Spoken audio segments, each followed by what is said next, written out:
A thunderclap split the sky, transforming into arcs of blue light that crashed upon a barren slope, cleaving the solitary tree, as thick as a bowl, into two. Lan Xiaobu jolted upright, his dazed gaze fixated on the remnants of the tree just a few meters away.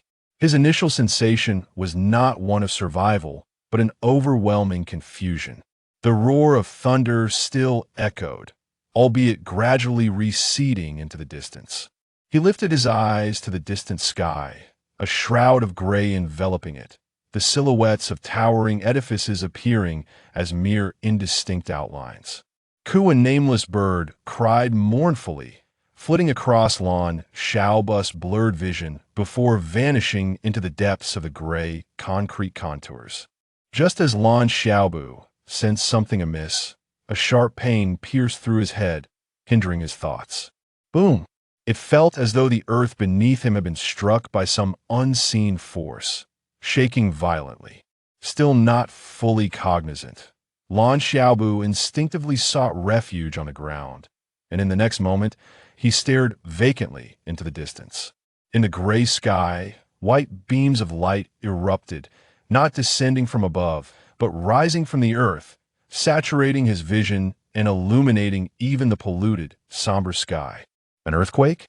No, this scene felt eerily familiar, reminiscent of a past event. Lan Xiaobu, a crisp, urgent voice called out, followed by the sight of a slender figure racing up the slope. As Lan Xiaobu recognized the delicate features of the newcomer, he instinctively exclaimed, "Zhou Tian." With each step the girl in the pale yellow dress took towards him, his memories sharpened, and the throbbing pain in his head began to subside. Zhou Tian, his wife, yet how many years had passed since then? Right, he was at Haiyang Medical University. His name was Lan Xiaobu, a fourth-year student. Before he could delve deeper into his thoughts, Zhou Tian stood before him. Lan Xiaobu, was that an earthquake? But how could there be light beams during an earthquake? It was then that Lan Xiaobu realized the white beams had vanished, leaving the sky once again shrouded in gray. Haha, remember, you're only 18. You're in your fourth year because you enrolled in the accelerated program at Haiyang Medical University.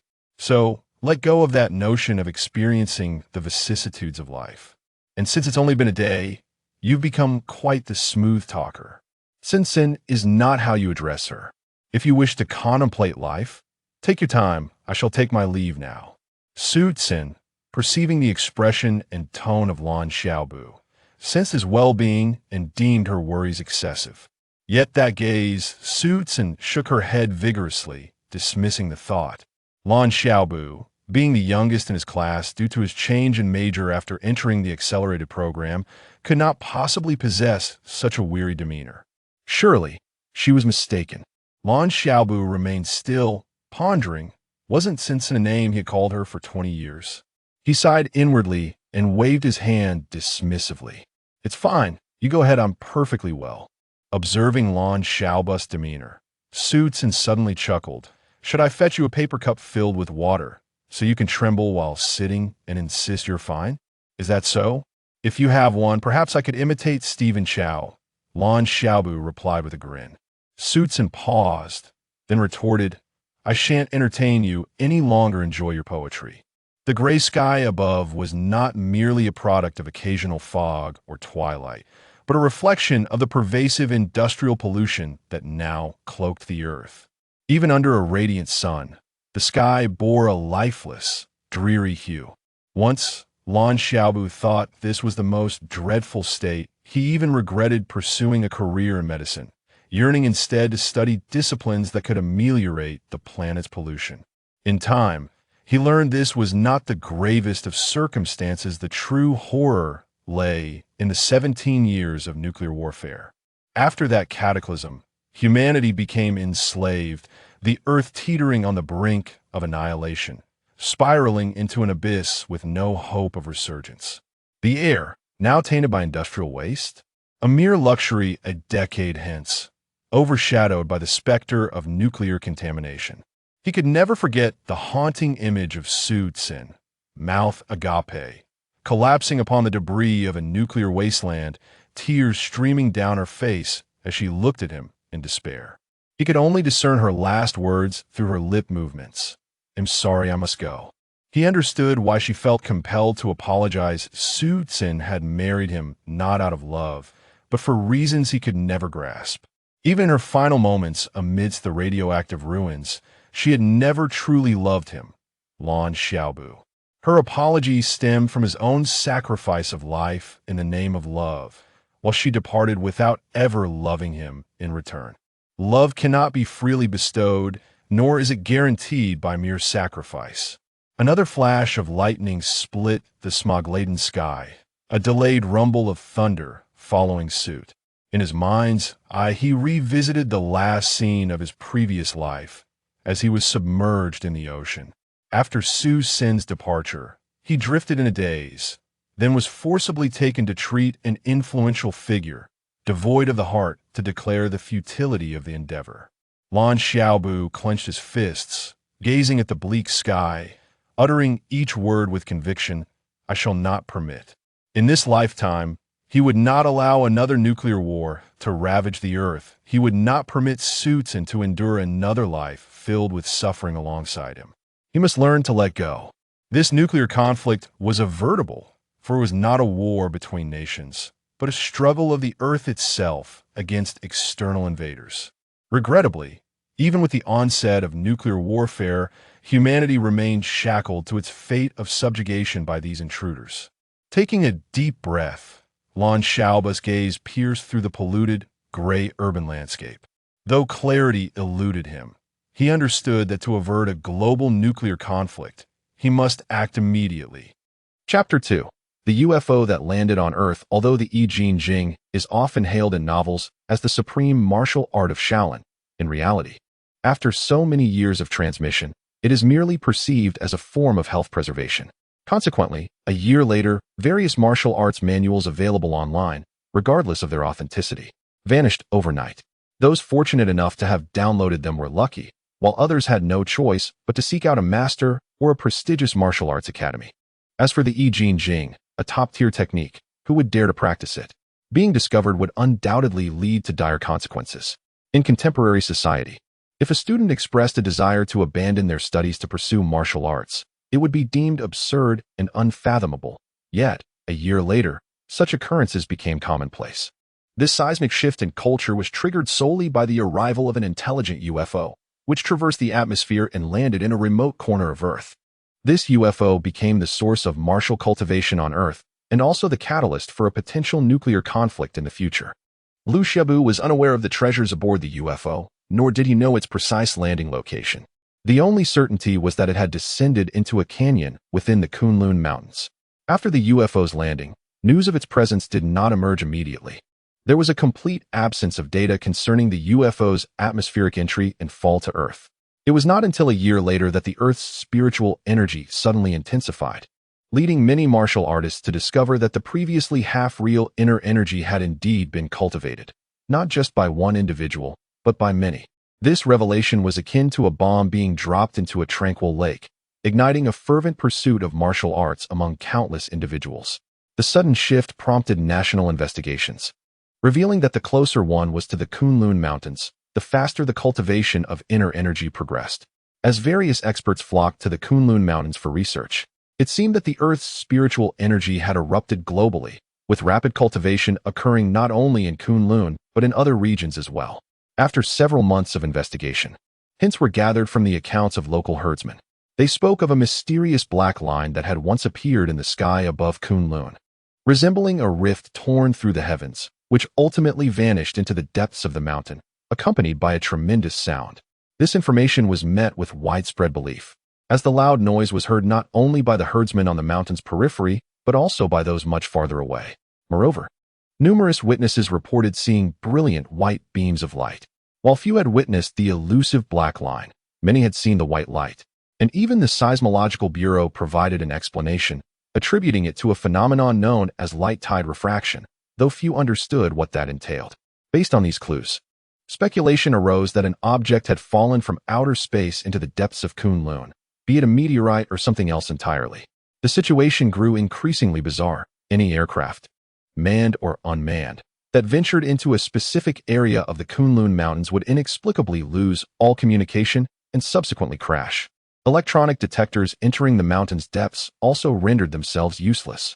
After months of exploration, scientists could draw no definitive conclusions, ultimately linking their findings to the mysterious object that had fallen within Kunlun. The only course of action was to send individuals on foot into the heart of Kunlun to uncover the nature of the extraordinary phenomenon. Given the sensitive nature of this inquiry, information was tightly controlled, even as the government began to seal off the area and restrict access to Kunlun. An increasing number of individuals, both local and foreign, clandestinely sought to penetrate the mountain in search of the treasure that had altered the Earth's spiritual energy. However, all who entered the depths of Kunlun in search of this extraterrestrial artifact ultimately vanished without a trace. In the span of merely a year since the eruption of Earth's spiritual energy, ancient martial arts sects rapidly emerged, and universities established martial arts departments, producing a plethora of gifted individuals. The most extraordinary talent, Shang Wei, broke through the limits of martial arts, becoming the first to enter the legendary innate realm of ancient martial arts. Amidst the accolades and acclaim, Shang Wei remained indifferent to the accolades. Instead, he ventured alone into the Kunlun Mountains, determined to uncover the object that had transformed the Earth's spiritual essence. Like many others who sought the secrets of the mountains, Shang Wei disappeared without a word. As 4 months passed, and many lamented the loss of this martial arts prodigy, a black UFO erupted from the depths of Kunlun, soaring into the sky and escaping Earth's grasp, vanishing into the vastness of outer space. No one knew whether Shang Wei had succeeded or failed, but it was widely speculated that the object which had fallen and changed Earth's spiritual energy was indeed that UFO. Following its departure, normalcy returned to Kunlun. Electronic devices functioned properly once more, aircraft could safely enter the region, and individuals trekking into the mountains no longer disappeared without a trace. The situation was clear. The UFO that had plummeted from outer space had been acquired by Shang Wei, who utilized it to escape Earth. If Shang Wei truly possessed the UFO, his character could be called into question. Finding such an artifact and then silently departing from Earth seemed far from commendable. After all, Shang Wei's rapid ascent into the innate realm was likely attributable not only to his innate talent but also to the support of the state. Without the resources provided by the government, he would have been unable to enter Kunlun in search of the UFO. Upon their arrival on Earth, these extraterrestrial invaders initiated a campaign of slaughter and subjugation, razing city after city and mercilessly slaughtering countless innocents. In their eyes, all life on Earth existed solely to serve their whims. Their intention was to establish a colossal smelting facility on Earth to refine an unknown substance. In response to these foreign aggressors, all sovereign nations on Earth united in resistance, thus ushering in a new nuclear age.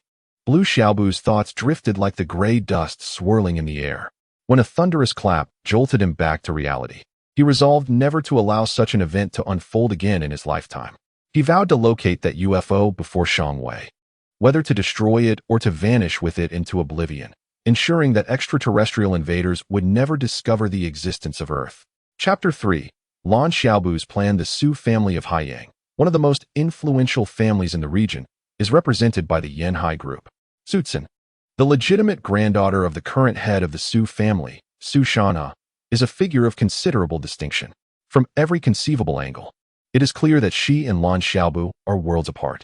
In truth, Su Tian has never experienced a day of happiness since marrying him. In his previous life, despite knowing that a union with Su Tian was impossible, he found himself perpetually drawn to her. Although Lan Xiaobu believed his affection was a private sentiment buried deep within his heart, it did not take long for his classmates to discover that he harbored feelings for the most beautiful girl at Haiyang Medical University, Su San. This revelation stemmed from a dream he had in which he professed a desire to marry her. Fortunately, his classmates were kind-hearted and refrained from ridiculing him over this matter. After all, the admiration for Su Tian was not unique to him. Lan Xiaobu merely held the most fervent affection. Upon learning of this, Su Tian merely smiled, recognizing that an additional admirer held little significance in the grander scheme of things. However, an incident later unfolded that compelled Su Tian to reconsider her perception of Lan Xiaobu. After he sustained injuries and was hospitalized for her sake, she sought him out to explicitly inform him that she regarded him solely as a good classmate and friend, urging him not to harbor any romantic notions toward her. Her visit to the small hill to find him was simply a matter of her duties as class president. She would have offered comfort to any classmate in distress. Reflecting on this, Lan Xiaobu stood at the school gate, a self-deprecating smile gracing his lips. To this day, he remains perplexed as to why, on the day after graduation, Zhou Tian sought him out to ask, Lan Xiaobu, "Do you still mean it when you said you wanted to marry me?" He had assumed she was jesting, yet she truly became his wife. What confounded him further was that after their marriage, Zhou Tian appeared to sever all ties with the formidable Su family, and even after her passing, there was not a whisper of communication from them. She never divulged the reason for leaving her family to wed him, a mere ordinary man from a small county. With a sigh, Lan Xiaobu acknowledged the painful truth. Until her death, Zhou Tian had never genuinely loved him. Their relationship resembled that of countless impoverished couples, struggling to survive in the harshest of circumstances. Love, it seemed, was a luxury beyond their reach. "Xiaobu," a voice of surprise rang out, followed by the appearance of a boy clad in a brown jacket, who slapped Lan Xiaobu on the shoulder while brandishing several crumpled 10 yuan bills. "Today is your birthday, and I've decided to treat you to a grand feast. Chief, how did you come by the funds for a meal?" Lan Xiaobu felt a surge of joy upon seeing this ordinary-looking classmate. Lan Xiaobu had two best friends, this one, known as Qiuzhan, and another named Gung Gung. Gung Gung had been his companion since childhood, but after skipping grades to attend the youth program at Haiyang Medical University, he moved away with his parents, and they lost contact.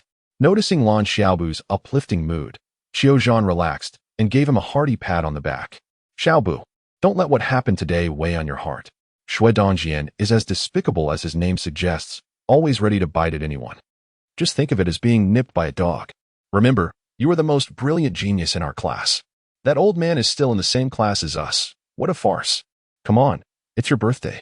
Let us forget about these troubles, and I'll help you celebrate." Although Shui Dongjian was merely 25 years old, Qiuzhan regarded him as ancient. "All right, let us go." Lan Xiaobu understood that this could be the last meal he shared with Qiuzhan before dedicating all his time to the pursuit of martial arts techniques. He intended to save money for a journey to Kunlun Mountain, striving to seize a UFO before it was discovered by anyone else. At present, martial arts techniques flooded the internet with countless dubious claims about their authenticity. Even the legendary Shaolin's 72 unique skills and the internal martial arts breathing methods from Wudong could be downloaded online, but they were all deemed untrainable, making them little more than counterfeit goods. It was not until a year later, when the Earth's vital energy surged, that martial arts techniques regained popularity. By then, accessing them online would be impossible, as various sects guarded their teachings zealously, only admitting the most talented disciples. At that point, even entering the most modest sect would prove challenging, let alone gaining admission to a martial arts academy. For those who had collected martial arts techniques from various sects early on, there were two paths: either join a sect or keep the knowledge secret, forbidding any practice of the techniques they had amassed. Failure to adhere to this could lead to a mysterious demise, as many who hoarded such knowledge vanished without a trace, even without sharing their secrets. "Xiaobu, you're dropping out?" Qiuzhan instinctively set down his beer, staring at Lan Xiaobu in shock. Lan Xiaobu nodded. "Yes, I plan to withdraw and start earning money." Qiuzhan waved his hands anxiously. "Xiaobu, do you understand what dropping out means? Studying medicine is highly sought after. Graduates from any medical school are in high demand at hospitals. You're already in your 4th year. If you can hold out for another year, finding a job will be much easier. What can you earn now?" And Qiuzhan stumbled over his words, unable to articulate his concerns. Lan Xiaobu placed a reassuring hand on Qiuzhan's shoulder. "Chief, I have made up my mind. After this meal, I will leave." Lan Xiaobu had no intention of wasting time at school. In his previous life, after 5 years in the youth program at the medical school, he spent another 20 years practicing medicine. His innate talent for healing was extraordinary. Following the nuclear war, he spent nearly every day in surgeries and saving lives, honing his skills to an unparalleled level. Yet, what did it matter? Regardless of his expertise, he merely became a means for others to survive, clinging to a fragile hope alongside Zhou Tian, only to ultimately perish due to his medical pursuits. Had he not pursued medicine, he likely wouldn't have survived the turmoil preceding the war. Seeing Lan Xiaobu's determination to drop out, Qiuzhan could only sigh, ceasing his attempts to persuade him. The thought of losing his closest friend left him despondent, realizing he would be left alone at school, deprived of even a single conversation partner. Chapter 4. The Strange Man Wears Lan Xiaobu? Early the next morning, upon arriving at the classroom, Zhou Tian's first task was to search for Lan Xiaobu. It would have sufficed to feel absurd, yet she had dreamt of him throughout the night. She envisioned herself and Lan Xiaobu relying on each other in a not-so-large city. She saw herself afflicted by a dreadful illness, while Lan Xiaobu desperately sought surgeries, toiling day and night to earn the funds for her treatment. She witnessed Lan Xiaobu, just over 30, exhausted to the point of resembling a man in his 60s or 70s. Perhaps before her illness had subsided. Lan Xiaobu had already perished on the operating table. Unable to bear it any longer, she struggled to rise and dashed out of the protective city. What was this protective city? Why were she and Lan Xiaobu hiding within it? What were they protecting against? Zhou Tian struggled in her sleep, unable to comprehend. Despite the early autumn chill, she awoke drenched in cold sweat, and the latter half of the night proved sleepless. In truth, she and Lan Xiaobu had never shared any connection, and had it been another classmate, she, as the class monitor, would have offered consolation. Yet the nightmare was too terrible, indistinguishable from reality. Thus, upon arriving at class today, her foremost concern was to locate Lan Xiaobu, albeit she was uncertain of her intentions. The students who had come in early regarded Zhou Tian with surprise. What could prompt her to seek Lan Xiaobu so earnestly? Had he withdrawn from school? The entire class was taken aback. Medical school was challenging to enter, and Lan Xiaobu had performed admirably. Why would he leave? Was it due to the humiliation inflicted by Shui Dongjin yesterday? If so, was Lan Xiaobu truly so fragile? Zhou Tian was momentarily stunned, and after a while, she spoke. Even if he were to withdraw, it would take time to process the paperwork. Where is he? She asked, her tone filled with reluctance. Unfortunately, the colossal corporation was shrouded in mystery. For reasons unknown, it crumbled in less than 2 years, a century-old enterprise reduced to nothing. Apart from a few who fled overseas, the rest either vanished or languished in prison. The few who remained were likely driven mad by debt. It was shocking to learn that Lan Xiaobu had once been the young master of the Lansong group. How could such a young master be doing well? Regardless of whether Lan Xiaobu was a descendant of the Lansong group's leaders, as long as one bore the surname Lan, they could claim the title of young master. Lan Xiaobu had long departed Haiyang, seated on a train bound for Tingjiang. He had often pondered that had he not been accepted into the youth class years ago, his mother would not have left Tingjiang. Alas, he had been reborn at 18, not 14. Upon reaching Tingjiang, his next intended destination was Huzhou. Huzhou was a remarkably youthful city, having been established for merely 20 years. It was a city that thrived on tourism, witnessing a population surge to over 4 million in just 2 decades. Lan Xiaobu chose Huzhou primarily for its proximity to Kunlun Mountain, where the air was less polluted, facilitating his endeavors. Additionally, the vitality of the natural energy in Huzhou was more potent than elsewhere, leading to a subsequent surge in property prices. Acquiring a home there would prove costlier than in coastal cities. The journey from Haiyang to Huzhou took 12 hours. The first thing Lan Xiaobu did upon settling down was to open his worn-out laptop and fervently download various martial arts techniques from the internet. These techniques were undoubtedly a mix of authenticity and fabrication, yet he resolved to gather them regardless. A sudden fit of coughing from across the aisle prompted him to look up. A middle-aged man sat opposite him, covering his mouth as he coughed. Lan Xiaobu sighed, furrowing his brow, for respiratory ailments had become alarmingly prevalent. The allure of studying medicine stemmed from the dire state of the environment. Endless clouds of dust and smog left the earth bereft of spaces where one could breathe freely.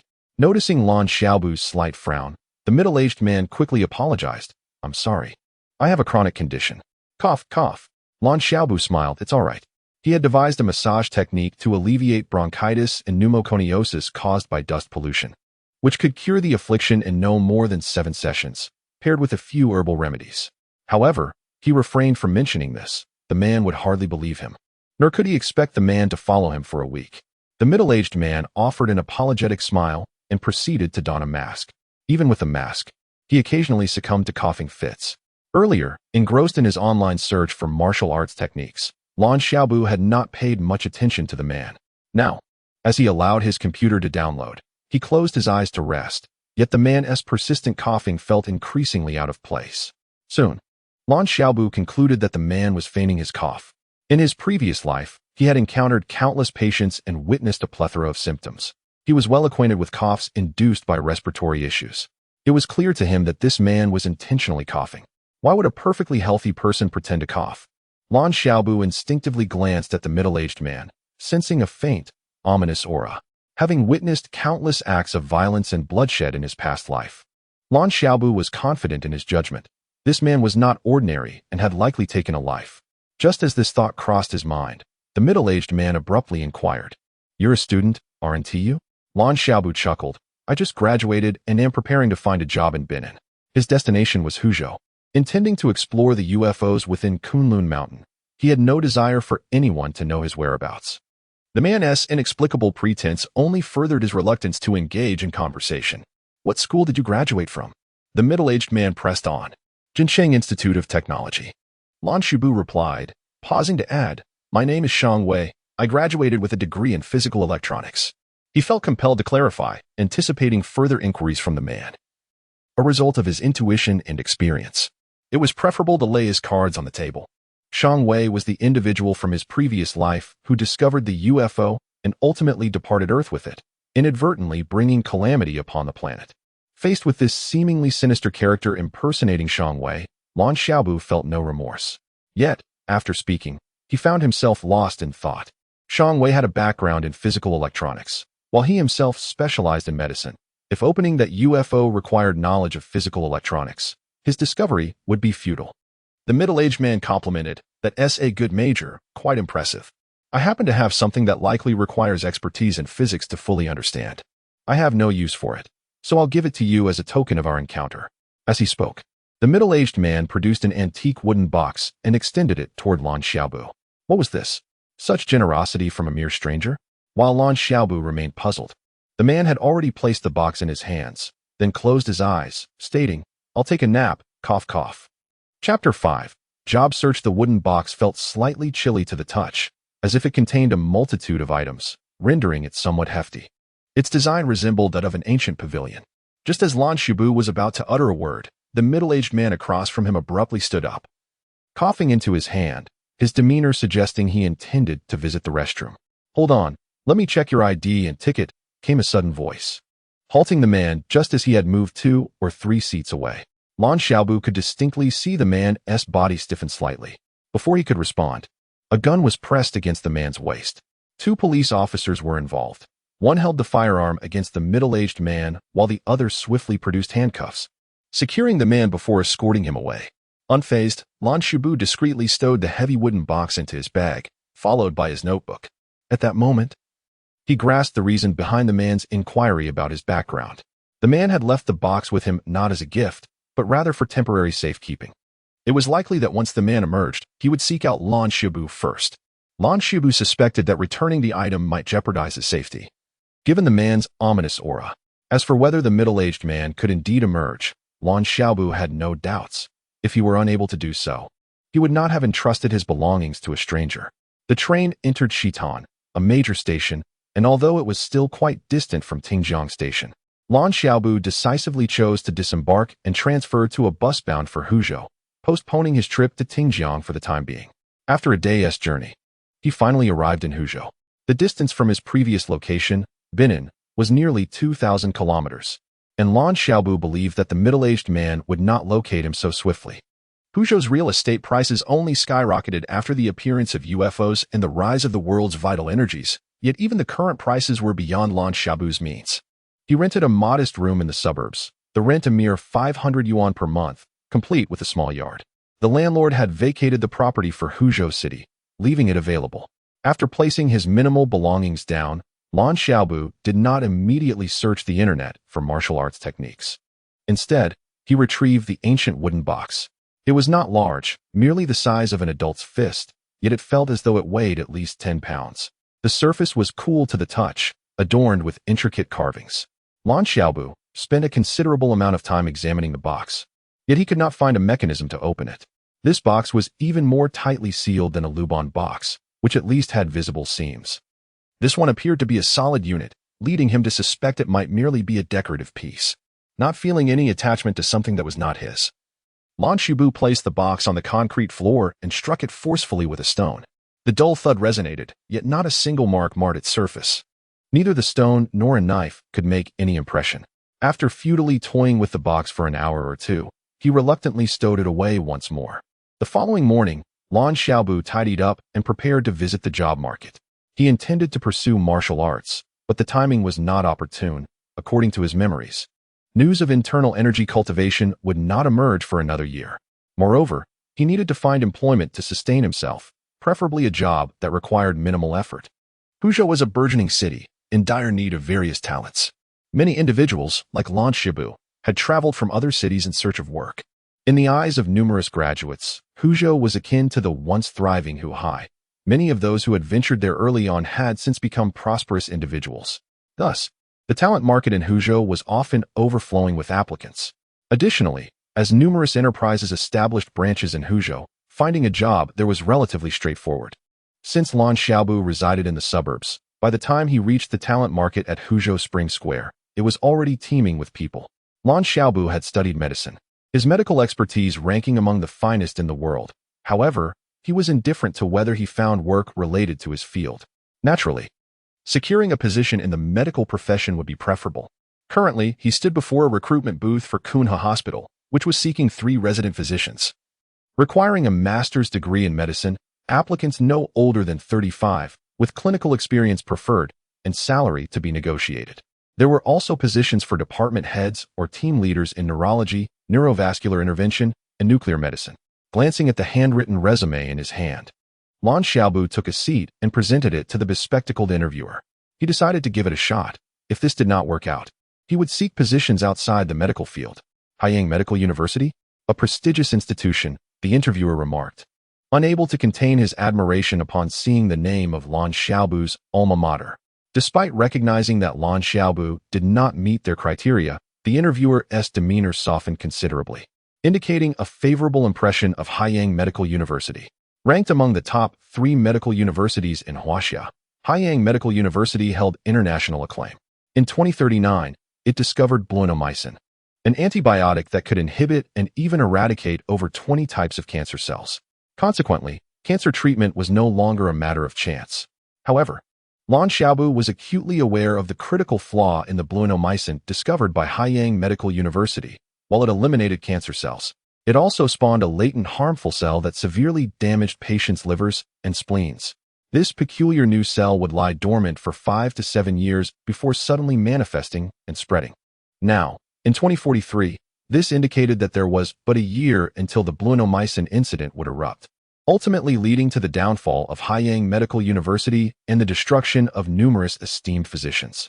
After the blenomycin debacle, Lan Xiaobu had participated in its further development, and by the time of the nuclear war, blenomycin had been perfected, eliminating the hidden dangers.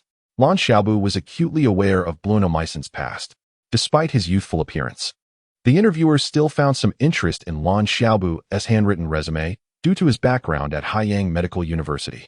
However, his expression soon soured slightly as he glanced at the resume and sighed. "You haven't graduated yet?"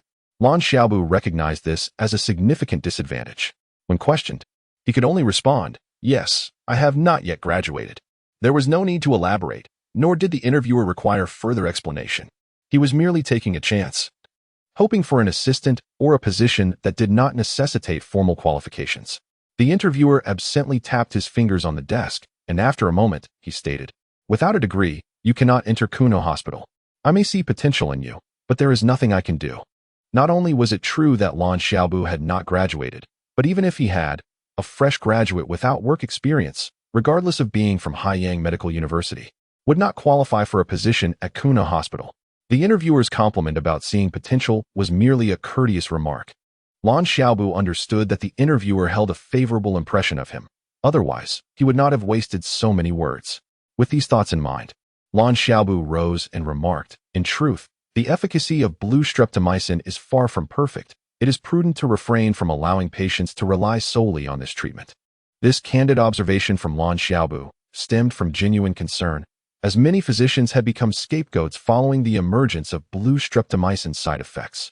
In fact, some individuals who abstained from blue streptomycin found it difficult to endure even a year or two, and after living a few additional years, they continued to pursue substantial compensation linked to the drug. Had it not been for governmental support, Haiyang Medical University would undoubtedly have succumbed to the repercussions of this incident. What? Ji Zheng, upon hearing Lan Xiaobu's words, suddenly stood up, his hands trembling slightly. Ji Zheng, representing Kunhu Hospital for recruitment, was also intent on seeking competent physicians for the institution. He felt an immediate affinity for Lan Xiaobu, not only because he hailed from Haiyang Medical University, but also due to his pure instinct as a doctor. Having practiced medicine for 2 decades, Lan Xiaobu had performed more surgeries, both major and minor, than many other physicians could hope to complete in 70 or 80 years. He was indeed a top-tier doctor. At that moment, Lan Xiaobu's remark struck Ji Zheng like a thunderclap. Through various clinical trials, he had long sensed that there were issues with blue streptomycin. Although these problems were not overt and had never truly manifested, he had raised concerns regarding blue streptomycin on multiple occasions, only to be dismissed by others as overly anxious. Now that Lan Xiaobu echoed his sentiments, he could hardly maintain his composure. Chapter 6. The Path to Cultivation. Blue Xiaobu gazed at Ji Zheng in confusion. Blue streptomycin was currently at the pinnacle of its popularity. Was it because he had mentioned some issues with it that Ji Zheng appeared so incensed? It did not quite seem so, and even if he had raised such concerns, there was no reason for Ji Zheng to be angry. Hello, this is my resume.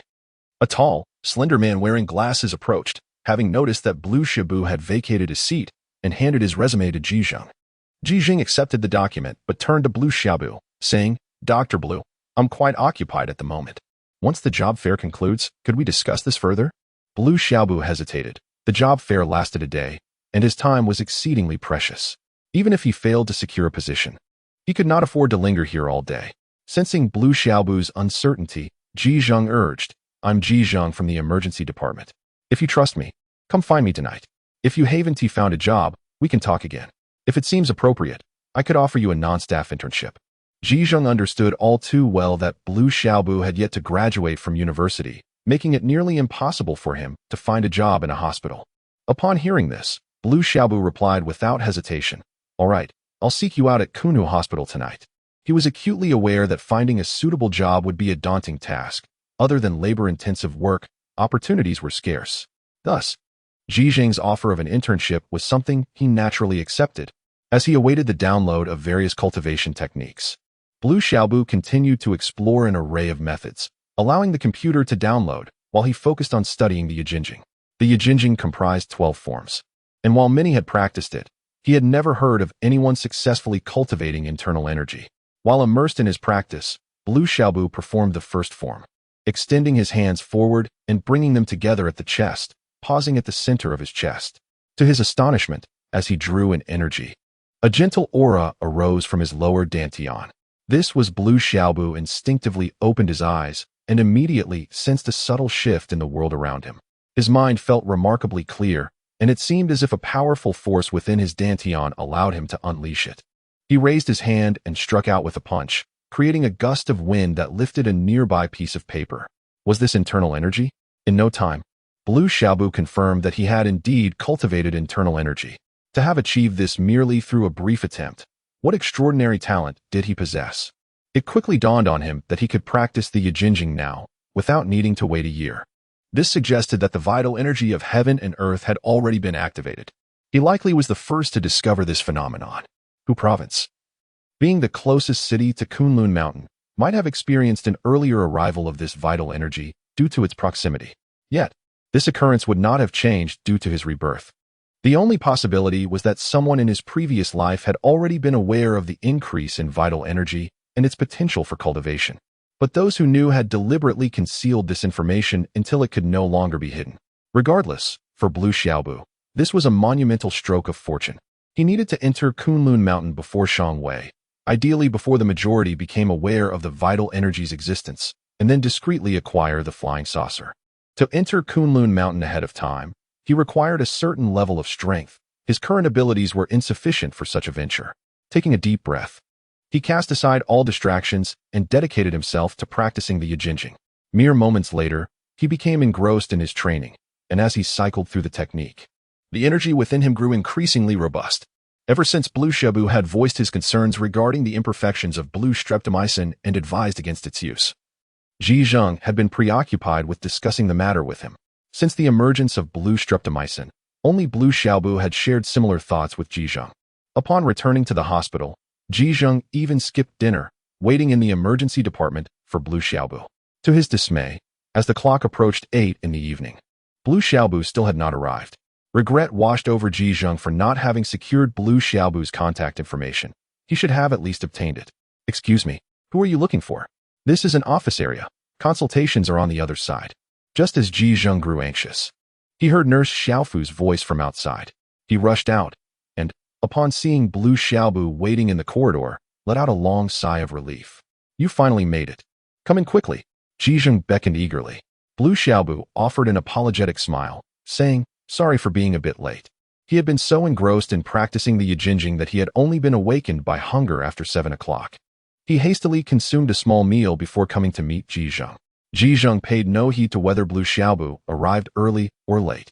As soon as Blue Xiaobu entered, Ji Zheng eagerly inquired, Blue Xiaobu, you're from Haiyang Medical University. Earlier, you mentioned that blue streptomycin is flawed. Is this based on research from a senior at your university? Even if Blue Xiaobu were indeed from Haiyang Medical University, Ji Zheng doubted he possessed the capability to conduct research on blue streptomycin. Most likely, a professor at the university had identified the issue and mentioned it in class. By securing an internship for Blue Xiaobu, he would eventually have the opportunity to meet the professor who had uncovered the flaw in blue streptomycin. Blue Xiaobu took a seat and smiled. No, this is merely my own research. I utilized the school's laboratory and analyzed numerous patient case studies involving blue streptomycin, ultimately arriving at this conclusion. While blue streptomycin can inhibit approximately 20 types of cancer cells, it has a fatal flaw. Patients who receive blue streptomycin develop a new harmful cell within their bodies.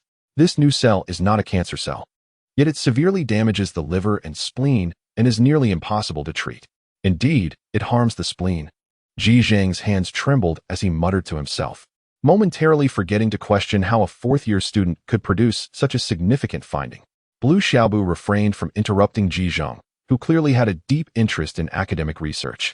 It was perplexing that he had been assigned to the emergency department. Blue Xiaobu speculated that Ji Zheng might have offended a superior, something he had also experienced before. After a long moment, Ji Zheng regained his composure and looked at Blue Xiaobu. You're only in your 4th year. How could you uncover such an issue?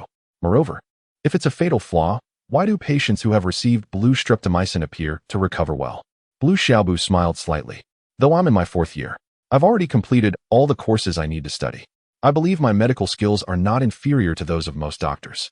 Of course, you may not believe this, but that's all right. All I need is for you to provide me with an internship. As for why patients who have received blue streptomycin seem to recover well, it's because the growth cycle of these harmful cells is between 5 to 7 years. After the first dose of blue streptomycin, patients may face the threat of death within that time frame. Ji Zheng exhaled slowly and said, Blue Xiaobu, I believe your research, for it aligns closely with my own.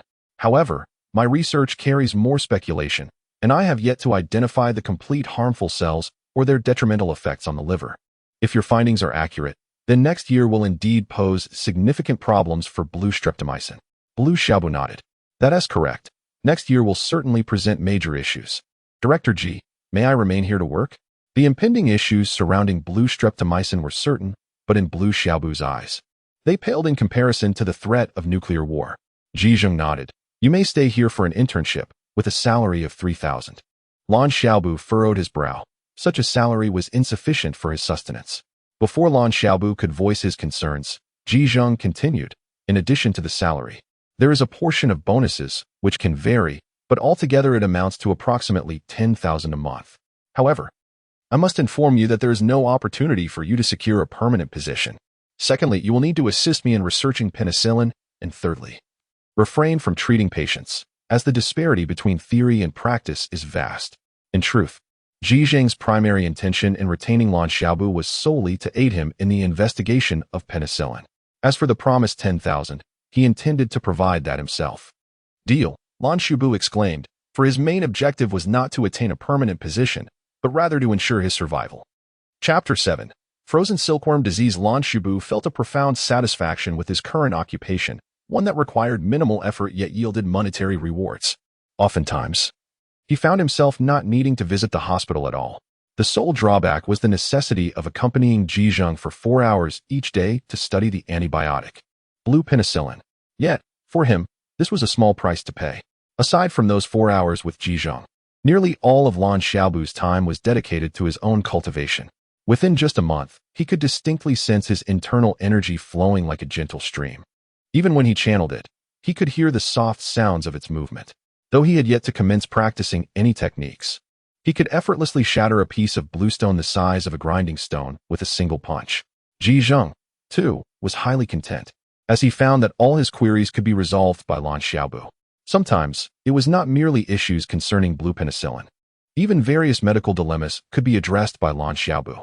His conviction that Lan Xiaobu spoke the truth grew stronger, for the young man's medical acumen was on par with that of many seasoned doctors.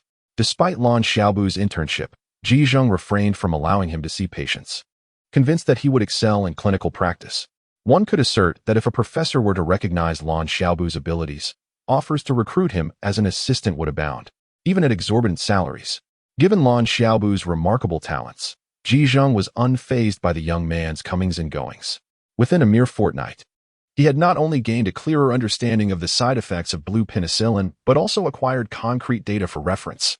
Ji Zheng calculated the timeline and resolved to publish a paper on the harmful cells associated with blue penicillin by the end of the month, ensuring that Lan Xiaobu's contributions would be duly acknowledged in the authorship. In the emergency department, aside from assisting Ji Zheng, Lan Xiaobu remained uninvolved with other matters, never once attending to a patient. This was not due to a lack of skill or fear of lacking medical credentials, but rather because he had witnessed too many instances of life and death. For Lan Xiaobu, the most pressing concern remained the elusive UFO hidden deep within Kunlun Mountain. Thus, aside from his cultivation, he immersed himself in self-studying various fields of physics and electronics. In room 811 of the Binin Xia Hotel, a middle-aged man sat at a table, his expression dark and brooding. He had been deceived by a brash young man who had yet to fully step out of the confines of academia. Cheng Jinjia, having navigated numerous encounters since his debut, found himself ensnared by the wiles of this youth. He was certain that the student named Shang Wei had spoken without a hint of deceit during their conversation, yet the young man had lied. Upon arriving in Binin, Cheng Jinjia's first order of business was to locate Shang Wei. With his connections, finding a university graduate in Binin was trivial. Even locating an ant would pose no challenge. However, to his dismay, the recent data from Binin showed no records of a university student by that name. While there were a few individuals named Shang Wei, none matched his criteria. It was evident that the identity Shang Wei had provided as a student of Jinqing Institute of Technology was fabricated. As Cheng Jinjia furrowed his brow, contemplating his next course of action, his phone rang.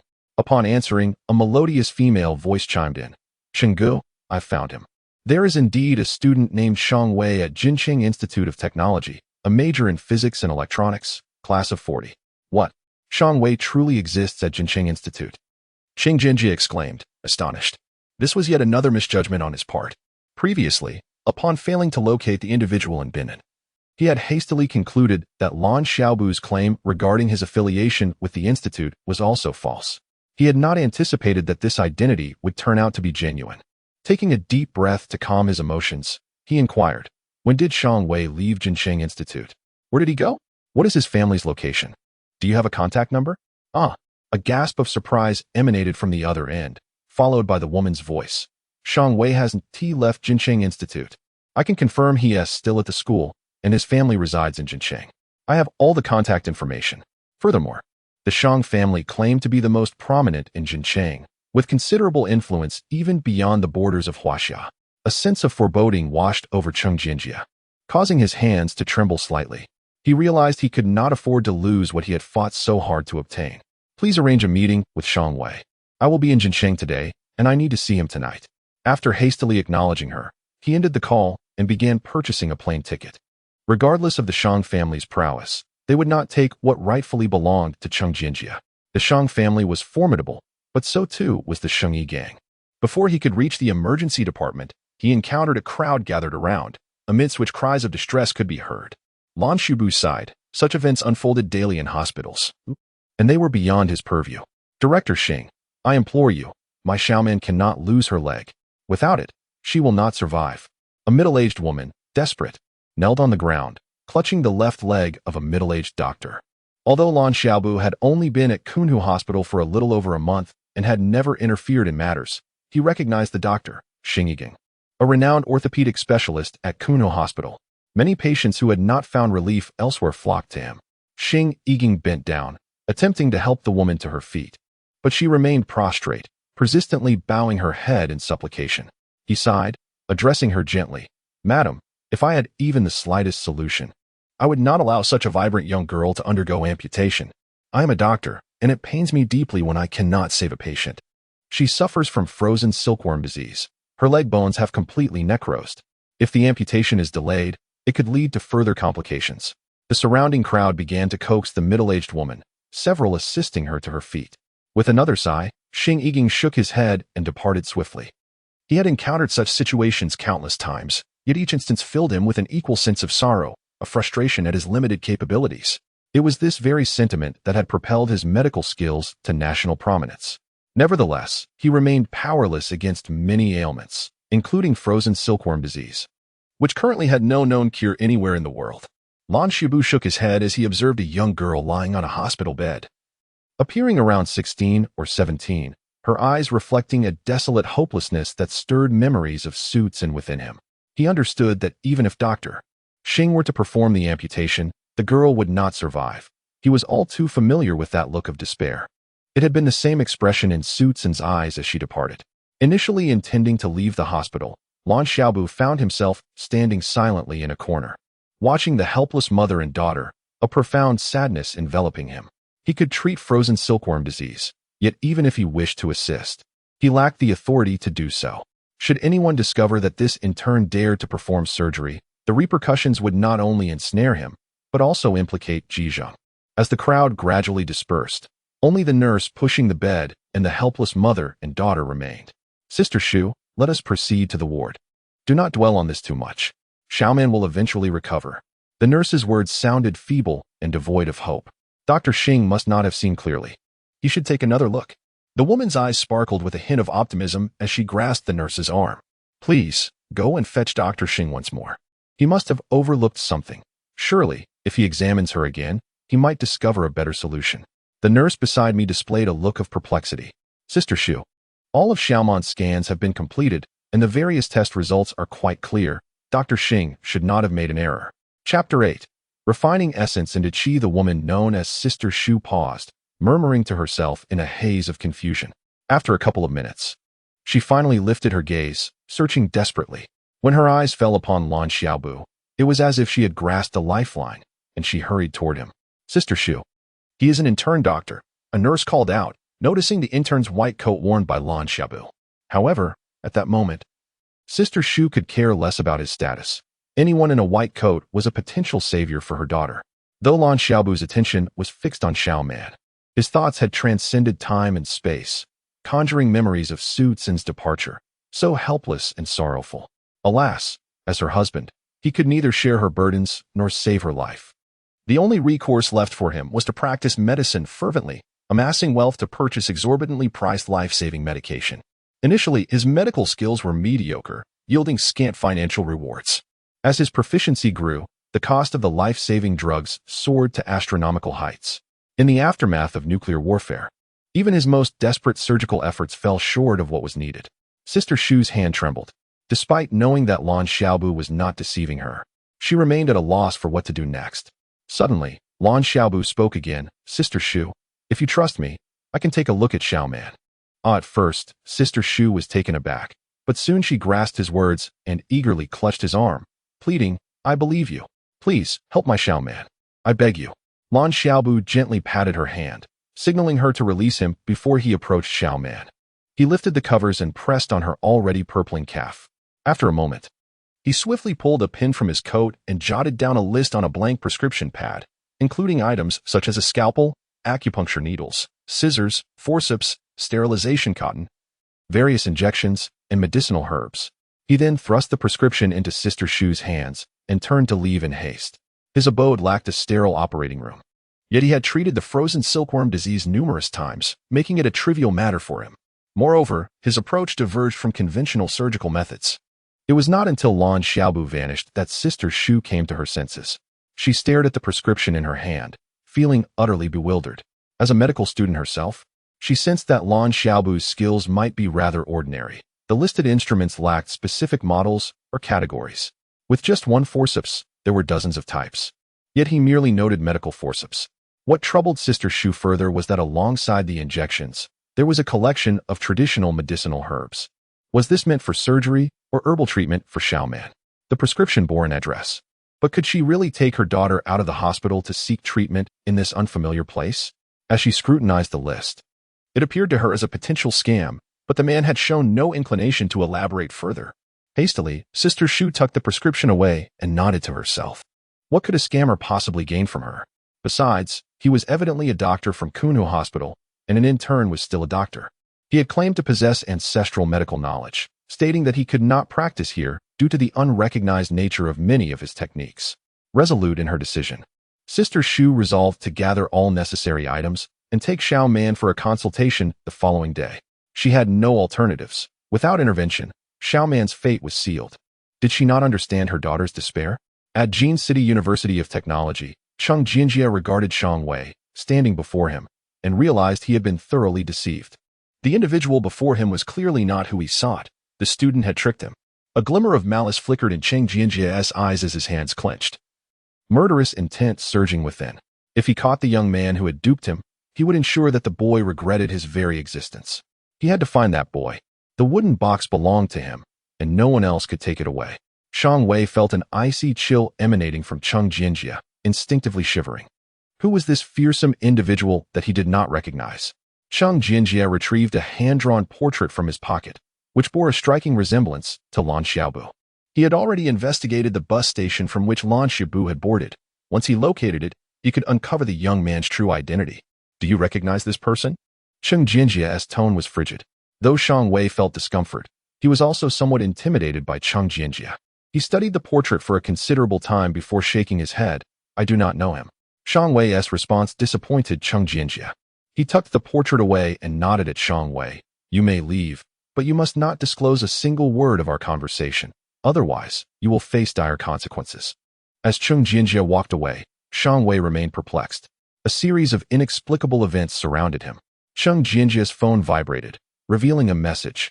The train ticket belonged to Lan Xiaobu, departing from Haiyang City, destined for Tingjiang. In addition to practicing the I Jing Jing, Lan Xiaobu commenced training in the Guangming Fist. It was said to be a martial art from Wudong, categorized as an internal style. Without cultivating internal energy, practicing Guangming Fist would be absurd. At present, Lan Xiaobu had established a certain foundation in internal energy, making this an opportune time to practice Guangming Fist. In his past life, Lan Xiaobu had never trained in martial arts. Yet he had heard tales that prior to the surge of vital energy on Earth, martial practitioners could cultivate internal energy, making them the strongest. Those who achieved internal energy were known as internal force practitioners. Other martial artists were often described with phrases like had some training or knew a few moves. In truth, before the surge of vital energy, internal force practitioners were rare, often regarded as legendary figures whom ordinary people could scarcely encounter. It was rumored that Shang Wei had entered the innate realm, allowing him to traverse the depths of Kunlun Mountain unscathed. Yet, Lan Xiaobu had also learned of another realm. All levels beneath the innate realm fell under the category of refining essence into qi. Furthermore, the term innate could also be referred to as foundation building. This was knowledge imparted to him by an elderly man with the surname Huang, whom he had treated after the nuclear war. Unfortunately, he had failed to save the old man. While Lan Xiaobu was uncertain of his martial aptitude, he had sensed internal energy on the very first day of practicing I Jing Jing, indicating that his potential was likely not poor, perhaps even excellent. If this continued, he could reach the innate realm within 2 years. However, he could not afford to wait for 2 years. He needed to expedite his progress to gain access to Kunlun Mountain before it closed its gates. Chapter 9. A Choice with No Way Out. Additional chapter for Alliance leader Yingyuan Emperor. As Xing Yiging arrived at the hospital, he immediately noticed Xiaoman's mother, Xu Jia, engaged in the discharge process for her daughter. In an urgent tone, he interjected, Xu Jia, why are you discharging Xiaoman? Her leg cannot be delayed any longer. Xu Jia sighed deeply. Dr. Xing, is there no way you can avoid amputating Xiaoman's leg? Xing Yiging's expression faltered. At his current skill level, he simply could not prevent the amputation.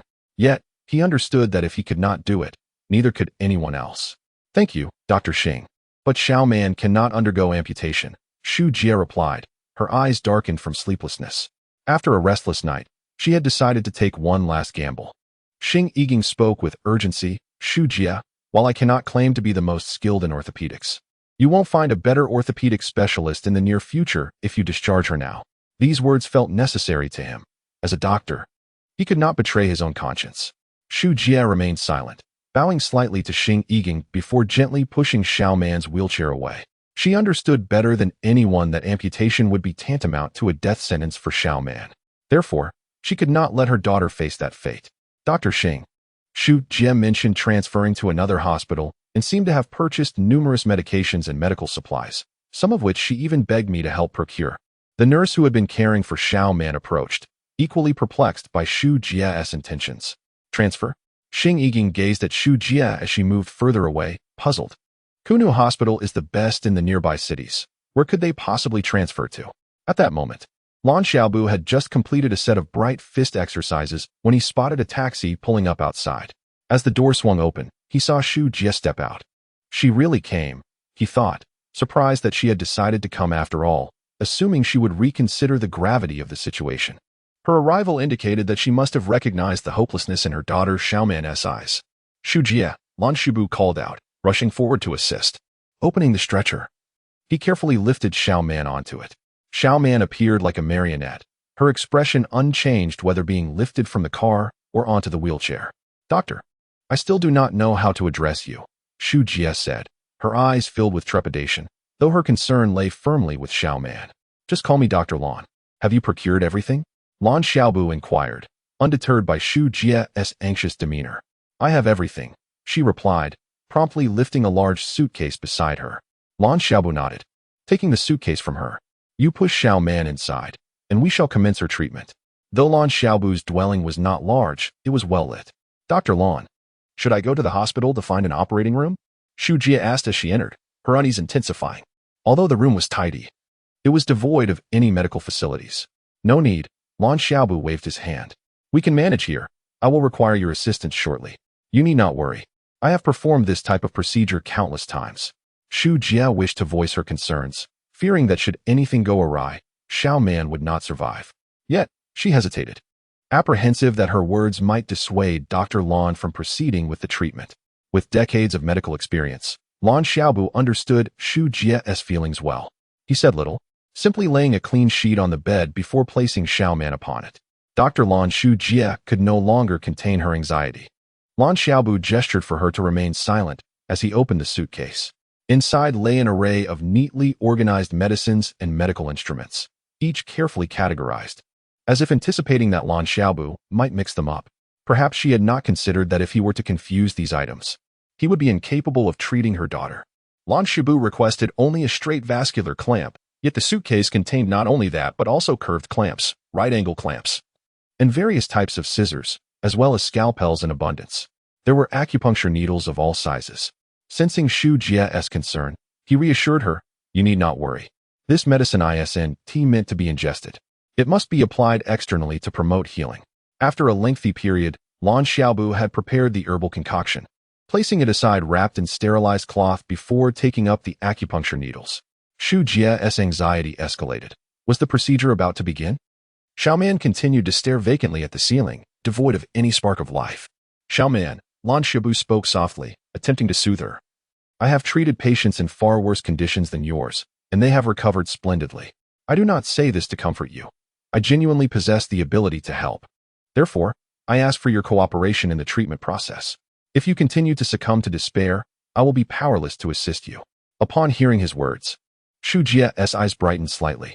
She recalled a professor's lecture stating that if a patient lost the will to live, the chances of surgical success plummeted by 80%. Lan Xiaobu's preoperative words indicated he might indeed possess the skill he claimed. Xiao Man, absorbing Lan Xiaobu's encouragement, displayed a flicker of life in her eyes, revealing an overwhelming desire to recover. Thank you, Dr. Lan, she murmured softly, her gaze finally showing some emotion.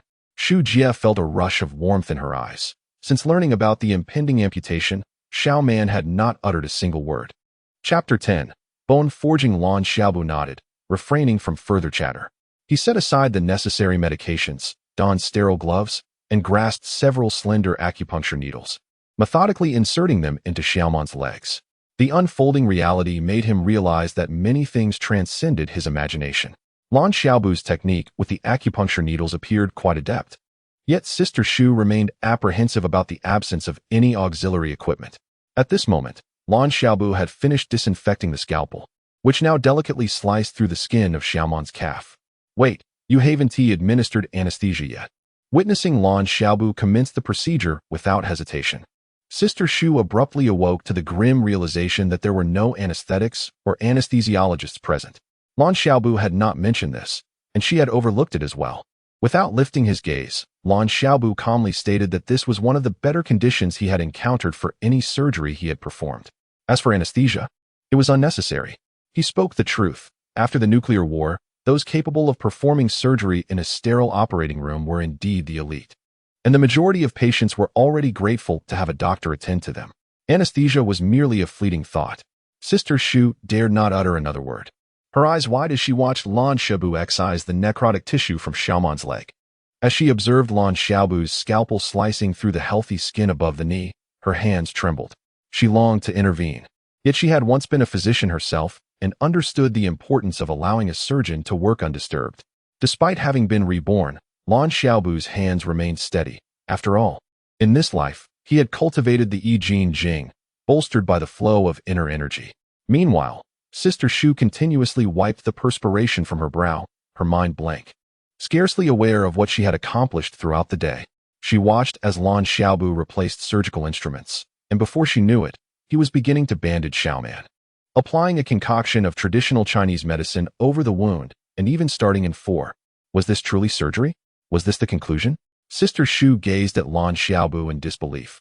This was the most peculiar surgical procedure she had ever witnessed, seemingly devoid of any conventionality. After washing his hands, Lan Xiaobu nodded and said, "It's done. The infusion is what I prescribed. Administer it to Xiaoman every 3 days. The herbal paste must be changed daily. Remember, she must remain in Huzhou for treatment. Once Xiaoman can stand, she may leave. This herbal paste, essential for tissue regeneration and freezing cell extermination, required the existence of natural energy. Lan Xiaobu couldn't guarantee that such energy would persist outside of Huzhou, especially since its discovery had occurred a year later in his previous life. Can I keep Xiaoman here? Sister Shu hesitated to inquire. Noticing Xiaoman seemed to have drifted into slumber, Lan Xiaobu shook his head. No need. I'll remove the acupuncture needles in 2 hours, and then you can take Xiaoman to continue her hospitalization. As long as her legs remain undisturbed, they will heal. Ji Zheng excitedly clutched the freshly printed paper, knowing that without Lan Xiaobu's assistance, the research on the defects of bleomycin would take at least another year to complete, assuming everything progressed smoothly. Any hindrance could delay its publication for an additional 2 years. In truth, without Lan Xiaobu's guidance, the paper would have certainly stagnated. The paper bore 2 names. The first author was himself, and the second was Lan Xiaobu. Ji Zheng felt a sense of satisfaction with this attribution. Although Lan Xiaobu had repeatedly urged him not to include his name, he believed Lan Xiaobu's contributions were far greater than his own, and thus, it was only fitting to acknowledge him. Once the paper was published, he would inform Lan Xiaobu. With this publication, Lan Xiaobu would no longer remain an intern. With his level of medical knowledge, obtaining a certification to become an attending physician would be a mere formality. Ji Zheng recalled the time when he had argued his case regarding the issues with bleomycin and how others had attempted to suppress him, pushing him from his position as the head of cardiology to the emergency department. Just wait, he thought. Once this paper was released, it would undoubtedly cause a seismic shift in the medical field. No, not merely a shift, but a tempest far greater. And this was Ji Zheng. As he contemplated this, Ji Zheng suddenly halted, realizing that although he had authored the entire paper, the critical data and significant issues had been brought to light by Lan Xiaobu. Moreover, every challenging aspect had been resolved by him. Was it truly appropriate to claim the title of first author for a paper that he had only partially contributed to? What he had accomplished was something any medical researcher could do, whereas the pivotal elements could only have been achieved by Lan Xiaobu. Thus, even if he had completed 90% of the work, the crucial 10% remained unrelated to him. His former mentor had once said, "When a person begins to falsify information in their papers, they will no longer make any academic progress and will inevitably become a burden to society. By placing the key author, Lan Xiaobu, in the second position, was he not engaging in deception? Ji Zheng had been relegated to the emergency department precisely because he refused to engage in dishonesty. He sought to speak the truth. If he placed the true author in the second position while claiming the first for himself, that would be a disgrace. Sigh. Ji Zheng exhaled deeply, feeling a sense of relief wash over him as he resolved this dilemma. Lan Xiaobu remained unconcerned, as long as he did not leave Huzhou. In truth, he was unaware whether natural energy existed beyond Huzhou. He had imparted all the necessary actions to Sister Shu, as long as she adhered to his instructions. Her care for Xiaoman would be effective, regardless of the hospital she chose in Huzhou. What was even more reassuring for Lan Xiaobu was that Ji Zheng seemed to understand he was occupied and had recently ceased requesting his assistance with the bleomycin research. After all, Lan Xiaobu had already informed Ji Zheng about the issues and potential repercussions of bleomycin.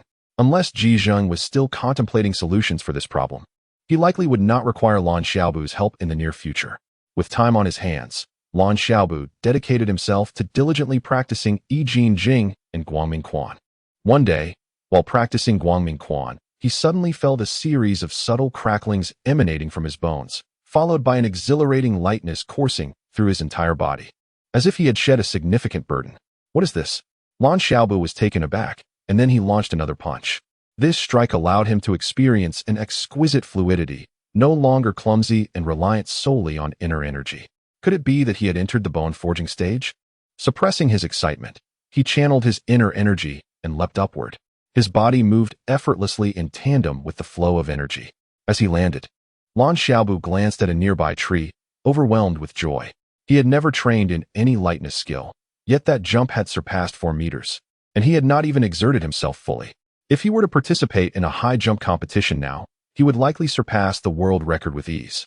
He had undoubtedly crossed into the bone-forging stage.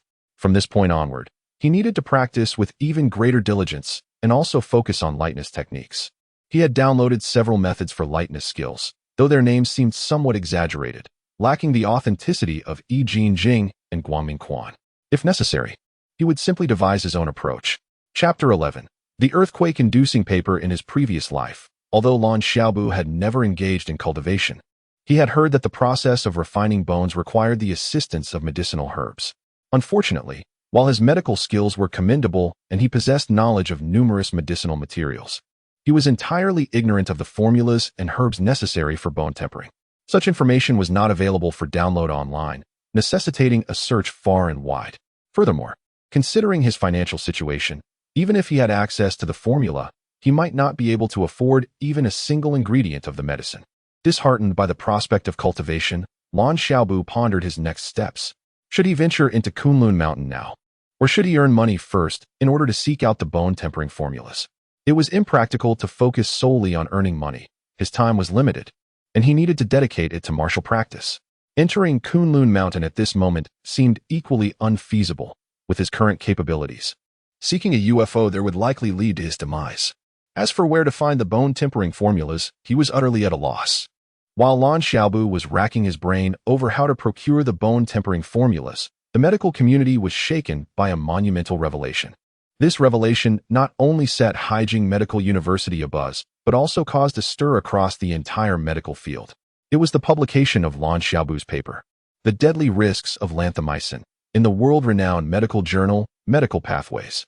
If one were to identify the most significant medical breakthrough since the 21st century, it would undoubtedly be lanthamycin, without exception.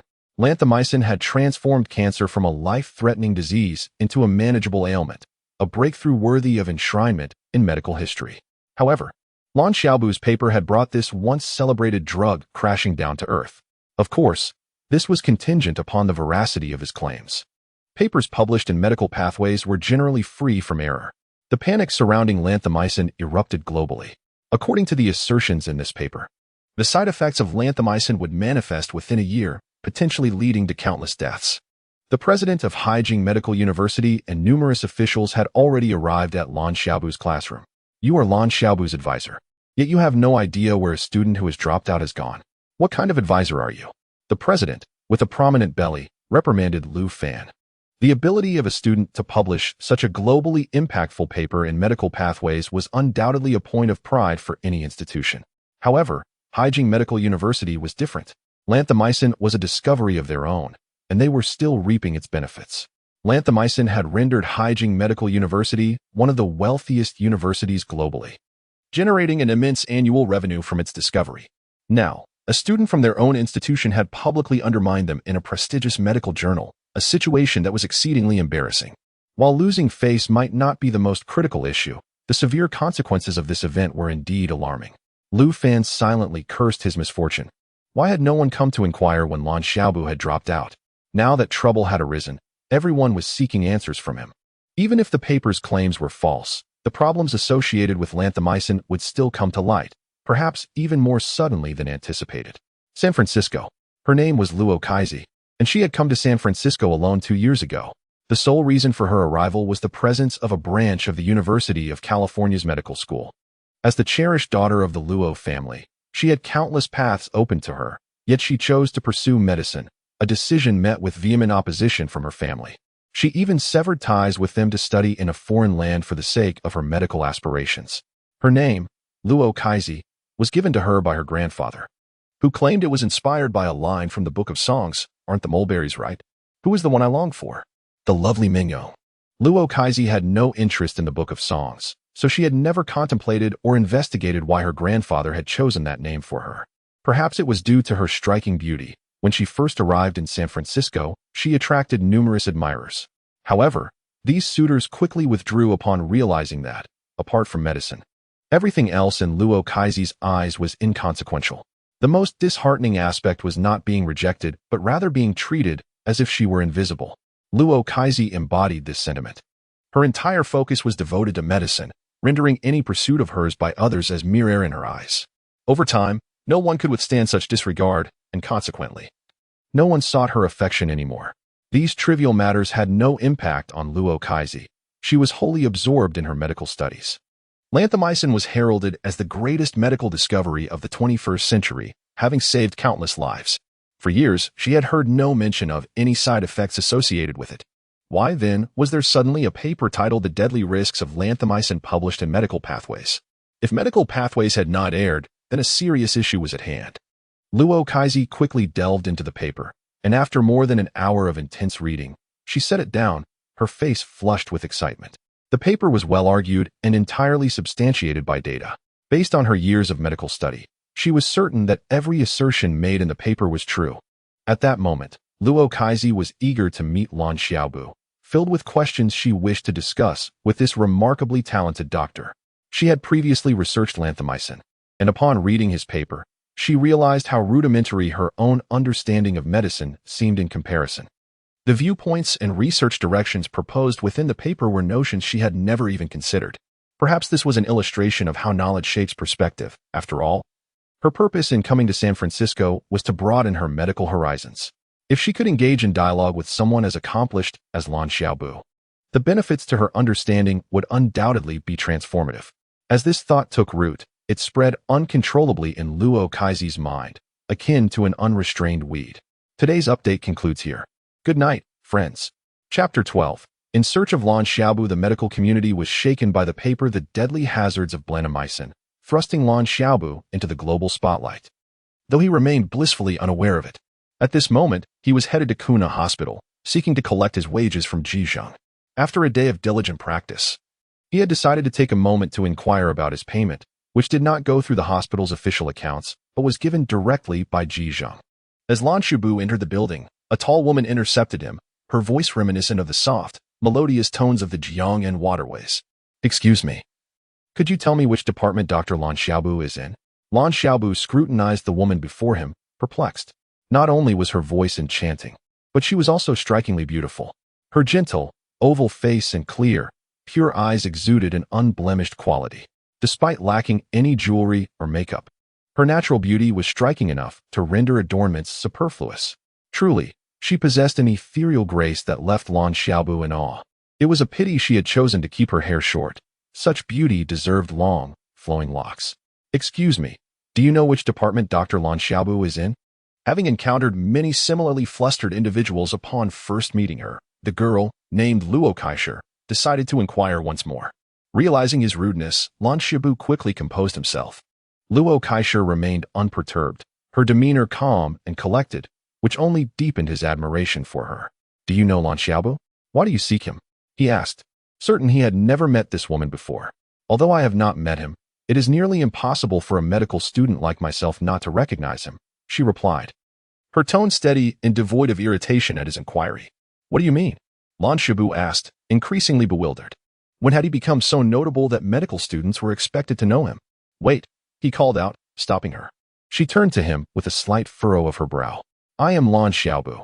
How is it that I am famous enough for medical students to recognize me?" "You are Lan Xiaobu?" she exclaimed, her surprise evident as she scrutinized him from head to toe. "You don't quite look the part." To her, he seemed more like a student than a scholar capable of researching the complexities of blandamycin. "Indeed, I am Lan Xiaobu. What did you mean by that?" "I genuinely do not understand," he inquired earnestly. Realizing her mistake, the girl brightened. "Are you the Dr. Lan Xiaobu from Kunhu Hospital?" "To be precise, I am an intern at Kunhu Hospital, not yet a full-fledged doctor," he clarified. The distinction was evidently lost on her as her excitement surged. "Dr. Lan, the paper published in Eiji Dao regarding blandamycin was your research, wasn't it?" Lan Xiaobu's mind went blank. He immediately understood the gravity of the situation. Ji Zheng, in his naivety, had disregarded Lan Xiaobu's repeated requests to exclude him from the publication process. For Luo Kaisher, there was no hesitation. Having just settled into her hotel in Huzhou, she had come to Kunhu Hospital without a second thought, undeterred by the encroaching darkness. "Is it a joke?" Ji Zheng published a paper under Lan Xiaobu's name in Eiji Dao, which means what you said earlier was no exaggeration at all. No exaggeration, Lan Xiaobu had indeed gained notoriety. This fame, however, could spell disaster. He could not forget the menacing figure he had encountered on the train. If that individual discovered he was at Kunhu Hospital, he would undoubtedly come to settle scores. Could that man find out where he was? Lan Xiaobu had no doubt. Anyone persistent enough could uncover his true identity as Lan Xiaobu, a student from Haiyang Medical University, and trace his origins back to Tingjiang. The only difference lay in the time it took. Those with ample resources would find him swiftly, while others would take longer. That man on the train was evidently not ordinary. He likely possessed considerable influence. Once Lan Xiaobu's name was associated with a published paper, the stakes would rise significantly. The man from the train could learn of his whereabouts in Huzhou in no time. For Lan Xiaobu, the most pressing course of action was clear. He needed to escape. He had no interest in discussing medicine with Luo Kaisher. Even her beauty could not distract him from the urgency of preserving his life. "Wait." Seeing him turn to leave, Luo Kaisher was momentarily taken aback, but quickly regained her composure and pursued him. She was accustomed to such reactions and remained unfazed. Lan Xiaobu halted, attempting to soften his tone. "Miss, I truly have no desire to discuss medicine right now. If I have the opportunity in the future, I will provide Ji Zheng with a solution regarding blandamycin. You can inquire with him directly. That paper was also authored by Ji Zheng. It would be more fitting for you to discuss it with him. I'm merely a bystander." With that, he hailed a taxi and departed swiftly. Luo Kaisher stood there, momentarily stunned. Lan Xiaobu already had a solution for the blandamycin issue? This was astonishing. She soon regained her excitement, regardless of Ji Zheng. She had to track down Lan Xiaobu. It was too late to continue her search today. She would return tomorrow. Remaining in Tingjiang seemed futile. He would have to revisit Haiyang Medical University. He had exerted considerable effort to trace Lan Xiaobu's background through a train ticket, and he was determined not to believe that Lan Xiaobu had left no trace after his departure from Haiyang Medical University. He was confident that even the smallest piece of information would lead him to Lan Xiaobu. Sheng Jianjie made his way to Haiyang Medical University without delay, arriving at the entrance just in time to overhear students discussing the name Lan Xiaobu. He approached them, smiling. "Excuse me, I heard you mention Lan Xiaobu. Do you know him?" The student, having picked up on the inquiry, responded eagerly. "Even if we didn't know him before, we certainly do now. Lan Xiaobu has become a prominent figure at our school. His paper on the dangers of blandamycin was published in Eiji Dao today. I dare say people around the world now recognize him." The administration at Haiyang Medical University was reportedly furious with Lan Xiaobu, but that was of little concern to the students, who idolized him. "Where is he now?" Sheng Jianjie asked, his heart racing with anticipation. It seemed his search had borne fruit far more easily than he had expected. Kunhu Hospital.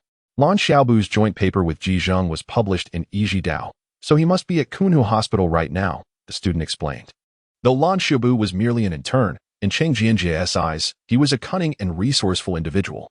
Given the powerful forces at play, the fact that Lan Xiaobu had eluded capture thus far only underscored his cleverness. Chapter 13. The Rainy Night Duel at Kunhu Hospital. At this moment, Vice President Gu Shiren stood before Ji Zheng.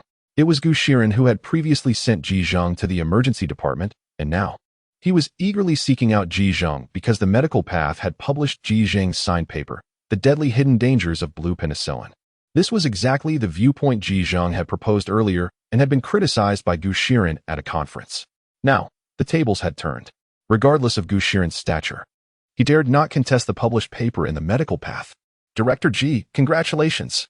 Your paper is akin to a wake-up call for us medical practitioners, reminding us that even the most trusted elements must be approached with caution and rigorously verified. This embodies a physician's spirit of striving for precision and depth. Wonderful. Gu Shiren beamed, seemingly regarding Ji Zheng not as a mere chief physician, but as a peer in the hospital's leadership. Ji Zheng felt a sense of incredulity. He had no desire to confront Gu Shiren and merely replied, "The emergency department is quite busy these days. I fear I cannot spare the time. Furthermore, the principal author of this paper is not I, but Dr. Lan Xiaobu. Not a problem. I will find a way to manage the emergency department. The new project and the study conference are of utmost importance. By the way, I have yet to meet Dr. Lan. Is he an intern? Quite impressive, this young talent," Gu Shiren said amiably. His greatest concern was that Ji Zheng might divulge past events during a media interview. Should Ji Zheng reveal that he had been relegated to the emergency department due to his suspicions regarding blue penicillin, it would spell disaster for Gu Shiren. Thus, he had hurried to the emergency department, relieved to find Ji Zheng on duty that evening. It seemed rain was imminent as Lan Xiaobu gazed at the darkening sky. Even if rain were to fall today, he must leave tonight. He quickly packed his belongings, grateful that he had little to gather. Just as he finished, a flash of lightning illuminated the scene, and he caught a glimpse of a figure out of the corner of his eye. Although it was late, that silhouette seemed vaguely familiar under the lightning's glow. With a resounding clap of thunder, Lan Xiaobu recognized the person.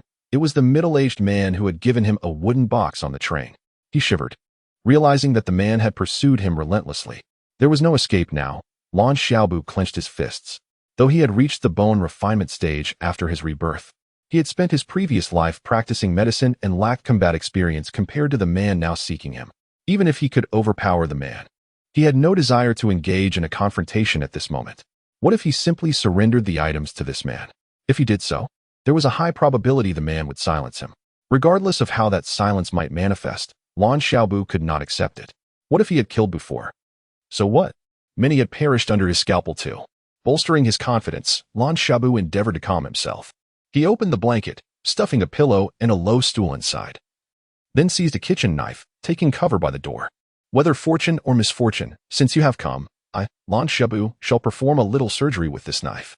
As the rain began to pour heavily, the sound of raindrops drowned out the chirping of insects, enveloping the night in an even deeper darkness. Despite the noise, Lan Xiaobu still heard the soft footsteps outside, each step seemingly testing the ground. He suppressed his anxiety, striving for tranquility.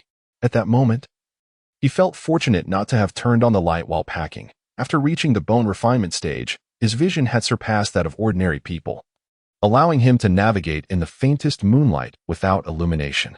At this hour, the intruder might assume he was asleep. If he had turned on the light, the man would surely have been more cautious, potentially evading detection altogether. The footsteps paused at the door, lingering for several minutes before he heard a faint click of the lock. As the door swung open effortlessly, a chill crept down Lan Xiaobu's spine. This man was no novice. The lock, though old, was still a lock. He could hardly open it so swiftly even with a key. The man was undoubtedly skilled. Once the lock yielded, the intruder waited a full minute before gently pushing the door open. A cold draft swept in with the night air, causing Lan Xiaobu's muscles to tense instinctively, only for the door to be closed once more. A dim light flickered to life, and Lan Xiaobu was puzzled. The man had boldly illuminated the room with a flashlight after exercising such caution. In the next moment, he heard 2 gunshots. 2 bullets struck the blanket, but their trajectory suggested they were not aimed at Lan Xiaobu's life. They targeted the area where he typically rested his legs. The middle-aged man had presumably gauged his sleeping position from the nightstand. Unfortunately, the only occupants of the blanket were a pillow and a low stool. This scoundrel is truly despicable, Lan Xiaobu thought, feeling a surge of fear. To target a student like him with gunfire was outrageous. Without further hesitation, he stepped forward and swung the kitchen knife down at an angle. Indeed, he is a doctor, but in my previous life, many have met their end at my hands. In an environment tainted by nuclear pollution, even the most skilled physician cannot save every patient. I, Lan Xiaobu, am no exception. What does it matter if I take another life? Just consider it one more patient I have treated. Cheng Jinjia had come to realize just how difficult it was to deal with Lan Xiaobu. Despite their chance meeting, he had failed to capture Lan Xiaobu, even with the immense power of the official platform behind him. Had it not been for Lan Xiaobu's paper on blue penicillin, locating him would have been a far more arduous task. As for why Lan Xiaobu had authored the paper, that was beyond Cheng Jinjia's concern. He fired first, fearful of allowing Lan Xiaobu to escape again. Once he acquired what he sought, he would ensure Lan Xiaobu vanished from this world entirely. After the 2 shots, Cheng Jinjia sensed something was amiss. He had killed many, and those bullets had not struck flesh. He heard no cries of pain. Logically, even if Lan Xiaobu were asleep, the bullets would still elicit a reaction. Just as this thought crossed his mind, a chill rushed down his spine. A seasoned fighter like him could not ignore the feeling of impending doom. Not good. Cheng Jinjia swiftly sidestepped, but it was already too late. Another flash of lightning illuminated the scene, and his eyes widened as he caught a glimmer of the knife. With a swift motion, the blade struck, and Cheng Jinjia felt a sudden coldness in his shoulder followed by a lightness in his right arm. He staggered back, leaning against the wall, one of his arms tumbling to the ground. Had he not reacted in time, he might have lost not just an arm, but his very life.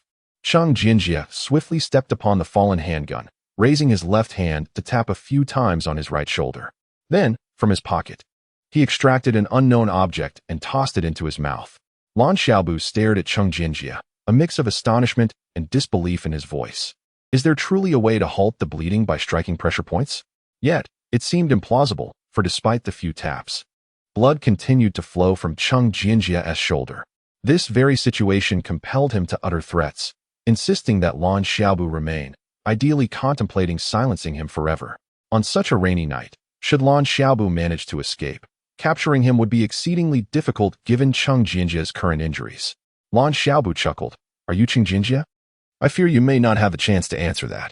If he could evade the surgical blade aimed at him moments ago. It was evident that he possessed some degree of skill. Cheng Jinjia faltered, suddenly realizing that if Lan Xiaobu were an ordinary person, even an ambush would only result in injury, not the severing of a limb belonging to a martial artist. He had been so entrenched in the notion of Lan Xiaobu as merely a student that he had overlooked this significant detail. Chapter 14. Not a surprise, but a fright. Are you also a practitioner of internal energy? Cheng Jinjia's eyes narrowed. He was now certain that Lan Xiaobu was indeed a martial artist of internal energy. Otherwise, it would have been impossible for him to sever his arm. But how could this be? Lan Xiaobu was merely a college senior, not yet 20, according to the information he had gathered. A martial artist of internal energy under 20 was unheard of. If internal energy were so easily cultivated, it would not be so scarce.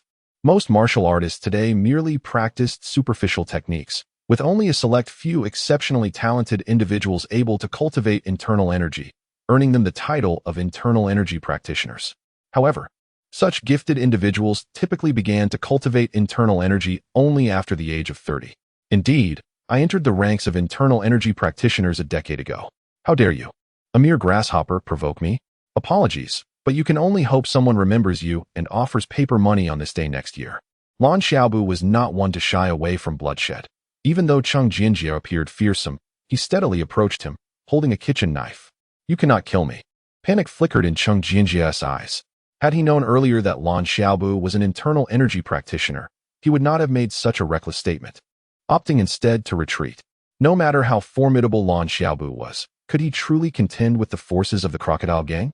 Lan Xiaobu nodded. True, I cannot kill you. Not yet. Wait, you don't want to know what that wooden box you took from me is? Cheng Jinjia could clearly sense Lan Xiaobu's murderous intent. Lan Xiaobu paused, remembering that Cheng Jinjia had come to kill him over that box. What is it? He asked instinctively. Cheng Jinjia softened his tone. Swear to spare me, and I promise to tell you what that box is. Lan Xiaobu's expression relaxed, and he slowly lowered the knife. Very well, Then tell me about the box. As he mentioned the wooden box, the knife in Lan Xiaobu's hand transformed into a lethal line, swiftly slicing across Cheng Jinjia's neck. Curiosity would have to wait. It was paramount to eliminate the threat first. Having survived in a treacherous world for years, Lan Xiaobu understood danger better than anyone. A golden needle fell from Cheng Jinjia's left hand as he knelt slowly, fixing his gaze on Lan Xiaobu. You will regret this. With those words, he collapsed onto the ground. Regret? Lan Xiaobu scoffed at the very notion. If he did not kill Cheng Jinjia, he would be the one to perish. What was there to regret? What could be worse than being killed at this very moment? Lan Xiaobu glanced at the fallen black needle, realizing he had wisely suppressed his curiosity. Otherwise, it might have been him lying there instead.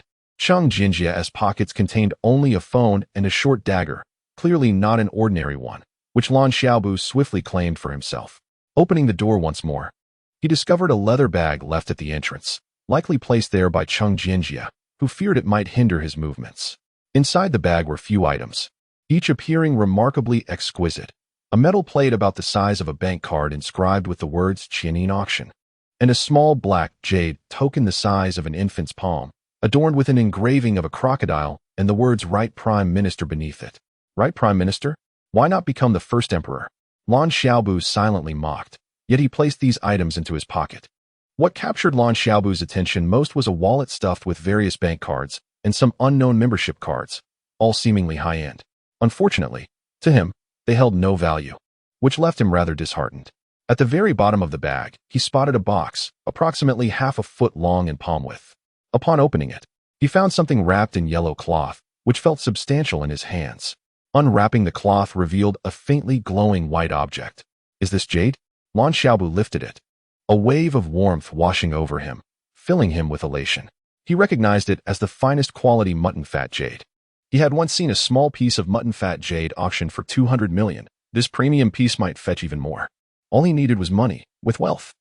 He would not have to remain here as an intern, a sheer waste of time. After dragging Cheng Jinjia's body and the worthless items to the wilderness for burial, and thoroughly cleaning the house, dawn broke. Even as a seasoned practitioner, Lan Xiaobu felt utterly exhausted from the night's turmoil. He resolved to rest for a day before departing. He was certain Cheng Jinjia would not disclose his whereabouts to anyone.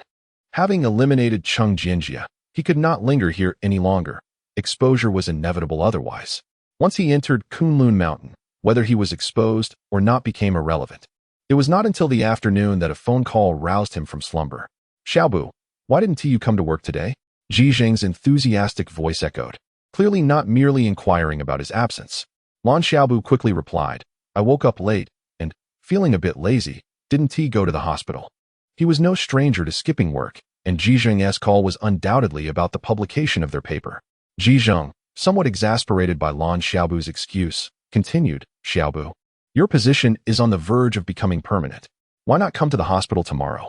I have some exceptionally joyous news to share with you, definitely a surprise. Ji Zheng presumed Lan Xiaobu was still unaware that he had become a global figure, eager to bring him to the hospital for a surprise. Director Ji, please share the details promptly.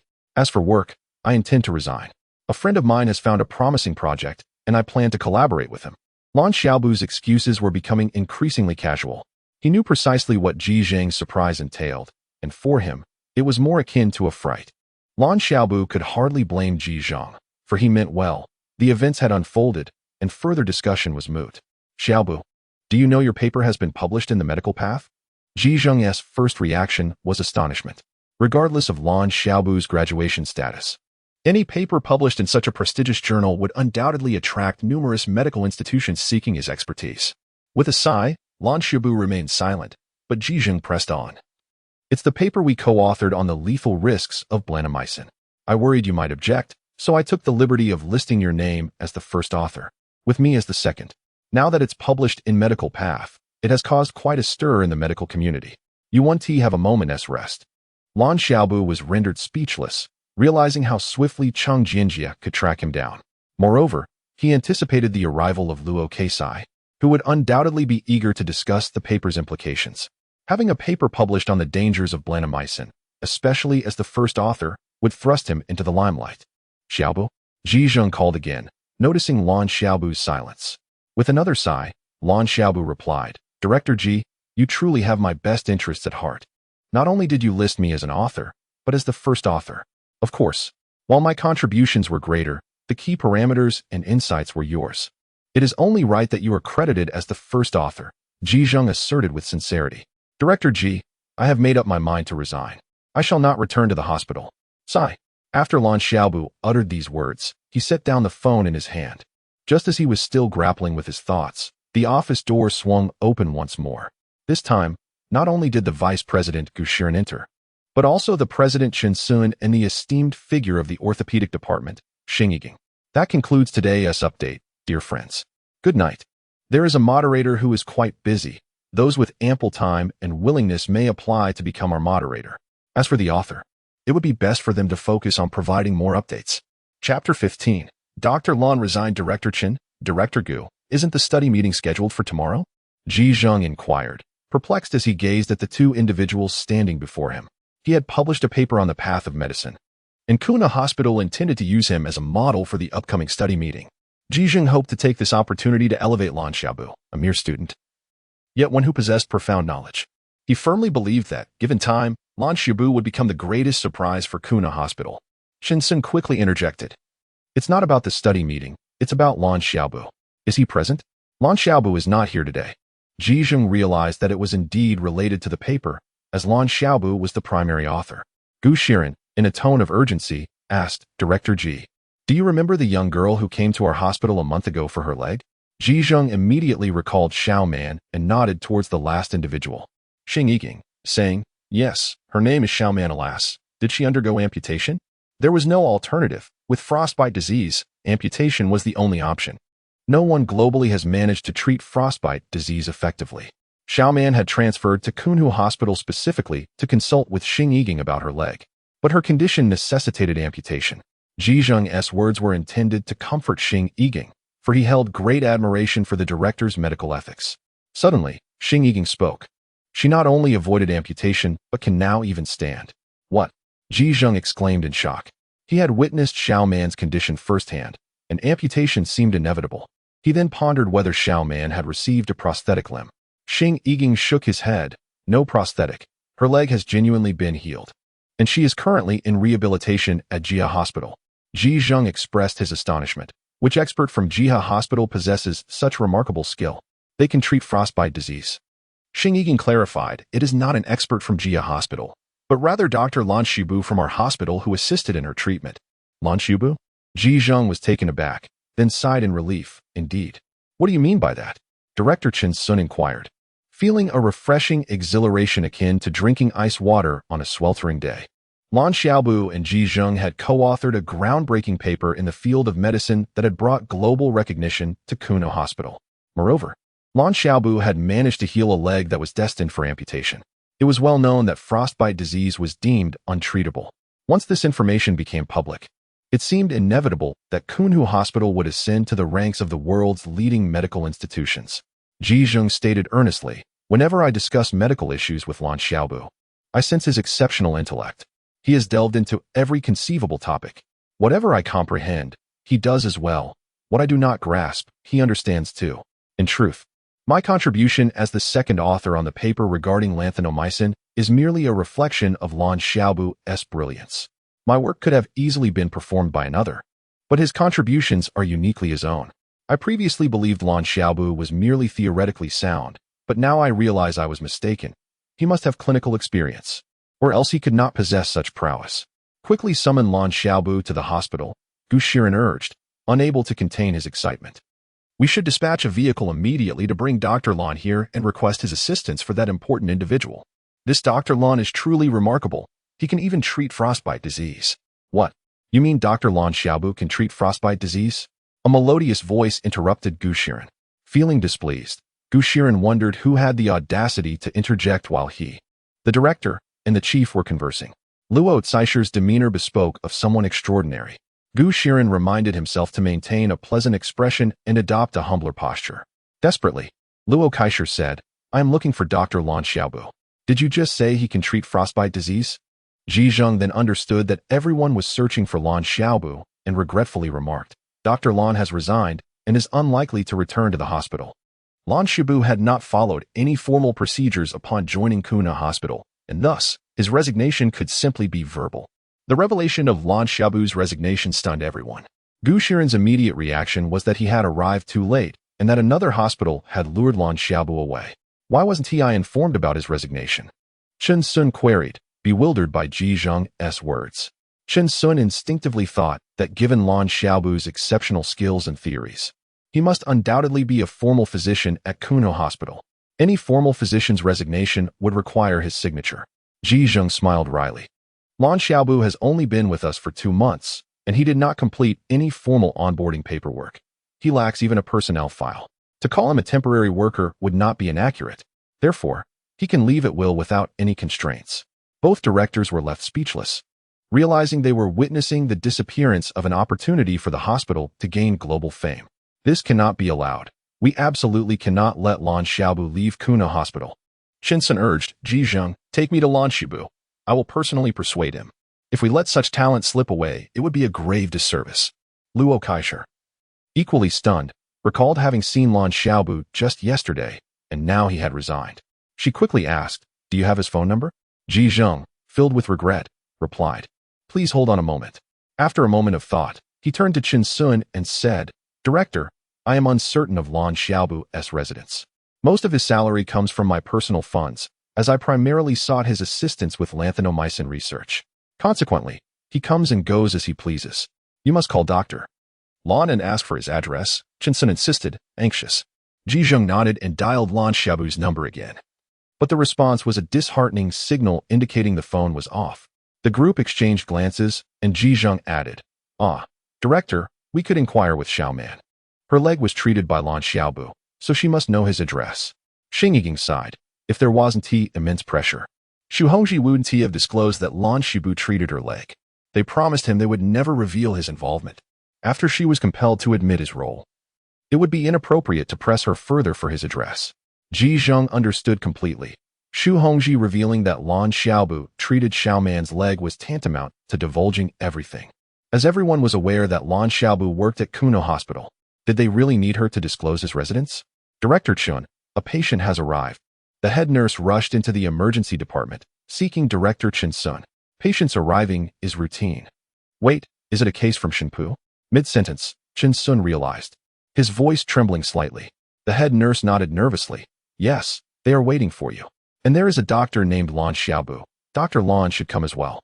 As the head nurse, she was well aware of the doctors at the hospital, but she was genuinely unfamiliar with Dr. Lan Xiaobu. Panic surged through Chen Sun's mind. Lan Xiaobu was not at the hospital and had formally resigned. The promising prospects had suddenly transformed into a precarious situation. Ji Zheng suggested, let us first attend to the patient and then seek Lan Xiaobu's whereabouts. The others recognized there was no alternative but to comply. Wait, please give me Lan Xiaobu's number, Luo Kaisher interjected, stopping Ji Zheng, who was preoccupied. Ji Zheng hastily wrote down a number and handed it to Luo Kaisher, having an inkling that if they could not locate Lan Xiaobu, Kuno Hospital might face considerable trouble.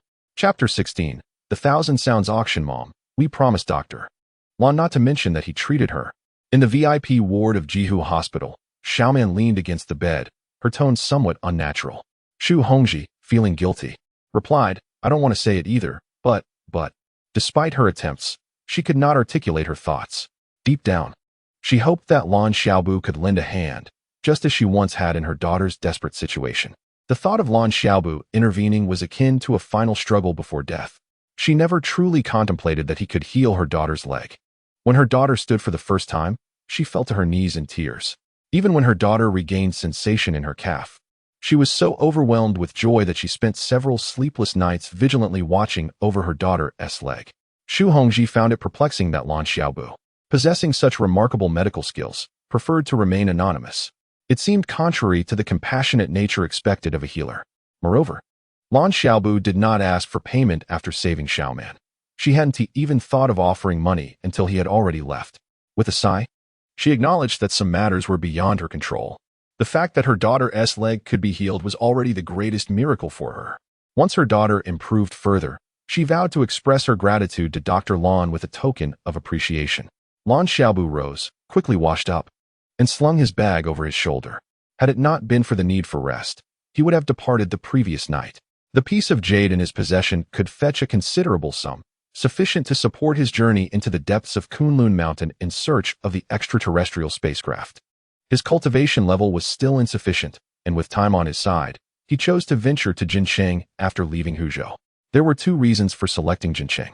Firstly, he wished to investigate the transformation of Shang Wei, who had managed to cultivate to the innate level in just 2 years.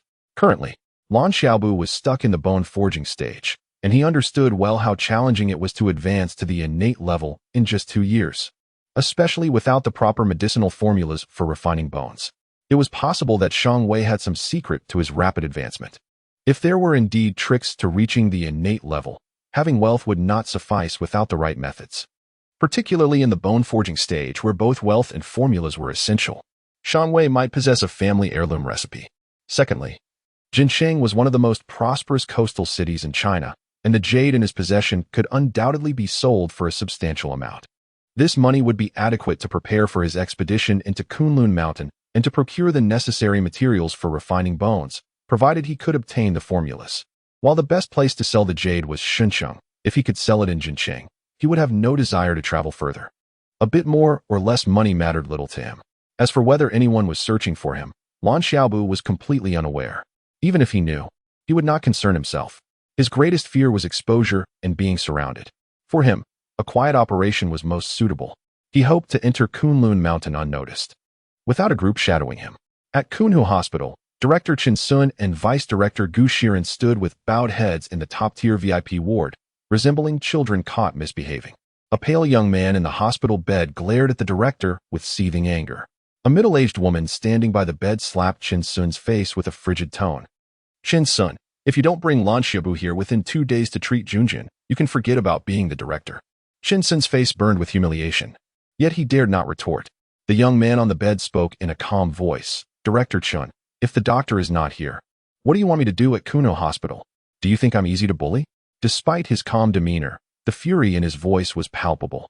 Chen Sun silently despised the situation, thinking it foolish to call him in, as they had learned about Zhai Man's case and rushed to Kuno Hospital.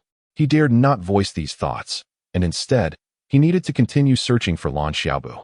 However, Chen Sun was destined to fail in locating him, for at that moment, Lan Xiaobu had already arrived in Jincheng, having discarded his previous phone card. To investigate Shang Wei, Lan Xiaobu chose to stay at a hotel near Jincheng University of Technology. Although he had never met Shang Wei, he was well acquainted with his appearance and background. In fact, after Shang Wei had taken the spacecraft alone in his past life, all information about him had been thoroughly disclosed. Few were unaware of it. Before Lan Xiaobu even reached the physics and electronics teaching building or inquired for directions, he spotted Shang Wei. Shang Wei was quite presentable, but the notable asymmetry of his ears and a red line along the bridge of his nose were hard to miss. He followed Shang Wei for an entire morning without an opportunity to act. Lan Xiaobu hoped that Shang Wei would leave the school, allowing him to find a secluded spot to ambush him and demand answers. Evidently, Shang Wei was a diligent student. He rarely left the classroom even during breaks. It was rumored that his family was a prominent and wealthy clan in Jincheng, yet nothing about Shang Wei suggested he possessed the demeanor of a privileged heir. Finally, around noon, Lan Xiaobu found his chance. Shang Wei appeared to receive a phone call and hurried to a quiet area to take it. Lan Xiaobu seized this opportunity and followed discreetly. "Uncle Xiong, there is no one around now. What is the matter?" Shang Wei glanced around before covering the phone with his hand, speaking urgently. Typically, Uncle Xiong would not call him without a significant reason. Xiong Feixiong was the most enigmatic figure within the Shang family, and many members were oblivious to his dealings. Being the legitimate son and future heir of the family, Shang Wei was well aware of Xiong Feixiong's responsibilities, which encompassed all illicit dealings and unsavory activities. The Shang family's prominence in Jincheng was closely tied to this figure, whose hands were stained with blood and who was responsible for numerous deaths. On the other end of the line, Xiong Feixiong chuckled ominously. "Ah Wei, there's a grand event tonight. I want you to come and see." "What grand event?" Shang Wei instinctively inquired. Lan Xiaobu, hiding nearby, strained to eavesdrop. His cultivation had reached the bone forging stage, enabling him to catch snippets of their conversation, specifically the mention of a grand event occurring that evening. He hoped Shang Wei would ask more probing questions. Xiong Feixiong's tone shifted to one of gravity. "Tonight is the global grand event of the Thousand Sounds auction. taking place right here in Jincheng.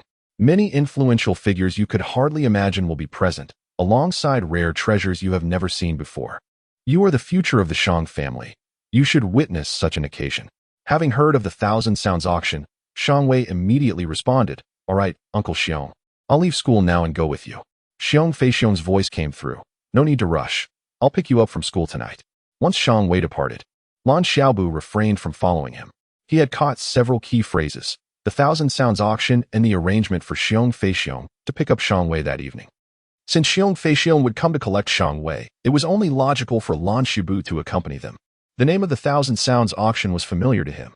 After eliminating Cheng Jinjia, he had obtained a black iron plate the size of a bank card, inscribed with the golden characters, Thousand Sounds auction. To his astonishment, upon examining the plate, he discovered not only the 4 golden characters, but also an additional line. December 15th, 291, Wangjiang Road, Jincheng, S-level auction. December 15th, that was today? Lan Xiaobu speculated that the Qianin auction was holding an auction today, uncertain whether the entrance ticket to the event bore this particular brand. Upon returning to the hotel, Lan Xiaobu transformed his appearance into that of a middle-aged man. Given his extensive experiences and insights into life, this disguise as a middle-aged gentleman seemed almost seamless. Chapter 17. What Lan Xiaobu desires. This is a street that can neither be described as bustling nor desolate, lined on both sides with aged storefronts and old buildings. As Lan Xiaobu strolled along, he discovered that no matter how diligently he searched, the last address on Wangjiang Road was 290, where then was 291. Unwilling to concede, Lan Xiaobu circled around 290 several times, yet the elusive 291 remained absent. Just as he was about to inquire with the proprietor of 290, he noticed a man clad in a black trench coat approaching the entrance of 290, lighting a cigarette. Instinctively, Lan Xiaobu paused. It was evident that 291 held some significance. If he were to ask, would he inadvertently reveal himself as a novice, freshly in possession of a Qianin auction card? With a facade of nonchalance, Lan Xiaobu departed and made his way to a nearby eatery, ordering several dishes and a bottle of beer. An hour elapsed, and upon observing the man in the black trench coat still smoking, he felt vindicated in his caution. Clearly, this individual was shrouded in mystery, who would linger for over an hour merely to smoke.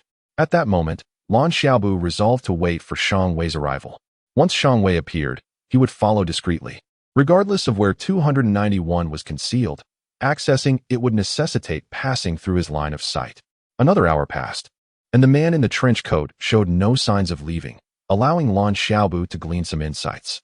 Over a dozen individuals entered a private underground parking lot, and what puzzled him was that they did not drive in but walked. Most perplexing of all, many of these individuals donned masks, oversized sunglasses, and hats. Lan Xiaobu had previously noticed that the parking lot was marked as private and temporarily closed. The entrance was open, lacking a gate. Yet there seemed to be a substantial door within. Having sipped on a beer alone for over 2 hours, lingering any longer would feel inappropriate. After settling his bill, he too donned a mask and sunglasses, heading toward the private parking lot.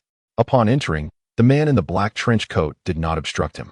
As he stepped into the open parking area, Lan Xiaobu released a breath of relief. The large door within the parking lot was unguarded but closed, and it was not the typical barrier of a garage, but rather a rusty iron door. Just as he pondered this, he spotted a card reader.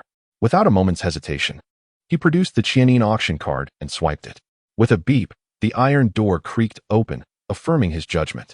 Before him lay a cement path, 2 to 3 meters wide, descending into the unknown. After walking approximately 10 meters, he encountered a side door. Though the cement path continued to extend, Lan Xiaobu resolutely turned toward the side entrance. It was an instinctive decision. He sensed that moving forward would lead him to a true garage, while the side door was the destination he sought. Indeed, upon entering the side door, he was met with another card-activated door, which he opened using the Qianin auction card once more. As the door swung open, a striking scene unfolded before him, a red carpet leading directly into a grand hall. Even without having attended an auction before, Lan Xiaobu recognized this hall as the auction venue at a mere glance. Flanking the entrance, individuals stood guard, yet none approached Lan Xiaobu to inquire or deter him. The hall was filled with numerous seats, arranged in private booths, seemingly available for anyone to occupy. Among the early arrivals, some chose not to sit, while a few familiar faces engaged in conversation. Lan Xiaobu refrained from taking a seat, opting instead to wait in the corner for Shang Wei's arrival. Despite the numerous concealed guards in the vicinity, none approached to disturb him.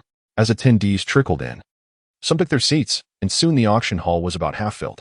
Lan Xiaobu scrutinized each newcomer, confident that he would recognize Shang Wei, even if he had altered his appearance. After more than half an hour, Lan Xiaobu finally spotted Shang Wei.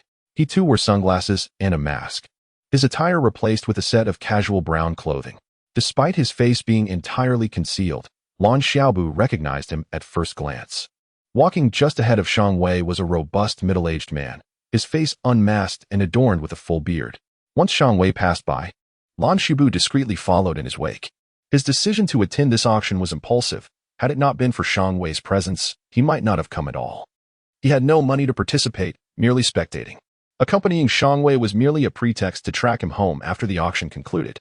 Previously, Lan Xiaobu had little understanding of how Shang Wei managed to cultivate to the innate level in merely 2 years.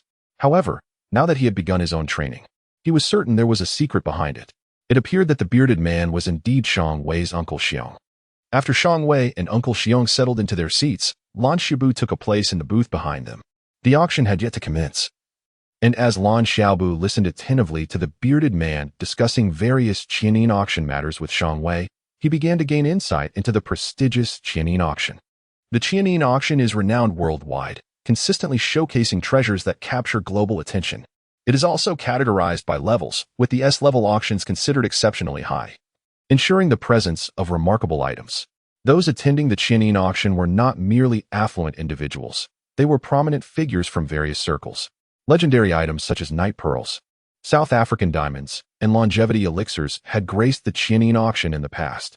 As Lan Xiaobu absorbed this information, the hall's lights abruptly dimmed, casting a soft spotlight on the auction stage, where a tall woman clad in a qipao appeared. At that moment, Lan Xiaobu realized that the auction hall had filled to over 70% capacity without his notice, leading him to suspect that there were multiple entrances to this auction. The qipao-clad woman smiled warmly, welcoming esteemed old friends to this auction. She noted that S-level auctions like this one were rare, often announced just a day prior. Many familiar faces appeared puzzled, prompting her to clarify that after this auction, there would be no further events for an entire year. Upon hearing this, murmurs of surprise rippled through the crowd. Lan Xiaobu overheard someone mention that the Qianin auction typically held at least 6, sometimes even 12 auctions a year. The notion of a year-long hiatus seemed extraordinary. Though Lan Xiaobu had never attended an auction before, he possessed a basic understanding of auction etiquette. Typically, an auction house would strive to promote the value of its items to secure high bids. Yet, the qipao woman merely introduced the artist's era and expertise before concluding her presentation. To Lan Xiaobu's astonishment, the painting attracted numerous eager bidders, ultimately fetching a staggering 1.76 million. The subsequent auction items were similarly introduced with brevity, yet each incited fervent competition. A relic from the Buddhist faith fetched nearly 200 million. Underscoring the authenticity of the items being auctioned, there could be no fakes, or else such fervor would not ensue. Lan Xiaobu lacked the funds to participate. He was merely an observer, his primary aim to keep an eye on Shang Wei.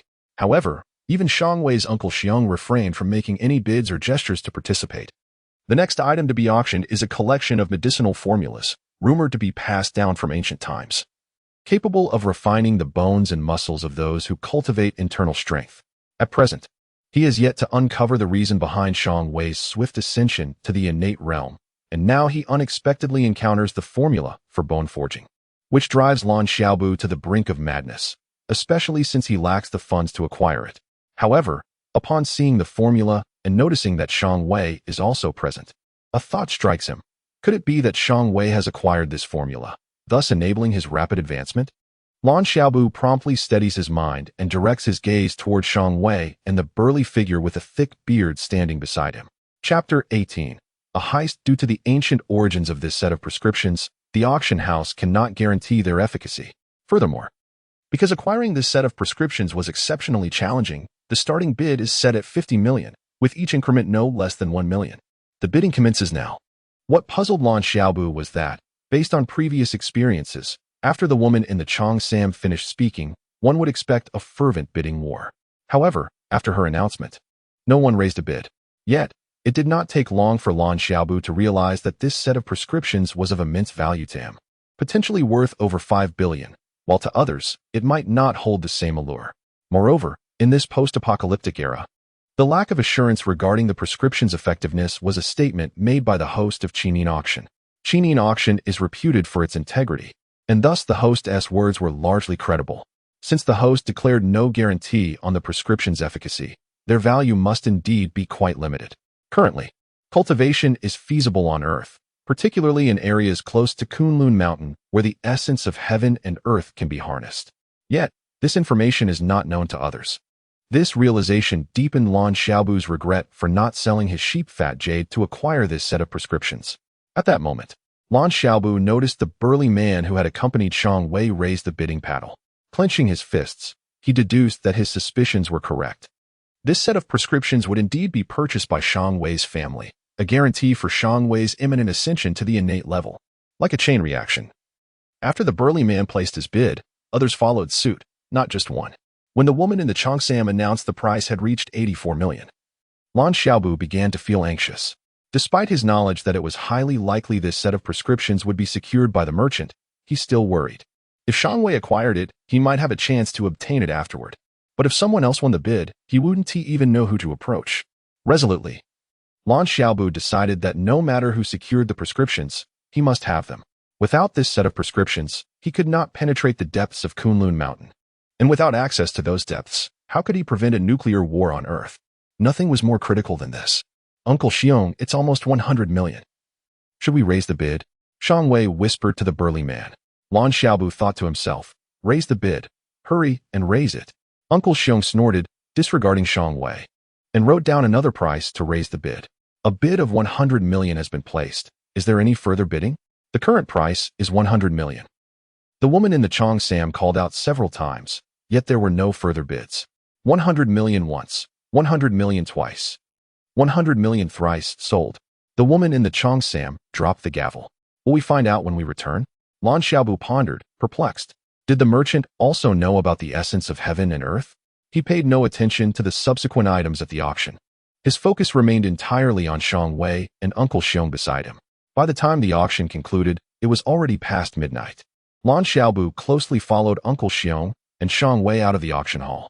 The entrance was a private garage, while the exit led to an entertainment venue on the second floor.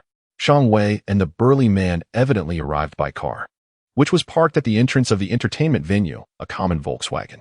Robbing my belongings? Shang Fei Xiong seethed with rage, nearly laughing from disbelief. How dare they attempt to rob Shang Fei Xiong? This was tantamount to courting death. Who in the circle didn't he know that Shang Fei Xiong was a practitioner of internal martial arts? Moreover, his strength had recently surged, and he was on the verge of a breakthrough. As Shang Fei Xiong twisted his body, just as Lan Xiaobu's fist seemed poised to strike, he suddenly bent his arm and lunged for Shang Fei Xiong's waist pouch. Alarm bells rang in Shang Fei Xiong's mind. The assailant did not intend to deliver a heavy blow first and then seize his belongings, but rather sought a direct theft. That earlier punch was merely a feint. He regretted making such a fundamental mistake. With a ripping sound, Lan Xiaobu tore away Shang Fei Xiong's waist pouch. Given Lan Xiaobu's speed, Shang Fei Xiong realized he could not catch up. This individual must also be a practitioner of internal martial arts. It was precisely because his opponent was an internal martial artist that he had erred. That earlier punch was delivered with lethal intent. Had he not dodged, the feint could have turned deadly. But was Shang Fei Xiong's property so easy to pilfer? Uncle Xiong, my belongings have been stolen.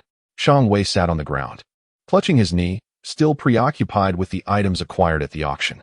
Your kneecap might be fractured. Let us head to the hospital first. Shang Fei Xiong immediately retrieved his phone and dialed multiple numbers. Shang Wei was the younger master of the Shang family and its future. He could not afford any setbacks. Lan Xiaobu dashed away, confident in his judgment. The burly man dared to leave with the items, even driving himself, indicating he was certainly no ordinary individual. Likely not weaker than Cheng Jinjia. Even if he could defeat his opponent, they could not afford to engage in a prolonged confrontation in that location. Thus, Lan Xiaobu had not considered overpowering the man to seize the prescriptions. His focus was solely on the prescriptions. The kick he delivered to Shang Wei as he left was purely an act of personal frustration. Shang Wei, a scoundrel, had brought extraterrestrial forces to Earth. allowing it to be enslaved and subjecting humanity to a life in a nuclear-polluted environment. He deserved to die 100 times over. Lan Xiaobu slipped into a shopping mall, pretending to browse mobile phone displays, yet feeling quite anxious. She relies on her status, thinking no one can touch her. Let's see what tricks she has up her sleeve now. No matter how elevated suits and status, she is, like me, merely a woman. The women of the Su family are all pawns. I am no exception, and neither is she. It is as it is, with just a year until her graduation. I am also curious how her uncle will protect her. That Lu Ruyu from the Lu family. What a pleasant name, but she is nothing more than refuse. Nearby conversations caught Lan Xiaobu's attention, specifically the mention of Su Tsin's name. He completely forgot his precarious situation, his focus entirely on the two women conversing. Soon, he pieced together some clues from their dialogue. The two appeared to be an aunt and her niece, with the younger woman likely being Su Tsin's cousin. She referred to the older woman as aunt, indicating that the elder was a generation above Su San. The elder woman seemed to have married into Jin City, while her young niece was visiting.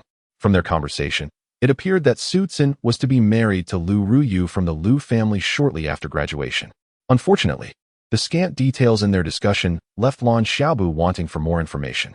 Yet, this was sufficient for Lan Xiaobu, who now suspected that Su Tsin's sudden arrival in that small county to seek him and marry him was tied to this very matter. The Lu family? The Dongqing Lu family?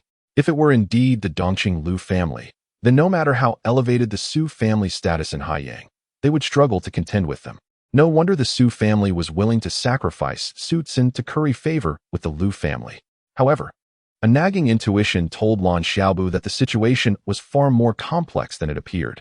It was said that Su Tsin was the most cherished granddaughter of Su Shanha, the head of the Su family, yet after marrying him, she never once mentioned the Su family again, indicating a significant rift between her and the family. Lan Xiaobu exhaled slowly. In his previous life, he had felt powerless. In this life, before departing Earth, he was determined to resolve Su Tsin's predicament.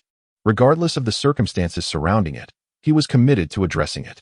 Su Tsin has nearly a year until graduation, while he would require approximately 7 to 8 months before venturing into Kunlun Mountain. After that period, others would become aware of Kunlun Mountain, making entry increasingly challenging.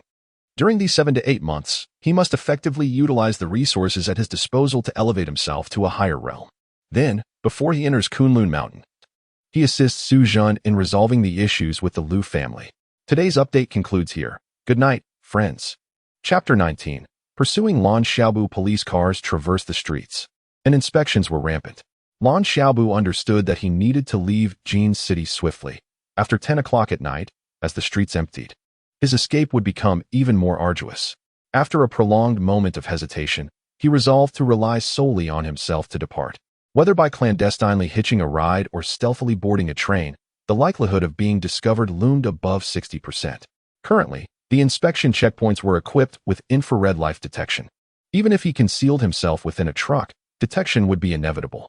Given his abilities, stealthily advancing along the railway track would prove a more viable option for exiting Jin City.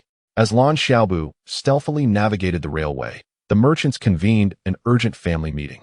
The patriarch, Shang Hongzi, sat at the head of the table, his face betraying no emotion. Similar to Shang Wei, Shang Hongzi possessed one large and one small ear. If Lan Xiaobu were to catch a glimpse of Shang Hongzi, he might ponder whether such a disparity in ear size could be hereditary. More conspicuous than his ears, however, was his head of white hair, devoid of a single white strand in his beard. To Shang Hongzi's side sat over 10 individuals, among them several women. Fei Xiong, what is the status of Xiao Wei? Shang Hongzi's gaze settled upon the bearded Shang Fei Xiong, his tone measured. Shang Fei Xiong stood, his face a mask of guilt. Patriarch, this individual is exceptionally ruthless. Xiao Wei has suffered a shattering injury to his knee. I have summoned Dr. De Wei, the finest orthopedic surgeon in Europe, who is currently en route. This situation arose from my negligence, and I bear full responsibility. With a wave of his hand, Shang Hongzi interjected. Now is not the time for accountability. Regardless of the upheaval it may cause in Jin City tonight, we must locate this individual. Feng Qi, what arrangements have you made? A medium-built man rose. Jin City is already in a state of search. However, I fear this individual may indeed be from Jin City, complicating matters. Another member stood. I am confident he is not one of the few who qualify for the Chenin auction. Although Jin City is vast, Only a select few gain entry. The speaker was Shang Yushui, the family strategist. Many of the family's investigative and indecisive matters were entrusted to him. Yushui, how can you be so sure this individual is not among those few? Shang Feixiong inquired, brow slightly furrowed. Shang Yushui replied calmly. Because he is entirely unfamiliar with the location of number 291 Wangjiang Road. I have reviewed the surveillance from today. He arrived there quite early in the afternoon, wandering around number 290 multiple times. He then entered a small eatery, remaining there for 2 hours. After that, he must have deduced his way into the Qianin auction based on how others entered. Moreover, Shang Yushui's expression grew grave. I discovered that not only are we searching for this individual, but the Living Crocodile Gang appears to be on his trail as well. The Living Crocodile Gang? Shang Hengze's expression shifted to one of concern upon hearing the name. The Shang family wielded considerable influence in Jin City, both overtly and covertly. But they regarded the Living Crocodile Gang with trepidation. Should a conflict arise, the Shang family would have little choice but to retreat. The Living Crocodile Gang did not engage in petty business. Their dealings were reserved for either major players or mercenaries. Every action taken by the Living Crocodile Gang reverberated globally. Aside from the gang leader, the organization was also supported by the 5 elements. Each of these members was a formidable internal energy practitioner, well-connected in society. The name Living Crocodile implied that once one was targeted by them, their fate would be as dire as being pursued by an actual crocodile, torn asunder in a bloody demise. It was truly unexpected that this individual had attracted the attention of the Living Crocodile Gang. I am certain it is the Living Crocodile Gang, Shang Yushui asserted. However, they likely have yet to ascertain the identity of their target. One of their members waited at number 290 Wangjiang Road for several hours, ultimately returning empty-handed. I am confident that the individual we seek is the same one they are after. As he hid in a tavern for more than 2 hours after spotting the gang member. He is a cautious individual. That settles it. I had my doubts before. But now I am certain of this individual's identity. Shang Feixiong interjected suddenly. Really? Shang Hengze regarded Shang Feixiong with curiosity, and the others mirrored this sentiment. Shang Feixiong spoke gravely. Previously, Xiaowei mentioned that a formidable middle-aged man had approached him a few days ago, inquiring about someone named Lan Xiaobu. Xiaowei had no knowledge of Lan Xiaobu, and thus thought little of it. Yet, Xiaowei noted that this middle-aged man exuded a fierce aura that left him feeling intimidated. It seems that this man must be from the Living Crocodile Gang, likely one of their internal energy practitioners. Shang Fengqi exhaled in relief. Since he has drawn the attention of the Living Crocodile Gang, it is only a matter of time before he is brought to light. However, Shang Hengze's expression darkened further. He spoke slowly. Our family must secure this individual before the Living Crocodile Gang can capture him. The reason remains unsaid. But I am aware that others possess the ability to cultivate internal energy, and it is not solely the Shang family. The formula for refining bones and muscles is of paramount importance to us at this moment. In a VIP suite on the top floor of Jin City's premier hotel, Jin Yu, a man with a sinister gaze stared out the window for a long while before letting out a chilling chuckle. I never expected that he would kill the right minister and use his Qianin auction card to enter the auction, subsequently seizing the Shang family's possessions. You are Lan Xiaobu, aren't you? Bold and audacious. Lan Xiaobu was not discovered by him, but rather by Cheng Jianjia. Although Cheng Jianjia had not divulged any information about Lan Xiaobu to anyone, the fact that he did not attend the Living Crocodile Gang's 5 Elements meeting a day prior suggested that he had likely met with foul play. Otherwise, there would be no reason for Cheng Jianjia to abstain from attending such an important gathering. According to his investigation, Cheng Jianjia had been researching an individual named Lan Xiaobu prior to his disappearance. Thus, it was highly probable that the one who killed Cheng Jianjia was connected to Lan Xiaobu. He came to Jin City knowing that the Qianin auction was being held here. If the assailant intended to utilize Cheng Jianjia's Qianin auction card to participate in the auction, he would inevitably surface in Jin City. Ding ding ding. The phone rang. The sinister man glanced at the caller ID, a cold smile creeping across his lips. He knew the answer was forthcoming. Although he had previously been aware that Cheng Jianjia was investigating Lan Xiaobu, he remained ignorant of Lan Xiaobu's background. This call would surely illuminate Lan Xiaobu's origins. A respectful voice emerged from the other end of the line. Brother Ji, we have thoroughly uncovered Lan Xiaobu's background. He is a descendant of the Lan family from the Lansong group, originally from Tingjiang. However, he left Tingjiang at the age of 14 and has since been studying in Haiyang. He is now 18 years old. Having been admitted to the youth class in the pharmacy program at Haiyang Medical University at 14, later transferring to clinical medicine in his sophomore year. He is currently a fourth-year clinical medicine student at Haiyang Medical University. Upon hearing this, Ji's brow furrowed. A fourth-year student?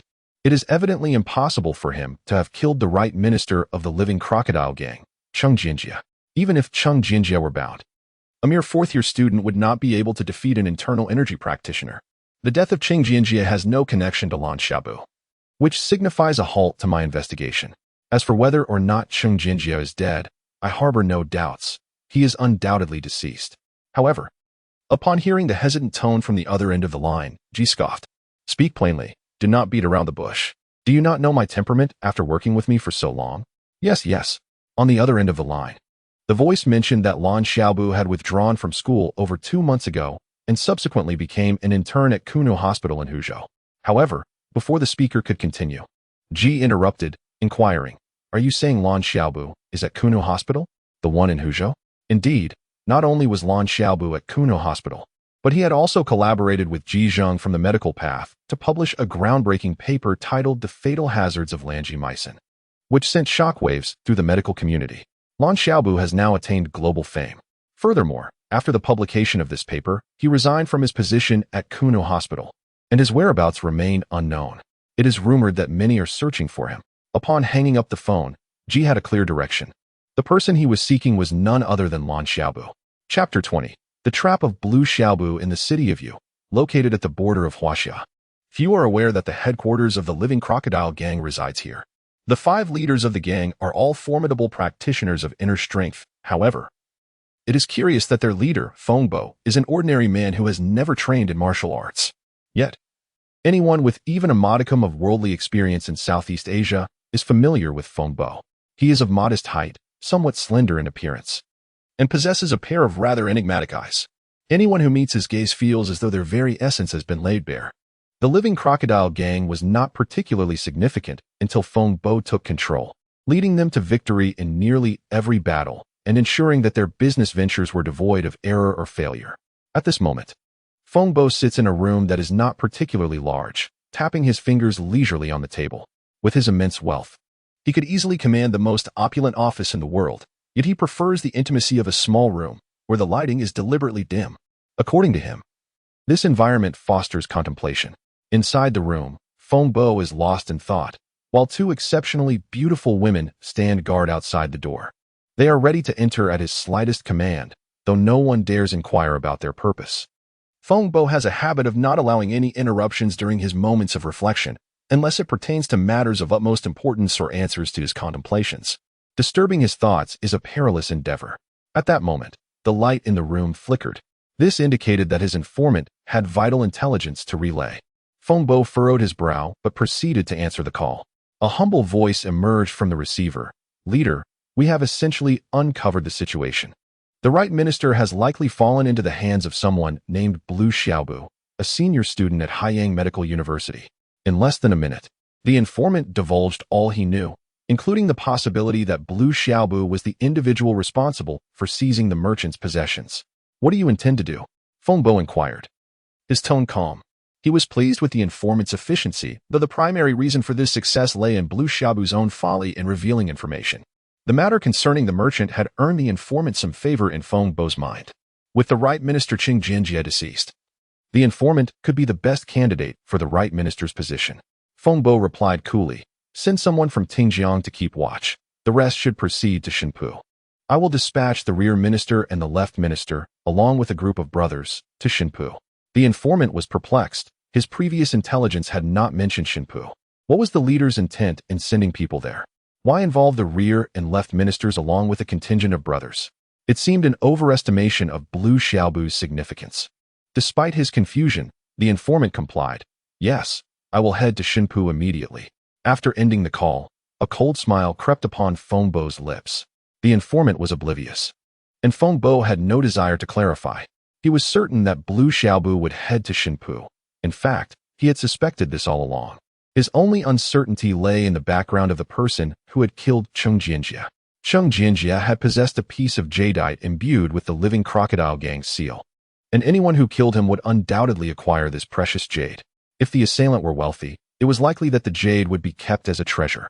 Now that he had learned the assailant was merely a student of limited means, it was evident that upon acquiring the jade, their first destination would be Shinpu, the world's most renowned jade trading hub, where jade prices are the highest globally. If this were not sufficient justification, the second piece of information from the informant solidified his belief that Blue Xiaobu would indeed go to Shinpu. The informant had assessed that a formula for refining medicinal ingredients, purchased by the merchant, had been seized. If it was Blue Xiaobu who took it, he would require funds to procure the necessary materials, and those funds would naturally come from the jadeite. Blue Xiaobu wiped the dew from his hair and sighed, finally emerging from the confines of the city's lockdown. His judgment had proven correct. Following the railway route, while seemingly perilous, was in fact quite safe. Everything was under his control, and he could easily navigate through all checkpoints and inspections. Most importantly, the merchants had yet to escalate their search efforts to military intervention. His next destination was Shinpu, where he could exchange the highly valuable jadeite he possessed. By selling the jadeite, he would acquire sufficient materials to purchase the necessary medicinal ingredients, enabling him to advance his cultivation to a higher level. In Shinpu, the Zhou family held a prestigious position among the top 10 most powerful families in Huaxia, often regarded as one of the top 5. Typically, such prominence would suggest a life free of worries. However, the Zhou family has recently been shrouded in a cloud of despair due to the illness of their sole heir, Zhou Jun, who suffers from a rare condition known as frozen silkworm disease. This affliction, which has emerged in the last decade, begins at the feet and necessitates amputation as the sole treatment. The sooner the amputation occurs, the better. Delays could prove fatal. Zhou Jun, the only direct descendant of the Zhou family, has been afflicted with this disease for 6 months, marking the worst news for the family. While ordinary families would likely perish within 2 months of such an affliction, the Zhou family has expended vast resources to procure the world's finest equipment and medicines, enlisting the care of the foremost expert on frozen silkworm disease, Benku, to ensure Zhou Jun's survival and prevent the disease from worsening. Despite these efforts, Zhou Jun's condition has deteriorated, and without amputation soon, his life hangs by a thread. Benku, the expert they hired, has ceased all conservative treatments, stating that without amputation within 2 weeks, Zhou Jun would have no chance of survival. Fortunately, just days ago, the Zhou family received exhilarating news. A treatment for frozen silkworm disease had been discovered. A woman named Xu Hongji had her daughter, Zhai Man, treated successfully by a doctor named Blue Xiaobu at Kuno Hospital. This revelation brought immense joy to the Zhou family, prompting them to contact Kuno Hospital immediately and send Zhou Jun there without delay. To their dismay, upon arriving at the hospital, they were unable to locate the elusive Dr. Blue Xiaobu. How could a hospital fail to find one of its own doctors? The absurdity of the situation infuriated the head of the Zhou family, Zhu Jie, who sat with a grim countenance in an ornate rosewood chair. Zhou Jun was his beloved grandson, and he had invested countless efforts into his upbringing. Zhou Jun was the sole successor of the Zhou family. Any harm to him was unacceptable. Is there still no news? Zhu Jie's face was a mask of anger and frustration. Beside him stood a middle-aged man who, just as he was about to speak, was interrupted by the urgent ringing of a phone. The man quickly answered, his voice laced with urgency. "Leader, it's a call from Zhu Fei." Zhu Fei was tasked with investigating the whereabouts of Blue Xiaobu, akin to a merchant's envoy within the Zhu family. "Put him through." Zhu Jie clenched his fists tightly. As the call connected, Zhu Jie did not need the middle-aged man to relay the message. He heard Zhu Fei's voice clearly. "Blue Xiaobu has been located." "What?" Zhu Jie abruptly released his fists and grasped the phone tightly. "Zhu Fei, you say Blue Xiaobu has been found? Where is he?"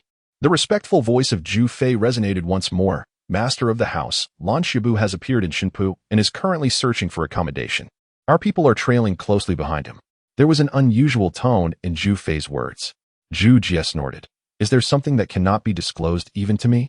This concludes today's update. Good night, dear friends. Chapter 21. The oversight. No, it is due to Lan Shabu's background, Zhu Fei quickly clarified. Zhu Jie inquired, "Could it be that Lan Xiaobu's origins are so remarkable that even our Zhu family cannot afford to offend him?" Zhu Fei lowered his voice. "Head of the family, Lan Xiaobu is associated with the Lansong group. Based on my investigations, he is the direct grandson of the former chairman." Lan Xing. Zhu Jie furrowed his brow and responded, "Is he the son of Lan Xiangchen, The one who vanished while experimenting with space travel and is referred to as the space heir? The heir of the Lansong group is indeed Lan Xiangchen, yet he shows no interest in the flourishing Lansong group. His true passion lies in exploring the cosmos, having even acquired an island abroad to further his pursuits. In truth, Lan Xing, the chairman of the Lansong group, has more than one son. Lan Xiangchen is merely the eldest. He also has two younger brothers, Lan Xiangwen and Lan Xiangwu. Despite Lan Xiangchen's disinterest in inheriting the family business, Lan Xing has designated him as the sole successor. This sole heir, captivated by space exploration, has earned the moniker Space Heir, implying that his ethereal pursuits will ultimately lead to the downfall of the Lansong group. Indeed, it is he, Zhu Fei affirmed. Zhu Jie scoffed. I did not realize the Lan family had such a significant oversight. How could you have allowed this to happen? Zhu Fei hastily replied, it was Ruan Qi. She is Lan Xiangchen's wife. For reasons unknown, she abruptly left the Lansong group with her young son, Lan Xiaobu, just before the incident.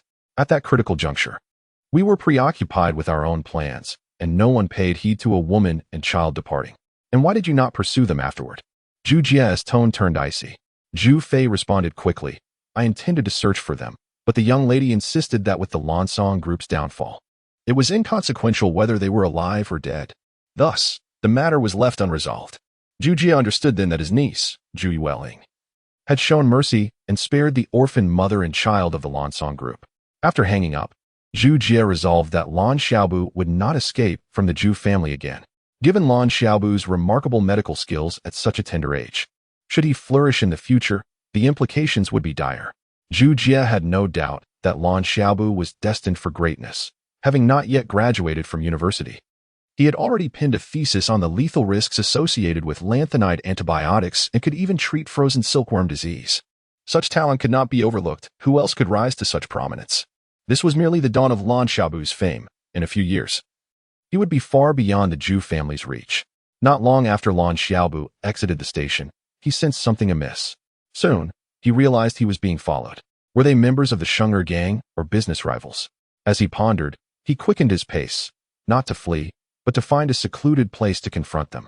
With his current prowess, even if he were outmatched, few could hinder his escape. As Lan Xiaobu hastened his steps, so did his pursuers. He distanced himself from the station, arriving at an abandoned factory. Just as he prepared to take action, one of the followers called out, Friend, if you take another step, I will shoot. At a distance of more than 10 meters, a man in a hat aimed a pistol at him. Lan Xiaobu furrowed his brow slightly. This was the second time he had faced a gun. In his past life, he had failed to save a so-called young master, only to find himself threatened at gunpoint. Helplessly witnessing his own abduction and subsequent fate of being bound and cast into the sea, a fate akin to being buried alive. The sea? Lan Xiaobu glanced into the distance. It seemed that the place where he had once met his end was indeed here, Deep Poo. You are quite bold, the man holding the gun sneered. Noticing Lan Xiaobu's distraction in the face of danger, suddenly the roar of an engine broke through the tension as a black sedan sped into the area, from which 5 robust men emerged. Though unarmed, they strategically surrounded Lan Xiaobu. What is it that you seek from me?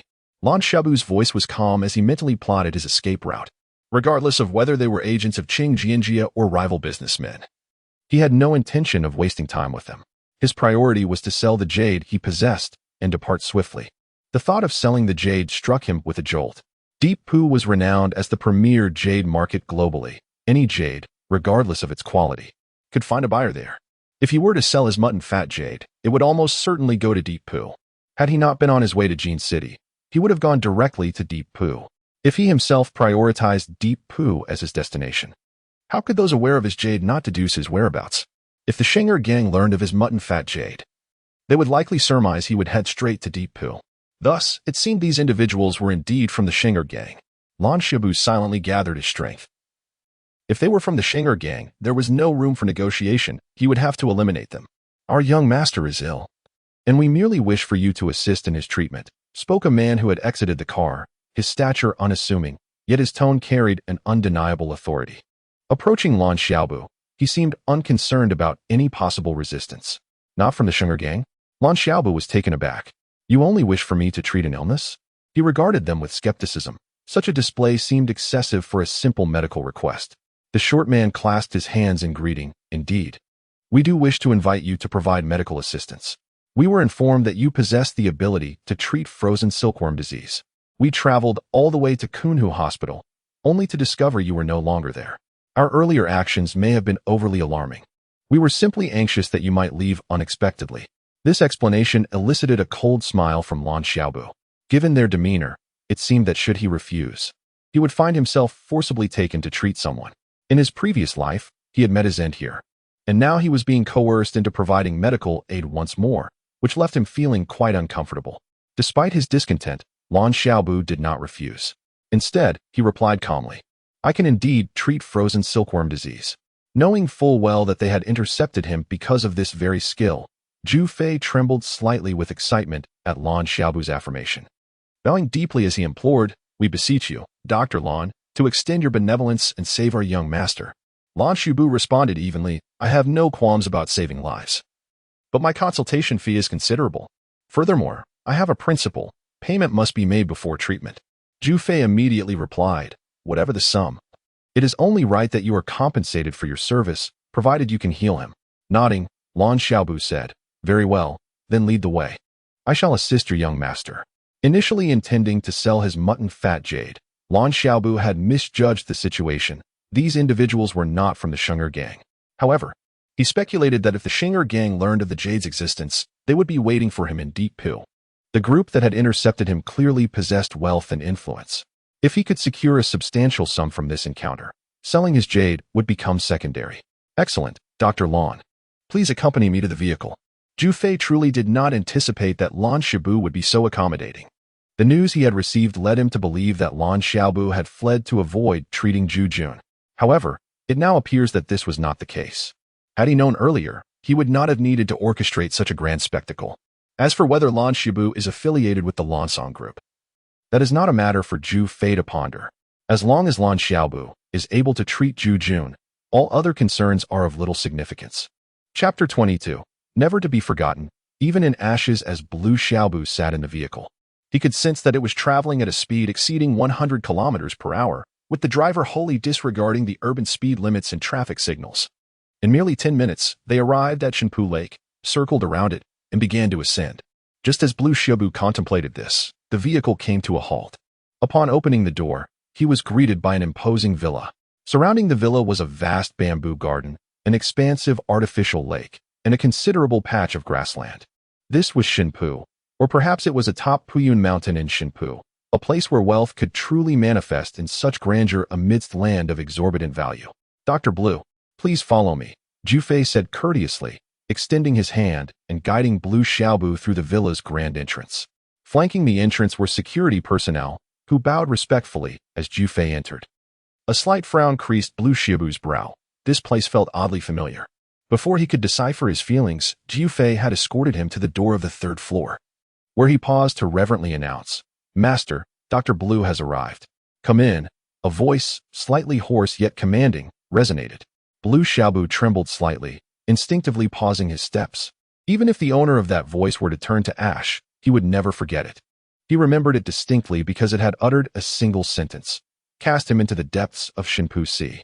At that time, he had failed to treat a significant figure, not that he had even begun treatment, merely declaring it impossible.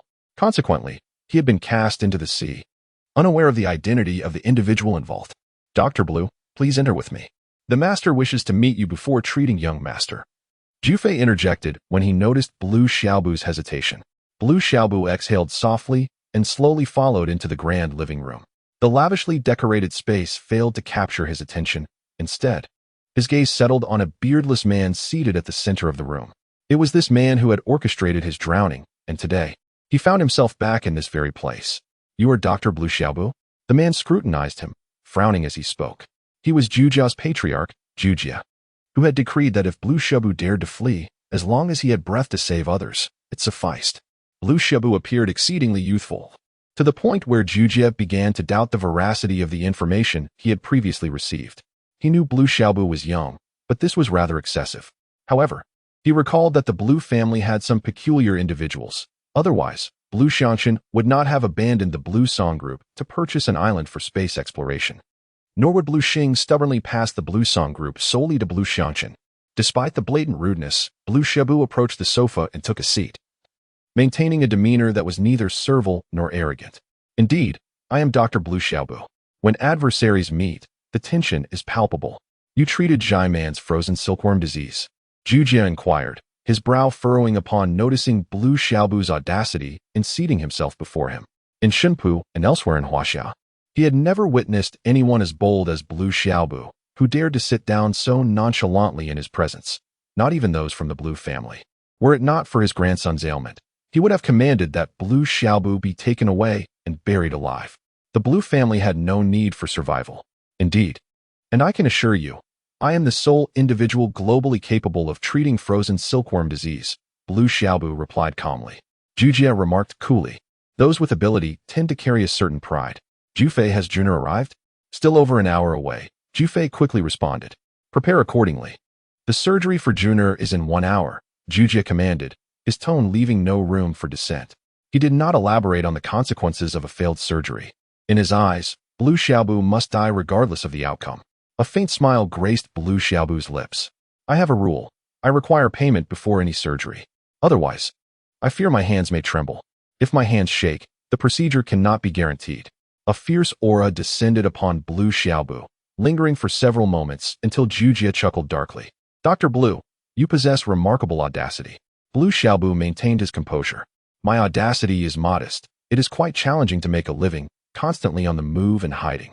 Today, I finally received a commission, and I worry that it may all be for naught, so I prefer to secure payment first. Jufei, transfer him whatever amount he requests. Zhu Jie stated, his tone considerably softened, the murderous intent dissipated. It was not in Zhu Jie's character to quibble with a dead man. Jufei glanced at Blue Shabu. Doctor, simply provide me with your account number and the amount you require. Blue Shabu tapped the edge of the table thoughtfully before responding, I have offended a few individuals, so please do not transfer funds to my account. Instead, I require 200,000 in cash. Blue Shabu was confident that his altercations with the Crocodile Gang were unknown to his adversaries, yet the business disputes would undoubtedly be discovered by the man before him. Even Jufei felt a hint of derision, having anticipated great things only to find Blue Shabu's appetite rather modest. 200,000 in cash, how amusing. The direct descendant of the Blue Song group now had a desire akin to that of a beggar. Before he could finish his thoughts, Blue Shabu's voice resonated once more. I heard you acquired a diamond known as the Blue Wing Star 6 months ago. I require that diamond. 6 months prior, Shenpu auctioned a diamond called the Blue Wing Star, weighing an impressive 107 carats, valued at 900 million. Blue Shabu was unaware if the Zhujia family had indeed acquired it, but only a handful of families in Shenpu had the capability and qualification to secure such a gem. He estimated that the likelihood of the Zhujia family being among them was at least 50%, hence his inquiry. Ha ha ha, Zhujia laughed in exasperation. You possess some skill, knowing that the Blue Wing Star was acquired by my family. Jufei regarded Blue Shabu intently. Doctor, your appetite may be somewhat excessive. Moments ago, he had likened Blue Shabu's desires to those of a beggar, only to now claim they were too grand. Unfazed, Blue Shabu replied, my appetite is manageable. My only concern is that my hands may tremble during the surgery.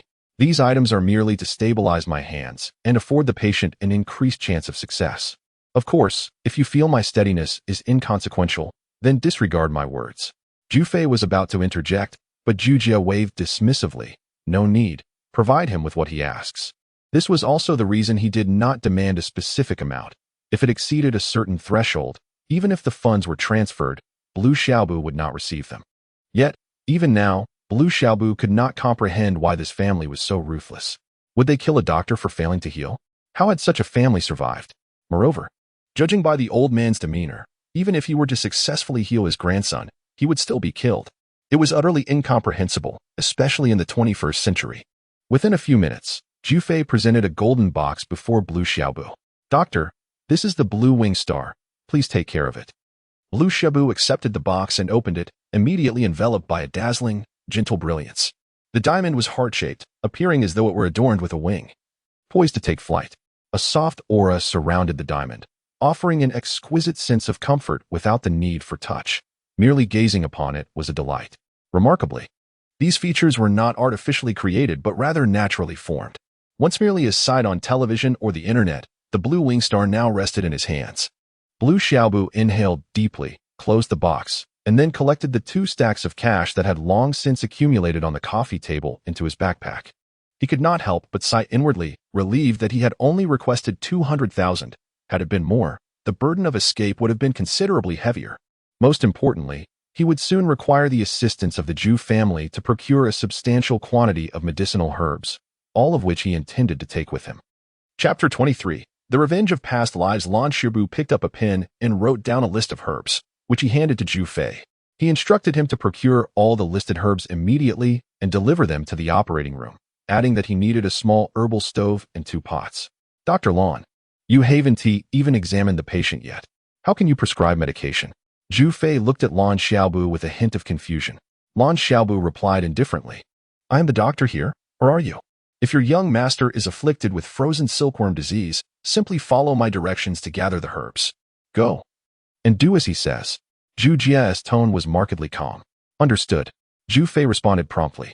He was acutely aware that when the family head's murderous intent reached its peak, this was the kind of calm demeanor he exhibited. When the family head acted this way, it often meant that Lan Shibu might not survive until tomorrow. This was not unusual.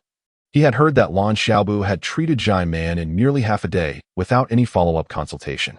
Once Zhou Fei left, Lan Xiaobu turned to Zhu Jia and said, while I could perform the procedure in the main hall, a top-tier operating room would yield far superior results. Moreover, the operating room must have windows. Frozen silkworm disease is unlike other ailments, as it requires immediate air circulation with the outside environment post-surgery. If there are no windows, the main door must be opened right away. As long as it is a top-tier operating room, soundproofing is a given. Lan Shibu believed firmly in the Zhou family's capability to facilitate this. Rest assured, we have an operating room that meets your requirements, Zhu Jie replied calmly. It must be said that the Zhou family was remarkably efficient. Lan Xiaobu did not wait long in the newly prepared operating room before Zhou Fei returned with all the herbs. That was fast, Lan Xiaobu remarked, scrutinizing the pile of herbs Zhou Fei brought. If it weren't for treating someone from the Zhou family, he would have doubted the authenticity of the herbs.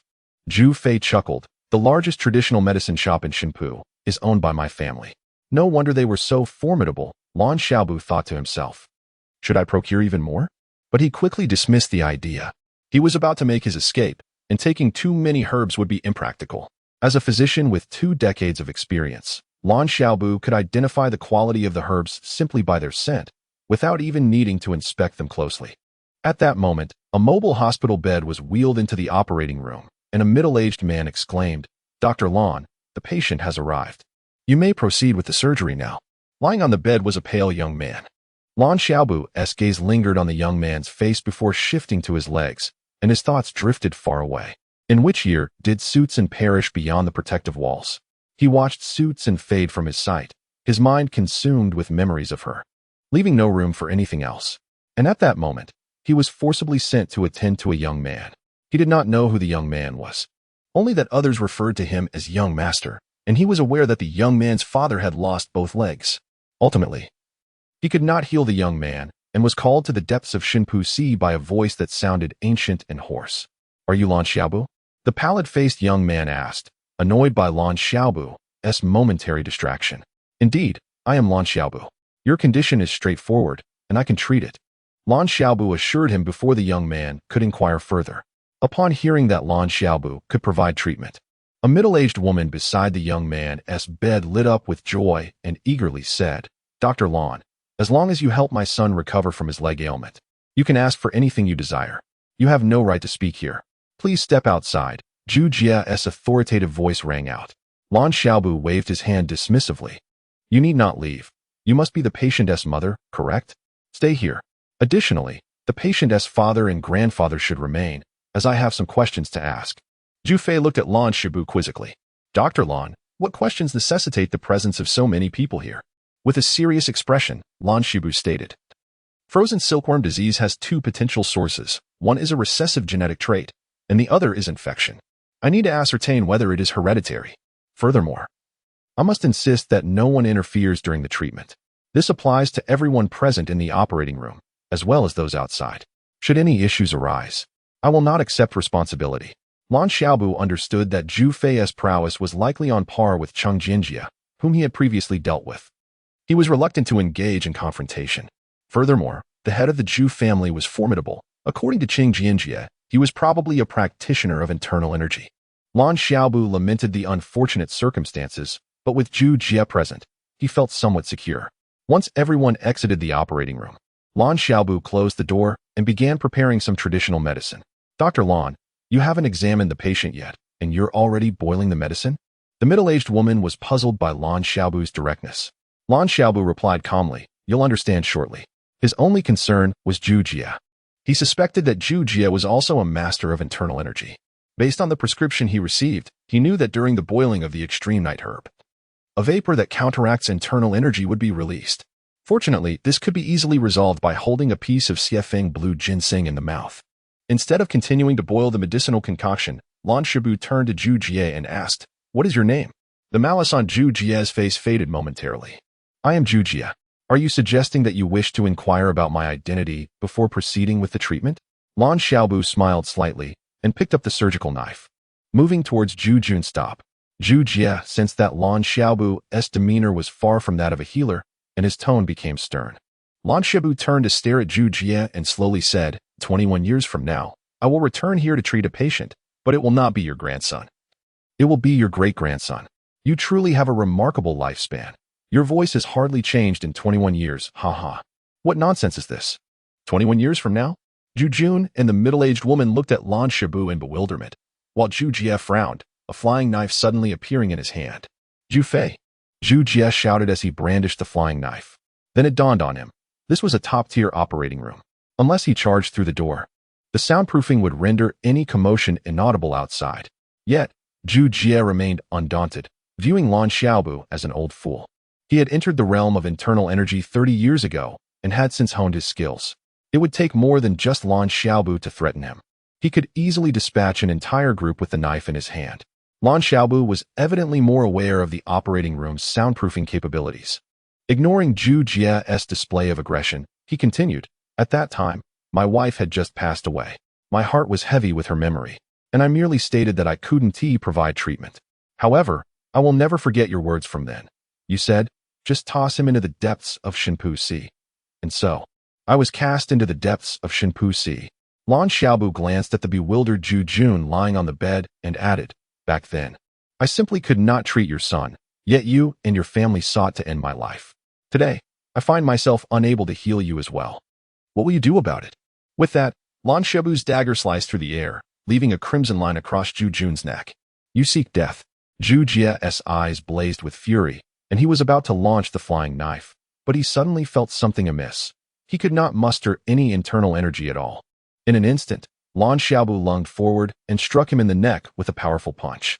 At that moment, he realized that all of Lan Xiaobu's earlier words were not explanations, but rather a pretext to allow the medicinal properties to take effect, rendering him incapable of summoning his internal energy. He was engulfed in an overwhelming sense of regret, realizing that he should have rushed to open the door at the very first moment, even if it meant creating some noise. It was only at this moment that the middle-aged woman came to her senses, yet her terrified scream was abruptly silenced as Lan Xiaobu's knife severed her throat. Zhu Jie collapsed to the ground, his throat completely shattered, emitting guttural sounds, while his eyes blazed with an intensity akin to fire, consumed by unbridled fury. Chapter 24. The most wanted. Lan Xiaobu approached Zhu Jie, the head of the Zhu family, with a mocking tone. What a pity! I failed to eliminate your son today. But fret not, I shall soon rid the world of him. And you, old man, are truly insidious. Is it customary for you to summon a physician with such arrogance? As for this place, rest assured, I shall set it ablaze upon my departure. Consider it a favor, I'll burn it down for your use. Zhu Jie struggled to respond, but his crushed throat rendered him unable to utter a single word, blood trickling from his lips. It dawned on him why Lan Xiaobu had brought a surgical room with windows. It was a means of escape. The latter's remark about a room without windows clearly indicated that Zhu Jie would never opt for such an option. Given a choice, the Zhu family would invariably select the more advantageous route. In that moment, Zhu Jie yearned to summon Zhu Fei, but he was powerless to act. After a lifetime of dominance, he found himself bested in such a trivial manner. Lan Xiaobu, indifferent to Zhu Jie's plight, stepped on his head. exerting pressure that led to his immediate demise. With a thud, a dark object hanging from Zhou Tian's neck fell to the floor. Lan Xiaobu, uninterested in what it was, casually severed the string and pocketed it. Whatever it was either insignificant or of great value. Not in haste to depart, Lan Xiaobu disposed of the extreme night grass in the pot, then carelessly added a few herbs and water, boiling it vigorously before simmering it on low heat.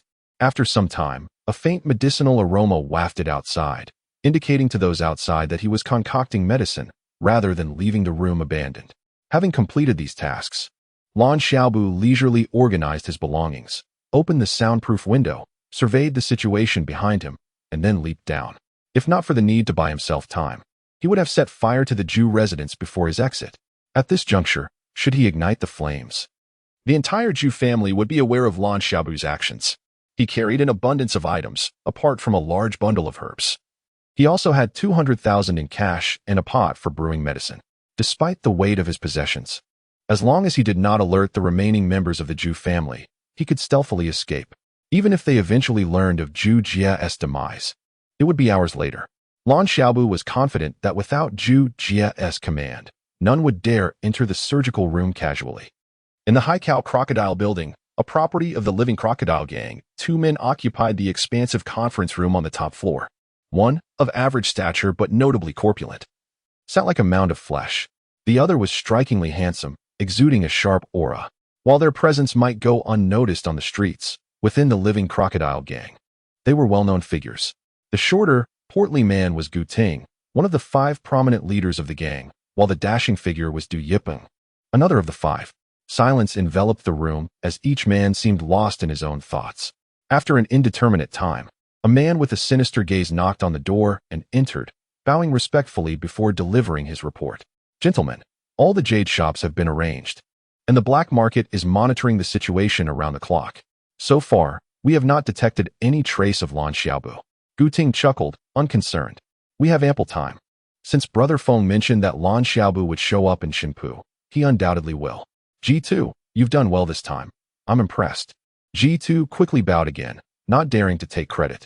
He was acutely aware of the dangerous reputation of the smiling, seemingly harmless man before him.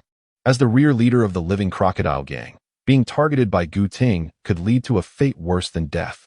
Du Yipeng added, while it may be your merit, do not be modest. Keep a close watch. The moment Lan Xiaobu appears, inform us immediately. Our time is limited, we cannot linger here. How disgraceful that Lao Cheng was taken down by a mere weakling. It's a shameful blemish on the reputation of the 5 leaders of the Living Crocodile Gang. Gu Ting remarked, shaking the flesh on his face, his eyes narrowing. Just as Du Yipeng was about to say something, G2's expression shifted dramatically. What's the matter? Du Yipeng inquired, fixing his gaze on G2. G2 held up a vibrating phone. We have news about Lan Xiaobu. Quick, answer it. Gu Ting commanded, extracting a sharp knife to groom his nails. G2, aware of the ominous tales surrounding Gu Ting's nail grooming habit, a sign of impending violence, hurriedly answered the call. Soon, his expression grew peculiar. In just half a minute, he ended the call and respectfully stated, I just received word that Lan Xiaobu has entered the Zhou family residence, killing the head of the Zhou family, Zhou Jia, the heir Zhou Jun, and Exile Yan. Zhou Jun's biological mother, Du Yipeng, sprang to his feet, a cold smirk curling his lips. What a bold young man. No wonder he dares to provoke the Living Crocodile Gang. Even the Zhou family is not spared. He possesses true audacity. Indeed, this lad is not merely bold. He is a troublemaker. Not only has he offended our gang, but he previously robbed merchants and now stirs trouble with the Zhou family in Xinpu. I haven't encountered someone so intriguing in ages. I hope to see just how fascinating he truly is, Gu Ting remarked, eliciting an involuntary shiver from G2. Gu Ting's desire to meet someone deemed interesting was not to be taken lightly. Given that Lan Xiaobu has likely left Xinpu, our continued presence here is futile, Du Yipeng asserted, already making his way to the door. Lan Xiaobu indeed departed Xinpu, but the nation was abuzz with chatter, not only domestically but internationally. Discussions about Lan Xiaobu proliferated. As a top-tier medical researcher, why would he commit such atrocious acts? Many in the medical field lamented the downfall of such a promising scholar. Lan Xiaobu's crimes became widely known, and a nationwide manhunt ensued. Sutsun from Haiyang Medical University stared blankly at the online wanted notice. Not long ago, Lan Xiaobu was a distinguished expert publishing top-tier papers in the medical realm. Countless media outlets and journalists sought him out, eager to conduct the first exclusive interview. In a short span, Lan Xiaobu transitioned from a dropout to a globally renowned medical expert, only to become a fugitive. What has happened to Lan Xiaobu? With a resounding thud, Shang Hongze slammed his fist on the table. Lan Xiaobu was the target of a covert assassination by the Shang family, and now he was publicly wanted across the nation. This was undoubtedly bad news for them. They did not desire Lan Xiaobu himself, but the invaluable elixir recipe he possessed. Only they understood the fortune that recipe could bring. Once the world recognizes that the eruption of natural energies allows for inner cultivation, that recipe will become the most coveted treasure. Now that Lan Xiaobu was wanted, the Shang family's opportunities were swiftly evaporating. This little brat is indeed a troublemaker. Shang Feixiong seethed. Indeed, Shang Feixiong agreed. Lan Xiaobu was acutely aware that many sought him, and he understood that survival in the city had become untenable. With a large bag slung over his shoulder, he disguised himself and boarded a long-distance black car. After a day or two of travel, he finally arrived at the outskirts of the 10,000 Great Mountains. Initially, Lan Xiaobu intended to head to Kunlun Mountain, but the distance from Shenpu was too great, forcing him to settle for the 10,000 Great Mountains instead. Upon reaching the periphery of the 10,000 Great Mountains, Lan Xiaobu sensed that he was essentially safe. It was evident that after departing from Shenpu, the Zhou family was likely unaware of his elimination of several of Zhou Jia's associates. Otherwise, his journey would not have been so tranquil. Once he entered the 10,000 Great Mountains, he fervently devoted himself to the art of cultivation through the use of medicinal formulas. Even if he could not attain the innate level, achieving the late stage of meridian circulation would suffice for his journey to Kunlun Mountain. The 10,000 Great Mountains stretch over 100 kilometers, teeming with abundant resources. Deep within the mountains, a plethora of medicinal herbs awaited discovery. Currently, he possessed numerous herbs suitable for bone forging, and should they prove insufficient, he would venture into the mountains to seek more. Not only had he previously studied pharmacology, but even without formal training, his understanding of medicinal materials would enable him to locate them with relative ease. 3 days later, Lan Xiaobu found himself deep within the 10,000 Great Mountains. Throughout his journey, he made a concerted effort to avoid encounters with herb gatherers, fully aware that he was now a figure shrouded in secrecy. Whether it be the Zhou family, the merchants, or the living crocodile gang, any of them could easily extinguish his life. On the 4th day, Lan Xiaobu discovered a refuge in a secluded valley, a modest cave nestled beneath a massive boulder, spanning several paces in circumference. Just a short distance ahead, a gentle stream meandered through the landscape. This location was rarely visited, and given the absence of dense foliage surrounding it, it provided a sense of security. More importantly, it was an ideal setting for his bone-forging practices.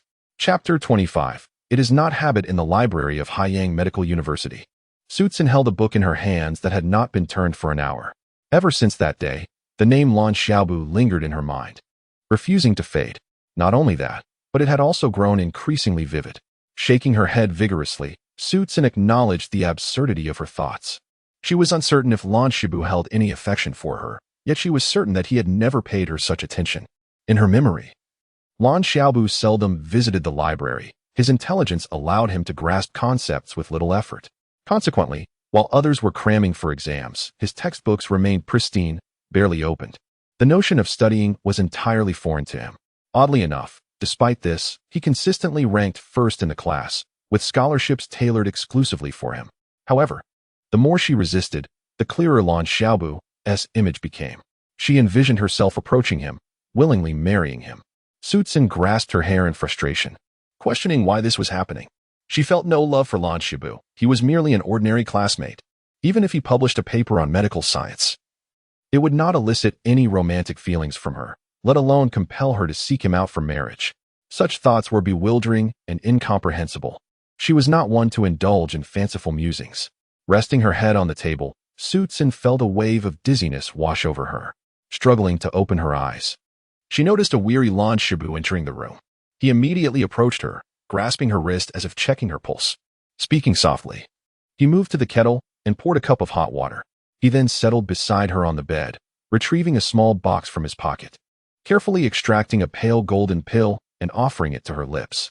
"Sinsen, please take your medicine." Su Tsin recoiled, reaching out with her frail hand to grasp his. Xiaobu, this medicine is far too expensive. My illness cannot be cured. Let us just give up. She attempted to stroke his hair, but her strength faltered, preventing her from reaching him. Lan Xiaobu knelt slightly, allowing her fingers to brush against his hair. Your hair has turned white. You are not yet 40. Yet you seem so aged. Her voice grew increasingly ethereal. Xiaobu, remember, if there is a next life, do not marry me again. Be a little selfish. And find someone who loves you. I'm sorry, Xiaobu. I'm so weary.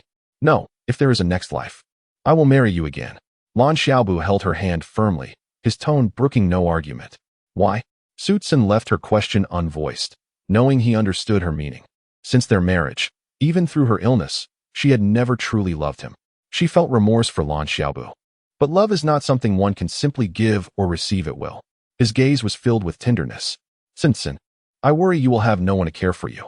I fear you will not sleep well, and I dread the thought of you crying alone at night, with no one to wipe your tears. All this time, I have never properly thanked you.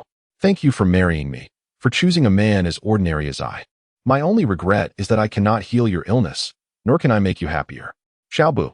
Tears streamed down Su Tsin's face as she closed her eyes, resolute in her inner commitment to no longer burden her husband. How she managed to rise, she could not comprehend. She dashed beyond the protective barrier. What was the purpose of the barrier? A headache began to throb. Yet, she soon heard Lan Xiaobu's anguished shout. Why? Why do you not stop her? She realized he was furious with the soldiers stationed at the barrier's exit. If they had only held her back, she would not have been able to escape. But she understood all too well that they would not impede her. A burden like her would be better off dead. At least within the barrier, her survival would not consume precious resources. Why should we stop her? One soldier replied coldly. Let me out. Lan Xiaobu's voice was eerily calm. I'm sorry, Dr. Lan, but you cannot go out, the guard replied with an icy tone. Su Tsin could leave because her presence within the barrier was merely a waste of resources. But Lan Xiaobu could not. He was a doctor, a remarkably skilled one. In this age of pollution, the worth of a doctor was universally acknowledged. Horrified by Lan Xiaobu's words, Su Tsin cried out, Xiaobu, please don't come out, please. Tears streamed down his face as he clutched the railing at the exit, gazing at her with a look of despair. Tsin, do you think I can survive without you? If you are gone, I no longer know the reason for living. Xiaobu, I'm sorry, I must go. Regret washed over her for having recklessly dashed beyond the barrier. His despair shook her very soul. In that moment, a new sensation ignited within her. Was this love? Why had she always believed she had not fallen for Lan Xiaobu? Was her impulsive marriage to him merely an act of rebellion against her circumstances? Perhaps when she wed him, she had not yet loved him. But now, as she faced the prospect of losing him, her soul ached, and she feared he might follow her out. Xiaobu. She longed to say more, but her eyelids grew heavy, her hands slowly descending, her consciousness slipping into an everlasting darkness. Regret filled her heart. She lamented not having conveyed her innermost feelings to Lan Xiaobu before her demise. Her apologies were not for a lack of love, but for her inability to remain by his side, having shared 2 decades of mutual support. This was no longer a habit, it was love. Su Tsin, SUSI-MANHUA. The violent shaking jolted her awake. She lifted her head to see a familiar face and instinctively asked, Mei Sun, what wrong? Su Tsin, why are you crying in your sleep? Zhang Meisun gazed at Su Tsin's tear-streaked face, bewildered. Su Tsin regained her composure, realizing she was in the library. Having merely dozed off at the table, the visions in her dreams now fading. Quickly, she took out a handkerchief to wipe her face. Zhang Meisun, now alert, said, You really need to be careful, your dreams are rather vivid. Meisun, has Lan Xiaobu been captured? Su Tsin suddenly felt an urge to see him. Why had he been the sole inhabitant of her dreams lately? Zhang Meisun dismissed her concern. No, he hasn't been caught. I never expected him to have such a fierce side. He usually seems so shy and honest, being the youngest among us. She sighed. Perhaps there are special reasons. Su Tsin instinctively defended him. Zhang Meisun shook her head. Regardless of the reasons, he should never resort to such cruelty. Su Tsin fell silent, unsure of what to say. By the way, Senior Ji Ning invited us to dinner. I came to get you, Zhang Meisun announced. It's at Tianhai Restaurant. Let us go together. It was common knowledge that Senior Ji Ning held feelings for Su Tsin, and she reciprocated to some extent. Her invitation could be seen as a means to assist him. Forcing a smile, Su Tsin replied, I think I'll pass. I have some matters to attend to and may need to leave Haiyang for a while. At that moment, Zhou Tian felt compelled to visit Huzhou. She needed to inquire at Kuno Hospital. The unease in her heart grew at the thought of not seeing Lan Xiaobu. Since my last encounter with Lan Xiaobu, so many dreams and scenes from my subconscious have emerged. Could they merely be figments of my imagination? She and I seldom interact. How could I possibly conjure such vivid scenarios? This concludes today's update. Good night. Friends. Chapter 26. The 7 tones. Whether the refinement of tendons and bones is akin to bone forging is of little concern to Lan Xiaobu. After concocting the first prescription for the refinement of tendons and bones, he imbibed it entirely without waiting for it to cool. A wave of heat surged from his innards, prompting Lan Xiaobu to commence his cultivation. The faint sound of cracking bones echoed, yet within his heart, joy blossomed. Previously, each time he practiced, he endured excruciating pain in his bones, as if they might shatter at any moment, which dissuaded him from continuing. Now, however, the discomfort was mild, and it felt as though a warm current flowed throughout his body.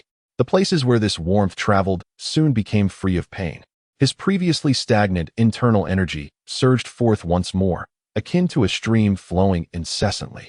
From dawn till dusk, Lan Xiaobu ceased his practice, exhilaration lifting him as he realized his newfound strength. He felt capable of dispatching several formidable opponents with a mere slap.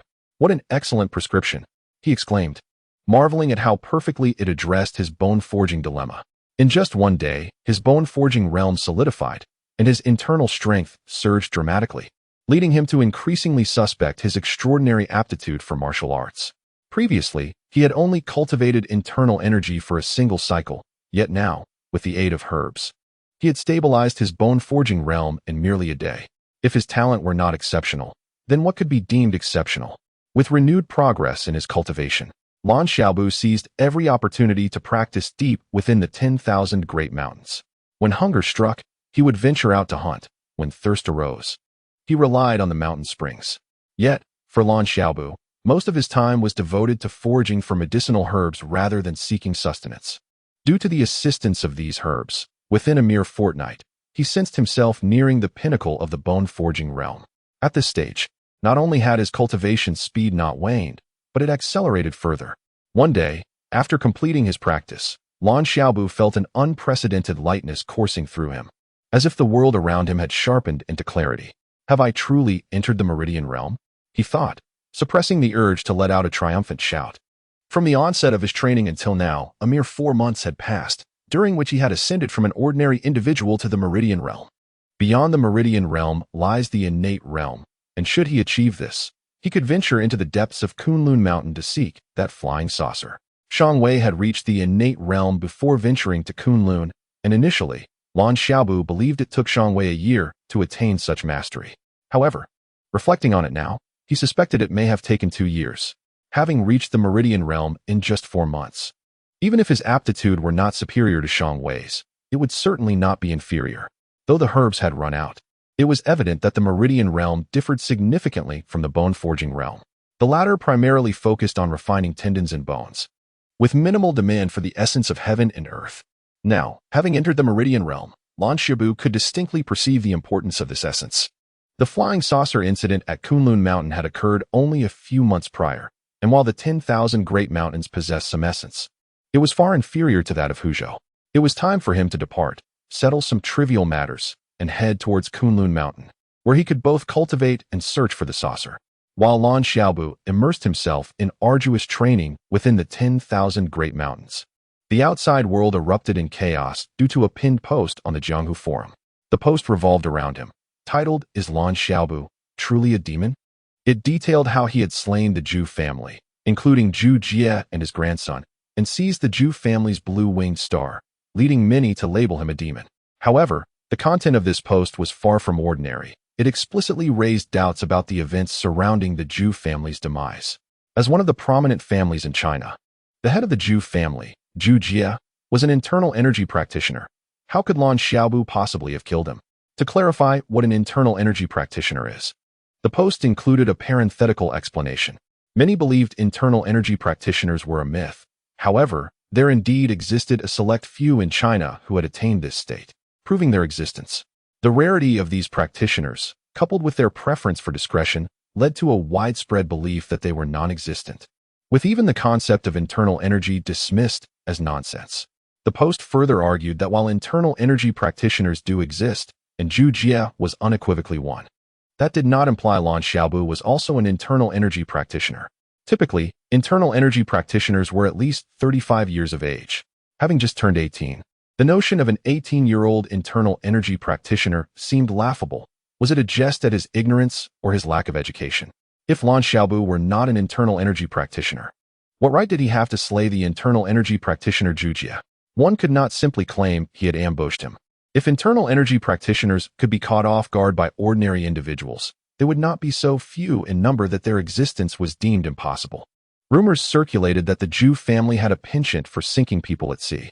Lan Xiaobu had just published a groundbreaking medical paper that reverberated worldwide. Only to vanish, could he have met a similar fate?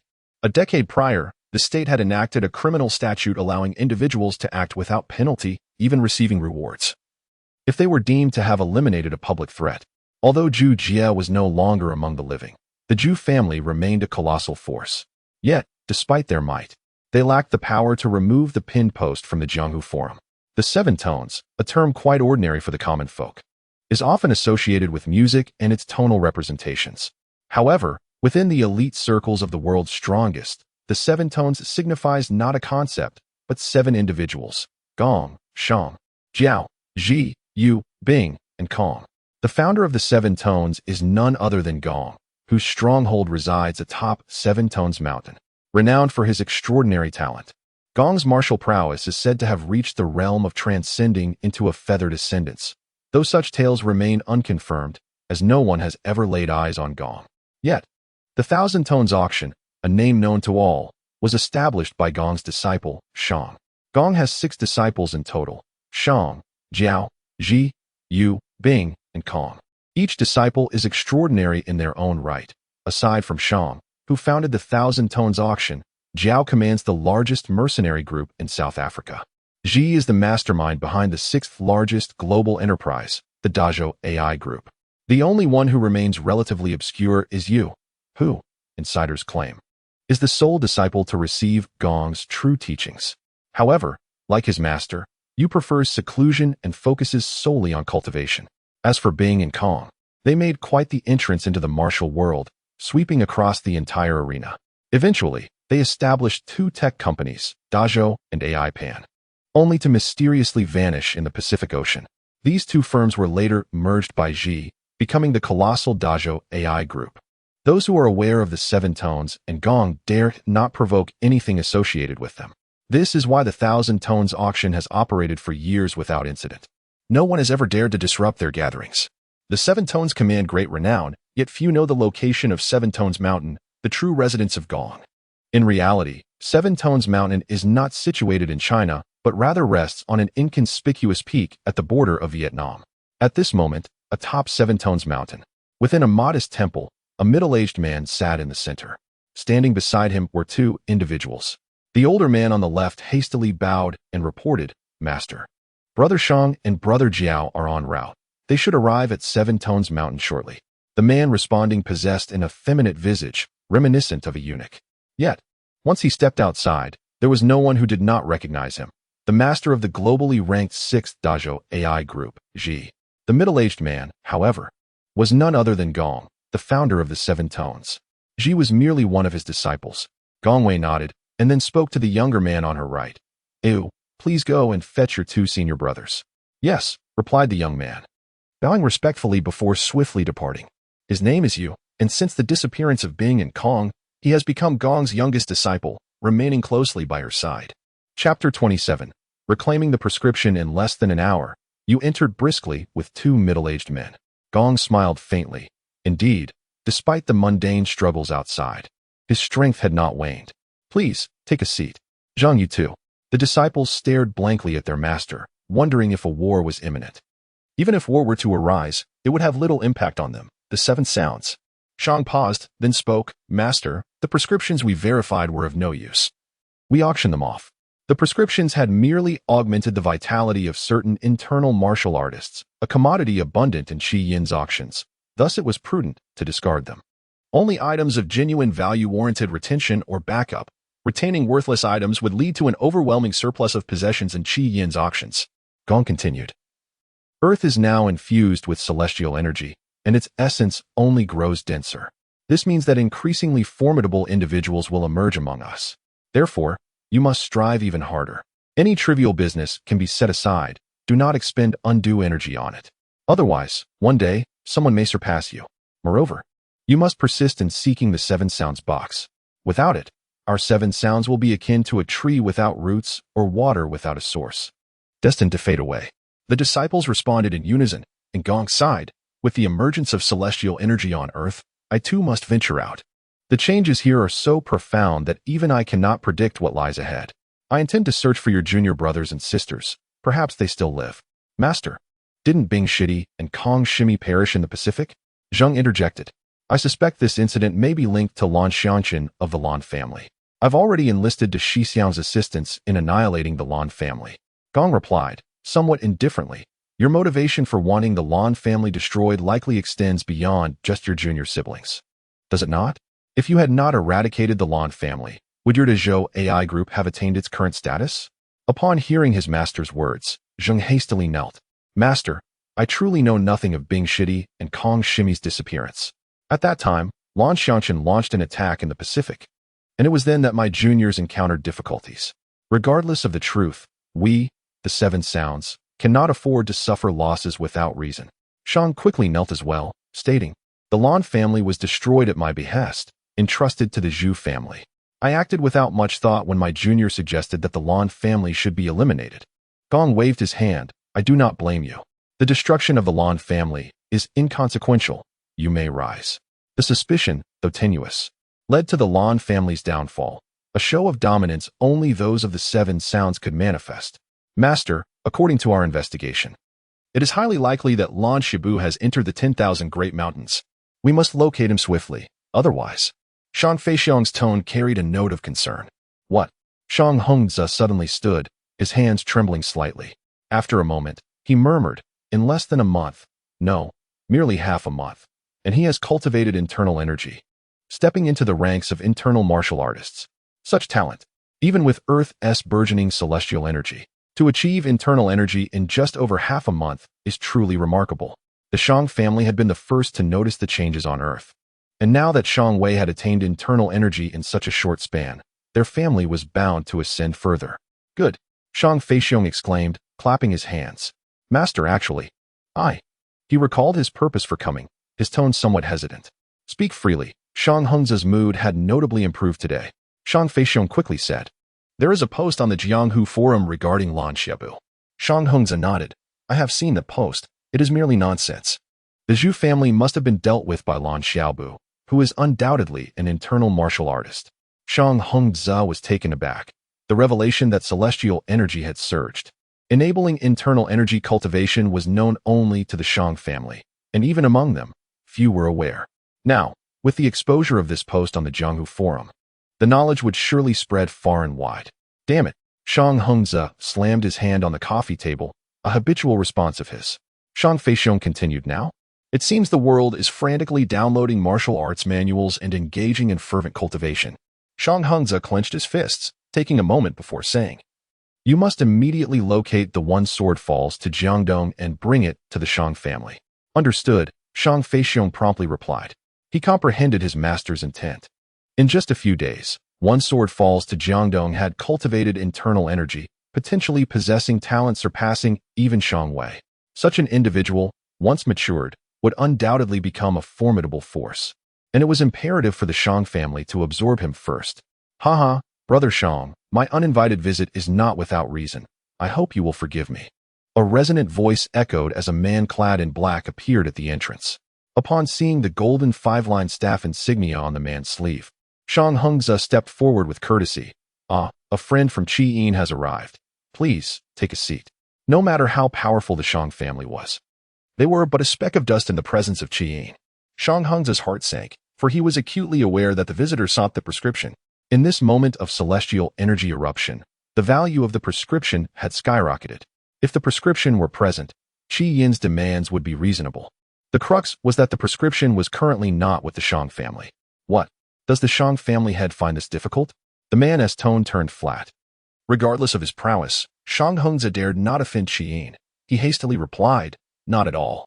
If the prescription were still here, such a request would indeed be a trivial matter. The issue is that we purchased the prescription but have yet to examine it. It was taken from us by someone named Lan Xiaobu." Shang Hengzi dared not conceal Lan Xiaobu's involvement from Qian. Should a misunderstanding arise, the Shang family could face annihilation. He not only refrained from hiding the truth, but rather hoped Qian would uncover their honesty. Chapter 28. The cause of the downfall of the Blue Song. A special update for the alliance leader, Shangguan Yulin. Lan Xiaobu ceased his cultivation. Sensing that no matter how hard he tried, his internal energy could not be elevated even a fraction, he had experimented with all the medicinal formulas, save for the last 3 for which he could not procure the necessary herbs, and none had yielded any results. Given his current predicament, it was unrealistic to expect that he could reach the innate stage within months, let alone years. This left him in a state of despair, as he could not fathom how Shang Wei had attained the innate stage. He was far from achieving that level. Even the shadow of the innate stage eluded him, and his progress had come to a standstill. Should he venture out to seek alternative methods of cultivation, or head directly to Kunlun Mountain? After a moment's hesitation, Lan Xiaobu resolved to complete his tasks and proceed to Kunlun Mountain. The rumors suggested that Shang Wei had cultivated to the innate stage there. Yet the veracity of this claim remained uncertain. Perhaps, like him, Shang Wei had merely reached the meridian opening stage before heading to Kunlun Mountain. Moreover, cultivating in the vast mountains was undoubtedly less advantageous than at Kunlun, where the natural energies of heaven and earth were considerably more potent. Lan Xiaobu organized his belongings. The 200,000 he had obtained from Zhu Jie felt somewhat cumbersome in his bag, but he still needed to purchase a few items before heading to Kunlun, so he could not simply discard the money. Among his possessions were a piece of raw white jade from the crocodile clan, the blue-winged star, and a box that refused to open. Fortunately, these items were compact and did not take up much space. As he rummaged through his belongings, Lan Xiaobu unearthed a vibrant green jadeite, recalling it had belonged to Zhu Jie. This jadeite could fetch a decent price. Just as he contemplated stowing it away, he noticed a small button beside the jade. He pressed the button gently, and a storage card fell into his hand. This was. Lan Xiaobu turned on his laptop and inserted the storage card, revealing a series of files and videos before him. He casually clicked on a file, only to find it filled with insider information about the Zhou family's business dealings. Information that held no interest for him.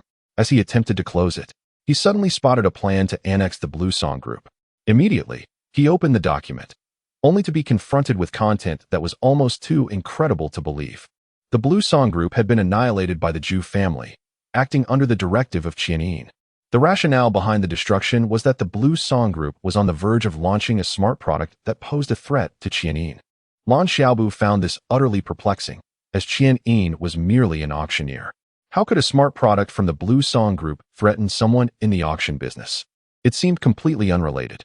The Zhou family's scheme to eliminate the Blue Song Group was astonishingly straightforward. They had merely sent Zhu Yueling to infiltrate the Blue Song Group, where she became entangled with Lan Xiangwen, ultimately leading to the poisoning of his father, Lan Xing, and the usurpation of control over the Blue Song Group. Lan Xing, the chairman of the Blue Song Group, was Lan Xiaobu's grandfather. Initially, the primary heir to the Blue Song Group was Lan Xiaobu's father, Lan Xiangchen, the eldest son of Lan Xing. Given Lan Xing's way of handling affairs, if Lan Xiangchen were to meet with misfortune, the rightful heir would naturally be his grandson, Lan Xiaobu. Yet, Lan Xing did not have only one son. In addition to Lan Xiangchen, he had a second son, Lan Xiangwen, and a third, Lan Xiangwu. It must be said that the Blue family had instilled a commendable upbringing, despite Lan Xiangchen's predicament. Both Lan Xiangwen and Lan Xiangwu remained devoted to the Blue Song Group and prepared to assist Lan Xiaobu. At this juncture, Zhu Yueling entered the Blue Song Group. Lan Xiaobu had never seen anyone as beautiful as Zhu Yueling. He had only read about her in this document, which revealed that she had successfully seduced Lan Xiangwen and orchestrated the demise of Lan Xing, gaining sole control over the Blue Song Group. Whether Lan Xing had been poisoned by his second uncle, Lan Xiangwen, remained unclear from the document.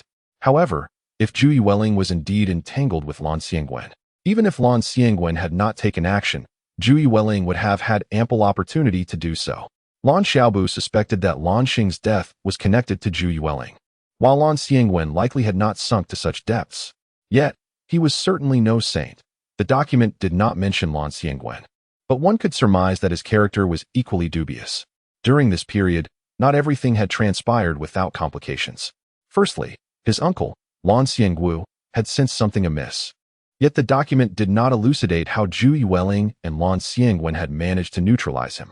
It appeared that he had not yet taken enough lives.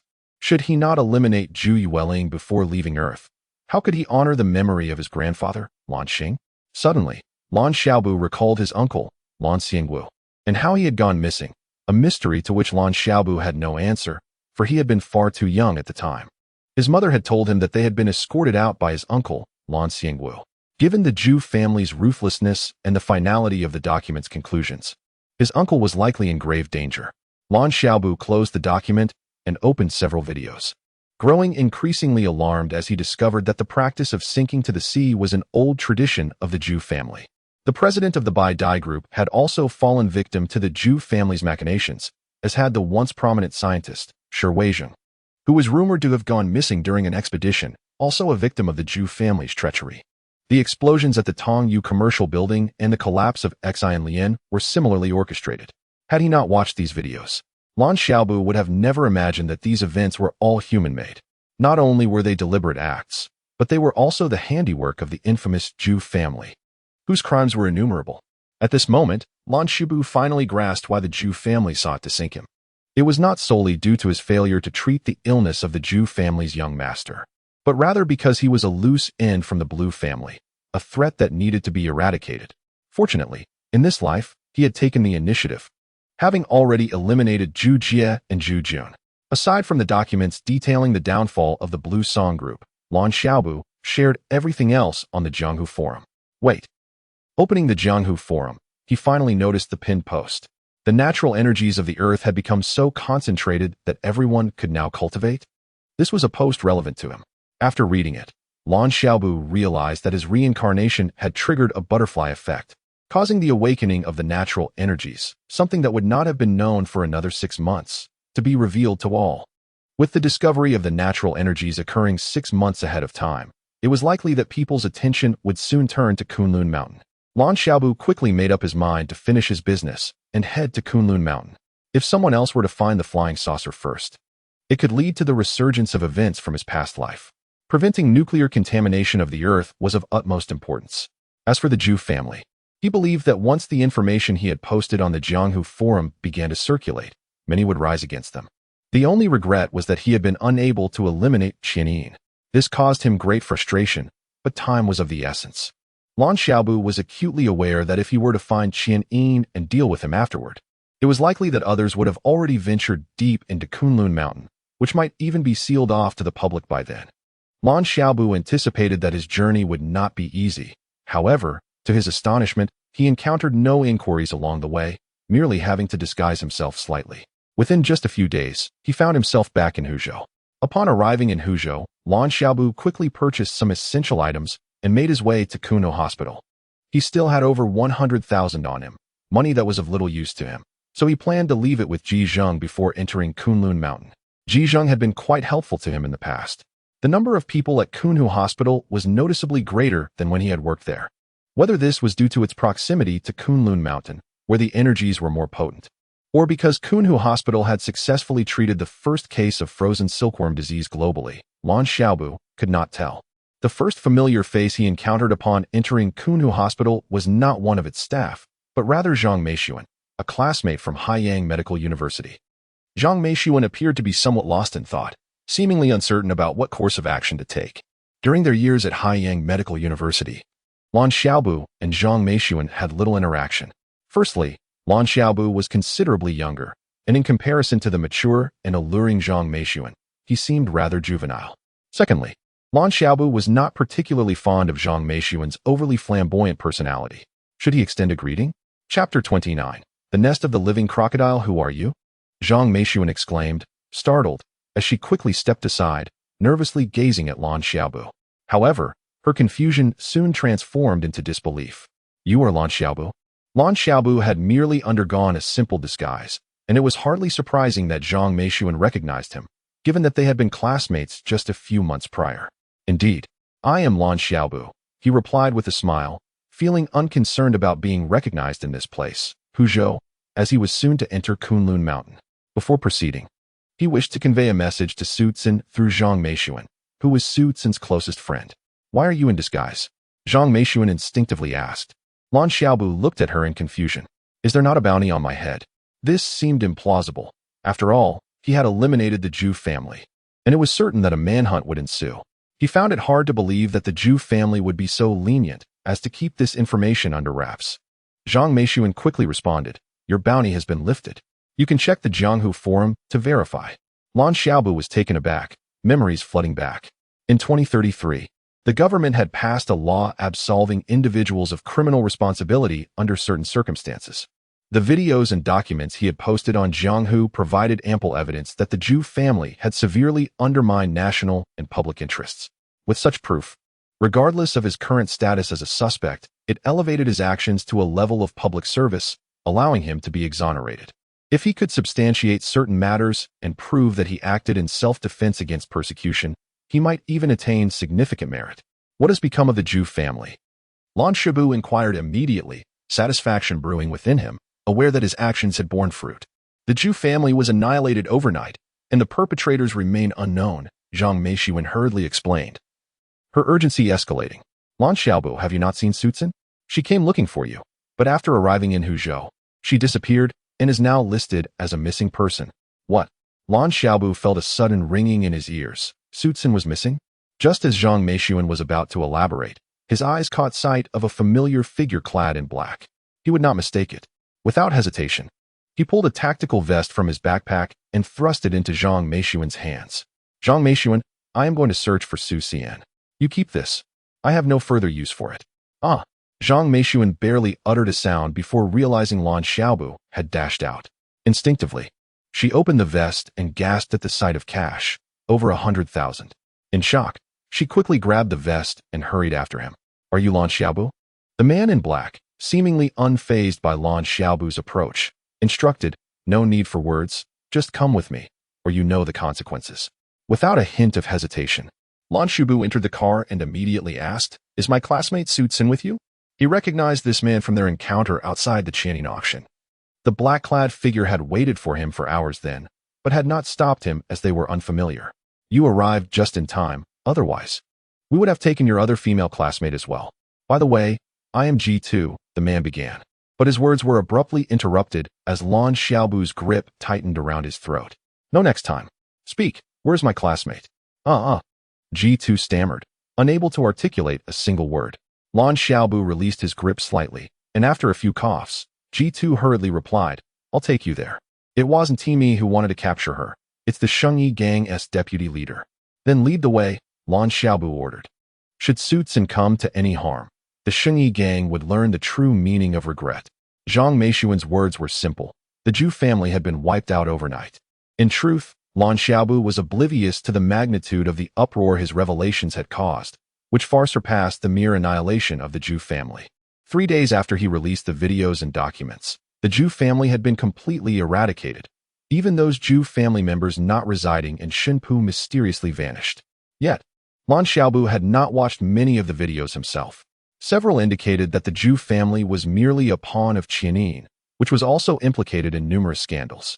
However, unlike the Zhou family, Tianyin wielded global influence and was rumored to have its own mercenaries. Such power was not easily extinguished. Nevertheless, Tianyin was now in disarray. Ostensibly, they operated the most open and fair auctions, consistently showcasing top-tier items. In reality, their clandestine dealings were extensive. While Tianyin was formidable, they could not cope with an increasing number of adversaries. Fortunately for Tianyin, only a fraction of their incriminating materials had been leaked on the Jianghu forum, primarily due to Zhu Jie being a local head of Tianyin, which meant the leaked information pertained solely to Zhu Jie's domain. Had all of Tianyin's compromising materials been exposed, even their strength would be insufficient for survival. The Shengyi Gang, however, possessed formidable power, directly utilizing a private jet to transport Lan Xiaobu to Yu City. Subsequently, they transferred him via helicopter to the White Crocodile Tower. Yu City, a border metropolis, was a melting pot of characters, and while the White Crocodile Tower was not the tallest structure, it was the most renowned, serving as the headquarters for the Shengyi gang. A massive white crocodile statue graced the plaza, a popular photo spot for tourists. Lan Xiaobu entered the tower from the rooftop, having not yet seen the colossal white crocodile. G2's face was grim. He had never experienced such humiliation. The memory of Lan Xiaobu's grip around his throat only deepened his displeasure. Once he acquired what he sought, he would demand Lan Xiaobu be brought to him, ensuring the latter knew who G2 truly was. At the entrance to the top-floor elevator, a security guard stood watch. Upon seeing G2, he remarked, "The boss has been waiting for you. Just lead the way, no need for chatter," Lan Xiaobu said, delivering a swift kick to G2's leg. G2 stumbled forward, barely managing to brace himself against the elevator door. Lan Xiaobu had the audacity to confront the Shengyi gang's stronghold, confident that they would underestimate his true capabilities, believing him merely an internal energy practitioner.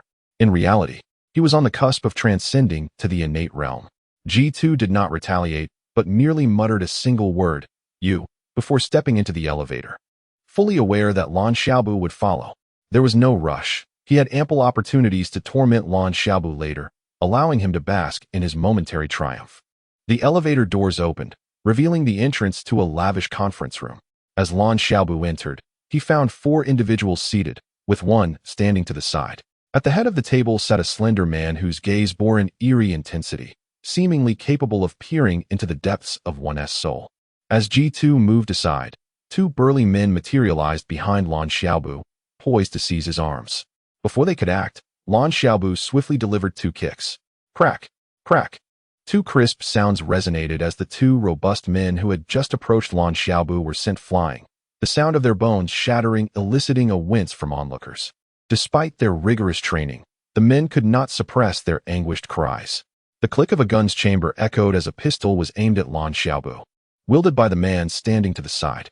Lan Xiaobu's gaze fixated on the firearm, an instinctual feeling stirring within him that he might possess the capability to evade the bullet. Regrettably, he had not encountered Zhou Tian. Had he done so, Lan Xiaobu would have already taken decisive action, rather than standing here contemplating the possibility of dodging a bullet. Chapter 30. The strength of Lan Xiaobu. Although Lan Xiaobu immediately incapacitated 2 men with a swift kick, none of the individuals seated in the conference room dared to intervene. On the contrary, the peculiar-eyed man at the head of the table chuckled softly and spoke in a remarkably nonchalant tone. "I am aware of your capabilities. Otherwise, you wouldn't have been able to eliminate Cheng Jianjia. Regardless of your prowess, while you are here, you must remain composed. Allow me to introduce myself. I am Feng Bo, the leader of the Life Crocodile Gang. Everyone, please also introduce yourselves to Dr. Lan Xiaobu." The first man on the left, who appeared rather unremarkable, followed suit after Feng Bo's introduction, stating, "I am Lung Han, a counselor of the Life Crocodile Gang." The first man on the right, however, grinned widely and proclaimed, "I am the steward, Gu Ting, of the Life Crocodile Gang. My interests align with my name. I take great pleasure in the sound of bones breaking, which I find to be the most exquisite music of the mortal realm." As he spoke, his corpulent body quivered, and his jovial demeanor made it seem as though he was jesting. Yet, Lan Xiaobu knew that his words were devoid of humor. Every syllable was earnest. The final man, the most handsome among them, idly twirled a lighter in his hand, barely raising his gaze. Du Yiping, the left counselor of the Life Crocodile Gang. With introductions concluded, Lan Xiaobu spoke coolly. "Now, what is it that you summoned me for? And while we discuss matters, refrain from sending any underlings to ambush me from behind. If you intend to control me to negotiate, you might as well abandon that dream. You have slain the right counselor of my gang. This is a matter of life and death.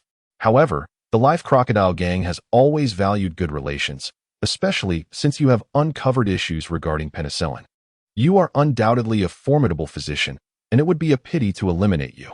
Given your situation, we have deliberated for days and have decided to show you leniency. Of course, you must offer something in return." Feng Bo fixed his gaze on Lan Xiaobu, without attempting to summon others to restrain him. Lan Xiaobu scoffed inwardly. This was mere bluster. This fellow likely regarded him as a mere student, or else such childish, absurd remarks would not escape his lips. "Release Zhou Tian," Lan Xiaobu demanded, not even inquiring what price Feng Bo intended to impose. "Rest assured, if you agree to this condition, Zhou Tian will be released," Feng Bo replied. "Her capture was entirely incidental. She was in haste to find you at Kunhu Hospital, and upon noticing her familiarity with you, we decided to detain her on a whim. Little did we expect that this impulsive act would indeed attract your attention. Feng Bo was unaware that had Lan Xiaobu not come into possession of a sum of money, he would not have visited Kunhu Hospital and consequently would not have learned that Su Tsin had been taken by the Life Crocodile Gang. Speak plainly, what do you require? Lan Xiaobu inquired calmly. Feng Bo's eyes flickered, rendering his already peculiar gaze even more unsettling. Lan Xiaobu pondered what could possibly elicit such a reaction from the leader of the Life Crocodile Gang. A few months ago, Qian Yin held an auction in Jin City before Feng Bo could finish his sentence. Lan Xiaobu understood entirely. This man coveted the prescription he possessed. The prescription had been seized by merchants during a robbery, and it was not surprising that the Life Crocodile Gang had traced it back to him. Previously, the prescription held little value. However, due to a post on the Jianghu Forum, the awakening of Earth's vitality had become common knowledge. And now this elixir was worth its weight in gold. As Feng Bo spoke, he rose from his seat and took a few steps forward. There was a prescription at the auction, and if I am not mistaken, it is now in your possession. I senti it? Lan Xiaobu did not bother to conceal his intentions. Indeed, the prescription is in my hands. If you desire it, release Su Tsin immediately. She is in no way involved in this matter. Releasing her is certainly feasible. However, the prescription must be presented. Feng Bo began to turn away slowly. At that moment, Lan Xiaobu felt an icy chill creep up his neck, prompting him to sidestep instinctively. Yet, he did not entirely evade the attack. He intentionally slowed his movements ever so slightly. Suddenly, a blade plunged into his shoulder, drawing forth a spurt of blood. It was a short knife. Lan Xiaobu maintained his composure, seemingly unfazed by Feng Bo's words, refraining from extracting the knife. He believed the assailant's claim to be true. The knife that wounded him must have been fired from some kind of launching device, as a human could not have achieved such speed and force. You will never obtain anything if you kill me. The knowledge resides solely within my memory, Lan Xiaobu said steadily, fixing his gaze on Feng Bo. The man was indeed treacherous, had he not sensed the impending attack and deliberately allowed the blade to embed itself in his shoulder. It would have pierced his neck and claimed his life. As a physician, he was acutely aware of the areas where a blade would cause minimal harm. By allowing this injury, Lan Xiaobu surmised that the assailant was testing his strength. Otherwise, he would not have brought him here to engage in such a risky confrontation. Feng Bo smiled slightly and took another few steps forward. Ah, you are not quite as skilled as I had anticipated. I assumed you would evade the knife entirely. I did not expect you to only partially dodge it. In truth, I never intended to kill you. You see, you did manage to evade it somewhat, did you not? Lan Xiaobu cursed inwardly. What a despicable creature. Had he not evaded in time, he would truly have perished. Simultaneously, Su Tsin's face turned ashen. From the moment Lan Xiaobu entered the conference room, she had been watching intently. When the blade pierced Lan Xiaobu's shoulder, spraying blood, she felt a wave of dizziness wash over her. Who exactly had Lan Xiaobu angered? These people were utterly ruthless and terrifying. Was this truly the world she had come to know? Haha, did you see that? If you wish to ensure his survival, cooperate with us and compel him to surrender the prescription. Otherwise, worse horrors await. One of the men standing beside Su Tsin chuckled ominously. Feng Bo cast a glance at the man and remarked, as a host, why treat our guest in such a manner? Remove that knife at once. Dr. Lan, do not move. If you do, I cannot guarantee Su Tsin's safety, Feng Bo warned, directing his gaze at Lan Xiaobu. Lan Xiaobu remained still. He would not act recklessly. He was concerned for Su Tsin, and he had a feeling he had just heard her voice. If she was indeed present, ensuring her safety would allow him to act freely. The man beside Su Tsin was brimming with excitement. Yes, boss. With that, he took 3 strides to Lan Xiaobu's side and yanked the blade from his shoulder. A fountain of blood erupted, and Su Tsin, who had been observing through the one-way glass, gasped in horror, fainting instantly. She had studied clinical medicine, but under the circumstances, this was far beyond what she had anticipated. Having been focused on Su Tsin, Lan Xiaobu wasted no time. He charged forward several steps and delivered a powerful kick to the wall. Boom! The wall crumbled, and he immediately spotted Su Tsin lying unconscious nearby. Beside her stood a man, but before he could react, Lan Xiaobu drew the short knife from his waist, transforming it into a streak of white light that sliced through the man's throat. As blood sprayed from the man's throat, Lan Xiaobu swiftly carried the unconscious Su Tsin to the corner of the room. Bang! Bang! 2 gunshots rang out, but Lan Xiaobu had long vanished from the scene. Disable him. Feng Bo had barely uttered 3 words when he saw Lan Xiaobu materialize behind the counselor, Leng Han. He merely managed to utter a single word. Small before he could finish, Lan Xiaobu's fist struck Leng Han's back with tremendous force. Simultaneously, the left counselor, Du Yiping, and the steward, Gu Ting, lunged toward Lan Xiaobu. Feng Bo began to retreat, a sense of horror creeping into his heart. Lan Xiaobu was undoubtedly not merely a master of internal strength. He had transcended it. Within the ranks of the living crocodile gang, Leng Han was the most composed and cautious, his prowess second only to that of the former Prime Minister Dai Jushan. Despite Leng Han's formidable strength, he had been rendered defenseless against Lan Xiaobu's ambush. Thus, Feng Bo found it hard to believe that Du Yiping and Gu Ting could possibly vanquish Lan Xiaobu. Moreover, based on his understanding of Gu Ting, it was likely that upon witnessing Lan Xiaobu's might, Gu Ting would have been inclined to flee. When Lan Xiaobu had slain Leng Han, Feng Bo had harbored some doubts. But now he was certain that the blow just delivered had not been evaded by Lan Xiaobu. Rather, it had been intentionally allowed to strike. This was the only way they could perceive Lan Xiaobu as manageable. Otherwise, it was inconceivable that he could eliminate several individuals in such a brief span of time. Chapter 31. Annihilation. As anticipated by Feng Bo, Du Yiping and Gu Ting charged towards Lan Xiaobu simultaneously.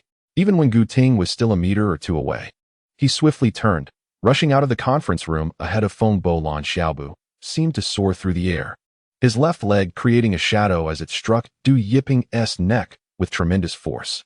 Though Du Yiping had entered the realm of internal strength, he could not evade Lan Xiaobu's blow and let out a blood-curdling scream as he fell, his cervical vertebrae shattered beyond repair.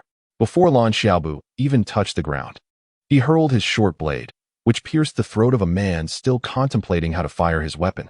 Lan Xiaobu's speed was unparalleled, and his constant motion rendered the man unable to shoot. The thought of accidentally harming one of the 5 elders or the gang leader would spell his doom. Another scream echoed through the air as Feng Bo halted his retreat, a scalpel embedding itself into the back of his foot, pinning him to the ground. At that moment, Lan Xiaobu landed gracefully, positioning himself at the entrance of the conference room. Gu Ting's steps faltered, his corpulent visage trembling with fear. Dr. Lan, this is all a misunderstanding. I had no part in this from the beginning. Gu Ting's words were abruptly cut off by Lan Xiaobu's fist, which thundered into his skull, accompanied by the phrase, "Let me share with you the most melodious sound." Though Gu Ting clearly saw the punch coming and attempted to evade, it struck him squarely on the head. When one's strength diverges significantly, the body cannot keep pace with the mind. He felt a resounding thud, the last sound he registered being the cracking of his own bones, a noise that instilled a deep terror within him. He had never fathomed that he would hear the sound of his own bones fracturing, nor that he would find himself begging for mercy in front of others. A stark contrast to the times he had enjoyed listening to the pleas of his victims. The distinction lay in the fact that when others begged him for mercy, he would listen attentively, waiting until they finished before extinguishing their lives, relishing that sensation. Now, he was the one pleading, his words unuttered as darkness enveloped him. G2 stared blankly at Lan Xiaobu, while not far off. Feng Bo had momentarily forgotten the excruciating pain in his foot, equally transfixed by Lan Xiaobu's prowess. In a brief span, Lan Xiaobu had eliminated 3 of the 5 strongest members of the crocodile gang, in addition to 2 of its lower-ranking members. Lan Xiaobu gazed at his fists, reflecting on the overwhelming power of the Meridian realm. This battle had granted him a clear understanding of his own strength. The movements of his opponents appeared to unfold in slow motion before him, allowing him to effortlessly anticipate their actions and strike decisively. What then, he pondered, would be the extent of his power should he transcend to the innate realm? Observing the blood-soaked Lan Xiaobu, Feng Bo felt a parched sensation in his throat. He had never considered Lan Xiaobu a rival. A mere fledgling fresh from school could easily be manipulated in his grasp. Did he think the crocodile gang was a mere triviality? How short-sighted. Feng Bo, though not a martial artist himself, had risen to leadership not through brute strength, but through intellect. Yet today, he found himself bested by a student. Dr. Lan, G2, having joined the crocodile gang, had never felt such dread as he did now, at a loss for words to plead for his life. Feng Bo regained his composure and clasped his fists, addressing Lan Xiaobu. Congratulations, Brother Lan, on surpassing the internal strength martial artists and entering a higher realm. In this flourishing era of martial arts, you stand atop the pinnacle. We, as martial artists, naturally revere the strong. I was utterly unaware of your remarkable prowess, and it was indeed foolish of me to challenge you. Given your capabilities, I would willingly serve you, even as a humble merchant. With your strength, the future is beyond my imagination. Fengbo's eyes shimmered with a fervent desire to align himself with Lan Xiaobu. Above all, he needed to survive. Other matters could wait. Thus, he reminded Lan Xiaobu of his own vulnerability, urging him not to take offense. G2 bowed even deeper, declaring, "From this day forth, I too shall serve Brother Lan." Lan Xiaobu interrupted G2, inquiring, "How many members does the crocodile gang have?" "I shall answer," Fengbo began. But Lan Xiaobu interjected, "Wait until I ask you. If you dare to interrupt again, I will ensure you remain silent for the rest of your life." Fengbo understood he should devise an escape plan, yet before Lan Xiaobu, he felt utterly powerless. Though he longed to retreat a few steps to his seat, he lacked the courage to move or even bend down to retrieve the scalpel. A lifetime of caution had led to this moment of peril, and he cursed himself for being careless. How could he leave his seat? Even with the 5 elders present, he could not abandon his position. It was the blade that had prompted him to stray too far from his seat, believing Lan Xiaobu would be unable to evade it. As Lan Xiaobu's gaze fell upon him, G2 felt compelled to speak. The strongest beneath the gang leader are the 5 elders, positioned front, back, left, right, and center. Following them are the 10 bright and 10 dark members. As for the rest, there are thousands, not counting the masses. Where are the 5 elders and the bright and dark members? Lan Xiaobu queried with a calm tone. What is your status? Who are the security personnel outside and those piloting helicopters? Lan Xiaobu continued. G2 answered respectfully, I am a dark member, while the security outside and below are ordinary gang members. At this moment, Fengbo regained his composure and clasped his fists, saying, Brother Lan, your strength is astonishing. I have immense admiration for you. Achieving such feats is simple, but you must ensure not to harm me in any way. Fengbo had realized Lan Xiaobu's caution. He dared not retreat. He was acutely aware that should he take a step back, Lan Xiaobu might immediately end his life. The blade in Lan Xiaobu's hand glinted menacingly as it severed Fengbo's arm. He then turned to G2, inquiring, Can you fulfill my earlier request? If so, I shall grant you an opportunity. I can, G2 affirmed. The tone of the speaker trembled slightly. He did not even dare to inquire whether the opportunity mentioned by Lan Xiaobu was indeed a chance for survival. Cold sweat trickled down Fengbo's face. Blood flowed incessantly from his arm, yet he lacked the courage to staunch the bleeding. At that moment, the only thought resonating in his mind was one of regret. Hurry and call, he urged. With a dismissive huff, Lan Xiaobu severed Fengbo's other hand with another swift stroke. As Lan Xiaobu prepared to inflict harm upon his legs, Fengbo hastily implored, Stop. I will do as you say. Grant me a swift end. Too late, Lan Xiaobu retorted, casting a glance at the speaker. The latter, paralyzed by fear, promptly retrieved his phone and began dialing. Without the slightest hesitation, the knife in Lan Xiaobu's hand glided across Fengbo's neck. Despair flickered in Fengbo's eyes as he murmured, I deeply regret this. He reflected on several missteps from that day.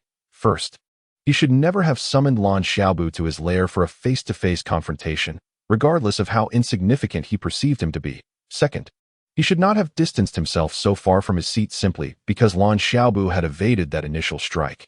Third, upon recognizing Lan Xiaobu's ruthless decisiveness, he should have contemplated death alongside him instead of clinging to the hope of survival. He knew he possessed the capability to ensure the demise of everyone within the building. Yet now it was all too late. Although Fengbo had never undergone any training, Lan Xiaobu found him exceedingly formidable. Earlier, from the sight of Fengbo's severed hand, he had glimpsed an object resembling a remote control. Lan Xiaobu dared not take chances. This individual could not have attained his position as a leader by mere coincidence. Eliminate anyone who poses a threat without delay. Chapter 32. Lu family village. When Zhou Tian awoke, she found herself in a spacious hotel room. Memories of the events leading up to her fainting flooding back, causing her to sit up abruptly. A wave of confusion washed over her as she realized she was unharmed. Why had her captors abandoned her in such a luxurious hotel? What had happened to Lan Xiaobu? Was he in danger from those ruthless criminals? With a sense of urgency, Zhou Tian rushed to the first floor of the hotel, her hunger making her legs tremble. Yet, her primary concern was to uncover who had rented the room, and whether she was still under the control of those men.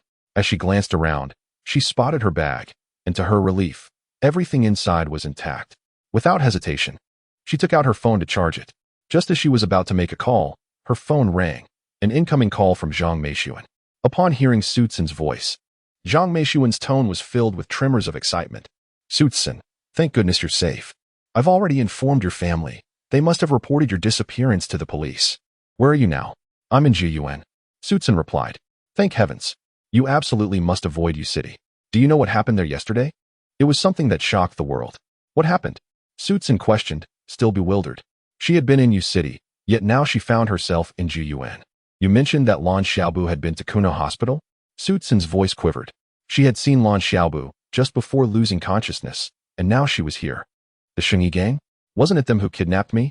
The online forums were ablaze with discussions about the Shengyi gang's demise, which had occurred in their stronghold, the White Crocodile building. Curious netizens were eager to learn more about this gang and its power. For the common folk, understanding the true strength of the Shengyi gang was no easy feat, however.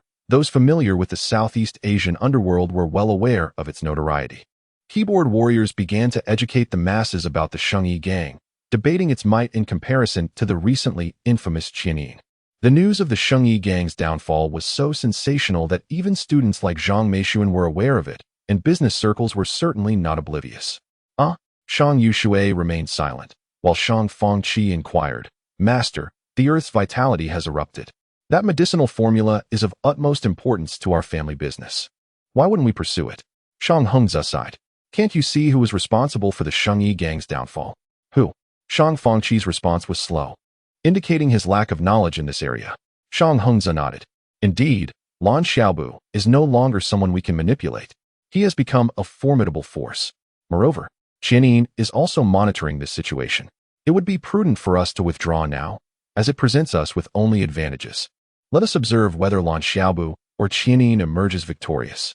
Lan Xiaobu, no matter how powerful, pales in comparison to Qianin, Shang Fengqi remarked instinctively. Shang Yushui shook his head. Not necessarily. While that formula may have originated from Qianin, it is not currently in their possession. It is also possible that Qianin has already secured a copy for themselves and is merely attempting to suppress its dissemination. Lan Xiaobu longed to venture into Kunlun Mountain in search of the UFO. However, he recognized that he had unfinished business to attend to. He must first address matters concerning the Lu family. For Lan Xiaobu, Su Tsin's past debts to him were considerable. Yet what does it mean for a couple to owe each other? He had once vowed that in another life, he would marry Su Tsin again.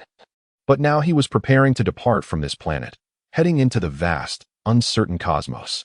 In this lifetime, he would break that promise and sever ties with Su San. He could not allow his former wife to fall into the clutches of the Lu family. Ignoring this matter would weigh heavily on his conscience. He only hoped that once he left Earth, Su Tsin could live peacefully and without the suffering that plagued her in their previous life. Dongqing has long been referred to as the city of high plateaus. Although its elevation is not the highest, barely making it into the top 10, its prosperity rivals that of first-tier cities like Jincheng and Xinpu. The Lu family amassed their wealth through mining, with many of their mines located overseas, including in Africa and Australia. Finding the Lu family in Dongqing was a simple task. Everyone there knew of the Lu family. At that moment, Lan Xiaobu stood outside the Lu family's premises, feeling somewhat troubled. If they were like the Zhu family, he could sneak in under the cover of night. Even if they were akin to the Shengyi gang, he could have stormed their stronghold without hesitation. However, the Lu family operated on a traditional family-oriented structure. A massive stone, inscribed with the 3 golden characters Lu Family Village, loomed before him. Indeed, the Lu family still functioned as a village, comprised solely of Lu family members, with no outsiders present. From the outside, the village appeared as a collection of independent villas, a testament to their wealth. Who are you looking for? A security guard approached Lan Xiaobu, noticing that he had been observing for some time without moving closer. Without an invitation, entry into Lu family village was prohibited. Who was the village head of Lu family village? Lan Xiaobu decided to be forthright, unwilling to waste time pondering how to enter the village or locate Lu Ryu. Instead of wasting time, he preferred to walk in openly and address the matter directly. Who are you? The security guard frowned, raising his voice. How dare you directly ask for the village head? Where did this impudent fool come from? Lan Xiaobu replied calmly. Just go and inform them that Lan Xiaobu has matters to discuss. If you are unwilling to relay the message, or if the village head does not wish to meet, I will leave immediately. Lan Xiaobu was confident that news of his confrontation with Zhu Jia had reached the village head. It would be strange if it had not. You are Lan Xiaobu? Dr. Lan? The guard started, his tone shifting to one of respect. Not only the village head, but even the guard had heard of Lan Xiaobu. He was undoubtedly a formidable figure. This was the power of intimidation. He could prevent others from entering, but he would not dare to obstruct Lan Xiaobu. Chapter 33. So simple Blue Xiaobu did not wait long. In less than 2 minutes, a small vehicle swiftly emerged from the village and came to a halt at the entrance. A middle-aged man hurriedly exited the car, and upon seeing Blue Xiaobu, approached him with a beaming smile. Are you Dr. Blue Xiaobu? Blue Xiaobu nodded, affirming, I am. It is indeed an honor for our Lojia village to have you here. Dr. Blue, the man exclaimed. I am Lu Jingxiu, currently working at a nearby mine. Please, come inside. The village chief is not here at the moment, but he is on his way and should arrive within 20 minutes. Lu Jingxiu spoke with utmost sincerity and courtesy, clearly eager to ensure that Blue Xiaobu had no negative impression of him. Very well, I shall wait for Chief Lu inside, Blue Xiaobu replied, not declining the invitation. The people of Lojia village appeared quite hospitable, though today he was not there to foster goodwill. As they drove in Lu Zhangxiu's vehicle, which was not moving quickly but rather comfortably along the spacious road, Lu Zhangxiu took the opportunity to introduce the circumstances of Lojia village. He mentioned various contributions the village had made, such as donations to schools and funding for bridges. In just a few minutes, they arrived at a villa that was noticeably more luxurious and larger than the surrounding houses. Lu Jingxiu exited first and opened the door for Blue Xiaobu. Once Blue Xiaobu had stepped out, Lu Jingxiu pointed to the villa and said, This is the home of our village chief. Let us enter. To be frank, compared to the grandeur of the Zhou family estate, this villa, although not small, lacked significant opulence. The villa's entrance had already been opened, and after they settled in the living room, a maid served tea and fruit. Dr. Blue, may I inquire about the purpose of your visit? Despite his earlier claims that Blue Xiaobu's presence was a privilege for Lojia village, Lu Jingxiu remained cautiously inquisitive about Blue Xiaobu's intentions. Blue Xiaobu was acutely aware that the Lu family was not nearly as humble or courteous as Lu Jingxiu portrayed. He did not need to investigate further to realize that. Behind the scenes, the Lu family was not much better off than the Zhou family. A family without a compelling story could not possibly control such abundant mineral resources, not to mention those in Africa and Australia. If he underestimated the Lu family, the consequences might not differ much from underestimating his own situation. What he saw was merely what they allowed him to see. What they concealed remained beyond his perception. As he pondered this, a tall man entered. Appearing to be in his 50s, with graying hair and a sun-kissed complexion, unmistakably a person of authority. Behind him followed a woman, whom Blue Xiaobu merely glanced at before directing his attention back to the man. He surmised that this must be Lu Xiuemao, the village chief, and he stood to clasp his fists in greeting. You must be Chief Lu. I apologize for the intrusion. Regardless of how the Lu family had prospered, it was of no concern to Blue Xiaobu. At least, they had yet to clash, and any potential conflict could be addressed later. I am Lu Xiuemao. No need to apologize. It brings me great joy to welcome such a distinguished guest as you, Dr. Blue. Please fetch my authentic Wui de Hong Pao tea. Zhangxiu, arrange for the finest restaurant in Dongqing. We must ensure Dr. Blue has a delightful time. Lu Xiuemao's elation was palpable, a sight that would indicate anyone that his happiness stemmed from Blue Xiaobu's visit. Wait, Blue Xiaobu interjected, stopping Lu Jingxiu from leaving. Turning to Lu Xiuemao, he said, Chief Lu, I am merely here for a small matter and will leave as soon as it is resolved. Blue Xiaobu had initially intended to add that should things not go well, he might stay the night, but he reconsidered. Throughout their interactions, the Lu family had been exceedingly cordial, and even though he was there to seek accountability, it would be unwise to threaten them before they had taken any aggressive actions. Lu Xiuemao maintained his cheerful demeanor. Dr. Blue, please, as long as it is within my power to assist, I will do everything I can. I am determined to befriend you. Thank you, Chief Lu, Blue Xiaobu said gratefully before inquiring, is Lu Ruyu present? Upon hearing the name Lu Ruyu, Lu Xiuemao's expression shifted noticeably, and even Yi Er, who had just entered to prepare tea, trembled slightly. Lu Jingxiu inwardly lamented, for the Lu family had made numerous enemies due to their mineral enterprises, and they had been cautious thus far. Yet, there was one individual who was notoriously brazen, Lu Ruyu. Lu Ruyu was entangled in a life-threatening situation and had shown no restraint in his behavior, often acting arrogantly. Even Lu Jingxiu had to clean up after him on several occasions.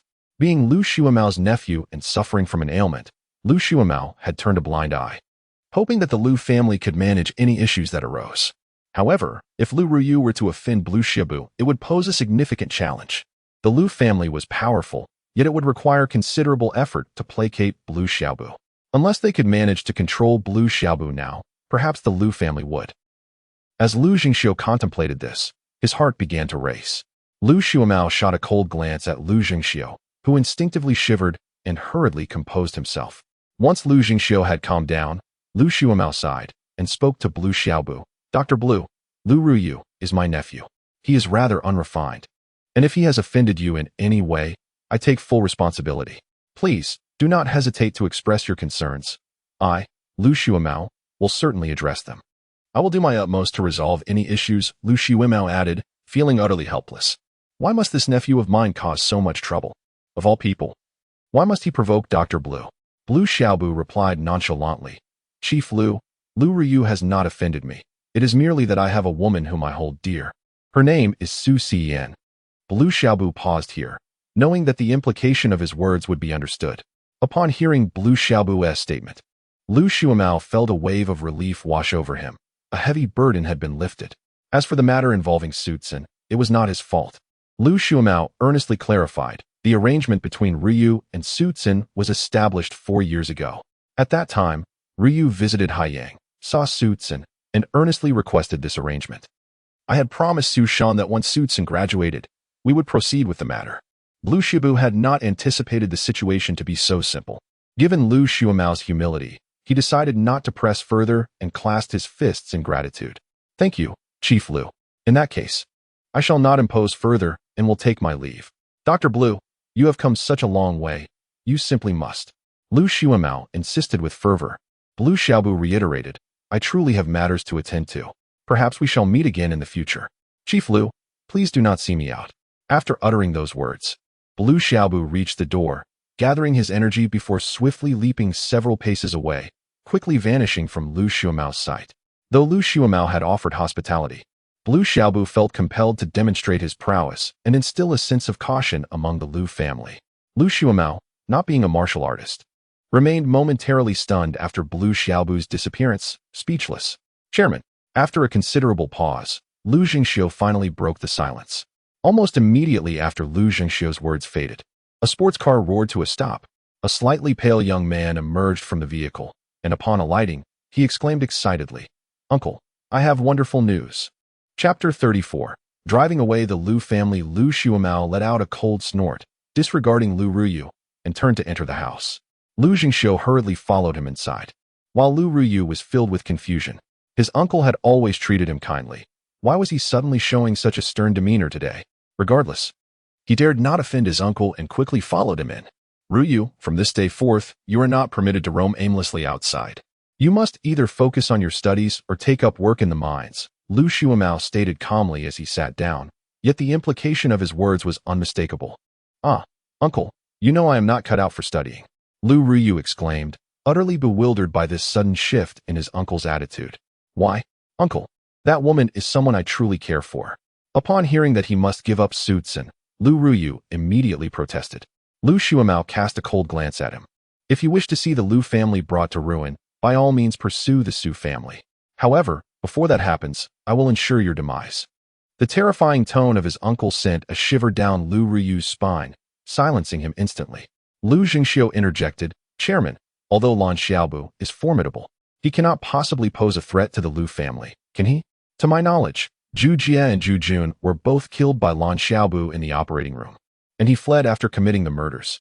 Lu Jingxiu did not complete his thought, but Lu Xuemao understood his implication. The Lu family was filled with strong individuals. Founded on mining, it was no secret that bloody conflicts were commonplace in their industry.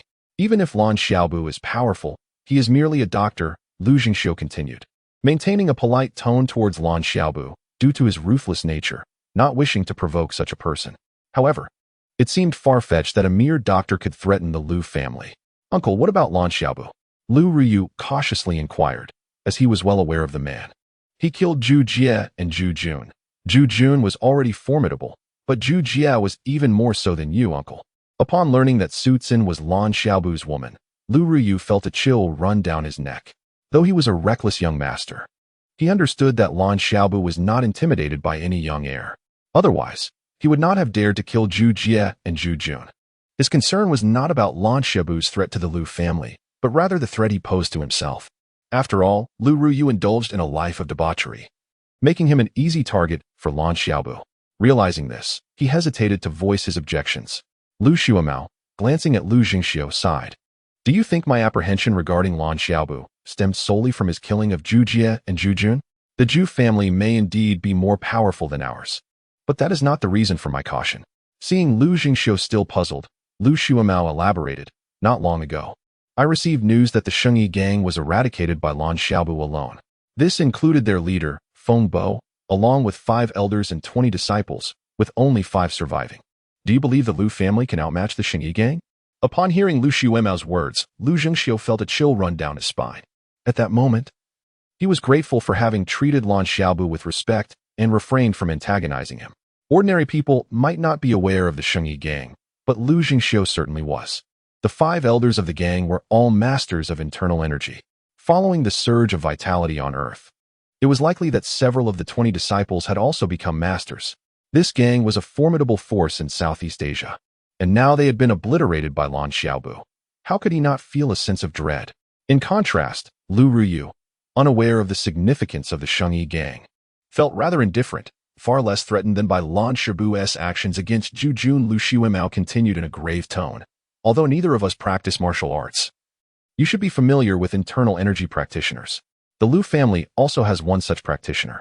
But have you ever encountered an internal energy master who could vanish from my doorstep in just 2 strides?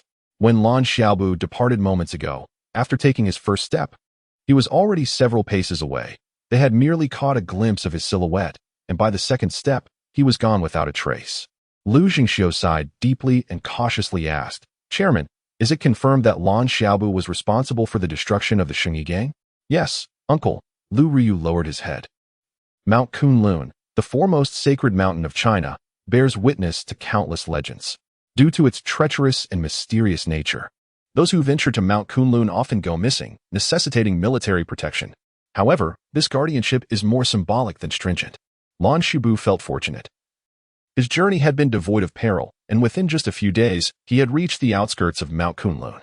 Even more fortuitously, despite the increasing concentration of vital energy on Earth, Mount Kunlun had yet to attract attention. This meant that, as of now, no reports had emerged regarding unidentified objects falling from outer space onto Mount Kunlun.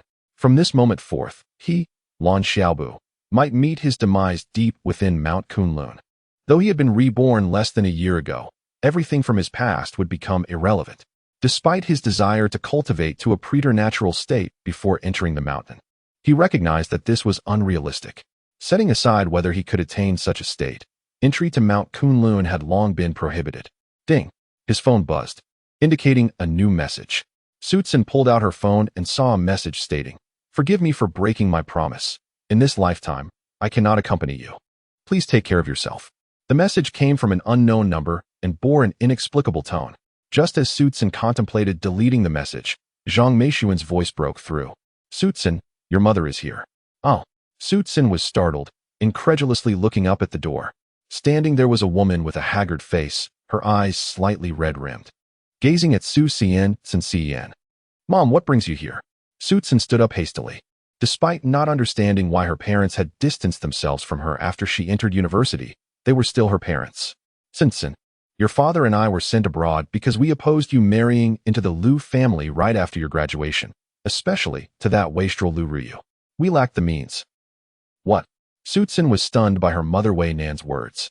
She was to marry Lu Ruyu? She had heard of him, and he was nothing but a scoundrel. The thought that her parents were powerless against this decision left Su Tsin's face pale. Then realization struck her. Mom, are you planning to sneak me out of the country? Upon hearing this, Su Tsin finally felt a sense of relief. Tsin, your complexion is poor, and you seem a bit dazed. Have you encountered any troubles? Despite not having been with her daughter for years, Wei Nan still sensed something amiss upon seeing her. Su Tsin hesitated. In the past, she would have shared everything with her mother, but after years apart, it felt awkward. Now older, some things were difficult to articulate. Sin, I know you may have some grievances towards us, but I am still your mother. Is there anything you cannot tell me? Wei Nan sighed inwardly, understanding that only time and care could mend the rift between mother and daughter. After a moment of hesitation, Zhou Tian finally asked, Mom, I've been having strange dreams lately, even about future events, and they are quite absurd. Upon hearing this, Wei Nan immediately grew anxious. If it were just a dream or two about the future, it might not indicate much. However, dreaming frequently about such matters was indeed peculiar. Sin, do not fret. I shall accompany you to Xinjiang Temple to seek counsel. Master Pingshan, the abbot, possesses the ability to interpret dreams. Let us venture there and ascertain whether you have encountered any malevolent spirits. Wei Nan consoled her daughter, yet her own heart was laden with greater anxiety than that of her child. This concludes today's update, dear friends. Good night. Chapter 35. My name is Gong. It had been 6 days since Lan Xiaobu entered the Kunlun Mountains. Compared to Kunlun, the 10,000 mountains were but a trifle. At this juncture, Lan Xiaobu had lost all sense of direction, relying solely on his intuition to guide him. The prospect of locating a UFO amidst this boundless, desolate mountain range was daunting, to say the least. Kunlun differed vastly from other mountain ranges, with peaks reaching altitudes of 7,000 to 8,000 meters. Beyond the snow-capped mountains and treacherous peaks lay vast, desolate expanses. Perhaps he had been overly optimistic, expecting to find a UFO in such a place within a short span of time. Lan Xiaobu couldn't help but admire Shang Wei, who had managed to locate a UFO in a mere 4 to 5 months, a testament to either skill or extraordinary luck. Surveying the sprawling snow-covered peaks below, Lan Xiaobu sighed. He needed to establish a direction before proceeding, lest his search become a futile exercise. Another step, and you'll plummet. The voice was calm, measured, as if engaged in casual conversation. Lan Xiaobu turned to see a man standing a dozen meters away, clad in simple yellow cloth. Oddly, the man's hair was tied in a topknot, reminiscent of ancient times. Could this man be centuries old? It was plausible, given the potential for advanced cultivation in Kunlun. Who are you? Lan Xiaobu asked, his guard up, his eyes carefully assessing the newcomer. The yellow-robed man smiled faintly. My name is Gong. I've seen your likeness. Are you Lan Xiaobu? Gong. A peculiar name, indeed. Hearing that Gong had seen his image, Lan Xiaobu surmised that he was not a reclusive cultivator, but rather another outsider. Could news of a possible extraterrestrial crash site in Kunlun have leaked? If so, Gong was likely not the only one drawn to this place. The image Gong had seen was likely the wanted poster issued after Zhu Jie's death, though the warrant had since been rescinded. I have a disciple named Shang, the founder of Thousand Sounds. Gong's words startled Lan Xiaobu. Was this man truly of such stature? He knew of Thousand Sounds auctions, having attended one himself. Now he learned that the mastermind behind the destruction of his family was a disciple of this man. How formidable was Gong? Lan Xiaobu contemplated whether he could eliminate Gong. They were deep within the Kunlun Mountains, and Gong seemed to navigate the terrain with ease, suggesting considerable power. If he were to strike, he would need to proceed with caution, lest he be overpowered. Thousand Sounds Auctions recently sold a medicinal formula in Jincheng. It was acquired by the Shang family. And you intercepted it, correct? Gong's tone remained even, seemingly unaffected by the situation. Lan Xiaobu thought to himself that this man was quite the showman, acting as if they were merely chatting on the street while standing atop a snowy peak deep in Kunlun. If he was so capable, why wasn't he in Hollywood? Gong nodded. Indeed, it should be so. However, the formula belongs to Thousand Sounds Auctions. Return it to me. Lan Xiaobu was dumbfounded. He had heard many shameless requests, but never one delivered with such self-assuredness. Well, I concur. One should be steadfast in their convictions. Go and ask the Shang family for it. I'm leaving. With that, Lan Xiaobu turned to depart. Ryup. The sound of tearing fabric filled the air. Lan Xiaobu saw Gong glide past him like a leaf. He had been right. Gong had attacked as he turned. His strike had only managed to tear Gong's clothing, causing no harm. Lan Xiaobu's heart sank. His suspicions were confirmed. Gong was powerful. Since reaching the Meridian Tempering Realm, he had not encountered such a formidable opponent. He had effortlessly eliminated the members of the Crocodile Gang. He had only used a fraction of his strength just now, but even at full power, he doubted he could inflict a fatal wound on Gong. Gong's placid expression had vanished. He stared at Lan Xiaobu and said, "The formula is indeed ancient. You're about to enter the Meridian Tempering Realm, aren't you? Even with the aid of the formula, reaching bone forging at your age is remarkable, and you're quite astute." Gong was being truthful. His most talented disciple, you. had only reached bone forging after the age of 30. He had no doubts about Lan Xiaobu's bone forging cultivation, as it was already an extraordinary feat at his age. As for meridian tempering, that was impossible, even with the recent surge of spiritual energy on Earth. He called Lan Xiaobu astute because he had anticipated his attack. Whether by luck or intuition, he was indeed clever. A typical bone forging cultivator would have been severely injured by Lan Xiaobu's earlier strike. Lan Xiaobu remained silent. Was Gong truly an insurmountable foe? He would only know after a fight. He suspected that Gong had not yet reached the innate realm. If he had, Lan Xiaobu's earlier strike wouldn't have even grazed his clothing. Gong sighed. Well, let me see your strength then. With that, Gong took a step forward. Though they were separated by 10 meters, Gong's hand appeared before Lan Xiaobu, as if they were only a meter apart. He reached out to seize Lan Xiaobu, who responded with another strike, aiming directly for Gong's wrist. Gong smirked and attempted to seize the back of Lan Xiaobu's blade. But in the next moment, he sensed something amiss, an icy intent to kill. The short blade in Lan Xiaobu's hand was moving several times faster than he had anticipated. Uffed. Gong felt a chill in his wrist. He now realized that Lan Xiaobu's earlier strike had been a feint, meant to deceive him into thinking he was merely a bone-forging cultivator. Only a true meridian tempering cultivator could sever his wrist, even with the element of surprise. Enraged, Gong abandoned all concern for Lan Xiaobu's life and unleashed a punch with his left hand. However, he had not gathered his full inner energy, so the punch only carried 70 to 80% of his power. Lan Xiaobu saw the punch coming but couldn't evade it. His left-hand blade technique was spent, so he could only meet the attack with a punch from his right hand. As Gong had not gathered his full inner energy, his hasty punch lacked full power. Similarly, Lan Xiaobu's right fist could not muster its full strength, as his body was still recovering from the earlier strike. Boom, crack, crack. Their fists collided. The sound of shattering bones piercing the air. Lan Xiaobu was sent flying like a kite with a broken string, spewing blood as he tumbled down the snow-covered slope. Meridian tempering. Lan Xiaobu was undoubtedly a meridian tempering cultivator. He hadn't expected to find another meridian tempering cultivator on Earth besides himself. Lan Xiaobu was young and possessed an ancient bone forging formula, allowing him to recover faster. More frighteningly, he had sensed that Lan Xiaobu was far too cunning. Thus, Gong decided to retreat for now. Chapter 36. The past Lan Xiaobu yearned to halt his descent, yet his fall had already triggered a minor avalanche.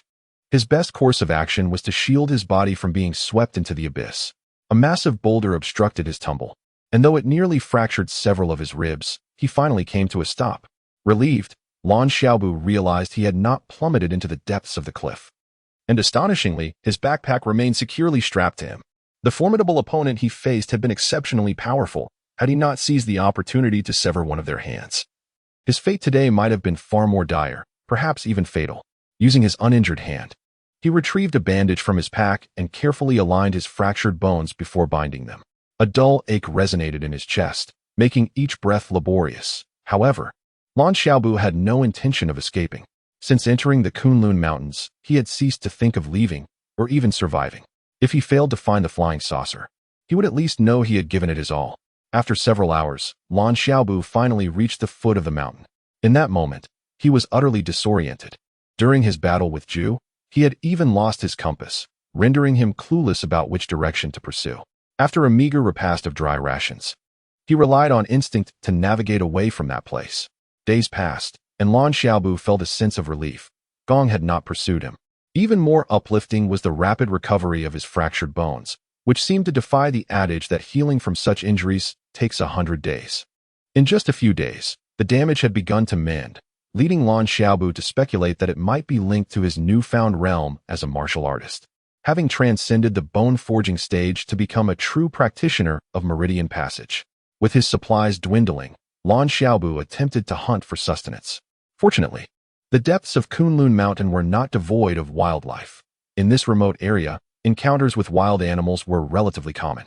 After half a month of searching, Lan Xiaobu found himself in ragged attire, yet he felt an increasing tranquility. The vastness of Kunlun Mountain demanded patience in the quest for a flying saucer. He firmly believed that persistence would ultimately lead him to discovery.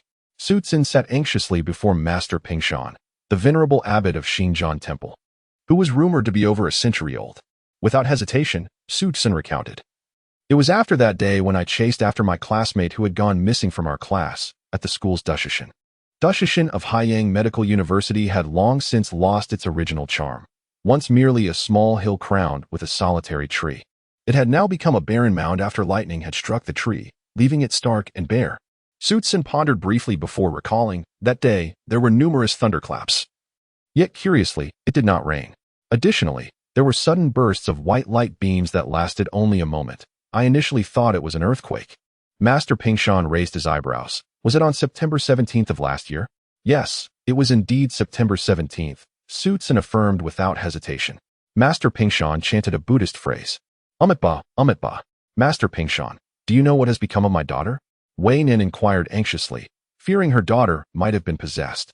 This time, Master Pingshan did not question Zhou Tian further but turned his gaze to Wei Nin, asking, May I inquire if your daughter has exhibited any peculiarities throughout her life, or encountered any extraordinary circumstances? Wei Nin fell silent, as if grappling with unspoken words. Master Pingshan closed his eyes again, clearly not inclined to rush her. After a moment, Wei Nin glanced at her daughter and sighed. When my daughter was 10, an incident occurred. While playing at her grandmother's house, she accidentally fell from a height of about 7 or 8 meters. The fall was severe, and we rushed her to the hospital, but Zhou Tian regarded her mother with puzzlement, for she had never heard of this incident. Wei Nin rubbed her eyes, continuing, after several hours of resuscitation, the hospital declared that my daughter's heart had stopped beating.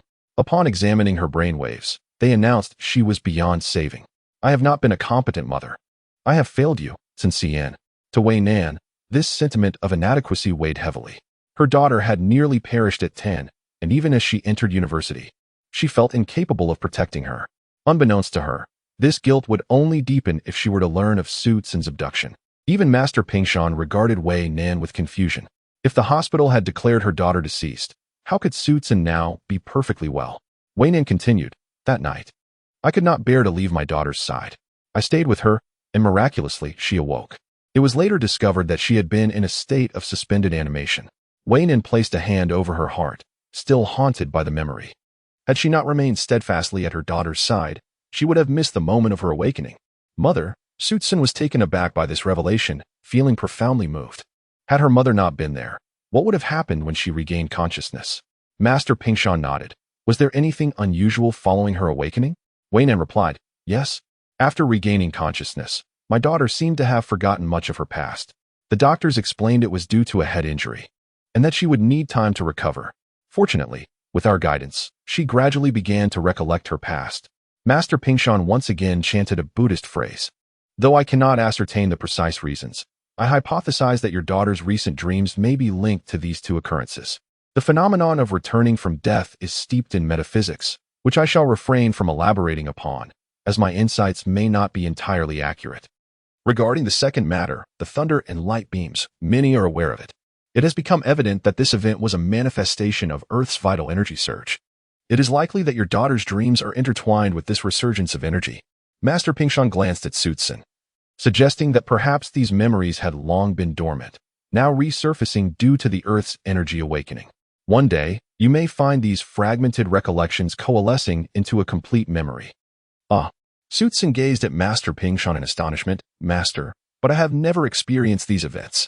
How could they possibly come back to me? Zhou Tian harbored doubts about the monk's claims. How could memories of events never experienced be restored? Amitba, Amitba. Master Pingshan uttered another prayer, falling silent thereafter. His eyes closed as he seemed to recite an incantation. Wei Nin understood this to be the abbot's customary manner. Once he fell into silence, it signified he would utter no further words. She stood, taking her daughter's hand, bowed respectfully to Master Pingshan, and said earnestly, Thank you for your guidance, Master. Today's update concludes here. Good night, friends. Chapter 37. The mysterious UFO Lan Xiaobu came to a halt. His gaze fixed on the scene before him. A chasm over 10 feet deep stretched out ahead, carved into the solid rock. Following the line of the rocky ravine, he discerned a massive circular object lodged at its far end. Could this be the UFO he had been searching for? Lan Xiaobu was instantly convinced. This was indeed the object of his quest. Although its duration of rest in this place was unknown, the surface of the UFO still gleamed with a metallic luster, leaving no trace of its passage upon the hardened ground. At last, he had found it. Suppressing his excitement, Lan Xiaobu took a deep breath and cautiously approached the UFO. Its diameter measured approximately 11 to 12 meters, somewhat smaller than he had anticipated. He reached out to touch its surface, experiencing an exceedingly cold sensation. Drawing his short knife, he struck the UFO, only to be met with a sound that did not resemble metal colliding. Perhaps it was constructed from an unusual material, one that Earth had yet to encounter. As Lan Shibu circled the UFO, he was astonished to discover that it bore no entrance. It appeared as though it were a solid block of metal, devoid of any access point. Or perhaps the entrance lay buried beneath the ground. Momentarily, he found himself at a loss, realizing that the physics and electronics knowledge he had acquired were of no use. Yet, if he could not enter, how had Shang Wei managed to access the UFO and even drive it away? It was evidently unrealistic for one person to extract such a massive object from the Earth. Lan Xiaobu continued to knock and probe the UFO, inspecting it for any hidden mechanisms. As he completed his circuit around the object, a door unexpectedly began to open slowly, revealing a seamless entrance. Had he not been on guard, it might have startled him. Peering inside, he beheld a vast cockpit, cluttered with various items. Although he had not stepped inside, the interior appeared surprisingly organized, lacking the chaotic signs of a sudden crash. "Farewell," Lan Xiaobu murmured, perhaps bidding adieu to a familiar companion or to Earth itself. Taking a deep breath, he stepped into the UFO without further hesitation. The moment he crossed the threshold, the door began to close behind him, a reaction the UFO seemed to sense instinctively. Lan Xiaobu paid it no mind. Since Shang Wei had previously activated the UFO to depart from Earth, he believed he could do the same. Yet, just as the door sealed, a sudden instinct compelled him to halt. He sensed a presence inside the UFO. Hadn't he just been outside without perceiving anything unusual? Retrieving his flashlight from his backpack, he illuminated the interior, confirming his solitude. Was it merely a misperception, or was there something else at play? Despite having cultivated his skills to the level of channeling energy and being a physician for 2 decades, Lan Xiaobu felt a prickling unease at the nape of his neck. The beam of his flashlight traversed the interior, eventually settling upon a remarkably intact corpse. Startled, Lan Xiaobu recoiled a few steps, redirecting his light towards the body. He quickly deduced that this corpse had not been here long, perhaps no more than half a month, or even less. The clothing and the leather pouch slung across its back suggested this individual was a herbalist from the Kunlun Mountains, known for their perilous ventures in search of rare medicinal herbs, which could fetch exorbitant prices. Relief washed over him. It seemed the herbalist had inadvertently locked himself inside the UFO. Yet, the thought unsettled him further. How had this herbalist gained entry? If it were akin to his own experience, did the UFO open automatically for anyone who approached? Even if it did, how could the herbalist have remained trapped inside, still carrying his pouch, without having disturbed anything within? With these thoughts racing through his mind, Lan Xiaobu retreated to the entrance and pushed against the door with all his strength, but it budged not an inch. He searched the area with his flashlight, discovering no handle to facilitate an exit. At that moment, he became certain that the UFO had sensed his presence and opened its door autonomously. As for the means of its detection, he could only hope it was a technology beyond his understanding, rather than someone lurking within, controlling it. However, deep down, he knew that such a possibility was exceedingly slim. With heightened caution, Lan Xiaobu grasped his short knife in one hand and the flashlight in the other, stepping over the lifeless body to delve deeper into the UFO. A faint noise emanated from the cockpit, startling him. He shone his flashlight onto the large seat, realizing he had previously overlooked it. There, seated upon the enormous chair, was a white skeleton, its bones slumped due to the absence of muscle support, obscured from his earlier view. Unlike the herbalist, Lan Xiaobu surmised that this skeletal figure was the true owner of the UFO, an alien. The appearance of the skeleton suggested it bore a resemblance to humanity, lacking any additional limbs. The earlier sound must have been caused by the shifting of the bones, eliciting a slight sigh of relief from Lan Xiaobu. He then intended to inspect the rear compartment. Suddenly, a chilling presence surged into his mind, penetrating deeply into his consciousness. Even without any training, Lan Xiaobu, as a physician, recognized the significance of this intrusion. At that moment, his scalp prickled in alarm. He knew he was encountering something sinister. Instantly, a terrifying force sought to engulf his entire awareness, as though it intended to devour his very essence. Lan Xiaobu dropped his flashlight and knife, resolute in his determination to avoid losing consciousness. His willpower fought desperately against the consuming force. Yet, he found himself unable to wield his powers.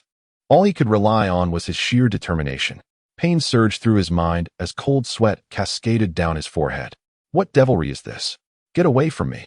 He shouted. Despair washed over him. He possessed great strength, yet it was rendered useless in this predicament.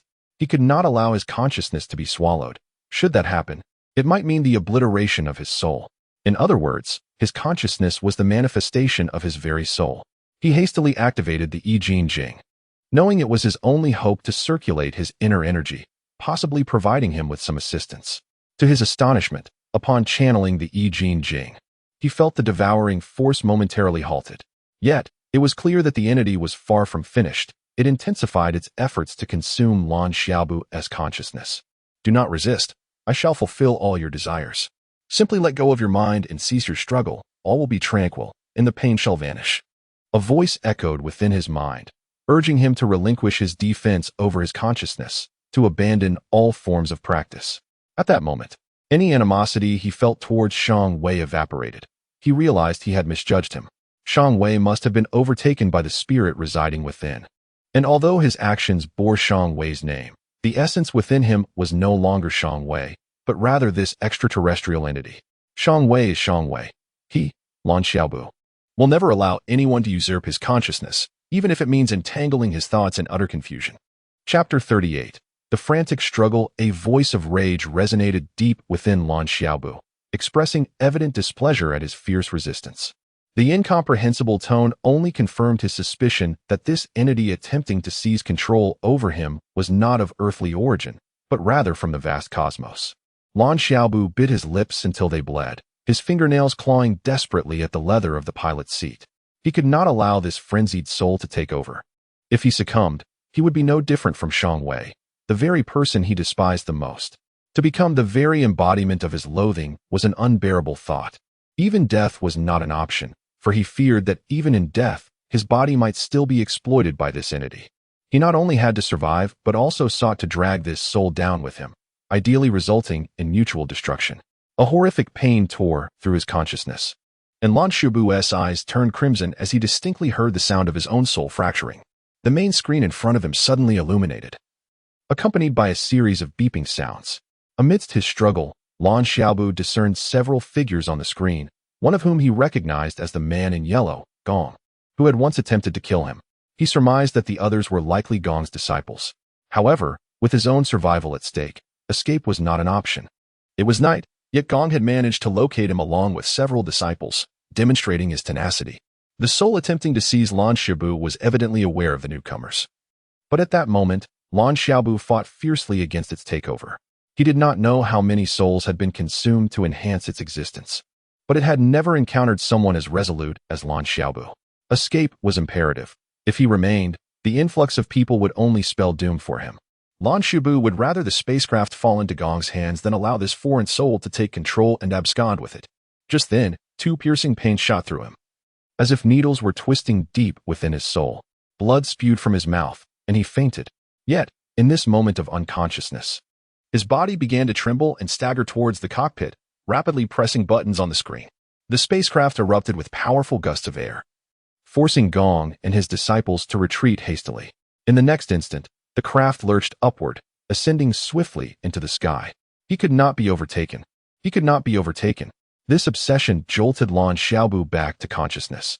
Realizing he was seated in the cockpit, he understood that during his fainting spell, the entity had commandeered his body to pilot the craft. The vessel was no longer directed towards breaking free of the atmosphere, but veered off course. Lan Xiaobu was indifferent to whether the craft was out of control. His sole concern was to prevent this alien soul from seizing him. The foreign soul grew anxious. Could the spacecraft possibly return to Earth? Previously hidden deep within the mountains, it could go unnoticed, but landing in a populated area would spell disaster for it. Regardless of its power, at that moment, it disregarded the integrity of Lan Xiaobu's soul, forcefully tearing at his consciousness while simultaneously attempting to consume him. The operation of the I Ching Jing enabled Lan Xiaobu to steadily bolster his resistance and recovery speed. Though the enhancements were minimal, they were sufficient to prevent his soul from being immediately torn apart and devoured. After enduring the initial agony, Lan Xiaobu gradually acclimated, even learning a few techniques while the entity attempted to rip apart and absorb his consciousness. The craft tilted and plummeted, crashing violently to the ground. Lan Xiaobu was thrown against the ceiling, yet he seemed oblivious to the pain, focusing entirely on combating the soul, intent on consuming his essence. In comparison to the torment of his soul being torn asunder, the physical pain was inconsequential. The entity attempting to consume Lan Xiaobu's essence now felt a tinge of fear, yearning to escape from his being. However, it was too late. It had no time to admire Lan Xiaobu's resilience, having endured its previous assaults on his consciousness. All it desired was to flee from Lan Xiaobu's realm. Realizing its failure to seize control could cost it dearly, it had erred in its approach, after briefly taking control of Lan Xiaobu's body. It should have annihilated his consciousness entirely before attempting to escape. Now, having given Lan Xiaobu a moment to regain his composure, it faced the dire prospect of being devoured itself. Just then, the stabbing sensation that had previously caused him to faint surged back. Alarmed, Lan Xiaobu bit down hard on his tongue, drawing blood. He could not afford to lose consciousness again. It had been sheer luck to awaken after the first episode, and such fortune would not strike twice. To his delight, this time the piercing sensation was far less intense, and he remained conscious. Lan Xiaobu, undeterred by the threat to his life, relentlessly tore at the essence of the entity, using his own consciousness to consume it. These techniques were learned during the entity's attempt to seize him. The potential consequences were entirely disregarded. Facing possession, who could possibly care about aftereffects? A shrill voice echoed deep within his mind, suggesting the entity was pleading for mercy, urging him to relent. Lan Xiaobu felt exhilarated. As for relenting, such a notion was nothing but a dream. With unwavering will, he summoned his consciousness, mirroring the entity's previous tactics, and devoured the shadow lurking within his realm. A cacophony surged, akin to the yellow river breaching its banks, an unending torrent cascading into Lan Xiaobu's mind. Despite his attempts to resist, he succumbed to unconsciousness once more. She had not yet sat down with Lan Xiaobu to discuss matters when he abruptly left Kunhu Hospital. Though she had not given up, news soon arrived that Lan Xiaobu had killed Zhou Jie of the Zhou family and was now wanted. What could be more distressing than this? Fortunately, the warrant was later rescinded, yet she still could not locate Lan Xiaobu. Why? Because Qianyin was searching for him. Those who offended Qianyin were doomed. Regardless of Lan Xiaobu's prowess, he was but an ant before her. What was Qianyin? Luo Keisai did not know. Nor did she wish to. Pressured by her family, she eventually turned off her phone and ventured alone into the Qinling Mountains to clear her mind. Chapter 39. Kunlun Lan Xiaobu opened his eyes and realized that he was still alive. The soul that sought to engulf his consciousness had vanished. In this moment, Lan Xiaobu was overwhelmed with excitement. He had succeeded. Yet, as soon as these thoughts crossed his mind, an endless torrent of fragmented memories surged forth. He gasped and spat out a mouthful of blood, nearly fainting once more. Lan Xiaobu's eyes widened as he sensed the terrifying influx of memories. Not only was the sheer volume overwhelming, but it also contained an infinite array of knowledge he had never heard of, nor even imagined. The shortest distance between 2 points is not a straight line. Space can be folded, and time can be elongated through collision. Various theories of cosmology can contradict one another. The existence of negative mass can surpass the speed of light. Formulas for calculating distances that exceed the speed of light. With a sudden cough, Lan Xiaobu expelled more blood. The knowledge fragments invading his mind multiplied incessantly. If he did not organize them into something coherent, he would surely lose his sanity.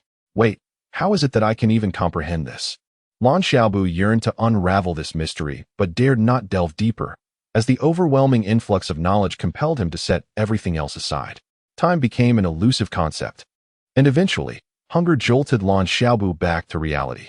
A fleeting thought crossed his mind. He must satiate his hunger, lest he perish. This thought barely registered before he moved to open the door of the spacecraft. Although his actions were focused on the door, his gaze was elsewhere. Preoccupied with the unending cascade of knowledge that required his attention, his instinctive motion nudged the door, but it did not yield. After a brief pause, as if accessing a portion of his memories, he approached the cockpit and pressed his hand against the smooth mirror-like surface on the left side. Unmanned spacecraft status. Unmanned spacecraft status. Lan Xiaobu muttered, his eyes still vacant, grappling with the relentless stream of knowledge flooding his brain. He repeated unmanned spacecraft status several times before. Like a machine, he lifted his hand and pressed down again. The spacecraft began the recognition process, counting down. 5, 4, 3, 2, 1. Recognition successful. Please name your spacecraft. Kunlun. Lan Xiaobu uttered almost unconsciously. Kunlun acknowledged, awaiting owner's command. Open the door. After speaking these words, Lan Xiaobu advanced towards the entrance of the spacecraft. This time, the door opened automatically, and he stepped outside. Almost immediately upon his departure, the door closed behind him. Engulfed in the relentless influx of knowledge fragments, Lan Xiaobu paid no heed to his surroundings. Deep within his consciousness, he understood he must urgently seek sustenance. And only after that could he organize the knowledge swirling in his mind. The Qinling Mountains have long been regarded as the cradle of Chinese civilization. Adorned with numerous ancient pathways such as Ziwalu, Baoxia, Chengsong, Qishan, and Jinyo. These ancient trails have always attracted many visitors, allowing travelers to experience the brilliance of Chinese culture and a distant aura of warfare. However, in recent years, the most renowned ancient pathway in the Qinling Range has not been any of these, but rather the Taichuan Ancient Road. Many may not have even heard of the Taichuan Ancient Road, a path steeped in legend. It is said that after the poet Li Bai faced setbacks in his official career, he ascended Mount Taibai in the Qinling Range and beheld a true immortal. Yet, the realms of mortals and immortals are distinct. He could only gaze upon the immortal from afar. Thus, he composed the poem Ancient Style. How vast is Taibai? The stars above, densely arrayed, 300 miles to the heavens, remote and severed from the world. I come to meet the true immortal, kneeling long to inquire about precious secrets. Li Bai evidently did not obtain the secrets of immortality. After departing from the Taichuan Ancient Road, he dedicated himself to seeking immortals, gathering celestial herbs, and concocting elixirs. The Taichuan Ancient Road is a recently developed mountain path inspired by this tale. Yet, due to its treacherous nature, despite its fame, the road has not seen a surge in visitors. Luo Caishi, carrying a moderately sized backpack, stood on an observation platform along the Taichuan Ancient Road, gazing at the mist-shrouded mountains in the distance. She felt akin to those foggy mountains, unable to discern her path, unsure of her next steps. That Lan Xiaobu could be described as the most extraordinarily gifted physician she had encountered in her medical career, discovering the latent dangers of lanthanum at merely 18 years of age. It is well known that lanthanum is hailed as one of the greatest discoveries of the 21st century. Countless patients have used lanthanum without a single complaint. How many esteemed physicians and medical researchers exist globally? Yet, only Lan Xiaobu uncovered the issues with lanthanum. Prior to this, anyone who dismissed Lan Xiaobu's assertions as mere rhetoric was silenced when, half a month ago, patients who had used lanthanum collectively experienced various complications, affirming the validity of his research. At this moment, countless medical and pharmaceutical institutions were desperately searching for Lan Xiaobu. If he could identify the problem, he could surely resolve it. Luo Caishi harbored no doubts about Lan Xiaobu's capability to address the issue, for he had once confided in her that there was a solution to the lanthanum dilemma. The long-standing affliction of frostbite, which had plagued innumerable patients, had also been conquered by Dr. Lan Xiaobu. With a sigh, Luo Caishi lamented the disappearance of such a brilliant physician. Moreover, he had faced unjust treatment prior to his disappearance, having been wanted. Fortunately, it was eventually revealed that he was not implicated, and the warrant was rescinded. For Luo Caishi, the pursuit of Lan Xiaobu was utterly absurd. After all, he was merely a physician. How could a doctor possibly kill the head of a powerful family? Such notions were ludicrous. It seemed that some individuals were envious of Dr. Lan Xiaobu's achievements and sought to ensnare him. Her sighs carried a dual weight, one part lament for Lan Xiaobu and another for herself. Since her grandfather's passing, her passion for medicine had deepened profoundly. Deep down, she perhaps sought a cure for her grandfather. Yet, her own talents were regrettably limited. If Lan Xiaobu's medical aptitude was 100, hers might barely scrape a passing grade. She had once encountered a saying, without innate talent, no amount of effort, even 1,000-fold, would yield significant accomplishment. This comparison left Luo Caishi feeling adrift. She was uncertain of her path. Should she continue fervently absorbing medical knowledge, or pursue something else entirely? The mountains, veiled in mist, concealed their grandeur, and Luo Caishi found herself entranced by the beauty surrounding her. After a long moment, she seemed to recall something and opened her phone to capture a few photographs. Ding ding ding. As soon as she unlocked her phone, it rang. Luo Caishi glanced at the caller ID, hesitated for a moment, and then answered. Elder brother. She called softly before falling silent once more. With a calm demeanor, Luo Caishi stated, I have my own thoughts and do not wish to promise anything to anyone. I hope to pursue what I love. If there is nothing else, I shall hang up. Why? Dr. Lan is an extraordinary physician, a medical genius. And the warrant for his arrest was a misunderstanding. What is wrong with my seeking him to discuss medicine? Luo Caixin's brow furrowed. Today's update ends here. Good night. Friends.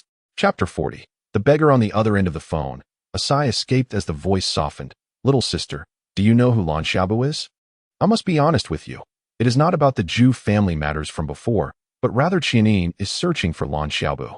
I've mentioned to you that Qianin is in pursuit of him, and you may have dismissed it, not realizing the true nature of Qianin's existence. Allow me to share something significant. 7 years ago, the affairs regarding the Feier family were orchestrated by Qianin. Do you honestly believe that once Qianin has set its sights on Lan Xiaobu, he will ever have the chance to reappear in this world? The voice struck Luo Caixin's mind like a hammer, leaving her bewildered, and she could hardly recall how she ended the call. She was well aware of the Feier family. In fact, few were ignorant of their existence.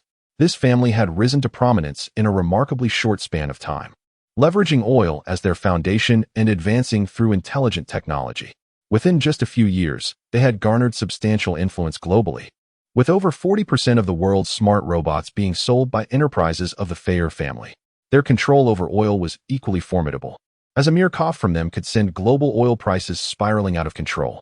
Yet, the family's downfall was as swift as its rise. In a single night, the leaders of the Feier family vanished without a trace. Subsequently, their assets were divided among unknown individuals, leaving nothing but a wisp of smoke behind. She had merely heard whispers of the Dazhou AI group's involvement in this affair, never imagining Qianin's connection. Why would such a brilliant medical prodigy vanish so inexplicably? Luo Caixin felt a profound sense of loss. It was a tragedy for the realm of medicine, and indeed, for her personally, as she had forfeited the chance to engage with a genius in the field. What was wrong with the world? Why were there such hidden acts of violence and chaos? Go away, get out of here. A disdainful voice broke through Luo Caixin's reverie. Before she could lift her head to assess the situation, the voice continued.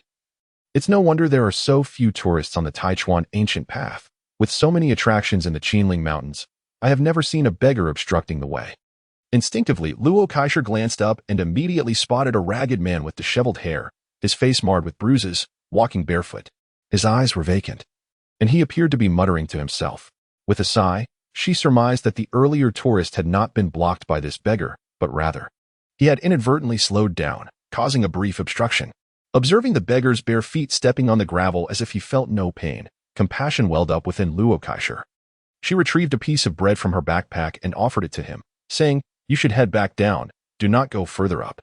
The Taichuan ancient path is treacherous, and one misstep could lead to a fall into the ravine.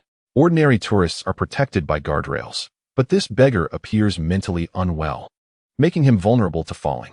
The beggar seemed to catch a whiff of the bread, reaching for it instinctively and taking a bite.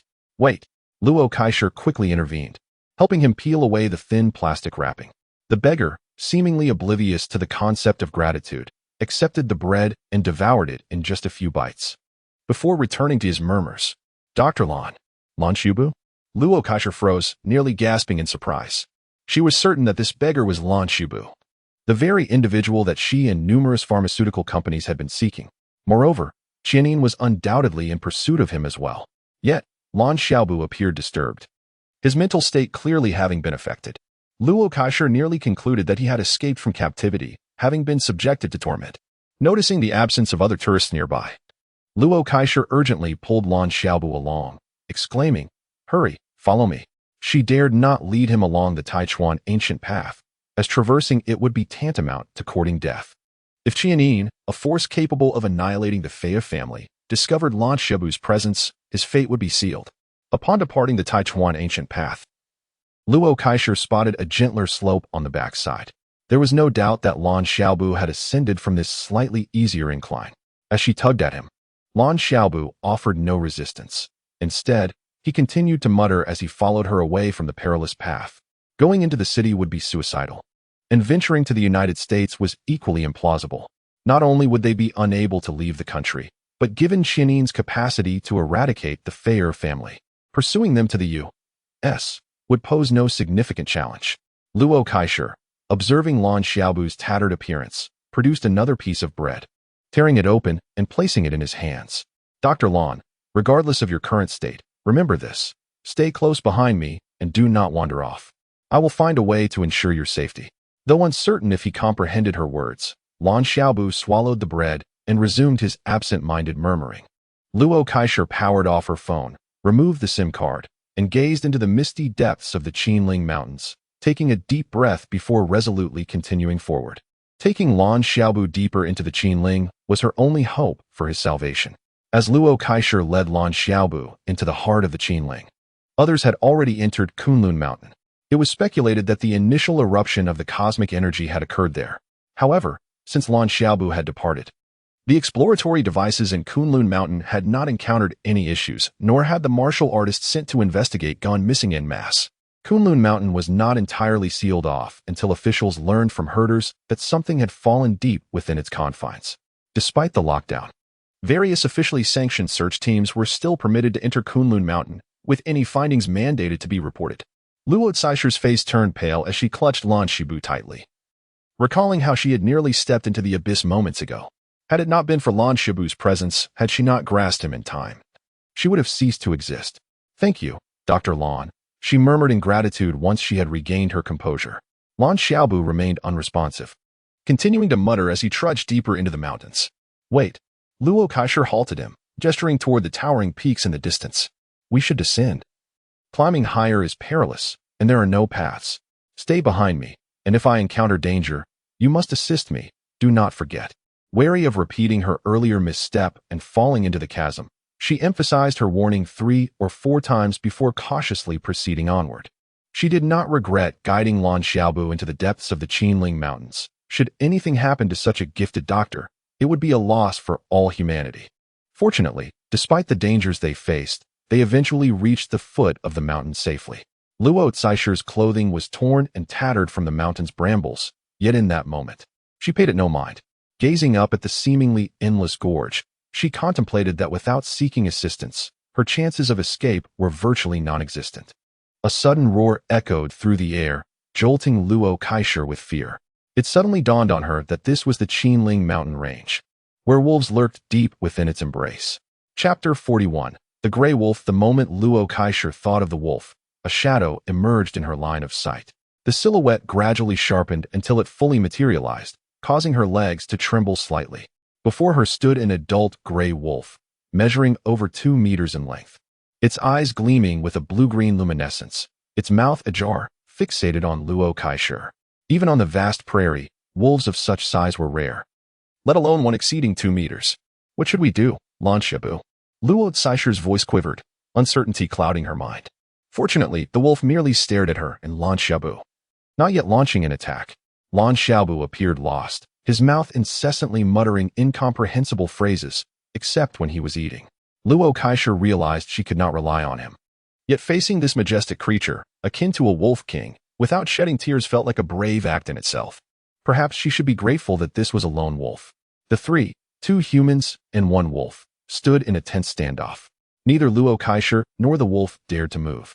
Lan Xiaobu remained oblivious to the looming danger, positioned behind her. 10 minutes passed, the mist from the ravine dampening Luo Kaisher's hair, a chill creeping into her bones. The gray wolf seemed to deem her a negligible threat and took a few steps forward. In a flurry, Luo Kaisher took off her backpack, eyes fixed on the wolf, retrieving a fruit knife from within. Despite her trembling hands, she completed the motion. Luo Kaisher understood she could not withstand the wolf's might. Lan Xiaobu was utterly unhelpful. Rather than both perish here, it would be wiser to let Lan Xiaobu escape first.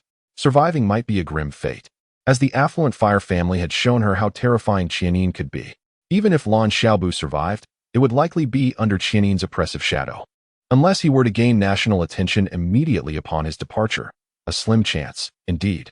Most likely, Qianin would whisk him away first, or a pharmaceutical company would covertly take him, with the last possibility being the state discovering him and providing protection. Upon noticing the fruit knife in Luo Caisher's hand, the gray wolf paused. Yet, this momentary hesitation gave way to a slow advance towards her. It seemed to perceive her as an empty threat. Her palms were slick with sweat, her legs trembling violently, eyes wide with fear. The concepts of fearing death and facing it were entirely distinct. She envisioned herself being torn apart by the wolf, the horror of it gnawing at her. The wolf drew nearer, prompting Luo Kaisher to instinctively retreat. "Why are you still here?" she exclaimed, her path blocked by Lan Xiaobu. "Do you have any idea how precious time is? How long can I hold it off? If I could escape, I wouldn't even bother with you." The urgency in her voice surprised her. It no longer trembled. Crack! The fruit knife shattered, and the wolf's formidable paw clamped onto her shoulder, its jaws opening wide, aiming for her neck. Luo Kaisher shut her eyes, her grandfather's visage surfacing in her mind. However, the anticipated agony of death did not arrive. When she opened her eyes, she discovered Lan Xiaobu gripping the wolf's neck, both tumbling down the slope. Though they were in a ravine, a slope still existed. Splash! Luo Kaisher watched as Lan Xiaobu and the gray wolf plunged into the stream below, sending water splashing. Her shoulder bore several deep lacerations from the wolf's claws, a sharp pain igniting, yet she paid it no mind, hastily grabbing her backpack and rushing towards Lan Xiaobu. At that moment, escape was the last thing on her mind. The stream was shallow. Lan Xiaobu held the wolf's neck against a rock at the water's edge. Luo Kaisher rushed to him, her voice urgent. "Dr. Lan, are you all right?" Lan Xiaobu seemed oblivious, muttering to himself, his grip unwavering. "The wolf should be dead. Let go and come up." She noticed deep scratches on Lan Xiaobu's body, the water tinged with crimson. Lan Xiaobu appeared to comprehend her words, releasing his hold and climbing up. Yet, once away from the stream, he resumed his muttering. The gray wolf likely lay unconscious from Lan Xiaobu's grip. Luo Kaisher swiftly seized a stone, intending to strike the wolf's head and end its life. But then she noticed the wolf's swollen abdomen. Being a medical student, she immediately realized the wolf was pregnant and the pups were due soon. Just then, the gray wolf opened its eyes, locking onto the stone in Luo Kaisher's hand. Startled, she hesitated, only to see the wolf close its eyes once more. Was it resigning itself to death? Luo Kaisher quickly understood that the wolf had been rendered weak by Lan Xiaobu's grip or was already frail. It seemed to realize that resistance was futile and that it would ultimately succumb. As she contemplated whether to strike, she noticed a tear forming at the wolf's eye. The creature, which had just moments ago threatened her life, now evoked her sympathy. She recognized the necessity of action, yet her heart resisted. With a sigh, she declared, "Considering your condition, I will spare you. Depart swiftly and do not approach us again, or I shall command Lan Xiaobu to kill you. You must understand, he can easily do so, just as he did before, seizing your neck before you could even draw a breath."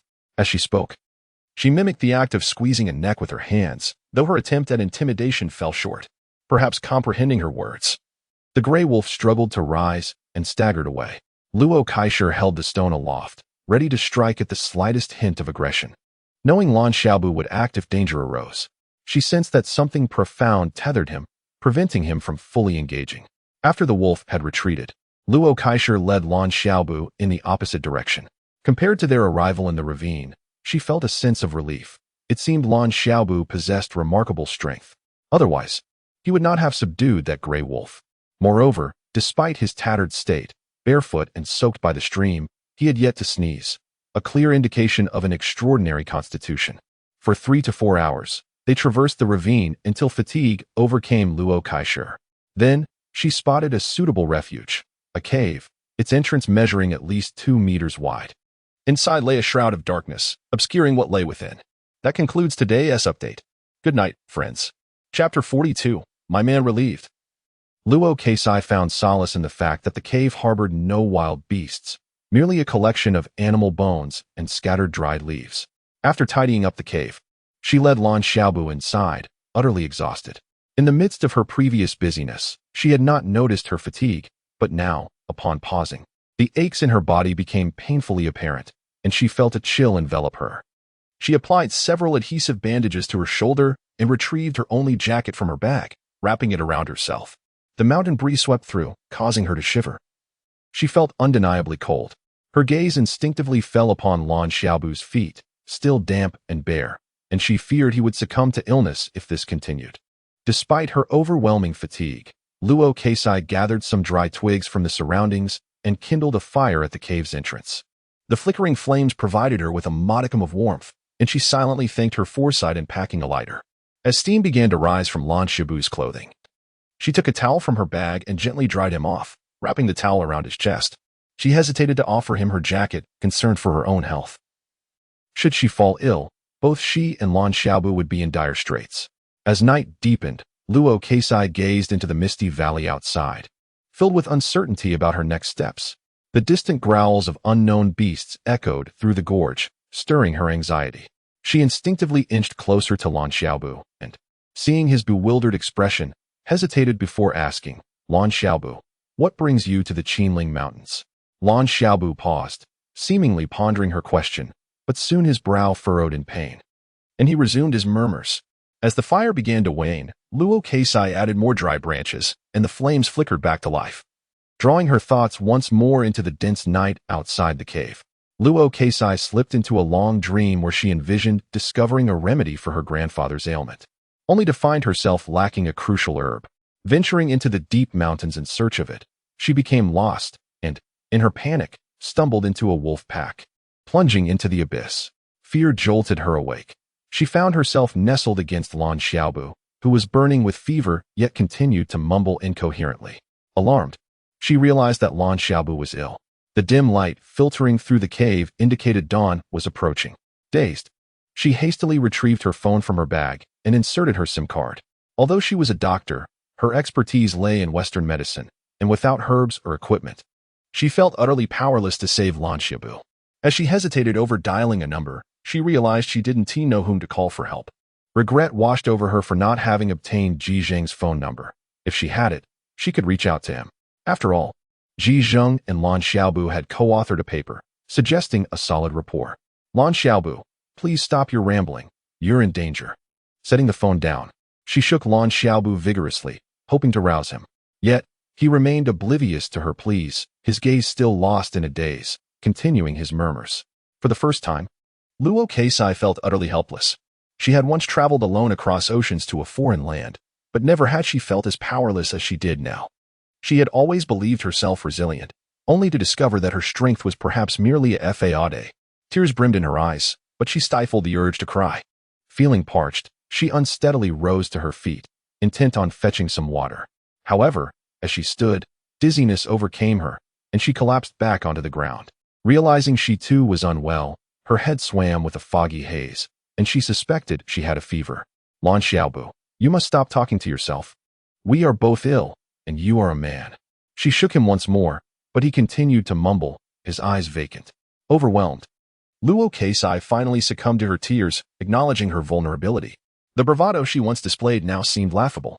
She recognized her fragility and her need for a strong support, rather than caring for a delirious man in this desolate wilderness. "Lan Xiaobu, are we destined to perish here?" She wiped her tears away, her heart racing with anxiety, murmuring softly like Lan Xiaobu, before gradually closing her eyes. Time slipped away unnoticed until Luo Keisai finally opened her eyes again. Daylight had arrived, yet the cave entrance remained shrouded in a gray mist. The haze mingled with the mountain fog, preventing any sunlight from penetrating even the depths of the Qinling Mountains. Struggling to the cave's mouth, she peered outside, where a faint glimmer of light seemed to pierce through the gloom, landing softly upon her face. The distant roars of wild creatures faded into the background as she remained transfixed by that sliver of light. Her thoughts drifted, and she imagined following that beam to escape the suffocating fog, seeking a place she longed for. "Lan Xiaobu, if there were no haze, would that light not shine directly upon us?"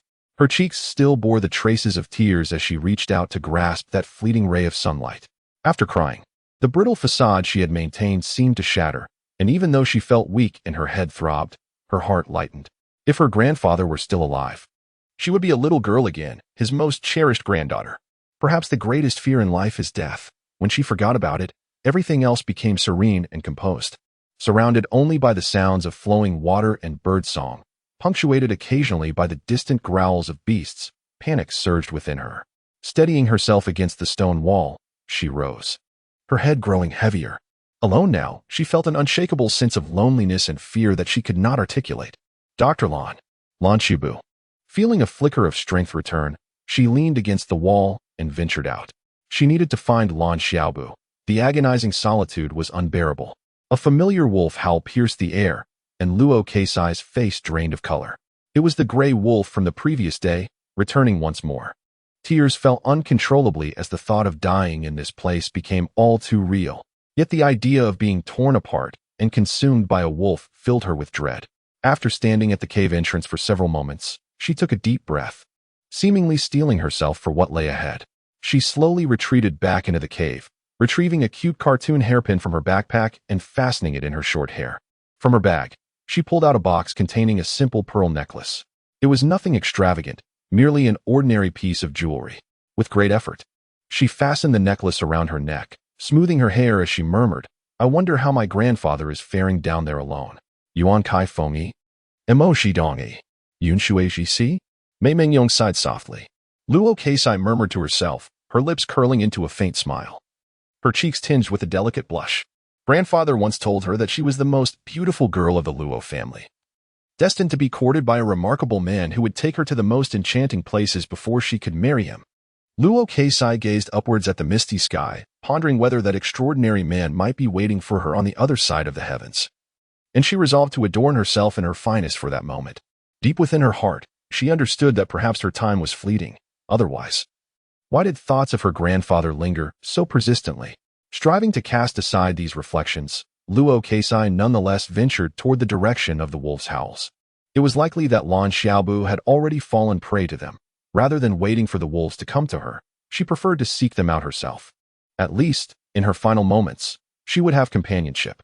The fear of solitude eclipsed even the dread of death. She could not bear the thought of wandering the path to the afterlife alone. With Lan Xiaobu by her side, there would be at least one companion to share the journey. Chapter 43, Gratitude. Luo Keisai was not mistaken. She had not wandered far from the stone cave when she spotted the silhouette of the gray wolf. Despite the tremors coursing through her body, she approached, only to find Lan Xiaobu lying on the ground, the gray wolf standing ominously beside him. Luo Keisai dared not step closer, perplexed as to why the wolf had not devoured Lan Xiaobu. Was it waiting for her?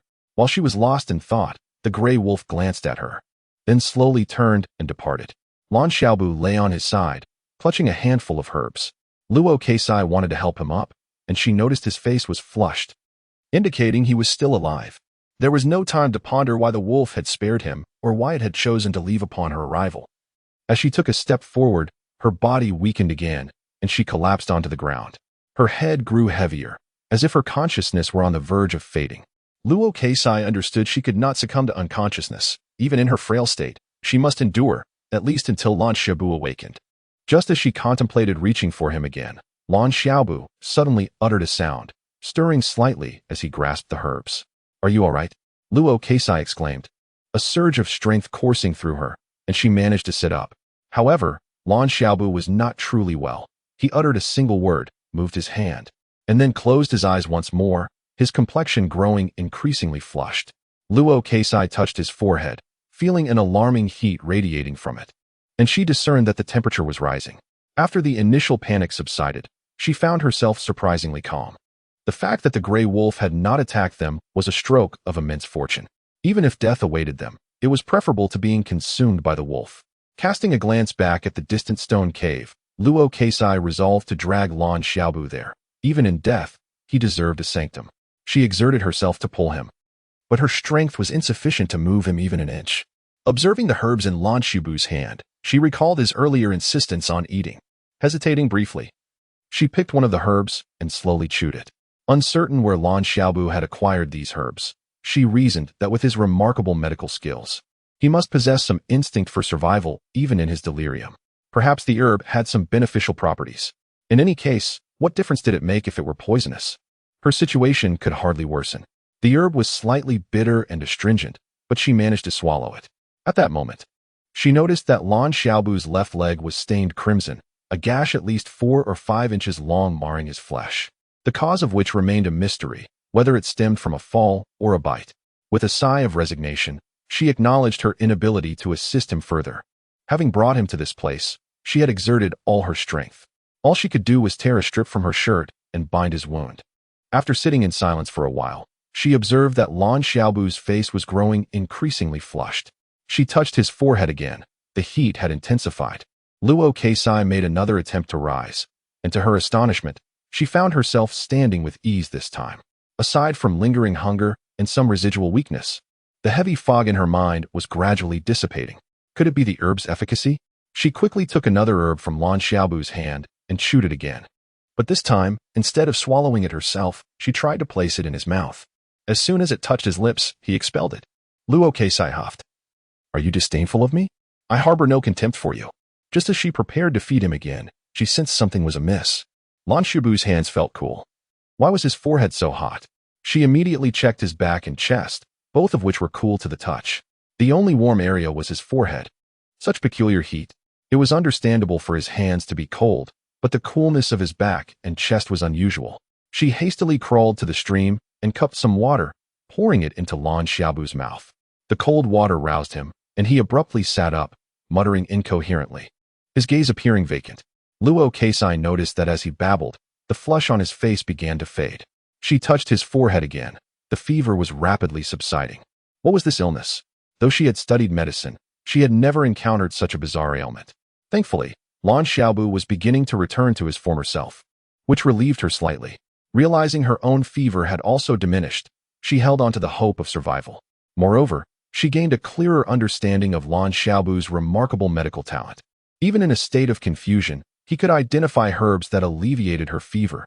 It was truly a testament to his innate medical prowess. Upon returning to the cave, Luo Keisai retrieved the last 2 pieces of bread, consuming one and earnestly admonishing Lan Xiaobu not to venture outside again.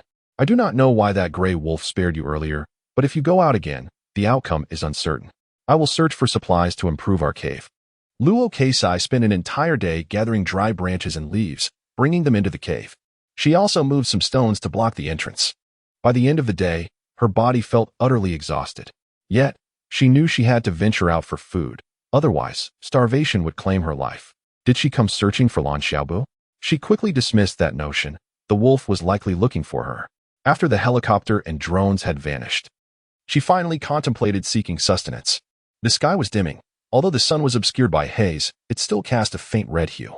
Luo Keisai walked along the stream for a mile or two, finding only a few wild mushrooms of uncertain edibility and encountering several wild rabbits, which she could not catch. Upon sighting her, the gray wolf emitted a low growl and slowly retreated. What does this mean?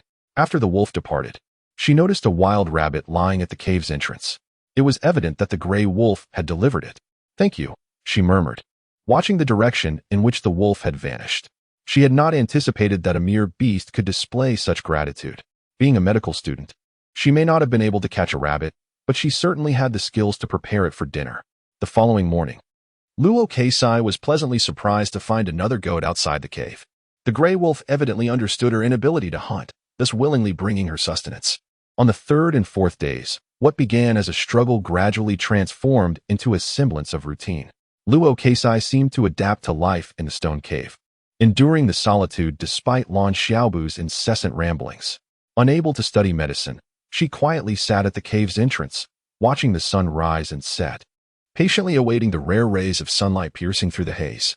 By the 8th day, Luo Keisai began to worry. The gray wolf had not returned with any food. Though they had not yet consumed all the previous offerings, she felt a growing concern for the wolf. The entire day passed with her feeling somewhat distracted. As the 9th and 10th days came and went without the wolf's arrival, she could no longer contain her anxiety. On the 11th day, she turned to Lan Xiaobu and said, I must go out and check on the gray wolf. Do not wander off. Luo Keisai? Lan Xiaobu's eyes appeared noticeably clearer. Oh. Luo Keisai gazed at him in delight. After 12 days in this place, she had been unable to devise a plan to save him. Chapter 44. The Ancient Path of Taichuan. By Xiaobu bowed slightly and expressed his gratitude. Thank you for saving me, Luo Keisai. You've always known I was trying to save you? Luo Keisai looked at Bai Shibu with a puzzled expression. If it weren't for the passage of so many days, she might have doubted whether Bai Shibu had intended it this way. Bai Shibu nodded. Yes, I vaguely sensed your attempts to rescue me, but I could do little. My effort to gather medicinal herbs nearly cost me my life. Though unable to separate his thoughts, Bai Shibu still retained a hazy recollection. It was precisely due to this vague memory that he followed Luo Keisai away from the ancient path of Taichuan, defended her against the gray wolf, and temporarily left the cave to search for antipyretic herbs for her. However, his search for these herbs almost led to his demise. Initially, he sought the herbs but could not withstand the overwhelming flood of fragmented memories. After he found the herbs, he was further overwhelmed and fainted. It was the gray wolf that rescued him, even bringing him to a tranquil spot in the mountain stream until Luo Keisai found him. What has happened to you? Luo Kaisher felt a sense of relief. Bai Shubu was safe, and she could leave now. Just as Bai Shubu was about to speak, a mournful howl echoed from afar. Luo Kaisher quickly said, "Something has happened to that gray wolf. We must hurry to help it. Without it, we would starve." As they approached the entrance, they saw a gray wolf stumbling towards them, carrying 2 tiny wolf cubs in its mouth. The gray wolf has given birth, Luo Kaisher immediately realized. The gray wolf approached Bai Shubu and Luo Kaisher, then suddenly knelt, placing the 2 cubs before them while emitting a heart-wrenching growl. "Are you injured? Are you seeking refuge with us?" Luo Kaisher observed the gray wolf, which was covered in wounds, and spoke immediately. The gray wolf shook its head and nudged the 2 cubs with its snout. Bai Shubu sighed, "It knows its time is short, so it is entrusting us with these cubs. Regardless, I will help. It saved my life once." Seemingly understanding Bai Shubu's words, the gray wolf's eyes glimmered with longing and gratitude. Luo Kaisher quickly reassured, "Do not worry. I will care for these 2 cubs. If it weren't for you, I might have starved long ago." Understanding her words, the gray wolf whimpered softly as it stood and slowly turned away, disappearing into the distance of the mountain stream. Watching the gray wolf's solitary figure, Luo Kaisher felt an indescribable sorrow. She recalled her own departure from the cave days ago. Was she not also preparing for death? The gray wolf today mirrored her feelings from days past, a sentiment she could comprehend. A drone flew overhead, and Luo Kaisher sighed. Bending down to pick up the 2 adorable wolf cubs, noting their cute features and the golden stripe on their backs. Bai Shubu's gaze fell upon the cubs, and indeed, both bore a golden stripe. "Dr. Bai, I must leave this place." Luo Kaisher gently stroked the golden stripe on a cub's back, her tone tinged with sadness. She pondered the gray wolf, wondering where it would seek a quiet place to await its end. Bai Shubu remained silent, aware that Luo Kaisher was departing. He owed her much, as well as the gray wolf. Yet, he could not even take a single cub with him, knowing the path ahead might lead to his demise. Luo Kaisher's eyes turned to Bai Shubu, a hint of concern in her voice. "Do you know Qianin is searching for you? I hope you have good fortune." As soon as she turned her phone on, someone would come to take her away. Initially, she had wished to discuss medical issues with Bai Shubu, including some challenges related to antibiotics and frozen silkworm disease. However, after experiencing life and death, she realized these concerns might not hold as much significance. Bai Shubu gazed at Luo Kaisher, momentarily entranced. In both his past and present lives, she was the most beautiful woman he had ever encountered. If not for that paper, they would have been 2 strangers lost in a sea of people. Now, he felt deeply indebted to her. He had acquired an abundance of remarkable knowledge and learned countless cosmic secrets. He must leave Earth. If he did not take the spacecraft with him, he feared he would bring harm to the planet. "I know you are leaving, but you cannot accompany me. It would be too dangerous," Luo Kaisher warned. "Leaving Earth?" Luo Kaisher gazed at Bai Shubu in astonishment. "Is he not well? Why is he speaking such nonsense?" Bai Shubu refrained from explaining, instead saying, "Let me teach you something first, and then you can wait for me here overnight." "What will we learn? Medical issues?" Luo Kaisher was increasingly perplexed. "It is the I Ching Jing, a premier martial art on Earth. You must never reveal that you have practiced it," Bai Shubu instructed. Luo Kaisher shook her head. "I am not interested in that. There is no need for you to teach me."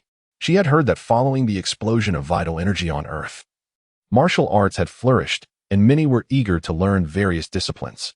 Yet, her interest lay solely in medicine. Bai Shubu replied earnestly, "With the explosion of vital energy on Earth, what will happen in the future remains uncertain. If one day you find yourself in this mountain stream again, having a foundation in martial arts would prevent you from starving to death and allow you to escape." Luo Kaisher fell silent. Bai Shubu was right. Without the gray wolf, would she have survived? "What is this?" Luo Kaisher asked, her face a picture of confusion, yet she diligently committed Bai Shubu's instructions to memory. After Bai Shubu explained the 12 forms, he noticed Luo Kaisher practicing the first form and quickly exited the cave. As Bai Shubu departed, Luo Kaisher was aware that she was attempting the first stance. In the first stance, both arms bent, she slowly raised them. To Luo Kaisher's astonishment, as she completed the first stance, a gentle warmth surged from her dantian, radiating throughout her body. The weakness that had previously engulfed her seemed to dissipate, replaced by newfound strength. Even a fool would recognize the efficacy of this method. The first stance, the second stance. By the time Luo Kaisher reached the 6th stance, she could distinctly feel herself absorbing the vital energy of heaven and earth, which flowed naturally within her. circulating through her body as she exhaled the stagnant air. Half a day passed, and Luo Kaisher exhaled, halting her movements.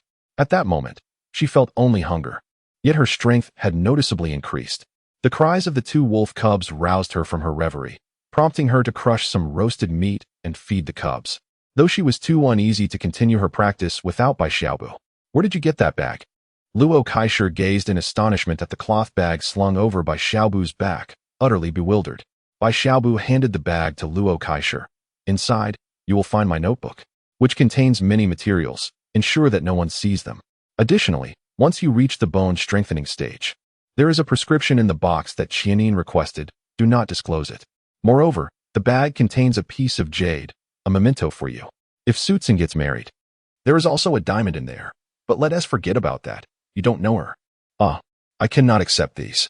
Upon hearing about the diamond and jade, Luo Kaisher promptly pushed the bag back to Bai Xiaobu. Bai Xiaobu did not take it, merely stating, I am leaving Earth. These things are merely a burden to me. Are you not speaking nonsense? Luo Kaisher stared at Bai Xiaobu. I will take you only this far. I shall not say goodbye. Both the records of blastocidin and freeze-dried silkworm disease are present on my computer for your perusal. However, I implore you to keep this knowledge confidential. Revealing your ability to resolve these issues could lead to significant complications. I wish you great success in your medical endeavors. Aspiring to become a fine physician in the future. Standing outside the ancient Taichuan path, Lan Xiaobu waved farewell to Luo Keisai. Luo Keisai, momentarily at a loss for words, found herself speechless. It wasn't until Lan Xiaobu turned away that she suddenly called out, Lan Xiaobu, wait a moment. Upon seeing him halt, she removed the pearl necklace she wore and approached the roadside, placing it into Lan Xiaobu's hands along with a small wolf cub. This is a gift for you, as a token of our friendship. And as for the wolf cub, I cannot possibly raise it alone. You must take one as well. I have named mine Taichuan, and yours shall be called Gu Dao. Thus, farewell. Although Luo Keisai felt indifferent about the entire situation, she experienced a flush of warmth on her cheeks as she handed the necklace to Lan Xiaobu, prompting her to quickly turn and leave. In her mind, it was merely a matter of having nothing else to offer, especially after Lan Xiaobu had given her so much. Her intentions were purely platonic. Thus concludes today's update. Good night, dear friends. Chapter 45. Leaving the homeland, Luo Keisai mentioned that drones had been sent to search for her, and Lan Xiaobu even harbored doubts about whether UFOs had been discovered. Regardless of the truth, Lan Xiaobu resolved to depart that very night. Kunlun, open the door, he commanded, and the door to Kunlun opened automatically. Although Kunlun had assimilated all of Earth's languages upon its arrival, enabling it to comprehend his words, Lan Xiaobu contemplated switching its interface to Chinese for convenience. Whether or not he was alive, he was accompanied by a handful of Earth soil. As for the desiccated bones, Lan Xiaobu dared not leave them in the Qinling Mountains, fearing they might contain a tracking device.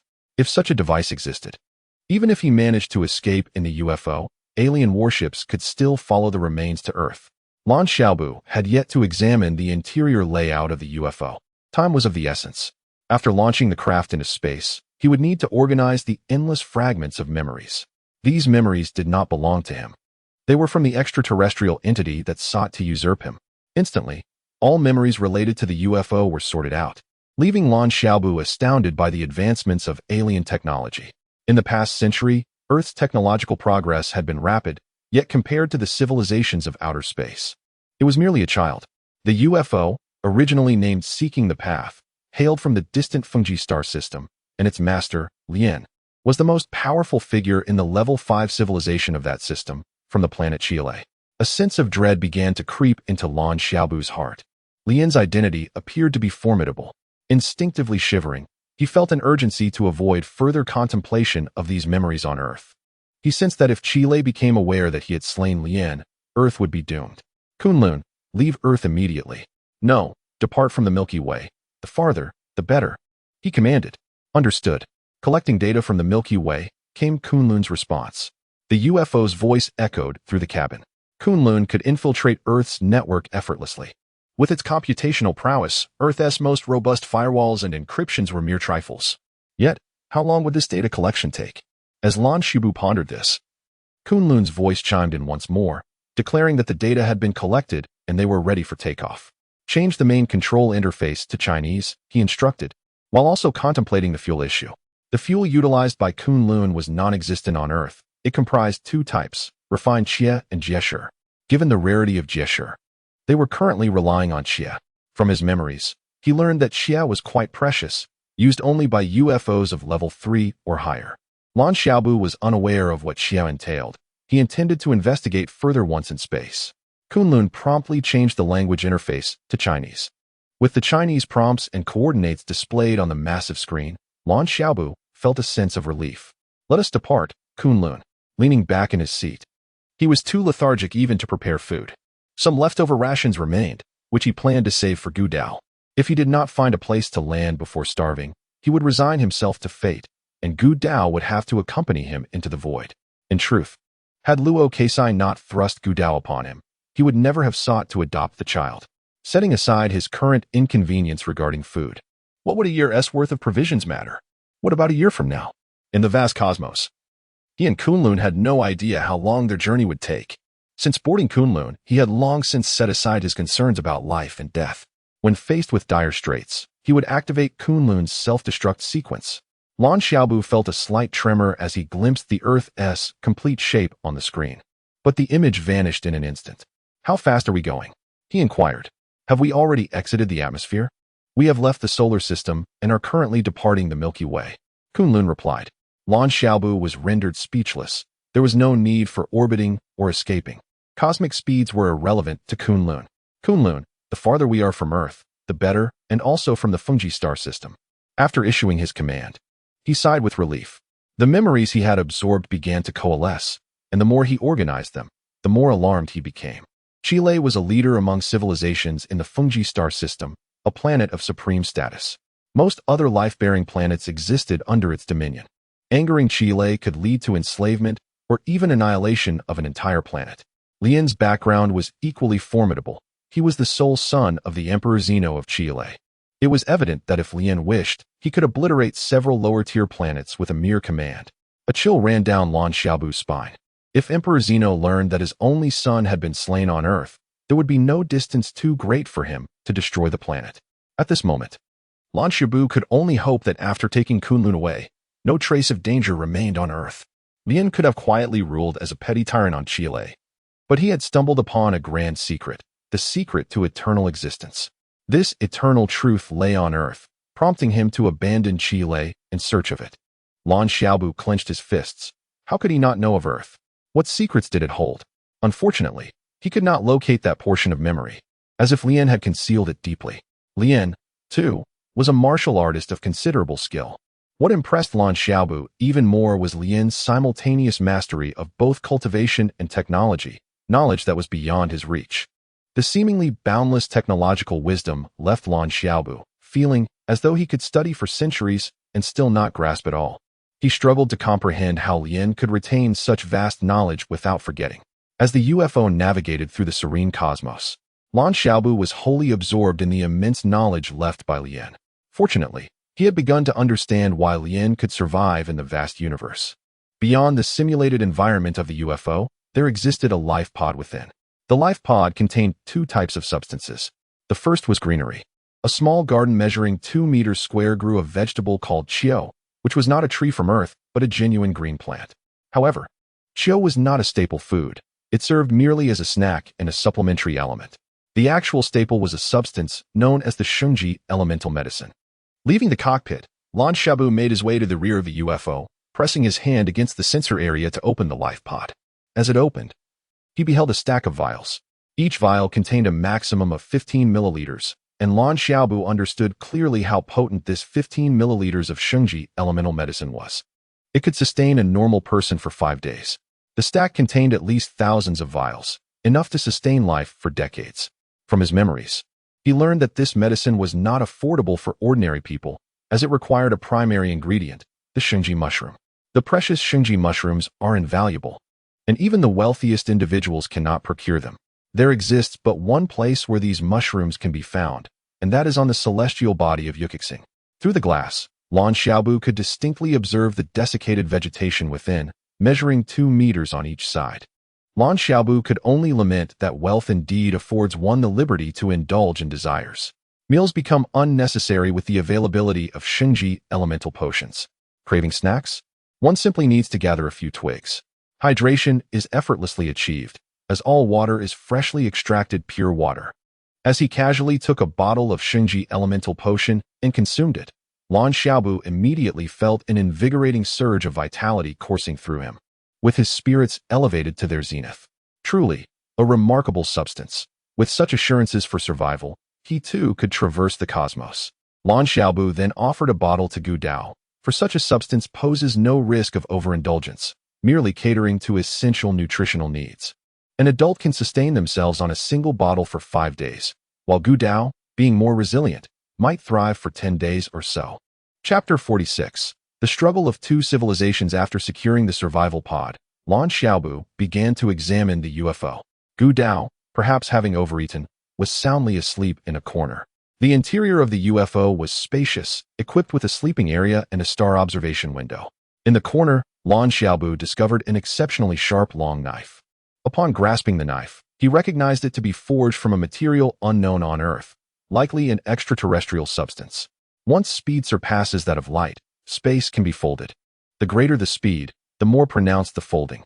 If space can indeed be folded, a journey of 1 light year could be traversed in mere days or even hours, even at light speed. However, this presents a paradox. According to Lan Xiaobu's understanding, theoretically, below light speed, spatial trajectories cannot be folded. Without the ability to fold space, traversing a light year at light speed cannot be accomplished in just a few days. The intricacies of spatial folding are profound. Once folded, one's position may deviate significantly from the intended destination. Bored, Lan Xiaobu casually inquired, Kunlun, if we proceed this way, won't it take us too long to leave the Milky Way? Can you expedite our departure through spatial folding? After a brief hesitation, he added, regardless of its perfection, let's use spatial folding to exit the Milky Way now. At the current speed and method, leaving the galaxy could take 7 to 8 years, or even decades. It was highly likely that the passage of time had led him to perish aboard the UFO. Though his soul persisted, the significance of such existence was questionable. As for being shredded to pieces, that could only be attributed to misfortune. Suddenly, Lan Xiaobu sensed something amiss. Before he could fully comprehend the anomaly, Kunlun announced, initiating the spatial folding channel, altering trajectory. Kunlun trembled slightly, yet Lan Xiaobu paid no mind to it. A chill ran down his spine, and his scalp tingled. If Lien was unaware of the purpose behind seeking Earth, what was he doing here? 2 crucial memories had gaps. There were only 2 possibilities. Either he had lost fragments of his memory during the struggle with Lien's soul, or Lien was still alive, having forcibly locked away vital information. The first possibility was implausible. He had undoubtedly consumed all memories. Indeed, while acquiring Lien's memories, certain fragments were lost. Yet, even in their incompleteness, some remnants should remain. It was highly improbable that both significant memories had vanished entirely. Thus, the second possibility remained. Lien was still alive. At this moment, Lan Xiaobu found little concern for whether the UFO would be obliterated by spatial folding. His urgency was overwhelming. If he could not locate the slightest trace of Lien's soul, Earth remained in peril. However, he could not search for his own spiritual core and was left to rely on instinct. Lan Xiaobu resolved to be ruthless with himself. He gathered several vials of raw cosmic element potions nearby and, without hesitation, began to tear at his own soul. The excruciating pain penetrated to his very core, eliciting a heart-wrenching scream that reverberated through his trembling body, his muscles contorting in agony. Master, do you require Kunlun's assistance? The UFO, Kunlun, queried upon hearing Lan Xiaobu's anguished cry. Lan Xiaobu, his voice quaking, replied, accelerate our departure from the Milky Way. Do not concern yourself with me. Just move as far away as possible. If I lose my life, ensure to activate the self-destruction of all within the overlapping space. Understood, Kunlun responded quietly, falling silent thereafter. Once more, Lan Xiaobu tore at his own soul, the horrifying torment preventing him from slipping into unconsciousness. When it comes to the suffering of the soul, one does not faint unless death ensues. Once, twice. Lan Xiaobu's complexion turned ashen, his eyes bloodshot, his entire being rolling within the UFO. Gu Dao, awakened by the commotion, stared blankly at Lan Xiaobu. After countless instances of soul tearing, Lan Xiaobu finally discerned something amiss. Deep within his consciousness lay an inaccessible point, revealed through his relentless self-infliction. Tear it apart. Lan Xiaobu hesitated not. Having endured such terrorizing pain, he could not dismiss this newfound discovery. A haunting scream echoed within the depths of Lan Xiaobu's mind, and he felt slightly relieved. He furiously continued to tear at that elusive point within his awareness. Stop. You will perish, just the same. Lian's voice pierced through. Lan Xiaobu exhaled, feeling a sense of relief, and persisted in tearing and consuming. Memories, though scant, flooded in.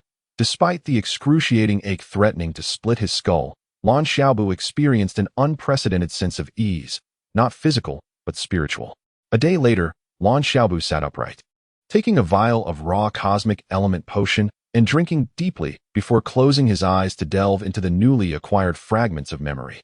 In the cosmos, two forms of contention existed. One, a civilization driven by technological advancement, and the other, a civilization devoted to the pursuit of immortality through cultivation. As technological civilization continuously enhanced human longevity, the cultivation civilization stagnated, leading many inhabitants of the cosmos to believe that the latter had entered a decline, asserting that only technological progress could propel humanity forward. Lian hailed from the fifth-level technological civilization planet, Chile Star. In such a society, cultivation was generally frowned upon. Under normal circumstances, it was considered a stain upon one's reputation. However, Lian's father was the emperor of the Iron Wing Empire, the foremost power on Chile Star, making it unwise for anyone to speak against the son of such a figure. Even Lian did not cultivate openly. He sought a civilization of cultivation through martial arts. Upon reaching the Dan formation stage in martial arts, Lian unearthed a monumental secret. The origin of cultivation civilization lay on Earth. Earth had once been home to countless legendary figures, even sages. Yet, following a cataclysmic battle amongst cosmic deities, these extraordinarily powerful, immortal beings vanished, becoming mere myths. Consequently, the cultivation civilization became severed, with only fragmented knowledge of cultivation surviving in the cosmos. To attain higher realms of cultivation or to uncover genuine techniques, one must journey to Earth. Only by discovering the legacy of cultivation civilization there could one qualify for ascension to greater heights. Lian's quest to Earth was to seek the authentic transmission of cultivation civilization. However, he was met with the grim reality that upon his arrival, all that remained was a lifeless shell, leaving behind only a lingering soul. When that soul attempted to seize control of Lan Xiaobu, it was ultimately annihilated. Lian had cultivated to the second level, yet perusing his memories revealed the arduous path to elevate the soul refinement technique to that stage. Lian's advancement was fueled by his relentless consumption of others' souls to strengthen his own. The herbalist who perished aboard the UFO met his end because his soul was devoured by Lian's spirit. This explains why, despite Lian's physical demise, his soul continued to exist. Upon reaching the second level of the soul-severing technique, one could persist for 150 to 180 years without decay. Furthermore, mastery of this technique significantly enhances both memory and comprehension. Thus, the fragments of memory left by Lian nearly obliterated Lan Xiaobu. Reflecting on this, Lan Xiaobu felt a wave of trepidation. It was indeed his indomitable will that had prevailed, while Lian had been too frail. Otherwise, he feared he would have been unable to withstand Lian's attempts at possession. Today's update concludes here. Good night. Dear friends. Chapter 47. The Blue Starkin with a clenched fist. Lan Xiaobu commenced his training in the soul-forging technique. His martial prowess had reached an impasse. He could advance no further beyond the Meridian realm. Initially, he had intended to cultivate on Kunlun Mountain, but little did he anticipate that shortly after his arrival, he would encounter Gong and subsequently discover the spacecraft. Before he could even begin his training, Lan Xiaobu received a piece of pivotal information. Lian possessed a ring of immense significance, seemingly capable of storing items. However, Lian's memory indicated that he had never opened this ring. Could it be that extraterrestrial technology had evolved to such an extent, capable of compressing space to fit within the confines of a ring?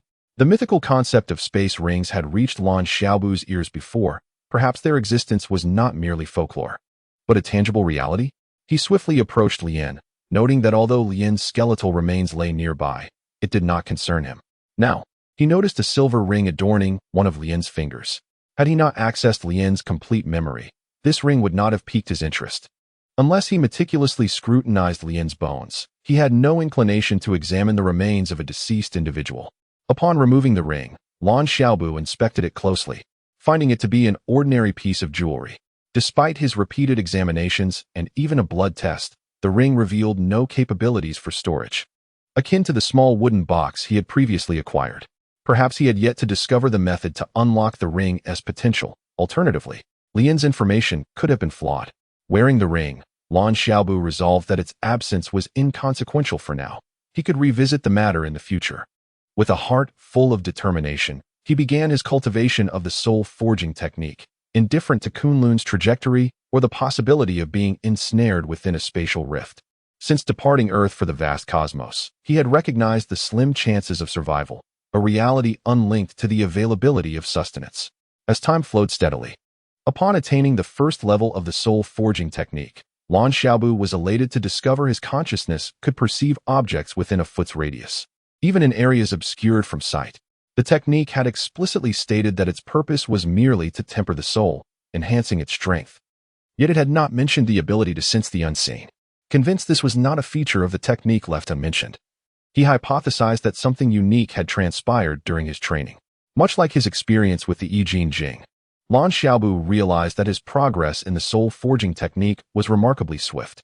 According to Lian's memories, it typically took years for a gifted individual to advance from the first to the second level, and even more challenging to progress from the second to the third, requiring considerable fortuity.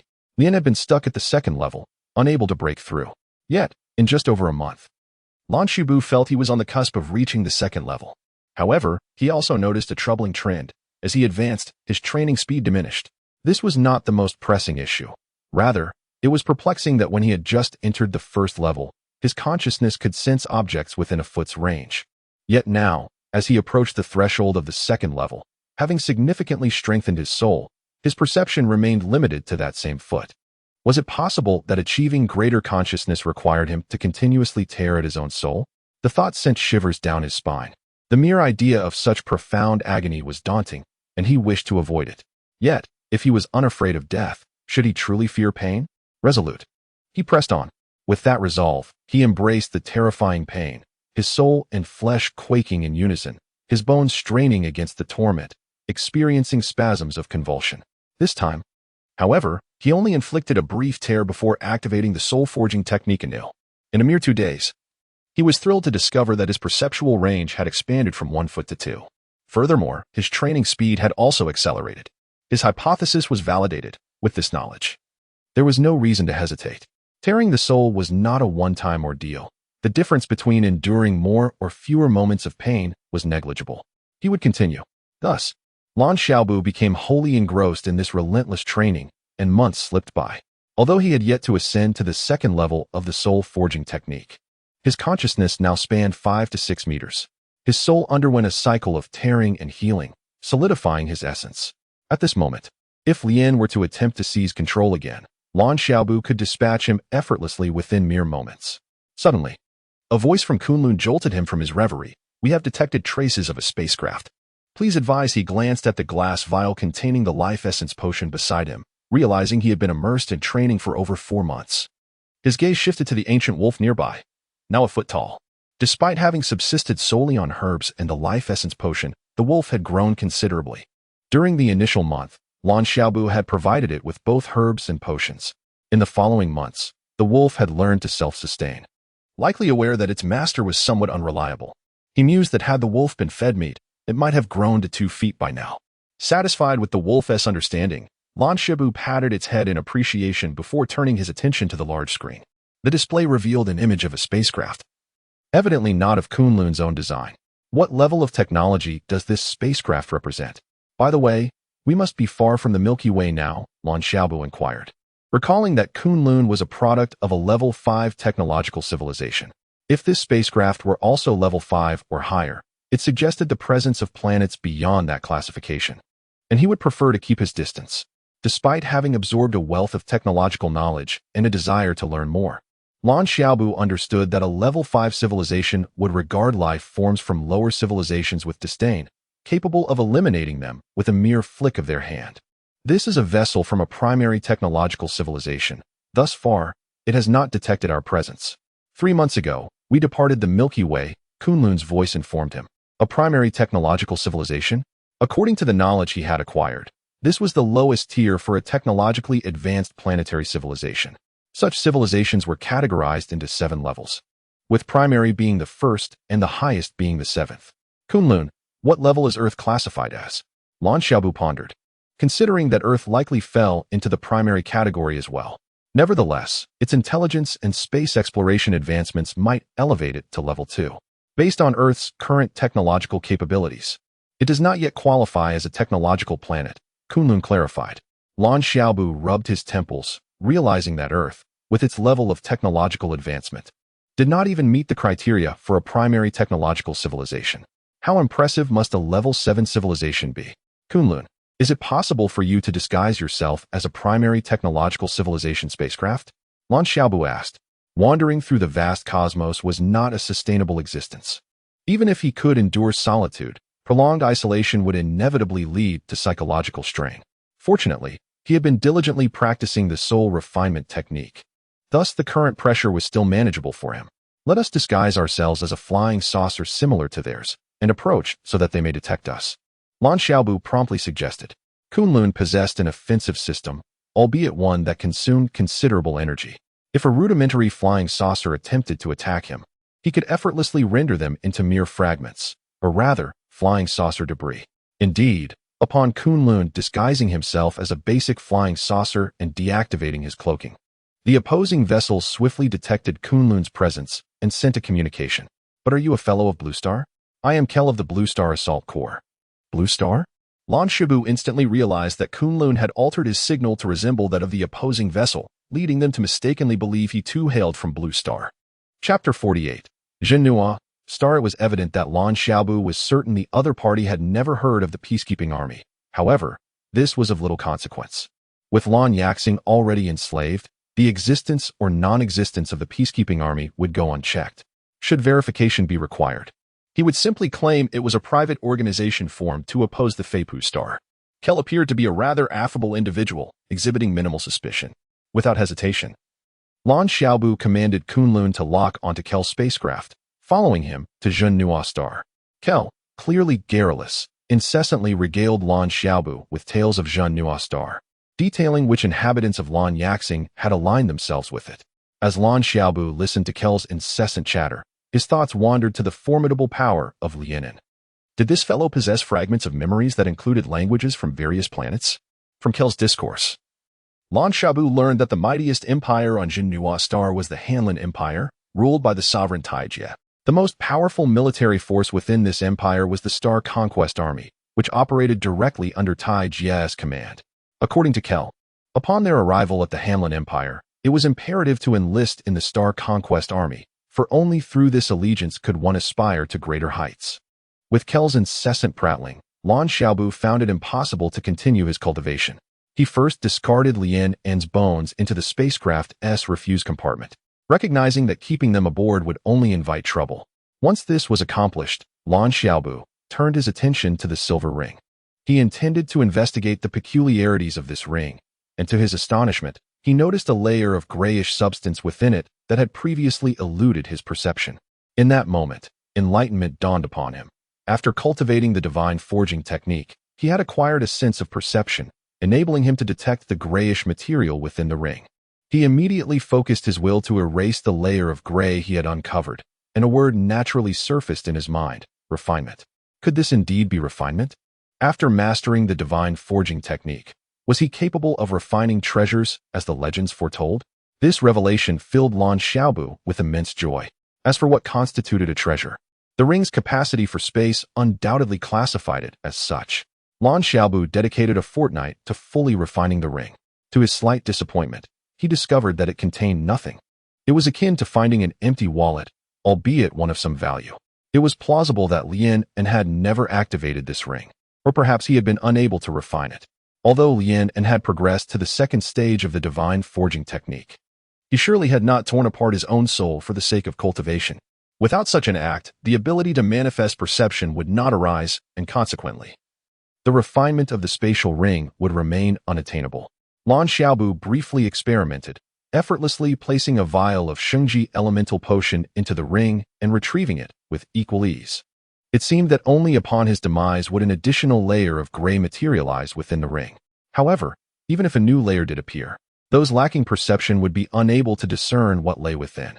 He proceeded to store several of his vital possessions, along with a significant portion of Shengji elemental potions, into the ring. Ultimately, he held a wooden box in his hands, cool to the touch, acquired from Cheng Jianjie, previously locked. Lan Xiaobu now wished to test whether he could open it through his newfound perception. Lan Xiaobu, we have arrived at Zhenhua Star. Slow your pace. I am establishing contact with them. Once they grant permission, you may follow me through Zhenhua Star's atmosphere. Kel's voice resonated. Lan Xiaobu quickly acknowledged, tucking the wooden box away. Evidently, Zhenhua Star had long been apprised of Lan Yaxing's invasion and enslavement. Before long, both he and Kel received the signal permitting their entry into Zhenhua Star. As their spacecraft traversed the atmosphere, Lan Xiaobu beheld a vast planet. A tapestry of green and gold, rivaling Earth in size. Kunlun, gather information on Zhenhua Star discreetly, Lan Xiaobu instructed promptly. Affirmative. Data collection on Zhenhua Star is underway, came Kunlun's response, accompanied by streams of data cascading across the screen, indicating smooth progress. The spacecraft descended through Zhenhua Star's atmosphere, guided by a signal, and landed on an enormous landing pad brimming with thousands of various flying vessels. According to the distribution provided by Kunlun, it was clear that their docking location was on the periphery, underscoring the lowly status of a fugitive from Lan Yaxing on Zhenhua Star. Almost instantaneously upon landing, Kunlun's voice echoed, data collection on Zhenhua Star complete. Please advise. Lan Xiaobu yearned to see if he could store Kunlun within his ring. However, he recognized that such an act might bring him perilously close to death. Kunlun, remain here and await my command. Should you receive my instructions, promptly converge at my location. Ensure all signals are shielded upon departure to avoid detection. If you do not receive my orders and someone attempts to force open the spacecraft, flee Zhenhua Star immediately, Lan Xiaobu reiterated, clutching Kunlun's indicator as he emphasized his warnings. With a sigh of relief, he pocketed the palm-sized device and approached the hatch. As a Level 5 civilization's technological spacecraft, Kunlun should be impervious to the threats posed by the second-level technological civilization of Zhenhua Star. Upon stepping outside, Lan Xiaobu's gaze immediately fell upon Kel. He was greeted by the refreshing air and a sky of unparalleled blue, a sight he had seldom encountered since his birth. If only Earth could one day transform into such a paradise. Kel, with his tousled golden hair and towering stature, appeared to be in his 20s or 30s, adorned with a black chain around his neck. His attire bore signs of wear, and his face bore scars. Haha, Lan Xiaobu, you look worse than I do. But escaping is a victory in itself. Come, let us head to the recruitment center on Zhenhua Star. At the very least, we can secure a meal. Kel chuckled heartily, slapping Lan Xiaobu's arm as if they were old friends. Indeed, Lan Xiaobu's appearance was quite dismal. He remained barefoot, clad in tattered clothes. Despite having washed several times aboard the spacecraft, the absence of clean clothing rendered him even more disheveled than Kel. The glint of hunger illuminated Kel's eyes as he spoke of securing a meal. From his deep-set eyes and gaunt cheeks, it was evident that he was truly starving. The Shengji elemental potion was a rare treasure, one not easily possessed by all. Kel, hailing from a planet of primitive technology, likely had never even seen such a substance. Kel, why is there no one here to greet us? Lan Xiaobu inquired, puzzled by the absence of welcoming figures amidst the assortment of flying vessels. Kel stared at Lan Xiaobu, his eyes widening in realization. After a moment, he replied, "You don't think we're here to assist anyone, do you? We're here to seek refuge. If no one wants us, we'll grab a bite and then leave this place." "What if we don't leave?" Lan Xiaobu questioned, bewildered by the prospect of finally finding a habitable planet only to abandon it for the vastness of space. Today's update concludes here. Good night, dear friends. Chapter 49. The recruitment of the Star Army. However, I would advise against becoming an ordinary citizen. It would be far better to wander through the cosmos. For in such a state, one might feel fortunate merely to be alive.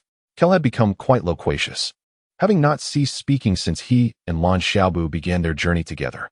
They walked for nearly 40 to 50 minutes before arriving at the periphery of a vast circular edifice. A sign stood at the entrance, reading, "Recruitment Office of the Zhenhua Star Army." Kel lowered his voice and whispered into Lan Xiaobu's ear, Once we enter, let us first have a meal. After we eat, we can inquire about which military forces are recruiting here. Remember, our primary choice is the Star Army. Only by joining them can we attain freedom. Of course, if we find entry into the Star Army impossible, we shall explore other military options. Lan Xiaobu was entirely ignorant of the rules here and could do nothing but follow closely behind Kel. Upon entering the Grand Hall, they found themselves in a space of at least 400 to 500 square meters, astonishingly devoid of any supporting columns. Considering the building's height of at least 40 to 50 meters, Lan Xiaobu could not help but marvel at the architectural prowess of this second-tier technological civilization compared to Earth. Despite the vastness of the hall, it was equally crowded. Some individuals donned splendid attire, yet the majority appeared as travel-worn as themselves. However, there were few in such a destitute state as Lan Xiaobu, barefoot and ragged. Are all of these people from our Blue Asia? Lan Xiaobu inquired with a hint of confusion. If so many have escaped from Blue Asia, then there must also be a considerable number of spaceships that have arrived. Kel lowered his voice further, explaining, only a select few are from Blue Asia. A portion hails from other lesser planets. Some have fled, while others, like us, are soldiers from planets that have succumbed to enslavement. There are also some from Jinnah itself. People from Jinnah come to enlist? Lan Xiaobu asked, puzzled. Kel chuckled, of course. The soldiers recruited here are primarily those needed for interplanetary warfare. This differs from conscription in empires, which occurs solely within their own territories. Here, we can recruit soldiers from entire planets, as well as those from other worlds seeking to enlist, like us. What happens if other planets invade? Do all nations send troops to battle? Lan Xiaobu queried, beginning to grasp that Jinnah was akin to Earth, comprising numerous nations, each with its own military, often at war with one another. Kel elucidated, Jinnah has an empire called the Hanlin Empire, while the remaining nations are nominally under its jurisdiction. Should an extraterrestrial invasion occur, the Hanlin Empire issues a call for aid, compelling every nation on Jinnah to mobilize its entire strength in defense. Lan Xiaobu refrained from questioning the consequences of noncompliance, reasoning that such regulations would likely ensure every nation would exert its utmost effort. Those unwilling to do so would likely not endure. I see the recruitment office for the Star Army. Let us hurry and eat first, then we can take a look afterward. Kel paused, seemingly recalling something, and turned to Lan Xiaobu with a puzzled expression. Xiaobu, how come you are unaware of such basic knowledge? What Lan Xiaobu had inquired about was indeed common knowledge that he should have known. He chuckled sheepishly. I recently joined the peacekeeping force, and shortly thereafter, the Feipu star attacked our Blue Asia. So many things remain unclear to me. Oh, Kel responded, evidently not dwelling on the matter, perhaps distracted by the enticing aroma wafting from the cafeteria. Everyone who arrived here was entitled to a complimentary meal. Lan Xiaobu and Kel registered their handprints in the designated area and each received a tray. It resembled a buffet where they could serve themselves. Although rice was absent, the staple was a substance akin to white flour. Nonetheless, the variety of dishes was abundant, featuring an array of vegetables and meats. Even though there was a constant supply of raw energy-enhancing agents, the comfort of consuming a warm meal brought a sense of reassurance. Understanding the importance of vegetable intake, Lan Xiaobu made sure to take some. In contrast, Kel disregarded any staple food, opting solely for large portions of meat. After finishing their meal, Kel sighed contentedly, if only we could join the Star Army. It is said that their provisions are truly exceptional, far superior to this fare. Their accommodations are splendid, with each individual residing in luxurious estates. Lan Xiaobu found this assessment rather mundane, while the technological civilization here might surpass Earth by several tiers. The taste of the food was decidedly average. As for Kel's claim that every member of the Star Army lived in opulent estates, Lan Xiaobu found it amusing. Realizing the boy was dreaming, after enlistment, they would certainly reside in communal military barracks. Luxurious estates were likely reserved for generals. Naive. The provisions in the Star Army are not merely several times better than here. They are on an entirely different level. There is no basis for comparison, a voice interjected, slightly hoarse yet confident. Without needing to turn, Lan Xiaobu recognized the speaker as a young woman clad in red.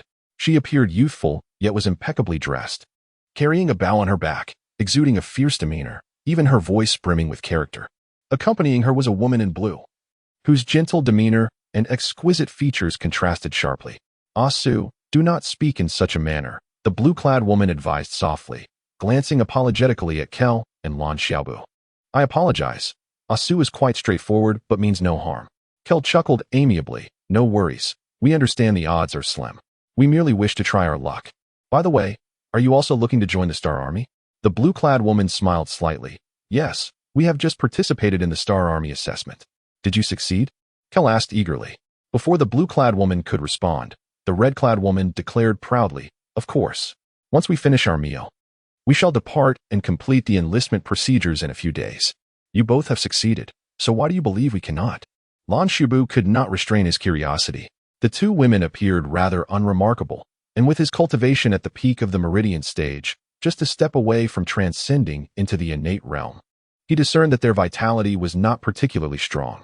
If their vitality was lacking, it indicated their overall strength was merely average. If average individuals were accepted into the Star Army, why were he and Kel not among them? The blue-clad woman lowered her gaze, resuming her meal without further comment. We are from Blue Asia, what about you? Kel continued, seemingly unfazed by their demeanor. You are also from Blue Asia? The red-clad woman exclaimed, her tone noticeably more amiable. The blue-clad woman looked up in surprise at Lan Xiaobu and Kel, then spoke in a hushed tone. We applied for the Cosmic Information Collection and Analysis Division of the Star Army, which requires less physical strength but higher scores in technology. We have always had a penchant for technological matters, which is why we succeeded against the odds. We are from the Battle Disk Army, of course we applied there. Kel boisterously stated. The blue-clad woman hesitated before saying, Then I wish you success. Let us go. From the tone and expressions of the two women, Lan Shibu surmised that entering the Battle Disk Division of the Star Army would indeed pose some challenges. The Star Army had the highest number of applicants, yet also the swiftest rate of elimination. Each assessment typically included 20 candidates, with only 1 in 10 succeeding. Although Lan Xiaobu and Kel were at the back of the line, the rapid pace of eliminations meant their group advanced quickly. After merely half an hour of waiting, it was finally the turn of Lan Shibu and Kur, accompanied by an additional 18 individuals. While Kua appeared somewhat at ease outside, upon entering, he noticeably exhibited signs of anxiety. It's all right. Even if we do not succeed, there are other avenues. Lan Xiaobu reassured him with a gentle pat on Kuer's shoulder. Kuer pressed his lips together and nodded, surmising that Lan Xiaobu might not fully comprehend the vast differences between the Zhongxing army and other military factions, nor the arduous nature of alternative paths. Within the room, an examiner awaited their arrival, and emblazoned on the white wall behind him were the bold words, First Round Assessment of the Zhongxing Army. Such a simple phrase was enough to instill trepidation in those who were filled with uncertainty. It is crucial to note that the assessment for the Zhongxing Army consists of 3 rounds. Elimination at any stage results in immediate dismissal. The first round boasts the highest failure rate, with merely 4 to 5 individuals succeeding out of every 100. The examiner cast a sweeping gaze over the assembly before speaking in a grave tone. Zhenhua Star is a Class 2 technological literary planet, and we, the Zhongxing Army, represent the foremost military of Zhenhua Star. Thus, every soldier entering the Zhongxing Army must possess sufficient knowledge. Only then can they qualify as members of our ranks. The first round of assessment will test your knowledge of Zhenhua Star's technological advancements, with a duration of 15 minutes for answering. As you receive your examination papers, the answering begins. Now, I kindly ask everyone to take their seats. Lan Xiaobu deliberately chose to sit behind Kur, as he believed that if he could assist Kur, it would be a noble endeavor. As the 20 individuals settled in, the table shifted slightly, revealing an examination paper, a pen, and a blank sheet in front of each participant. The examination comprised 10 questions, and Lan Xiaobu scanned the papers of Kur and those nearby with his mind. He noted that identical papers were scarce, with most being distinct from one another. However, for Lan Xiaobu, who had absorbed a significant portion of Lian's memories, these questions posed little challenge. His current concern was not about which questions he could not answer, but rather how many he should answer correctly. Chapter 50. The Strength Assessment in less than 10 minutes. Lan Xiaobu had answered 8 questions on his exam paper. If calculated on a 100-point scale, he should secure 80 points. He could solve the remaining 2 questions as well, but to avoid drawing too much attention, he opted to stick with 80. This made Lan Xiaobu question whether he had overdone it. However, given the surveillance in the room, any alterations to his answers were out of the question. Attempting to convey a message to Kier through his thoughts, Lan Xiaobu startled Kier, causing his hands to tremble. At that moment, Kier truly regretted not advising Lan Xiaobu against cheating earlier. Even if they couldn't enter the Star-Conquering Army, there were still other avenues open to them. Yet, if caught cheating, the consequences for both of them would be dire. Lan Xiaobu articulated the correct solution to the first question, but Kier remained in a daze. Lan Xiaobu felt an intense urge to jolt him into action. His foolishness was maddening. Kier, hurry up and answer. Time is running out. Lan Xiaobu urged again through thought. Finally snapping out of his stupor, Kier realized that no one had intervened during Lan Xiaobu's cheating, indicating that it had gone unnoticed. With newfound urgency, Kier began to write down answers based on Lan Xiaobu's guidance. Unfortunately, Lan Xiaobu had little time to assist him further. By the time Kier completed the sixth question, the examiner's voice rang out, commanding everyone to stop writing and await the results. Kier quickly set down his pen and grabbed Lan Xiaobu, rushing out of the examination room. Despite not being caught, he was still on edge. Kier's eyes sparkled with excitement. Xiaobu, I feel hopeful this time. Lan Xiaobu chuckled. This is just the first round. Whether your hope is great or small depends on the next 2 rounds. See, I wasn't lying to you. Wasn't the first round a hellish mode? Axu, upon seeing Lan Xiaobu and Kier emerge, approached them with a smug grin. The woman in green beside her quickly interjected, Please, do not misunderstand. Axu means no harm. In fact, Axu continued, I truly have no ulterior motives. We're all from Blue Star. I just wanted to remind you. Let's introduce ourselves. I am Axu, and this is Chinua.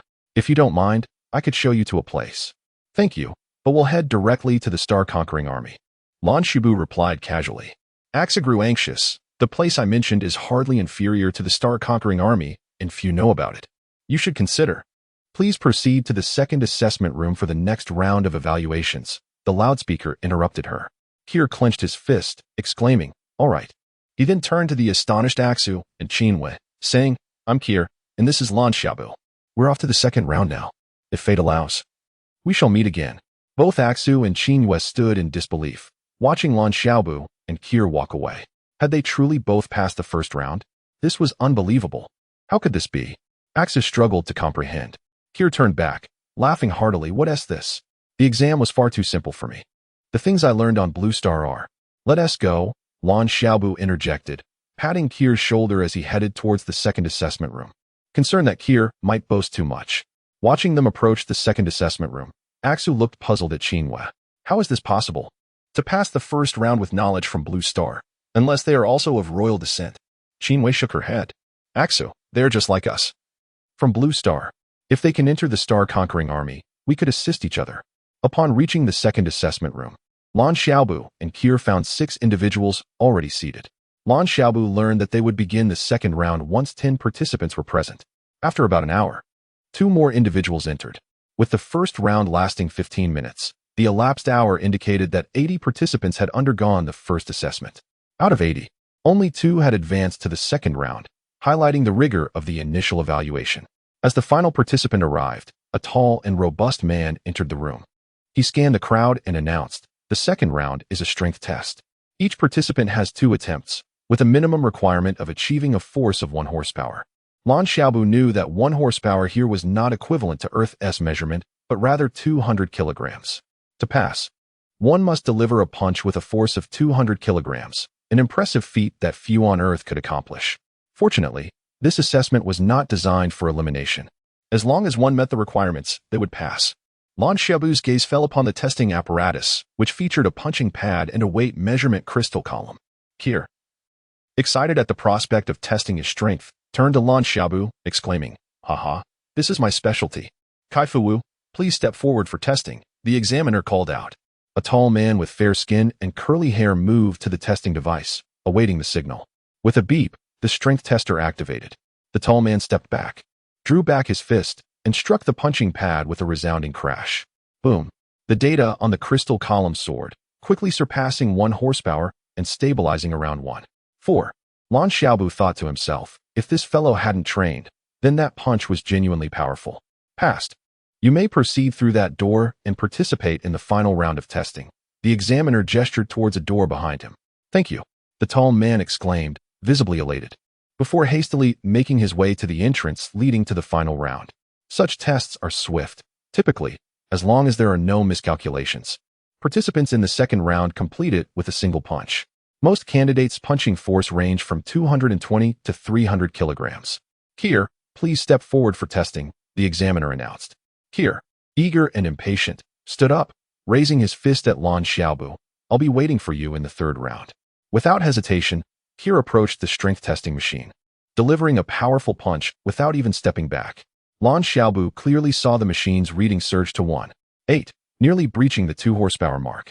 He was astonished by Kier's strength. That punch had nearly reached 400 kilograms. Impressive. You may proceed to the third round, the examiner, momentarily surprised, nodded in acknowledgement as Kier entered the passage to the next stage. Lan Xiaobu, please step forward for testing, the examiner called as Kier disappeared into the third assessment channel. Today's update concludes here. Good night, friends. Chapter 51, The Simple Third Round. Additional update for the leader. Ding ding dad. Lan Xiaobu approached the power testing machine, possessing only a vague understanding of his own strength. However, he estimated that should he unleash his inner energy with full force, he might very well shatter the machine. The maximum scale of this testing apparatus was merely 7 horsepower, equivalent to 1,400 kilograms, reflecting on his previous performance. Where he answered 8 questions correctly in the first round, he believed he had distinguished himself. As long as he passed this round, it was not a matter of elimination based on proportional assessment. With this thought in mind, Lan Xiaobu did not focus his inner energy nor employ any specialized technique. He simply struck the machine with a casual punch. He did not exert himself fully, knowing he had 2 attempts. 1 failure would allow for a second chance. 1 horsepower, pass, the examiner announced, signaling Lan Xiaobu to proceed to the third round. A few individuals who had yet to be tested whispered about Lan Xiaobu's good fortune. Frankly, the force of his punch was only 1 horsepower, and they could not fathom why someone like him would wish to partake in the recruitment examination for the Star Expeditionary Army. The key point was that he had not only passed the first round, but also managed to progress through the second. Lan Xiaobu remained unfazed. This was not a competition, but merely an assessment. As long as he passed, the distinction between first and last place was inconsequential. Both would result in joining the Star Expeditionary Army. Crossing through a small door, he found himself in a pitch-black corridor, devoid of any light, where even the outstretched hand could not discern 5 fingers. Was this the third round of assessment? Lan Xiaobu pondered, his consciousness extending outward. Even within the enveloping darkness, he could perceive his surroundings clearly within a radius of 6 to 7 meters. The corridor was only half a meter wide, with walls coated in a glistening, viscous substance of unknown origin. Lan Xiaobu had no desire to touch this peculiar material. He speculated that the slime was meant to be touched, serving as a psychological cue. Without his mental perception, he would have had no choice but to reach out with his hands. Indeed, mental perception proved to be an invaluable asset. He resolved to continue honing his divine mind technique. Such an impressive ability deserved a dedicated name. He would call it divine consciousness. After walking 3 meters, he felt his footing give way, akin to stepping onto a squishy caterpillar, a sensation that sent chills down his spine. However, Lan Xiaobu chuckled. It was merely something reminiscent of foam. If the third round was merely a test of courage, it seemed that passing the first 2 rounds would suffice to succeed in the third. Lan Xiaobu's assumptions were clearly misguided. The corridor measured a mere 20 meters in total. Upon traversing it, his divine consciousness detected a small room. He surmised that this room must be mobile, likely part of the third round of testing, and that each participant would enter a similar chamber. Once he stepped inside, the room would promptly relocate.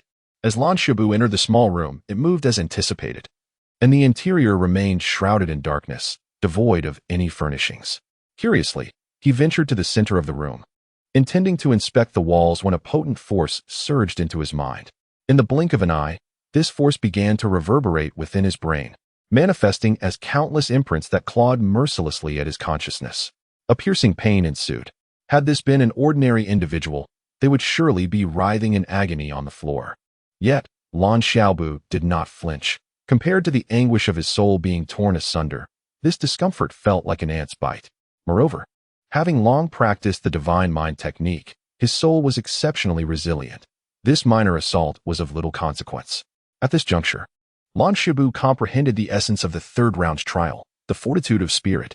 Should one falter, their mind would instinctively seek mercy, and such signals would undoubtedly be detected by the testing apparatus. Once the plea for clemency was registered, the third round would be deemed a failure. The initial shock of this mental torment was indeed difficult to withstand, especially as the duration of the ordeal remained uncertain. As he sensed the relentless mental assault swirling within his consciousness, Lan Xiaobu felt a twinge of ennui. After a moment's hesitation, he succumbed to the ground, rolling about a few times. Given the perils he had faced since his rebirth, caution was paramount. Otherwise, he would either be captured or eliminated by palace guards. After 5 or 6 minutes, the intense pain in his mind dissipated, and a line of text appeared within the room. Elementary will assessment passed. If one wished to continue to the intermediate will assessment, please press the red button. Otherwise, press the blue button to exit. Naturally, Lan Xiaobu stood to press the blue button, but just as he was about to do so, he noticed additional lines of text beneath the red button. Those who pass the intermediate will assessment may begin as a 1-star second lieutenant. With this revelation, Lan Xiaobu promptly pressed the red button without hesitation. A force, twice as potent as before, penetrated his consciousness, yet this tumult and pain still paled in comparison to the agony of his soul's tearing. Lan Xiaobu even found he could resist this onslaught through the divine mind technique, though he chose not to. Internally, Lan Xiaobu marveled at his own resilience. For an ordinary individual, succumbing to such pressure could lead to madness. Fortunately, he had attained a level of mastery in the divine mind technique that far surpassed that of an average person. However, as he reflected upon his experience with Lian, who had nearly torn his soul apart, he pondered how he had managed to retain his sanity amidst such torment. Logically, if his soul had been so violently fragmented, he should have succumbed to insanity long ago. If he were to lose his mind, Lian would find it all too easy to seize control of him. It was important to note that Lian had also practiced the divine mind technique. And even if his soul was weaker, it would undoubtedly be more resilient and formidable than Lan Xiaobu's own, which was cultivated through the muscle-strengthening method. How was it that he had not gone mad despite the tearing of his soul? Moreover, while practicing the divine mind technique, he had repeatedly inflicted such agony upon himself. Additionally, if the divine mind technique could yield divine consciousness through the tearing of the soul, why was Lian unaware of this? Even if Lian were ignorant, surely others who had practiced the technique would know? The only plausible explanation was that he alone could endure the tearing of his soul without succumbing to madness.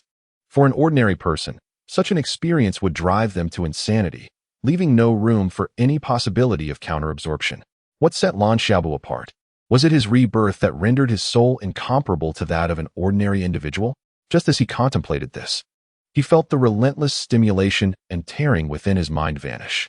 Intermediate will assessment passed. Please exit the assessment chamber. This announcement was conveyed through sound rather than text. There was no advanced will assessment, and Lan Xiaobu had no intention of pursuing it further. He pressed the blue button, and the door of the small dark room opened, leading him to a recruitment registration center for the Star Expeditionary Army. Standing upon a white stone, he found an elderly man seated at the registration desk. The elder gestured for Lan Xiaobu to step onto a white circular stone approximately 1 meter in diameter. As soon as Lan Xiaobu stood on the stone, a screen above displayed his name and results. Remarkably, he had passed the intermediate will assessment. His score in the celestial knowledge test was commendable at 80 points. However, he lamented the slight weakness in his physical strength. The elder smiled and commended Lan Xiaobu, then handed him an orange badge. You are now an enviable soldier of the Star Expeditionary Army. Report to the army in 15 days. Still a soldier?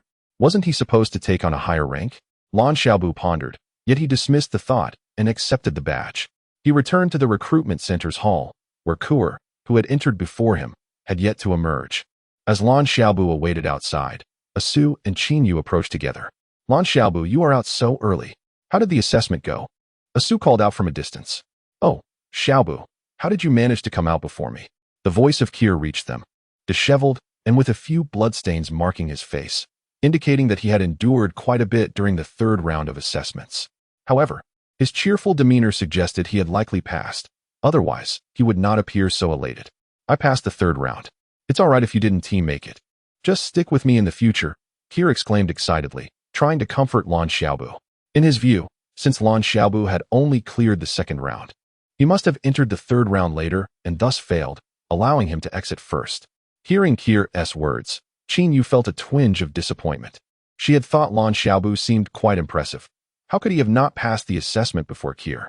Chapter 52. The Concerns of Lan Xiaobu. Lan Xiaobu smiled and said, Congratulations, congratulations. However, I too have passed. Ah, I knew it. How could you possibly fail? Kier exclaimed, his surprise palpable. Lan Xiaobu was at a loss for words. When had he ever claimed he had not passed? It was all a figment of Kier's imagination.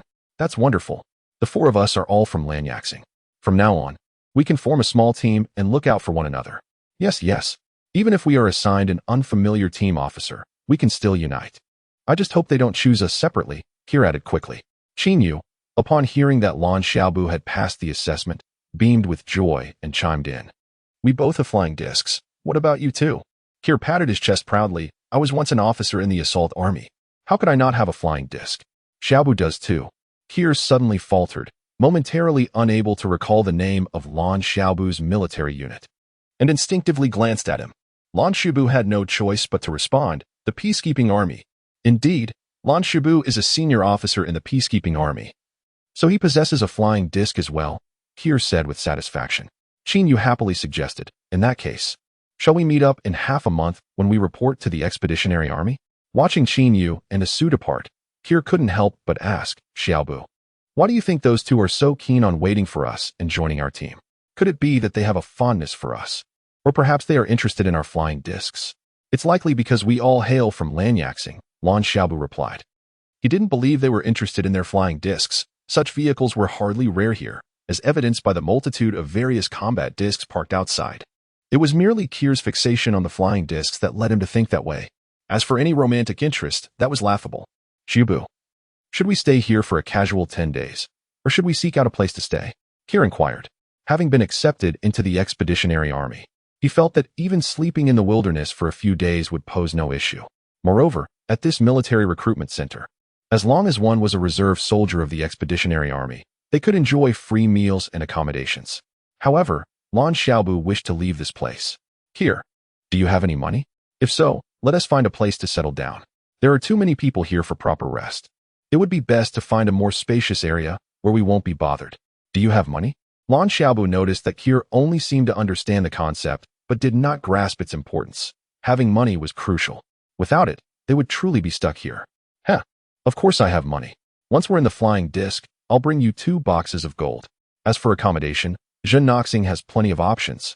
We can simply look around. Moreover, as reserve soldiers of the Expeditionary Army, we are eligible to purchase our own homes, Kier said with a grin, his spirits high. As Kier had claimed, he truly was wealthy. Inside the flying disc, there were at least 7 or 8 boxes of gold, while the silver was scarce. Zhennoxing was indeed vast and abundant, its land larger than that of Earth, with only 30% covered by water. With a population of less than 3 billion, many areas remained uninhabited. However, Lan Xiaobu was not in search of desolate land, but rather a sparsely populated region. He and Kier soon discovered a small town named Lupu. Lupu had many vacant houses, yet the population was low. A little inquiry revealed that the town had once produced a general who recruited many soldiers. However, this was not a fortuitous event, as an alien army later invaded, and the general perished along with his troops in the battle. Following this calamity, Lupu fell into decline, with many women who lost their husbands moving away, resulting in numerous empty houses. Lan Xiaobu and Kier chose 2 houses on the outskirts of the town, each spacious with a large plot of land surrounding them. These grounds were originally designated for parking various flying vehicles, making them ideal for their use. After purchasing the houses, Lan Xiaobu promptly ventured out to procure several outfits and pairs of shoes. Upon returning and tidying up the place, Kier arrived. Xiaobu, wait, did you just buy a dog? Kier exclaimed upon seeing the creature. This is not a dog, its name is Gu Dao. You may call it that as well. Lan Xiaobu clarified. Upon hearing Kier refer to it as a dog, Gu Dao immediately growled, seemingly retorting, you are the dog. Your entire family are dogs.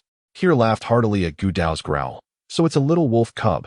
I intended to purchase a star navigation device at an auction, but instead, I discovered a brainwave transmitter from a 5-star civilization technology planet within the device. It was with this transmitter that I provided you with the answers, Lan Xiaobu fabricated. Despite not having known Kier for long, even as they became fast friends, he dared not disclose the secret of the divine forging technique. This technique was tied to Rian, who hailed from the 5th-level technological civilization of Chiliixing and held a significant status.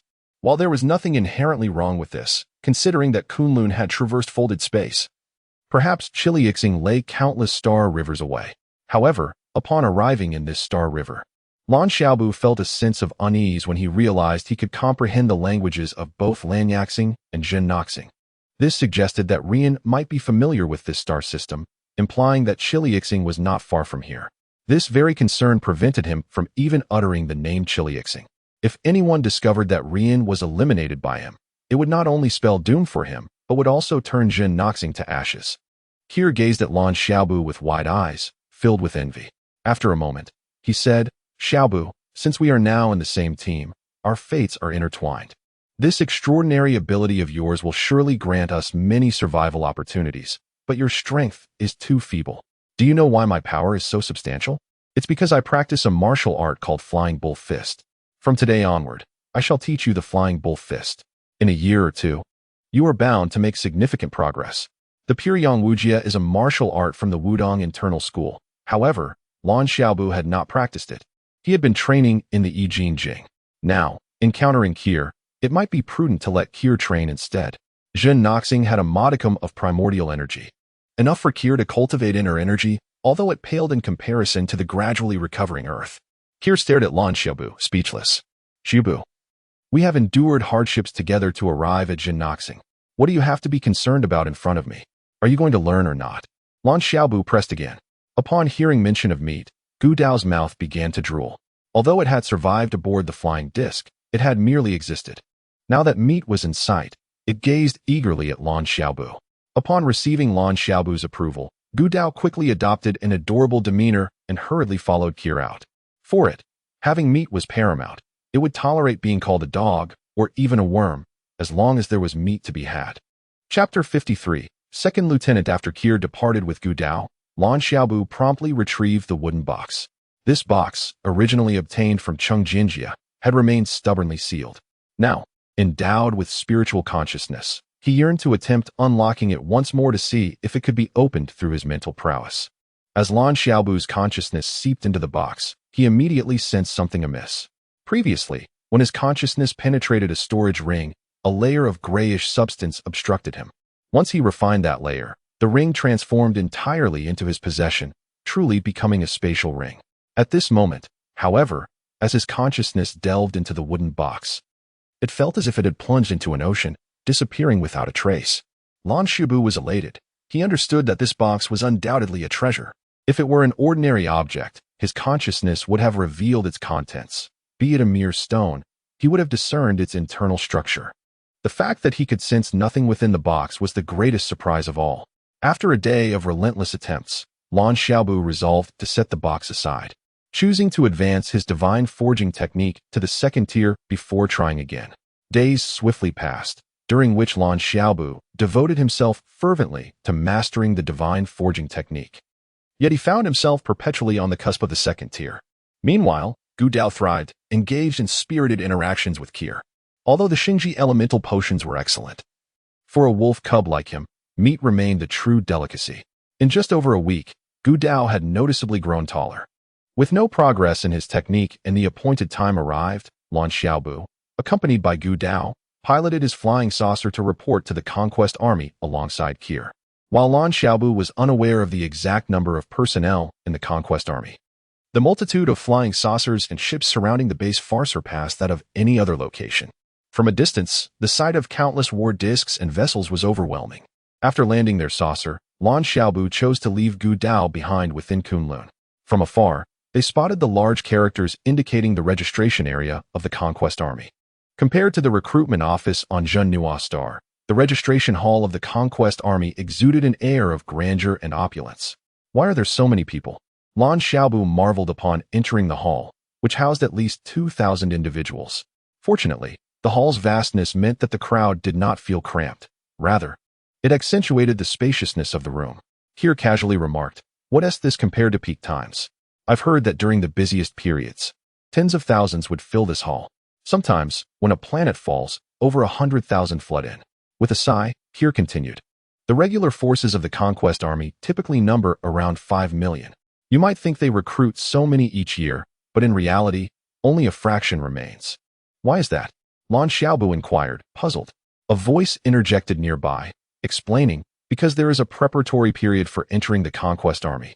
during which many recruits are dispatched to fight or undertake various tasks, and only about half survive. The speaker continued, of those who survive, many will choose to retire, as joining the Conquest Army grants them permanent residency status on Zhenhua star. Many enlist not out of a desire to serve, but to secure this permanent residency. It was a Su who had approached them. A Su, Qinyu, greetings, Lan Shibu acknowledged, recognizing them as the friends they had agreed to meet. Hello.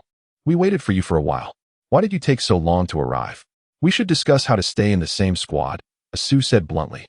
Lan Shibu then questioned, I heard Kier mention that by simply handing over a war disk, one could become a citizen of Zhenhua star. Why do people still choose to join the Conquest Army? And as new recruits, are we also expected to fight or undertake missions? Navi, a Su scoffed. Citizens of Zhenhua star are categorized into different tiers. Those who come from other realms without a background are typically low-tier citizens who possess no rights. If a native of Zhenhua star were to kill you, it would be deemed your fault, regardless of the circumstances. Furthermore, low-tier citizens must pay exorbitant residency taxes and can only apply for low-level servitude positions. They are barred from participating in any elite gatherings or owning independent properties. As a Su spoke, her disdain was palpable. You four have successfully applied to join the Conquest Army, but if you fail to be accepted, stepping out of the recruitment office will reveal the true meaning of hardship. At that point, aside from servitude, your only option will be to leave Zhenhua star. As new recruits, we are all required to engage in combat or undertake tasks. There are no exceptions. Lan Shibu fell silent, reflecting on the struggle of those bound by servitude, realizing the gravity of their situation. He glanced at Kier, who appeared unfazed, likely having secured his position in the Conquest Army, seemingly indifferent to a Su's words. Seeing the two remain quiet, a Su declared, since we decided to band together, we need to choose a leader. I nominate Qinyu. She is the princess of the Rotan Empire on Blue Star. Despite her misfortunes, her status and identity remain intact. Qinyu is a princess of the Rotan Empire? Kier exclaimed, eyes wide with astonishment. Although Blue Star was a Tier 1 technological cultural planet, the Rotan Empire held a position comparable to that of the Hanlin Empire on Zhenhua star. Lan Shibu interjected coolly, we are not here to compare statuses. Enlistment entails the risk of death. He refrained from elaborating further, believing the others understood the implications. While Qinyu could be a good friend, she was certainly not fit to lead. Had Lan Xiaobu been unaware of the fatalities within the Conquest Army, he might have been more lenient. A Su had already indicated that participation in the Conquest Army left one vulnerable to death at any moment. This, combined with the requirement for new recruits to engage in combat and undertake missions, made it clear he could not endorse someone as evidently lacking in leadership qualities as Qinyu. What do you mean by that? A Su sprang up, ready to protest. Kier, no longer entranced by the notion of a princess, quickly added, I believe it would be better for Xiaobu to lead us. He possesses strength and... Kier abruptly halted, nearly revealing Lan Xiaobu's ability to manipulate the recruitment process within the Conquest Army. A Su, I acknowledge that my disposition is not suited for leadership. I believe Brother Shibu should take the helm, Qinyu interjected, concerned that a Su might say more. A Su huffed. Zhenhua star is a Tier 2 technological cultural planet, placing great emphasis on scientific knowledge. During the first round of assessments, Qinyu scored 70 points. Do either of you have 50 points? She herself had scored 60 points, the minimum required score for the Cosmic Information Collection and Analysis Recruitment Assessment. She was convinced that neither Lan Xiaobu nor Kier could have scored higher than 50. 70 points were exceedingly rare, and neither of them hailed from royal backgrounds, limiting their exposure to advanced knowledge. Without access to such knowledge, how could they achieve high scores? Kier chuckled, apologies, but I scored 60 points. Xiaobu achieved 80 points. Isn't that surprising? 80 points? A Su was left speechless, and even Qinyu gazed at Lan Xiaobu in astonishment. Many of the questions exceeded the knowledge range of Blue Star, and had she not been royalty, she would have struggled to score 70 points. Scoring 80 points was nothing short of exceptional. Before Qinyu or the others could respond, a voice blared over the intercom. All individuals who have been recruited into the Conquest Army, please form a line within 15 minutes. No whispering or wandering about is permitted. The individuals standing within this grand hall evidently understood the established protocols. Following the announcement, the chaotic throng swiftly arranged themselves into orderly lines. Although they had not undergone formal training, 2,000 people quickly formed several rows. A man clad in a black military uniform stepped to the forefront of the assembly and declared in a resounding voice, "I am Zhou Tian from the Star Recruitment Military Department. I shall oversee the enlistment of new recruits for the Star Army. Those possessing an orange recruitment badge, please step forward." Amidst the thousands, several individuals gradually emerged and advanced to the front. "If only I possessed an orange recruitment badge, I could select my subordinates at will," Kerr remarked enviously as he observed those stepping forward. His badge was white, a tier below orange, representing the lowest rank. Blue Xiaobu produced an orange recruitment badge and announced, "I have one too. I shall step out now and return shortly." "Ah, Xiaobu, you've kept this well hidden," Kerr exclaimed in astonishment, realizing that Blue Xiaobu possessed an orange recruitment badge, which indicated a rank of second lieutenant. Blue Xiaobu patted Kerr on the shoulder and ventured out. Asu, with her mouth agape, only spoke after Blue Xiaobu had distanced himself, muttering, "Now that you have an orange recruitment badge, why all the earlier chatter?" Asu suspected that Blue Xiaobu had been deliberate, for when she expressed the need for a leader, it would have sufficed for Blue Xiaobu to present his orange badge. Instead, he had engaged in unnecessary dialogue, prolonging their discussion. Thus concludes today's update. Good night, friends. Chapter 54. Fear of your absence, Qin Yue exclaimed with uncontainable joy. This is wonderful. We will certainly be in the same squad. In truth, they had previously harbored concerns about not being assigned to the same team, as the selection of soldiers was in the hands of the second lieutenant. If the officer favored only one among them, the others would be left helpless, regardless of any pleas for mercy. Furthermore, once chosen, refusal to comply would inevitably offend the second lieutenant. It was a given that once selected, soldiers had no choice but to obey. Zhou Tian, observing the arrival of over 200 soldiers, seemed rather displeased, shaking his head in disapproval. The quality of recruits for the Star Expedition Army had evidently declined. In previous drafts, there had been thousands with orange badges, at the very least 500 to 600. Yet this time, the number was alarmingly insufficient. After voicing his thoughts, Zhou Tian saluted, legs together, right hand against his chest, palm facing outward. This gesture relieved Lan Xiaobu, who was uncertain of the military customs of Jinhua Star. As the 200 soldiers dispersed, they promptly began to select their comrades for the newly promoted second lieutenants. The pursuit of stronger soldiers was paramount. Clearly, one officer had already set his sights on Qin Yue and hurried to her side for selection. Qin Yue's expression shifted, and even Axu beside her appeared startled. Soldiers chosen by a second lieutenant were bound to comply unconditionally, with disobedience punishable by immediate execution unless the officer changed his mind. The lustful gaze of the second lieutenant suggested that his interest in Qin Yue was not merely for her skills as a soldier, but rather for something more intimate. "She won't accompany you.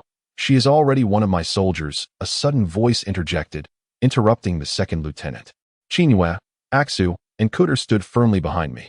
"From now on, we shall form a peacekeeping unit in the universe, starting with our small squad." While the second lieutenant had the authority to select soldiers, any resistance from those chosen was strictly forbidden. However, if two second lieutenants vied for the same soldier, their statuses were equalized. "Xiaobu, will you be utilizing this military detachment from Lanyaxing?" Kuo asked excitedly, rushing to Lan Xiaobu's side. Qinwei and Axa quickly followed suit. "What do you mean?" The burly second lieutenant's face flushed with rage, his eyes burning with fury. He had made his selections first, and Lan Xiaobu's interference was a direct affront to his dignity. Lan Xiaobu smiled. "It's precisely what you see. Do you wish to join my ranks?" He added with a smirk, "But you appear rather simple-minded and unattractive. So I have no desire to recruit you." Seeking death, the robust second lieutenant stepped forward, his fists clenched like sandbags. "Brother Luna, refrain from violence. Let us finish the selection first." A shorter man, also a second lieutenant, restrained the aggressive one. Luna realized his error, casting a cold glance at Lan Xiaobu. "Little fellow, if you dare to seize, you must be prepared to enjoy the spoils. Remember, my name is Luna. I will find you." Kuo laughed heartily. "I fear you not. Come at me if you dare." Having served in the military for many years, Kutter understood that timidity only hastened one's demise. In the army, those with the strongest fists had the greatest chances of survival.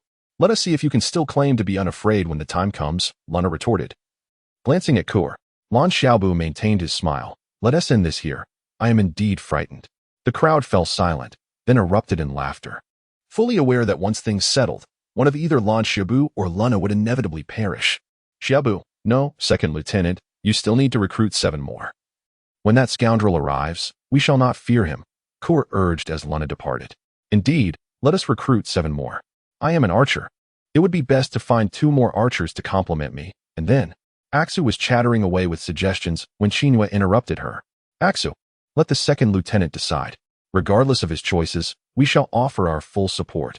Shinhua, hailing from a royal lineage, understood the intricacies of power struggles all too well. If not for preordained plans, the powerful despise subordinates who meddle in their affairs. Lan Xiaobu was not merely a second lieutenant. He was also an officer.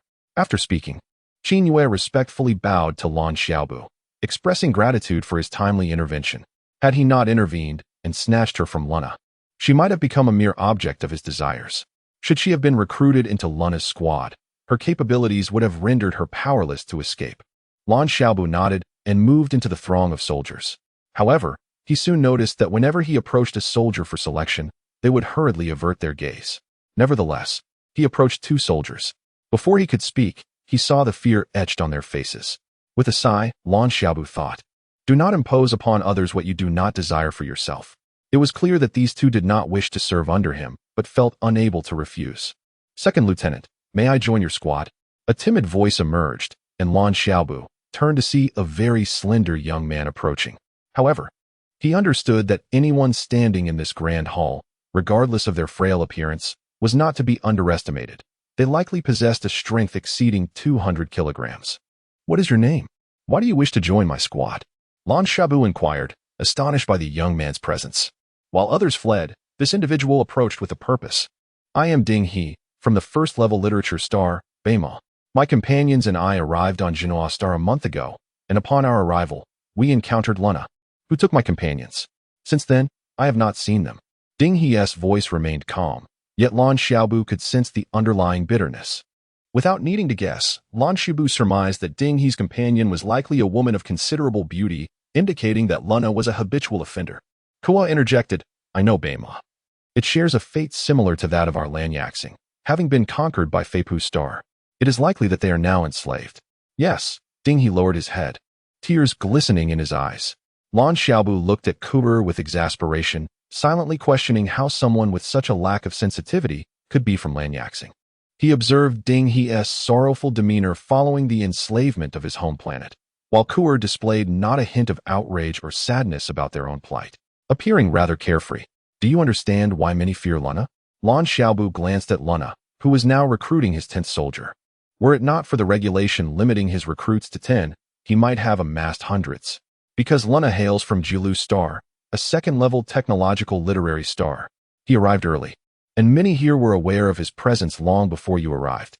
Such individuals are not to be trifled with, Ding He explained. Lan Xiaobu, perplexed, asked, "Has even the second-level technological literary star fallen into servitude?"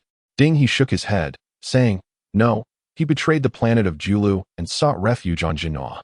No wonder he is so arrogant. A traitor to his own home planet deserves no respect." Kel remarked bitterly. Chapter 55. Contest for the camp. "Welcome to our peacekeeping squad, Ding He," Lan Xiaobu said, patting Ding He's shoulder. While others feared Rena, he remained unperturbed. "Yes, Lieutenant," Ding He responded, executing a salute with fervor. At this moment, all the lieutenants in the Grand Hall had already selected their new recruits, yet the clusters of people appeared somewhat chaotic. Zhou Tian then announced, "The new military camp is at Xiyun Lake. You may now go and choose your camp. In 3 days, return to the task hall to accept your assignment for the new recruits." Dismissed. With that, Zhou Tian turned and left, his departure brisk and decisive. Once Zhou Tian was gone, the new recruits scattered even faster. They surged out in a frenzy. Why must the recruits find their own camps? And where exactly is Xiyun Lake? Is this a form of free-range training? The new recruits of the Constellation Army had already dispersed, leaving only Lan Xiaobu and a few others. Noticing Lan Xiaobu's silence, Ding He could no longer contain himself. "Lieutenant, we should hurry to find a camp. Otherwise, we might end up in the least desirable location." Lan Xiaobu inquired, "Where is Xiyun Lake?" Asu explained, "Xiyun Lake is the newly designated name for the recruit camp, and no one knows its exact location. Everyone can search for it, and whoever finds Xiyun Lake first can select the best spot. However, before dawn tomorrow, others can claim the area you choose." Ding He nodded in agreement. "Yes, but generally, there are rarely any disputes unless your chosen location is exceptionally good. I see. Then let's all venture out to find the camp. Regardless of who arrives first, we must secure the best position, Lan Xiaobu declared, waving his hand. Understood, Ding He replied, eagerly rushing out. Keilei followed suit, and Asu and Qingyue quickly bid farewell to Lan Xiaobu before heading off to search for the Shiyun Lake camp. Lan Xiaobu mused. Indeed, it is survival of the fittest, a stark embodiment of the law of the jungle. However, this principle is quite beneficial. What difficulties could arise in merely seeking a camp? He retrieved his Kunlun locator, inputting the new command to search for Shiyun Lake from his current location. In just a minute, a route appeared on the device, a red line leading directly from his position to Shiyun Lake. Lan Xiaobu estimated that this minute was likely spent by Kunlun breaking through the spatial protective net here, utilizing the network to locate Shiyun Lake. Otherwise, a few seconds would suffice. Following the indicated route, Lan Xiaobu crossed the vast helipad, charging straight toward Shiyun Lake without any turns. With a speed, it took him less than an hour to arrive before a monumental sign that read Shiyun Lake New Recruit Camp. Upon entering the camp, he immediately noticed rows of houses, each surrounded by helipads likely intended for docking warcraft. However, these houses were not large. The helipads seemed to be shared. To Lan Xiaobu, this was already a well-off military establishment. Where had he ever seen soldiers each assigned their own room? Moreover, there were even individual helipads. This was still the outermost and least desirable camp.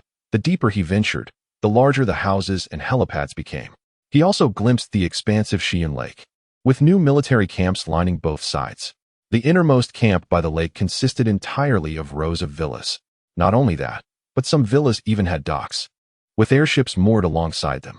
Lan Xiaobu counted 5 airships in total. This meant that among thousands of new recruits, only 5 squads were privileged enough to possess airships. Lan Xiaobu, naturally, did not hesitate to choose 5 villas at the head of the lake. With 5 members in their squad, each could have their own room. At the dock in front of their villa stood the largest airship, presumably for transport. At times, when military orders arrived, they could swiftly cross Shiyun Lake, far quicker than taking a long detour around it. If this were a real estate market, the 5 villas Lan Xiaobu selected would undoubtedly be the crown jewels. Having secured the camp, Lan Xiaobu strolled around the vicinity, finding no other arrivals. He decided to enter one of the corner villas, discovering not only basic furnishings, but also several sets of military uniforms and boots neatly arranged inside. While he examined the contents of the villa, hurried footsteps approached, followed by an excited voice exclaiming, "I'm the first to arrive. This is the territory of my Polaris squad." Stepping outside, Lan Xiaobu faced an approaching man and replied, "I'm sorry, but this area is already claimed by my peacekeeping squad. I suggest you quickly find another place. Otherwise, when the main force arrives, you might end up with nothing." "Is it you?" The man recognized Lan Xiaobu, recalling how he had boldly seized Rena's men. Clearly, he was a daring individual. If he attempted to forcibly claim this spot, Lan Xiaobu would certainly oppose him. Should he eliminate Lan Xiaobu to seize this territory? The man's gaze fell upon the airship dock, a flicker of desire in his eyes. He took a step forward, but suddenly remembered something and quickly said, "You're right. There's another decent location nearby. Perhaps we might have opportunities to collaborate in the future." With that, he swiftly turned and dashed towards several nearby houses. As he prepared to confront Lan Xiaobu, he realized he had arrived quite promptly, having taken no detours. Yet, Lan Xiaobu was still ahead of him, which implied something significant. Lan Xiaobu was faster. If Lan Xiaobu was faster, then his strength must be inferior? Coupled with Lan Xiaobu's audacity in confronting Rena, he found it hard to believe that Lan Xiaobu was weaker. Thus, he resolved not to engage Lan Xiaobu in a direct confrontation, opting instead to find his own accommodation first. Originally, had this man dared to forcibly seize the villa, Lan Xiaobu was prepared to eliminate him. However, since the man had hesitated, Lan Xiaobu chose to disregard him. Half an hour later, more individuals began to arrive. Several attempted to claim the position Lan Xiaobu occupied but ultimately retreated. Most of these individuals were not lieutenants. Lan Xiaobu held the rank of lieutenant. He could eliminate them, but they could not do the same to him. More importantly, Lan Xiaobu's location was too advantageous. Even if someone managed to seize it, they could easily lose it to others. It is crucial to note that within this day, any of the new recruits could claim this area according to the rules. Another hour passed, and most had found their accommodations. Lan Xiaobu did not wait for Keilei and the others, but was met instead by his rival, Rena. "Not bad, kid. You managed to secure such a prime location, Rena said, having only recently learned of Lan Xiaobu's acquisition of the desirable spot. Upon hearing this news, he rushed over immediately.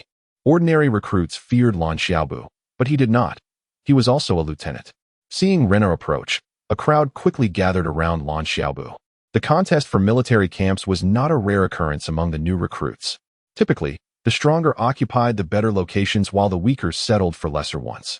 While deadly confrontations could occur, as long as no one lost their temper, mercy was usually shown. Otherwise, in a military setting, the reputation for slaughtering comrades was far from commendable.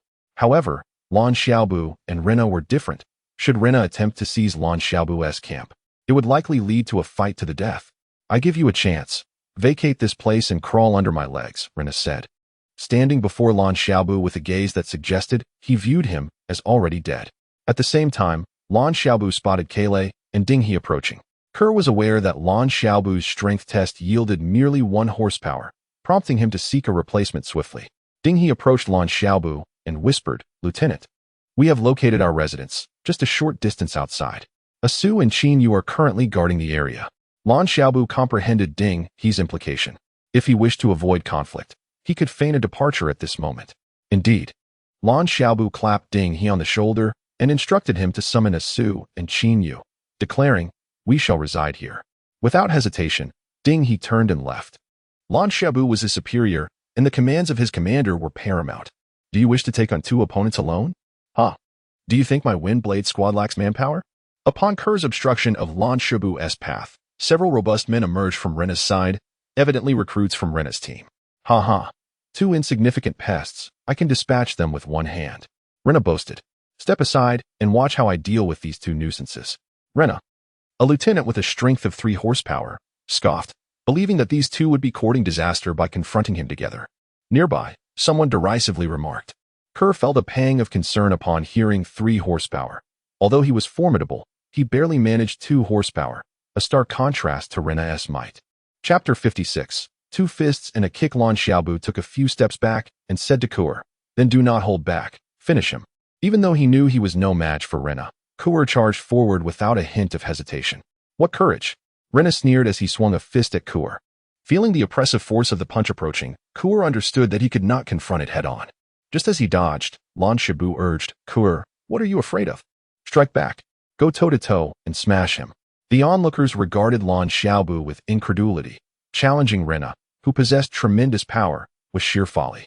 Before Kerr could regain his balance, Rena's second punch came swinging in. Not to mention that Kerr had already lost the advantage by avoiding the first punch. How could he possibly trade blows with someone of Rena's strength? Yet, Kerr had unwavering faith in Lan Xiaobu. If Lan Xiaobu could flawlessly cheat in the Star Expeditionary Forces assessment, how could he betray Kerr? Observing Kerr's reckless actions, the surrounding crowd shared a singular thought. This guy had lost his mind, daring to engage Rena in a direct confrontation, especially after losing his initial position. At that moment, even if the 2 were evenly matched, Kerr would still be at a disadvantage due to his lost position, let alone the fact that Kerr and Rena were not on the same level. Rena's eyes brimmed with madness. Kerr dared to exchange punches with him, and it infuriated him. He vowed that unless he crushed Kerr's skull, he would consider himself worthless. However, before their fists could collide, a piercing pain erupted deep within Rena's soul, as if it were about to tear him apart. With a shriek of anguish, his strength faltered, and Kerr's fist crashed into Rena's. Lan Xiaobu's heart soared with joy, for he had urged Kerr to act, eager to test the soul piercer. The results were promising. With just a single thrust, Rena was already faltering. Crack! With Rena's diminished strength, his knuckles shattered under the force of Kerr's blow. Kerr was ecstatic. It was indeed right to listen to Lan Xiaobu. Without pausing, he followed up with another punch as Rena staggered back. The reason for Rena's shriek after that punch was of no concern to him at that moment. Crack! The crowd heard the sound of Rena's skull fracturing. With 800 kilograms of force, Kerr's fist struck Rena's brow. Even the hardest bone would break. This time, Rena did not even have the chance to scream. Collapsing like a broken wall, Kerr, undeterred, approached and delivered a kick to Rena's chest. Since Lan Xiaobu had commanded Rena's death, he would not show any mercy. A spray of blood erupted from Rena's mouth, and everyone understood that Kerr had killed him. Suddenly, as Rena's team members attempted to flee, Lan Xiaobu called out to them. A burly man hastily approached, clasping his fists in respect, and said, "Lieutenant, we are merely soldiers recruited by Rena. We have no ties to him. Furthermore, we mean no harm to your territory. We only wish to leave." Lan Xiaobu pointed to Rena's lifeless body on the ground, declaring, "Take your lieutenant's body with you. Leaving it here sullies my ground." Yes, yes. The group had no objections and hurriedly lifted Rena's corpse, departing swiftly. The spectators quietly dispersed. Rena, a formidable figure from a two-star civilization, had been vanquished by Kuo in just 2 punches and a kick. It was evident that Kuo was not even a lieutenant yet, making Lan Xiaobu's strength all the more impressive. The man who had approached first felt a wave of regret. He was grateful he hadn't dared to encroach upon Lan Xiaobu's territory, or he might have met the same fate as Rena. "Lieutenant, did you kill Rena?" Ding he asked excitedly as he, Axu, and Qin Yu arrived just as the battle concluded, witnessing only Rena's body being carried away. Lan Xiaobu patted Kuo on the back. "It wasn't me. It was Kuo who did it." Kuo raised his fist triumphantly, exclaiming, "See? I'm impressive, right? I ended the fight with just 2 punches and a kick." Though he spoke boastfully, Kuo was acutely aware that Lan Xiaobu had secretly aided him, much like an unseen hand in his victory. It seemed he had underestimated the lieutenant. He would certainly seek to learn about that pure Yang Wuji technique Lan Xiaobu had mentioned. Axu looked at Kuo with newfound admiration, despite being a woman. She possessed an innate fighting spirit. Ding he, brimming with excitement, approached Kuo and asked, "Brother Kuo, what technique did you use? I heard Rena's punch had 3 horsepower."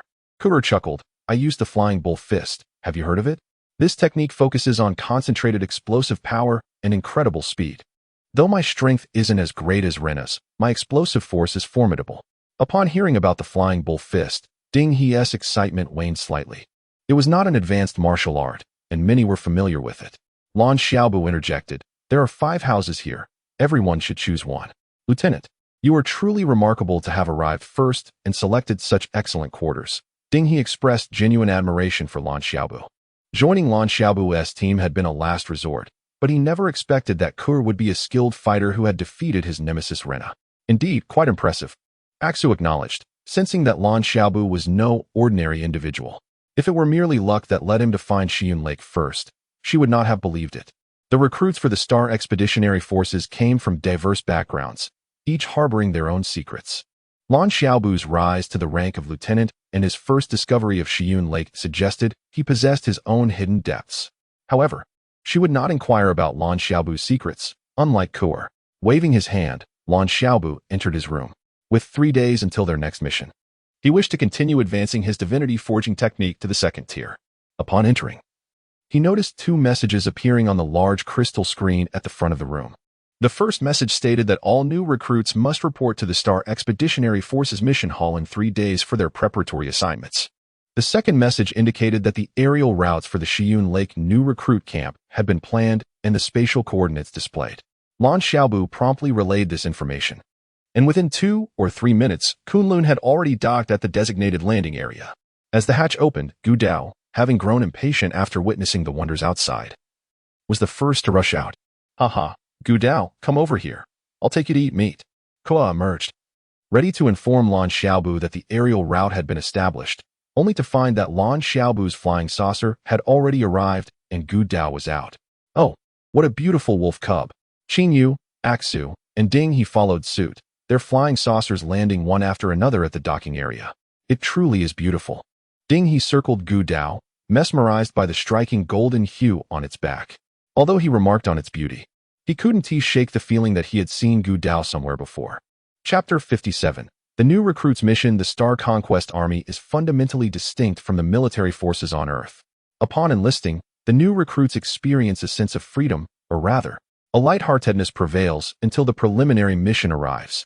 However, all recruits are acutely aware that the mortality rate for these initial missions is alarmingly high, sometimes exceeding 50%. Nonetheless, joining the Star Conquest Army remains the most favorable choice for every individual from the fallen stars. Otherwise, they are doomed to wander the cosmos, a fate that inevitably leads to death. Those who wish to avoid such a fate can choose to remain on Jinhua Star, living as oppressed lower-class citizens. Enlisting in the Star Conquest Army offers a path to liberation. Once they complete their training, they can either retire as true residents of Jinhua Star or continue their service as seasoned veterans. Attaining an officer's rank would be an even greater achievement. 3 days passed swiftly, and the mission that the recruits dreaded the most had finally arrived. On the dawn of the 3rd day, the piercing sound of the assembly whistle echoed throughout the new recruit camp. "Second Lieutenant, we are to head to the Star Conquest Army's mission hall." Ding He called to Lan Xiaobu, who felt a twinge of disappointment. After 3 days of diligent training, his progress in the divine forging technique had been slow.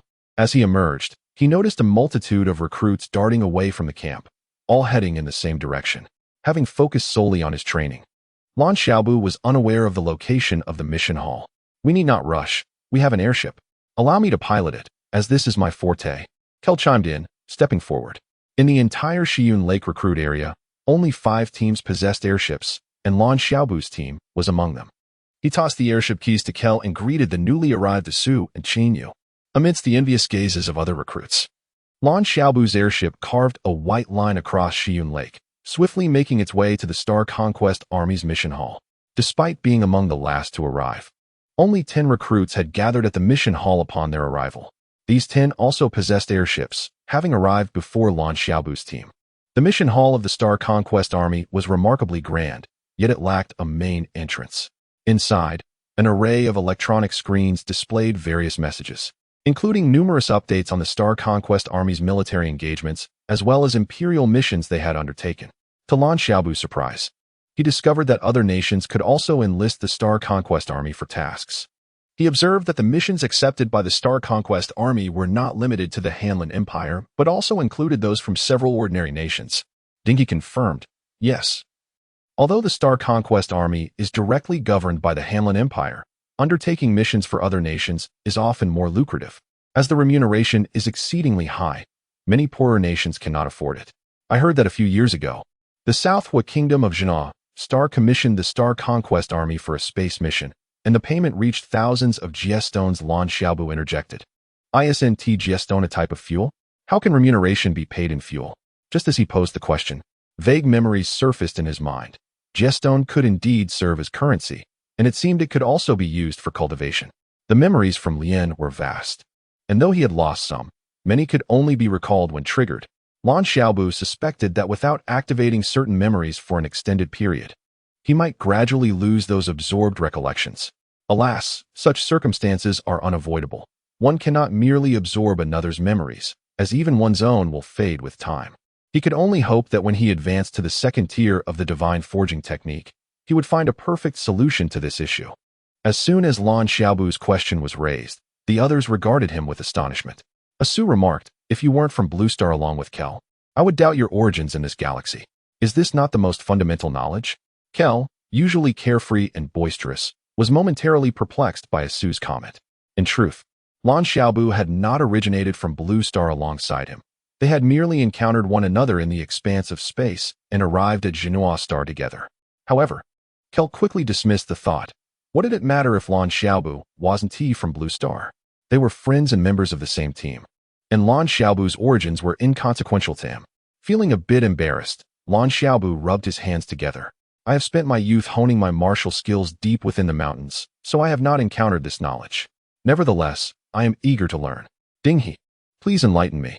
This time, even Qinyu looked at Lan Xiaobu incredulously.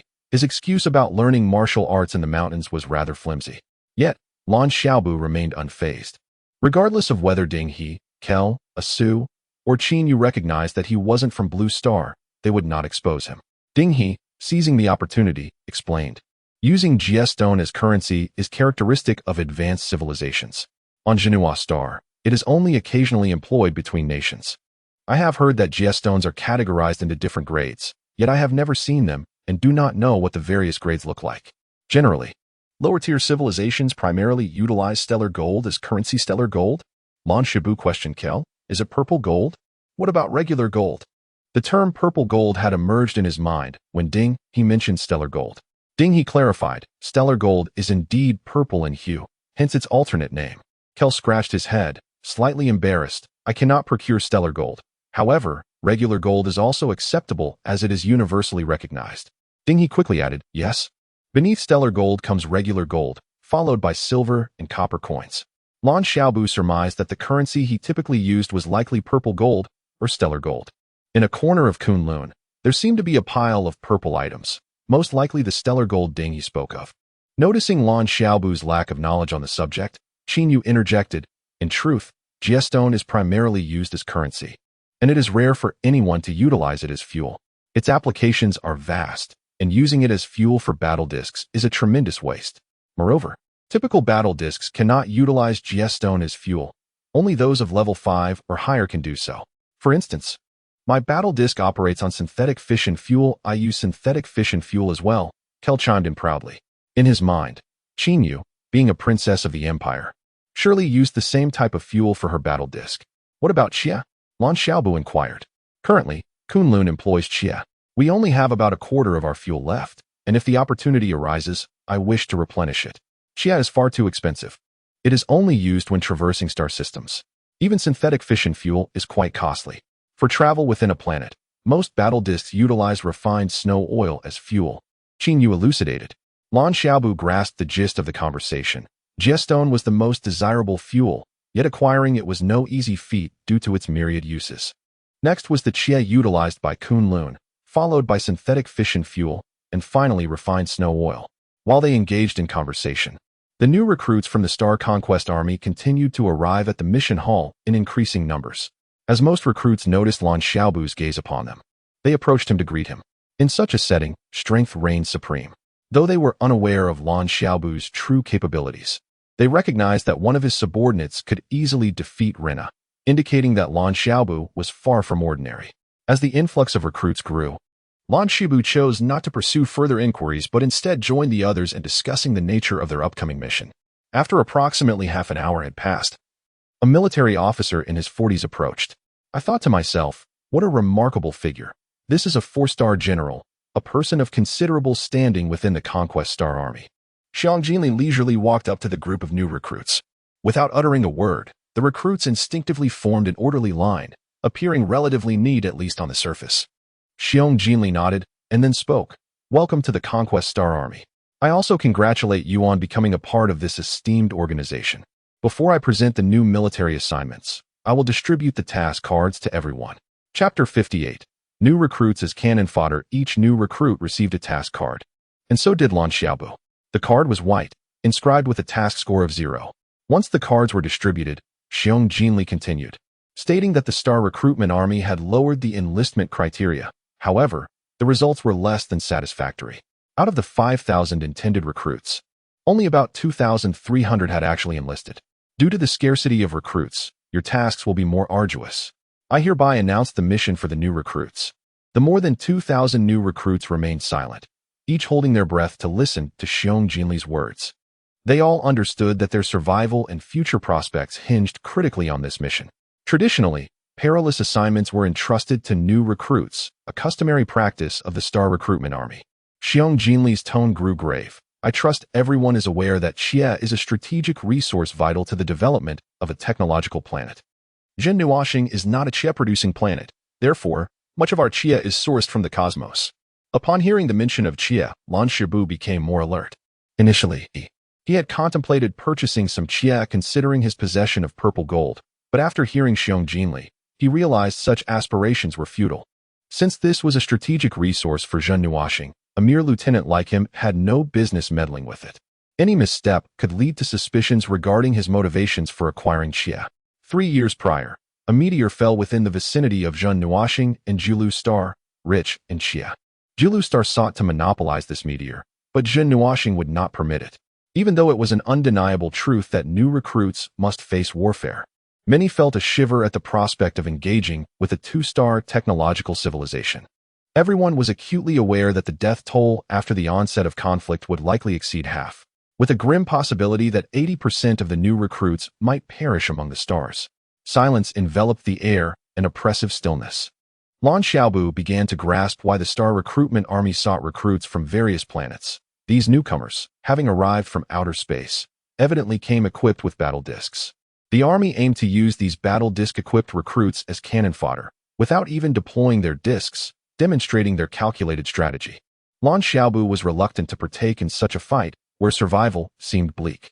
Although his Kunlun was a product of 5-star technological civilization, it too required fuel. Without Xia, he would be powerless on the battlefield. He harbored a strong aversion to sacrificing his life for others' causes. Xiong Jinli, seemingly oblivious to the recruits' sentiments, continued. Aside from the confrontation with Jiulu Star, the new recruits had another task, to proceed to Tianluo Star for selection. Asu gasped, quickly adding. Tianluo Star is a 5-star technological civilization, the most advanced planet in our Bimo star system. How could they send us new recruits to participate in a selection there? What kind of selection could it be? Ku Air rubbed his hands together, his eyes gleaming with excitement. Asu shot him a glance. You're overthinking it. We are not the ones being selected. If we are chosen, it is likely to serve as support and protection for the actual participants. Upon hearing this announcement, Lan Xiaobu distinctly perceived a rise in murmurs around him. He surmised that most of the recruits would desire to join this mission. Although dangerous, it appeared far safer than engaging in a direct confrontation with Jiulu Star's battle discs. Xiong Jinli surveyed the crowd and pointed to an open area on the right. Those willing to participate in the second task, please form teams and step forward. To Lan Xiaobu's astonishment, several minutes passed without a single team stepping forward for the second task. The second task was merely a protective detail. Could it truly be more perilous than the first? Lan Xiaobu questioned Asu. Why has no one volunteered for the second task? Isn't escorting safer? He hurriedly inquired. Is the selection arbitrary or based on some criteria? It's based on scores from the first round of the technological knowledge assessment. Generally, those with excellent scores are chosen for escort duties. Before Asu could finish, Lan Xiaobu interjected. Peacekeeping squad, heed my command. We choose the second task. With that, Lan Xiaobu was the first to stride toward the right side. Seeing him take the lead, Asu and the others quickly followed. They all understood Lan Xiaobu's rationale for opting for the second task. Their group had achieved high scores in the first round, with even the lowest, Ding He, scoring 50 points. If no one else chose the second task, they would be selected based on their scores anyway. Thus, it was wiser to step forward themselves. For Lan Xiaobu, this was indeed one reason. In truth, even without that consideration, he would have chosen the escort mission to accompany Zhen Nuoxing's elites to Tianluo Star for selection. Beyond this, there was another motivation. He believed that his cultivation of the Yi Jin Jing could only reach the innate level. In his view, surpassing that threshold might venture into the realm of immortality. Although technological civilizations suppressed the pursuit of immortality, Lan Xiaobu had learned from Lian's solitary quest for cultivation methods that those who suppressed others were hypocritically self-serving. If they could find genuine methods, they would likely pursue them with fervor.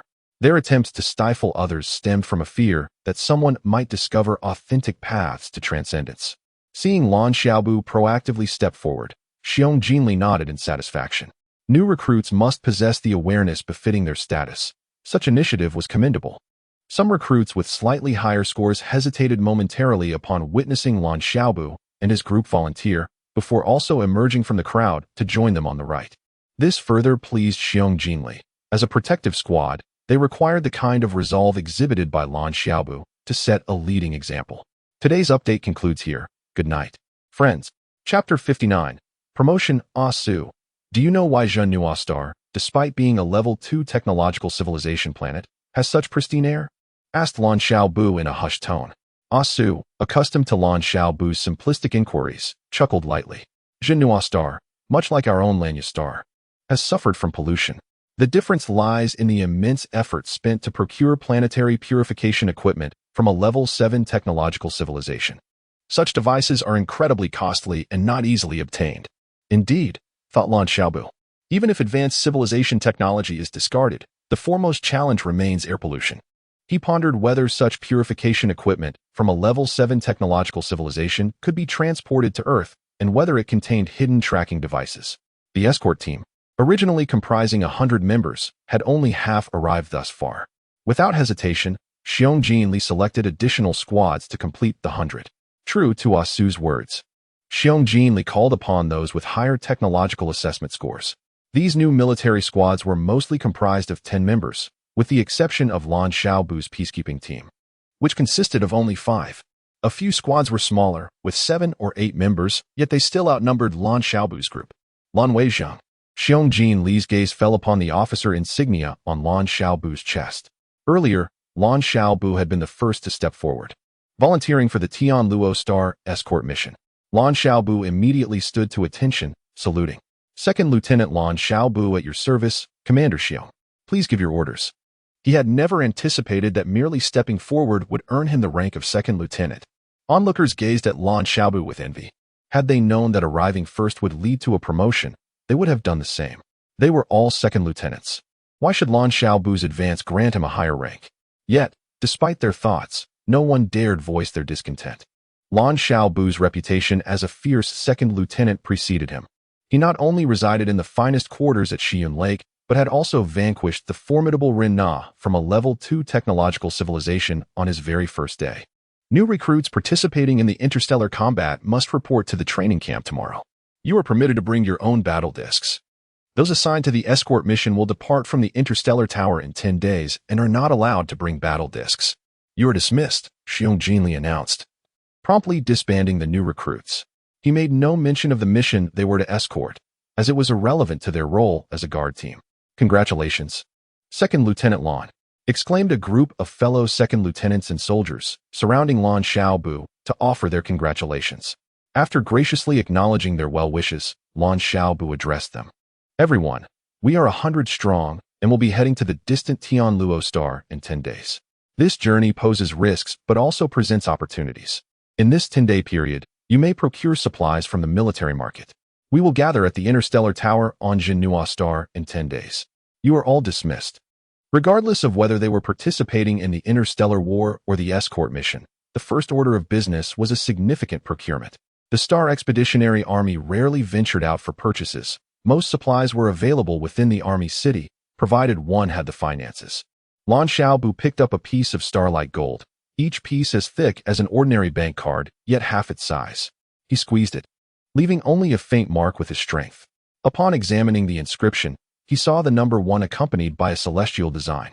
The value of this starlight gold was immeasurable, and regardless of its worth, Lan Xiaobu stowed it in his ring, for he had many items to procure, including essential tools and various equipment for interstellar travel.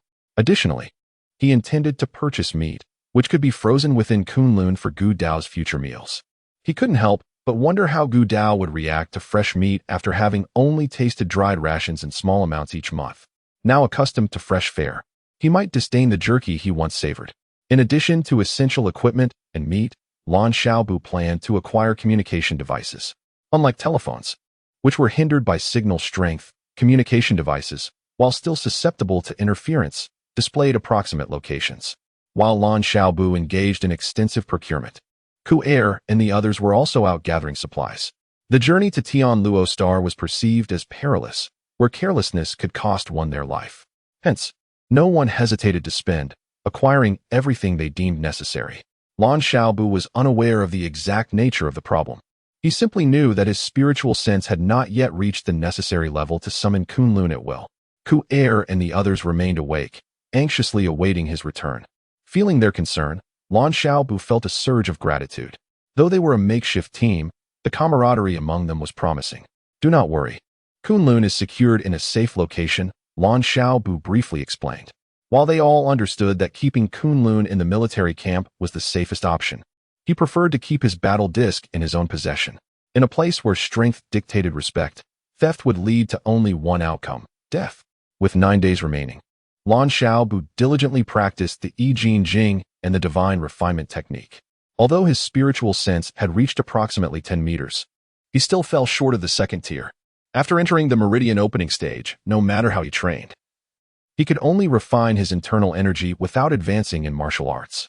After 10 days of modest progress, Lan Xiaobu, accompanied by Gu Dao and Ku Er, arrived at the interstellar tower on Jinhua star.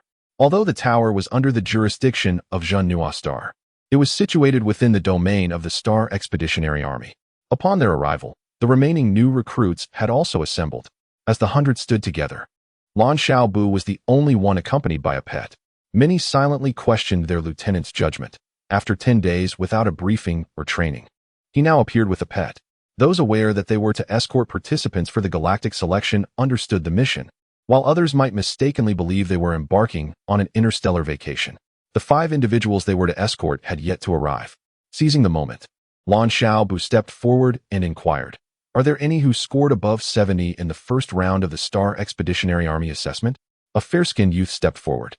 "Lieutenant, My name isn't Fei. I scored 70 in the first round and am currently the second lieutenant of the Guangshui squad.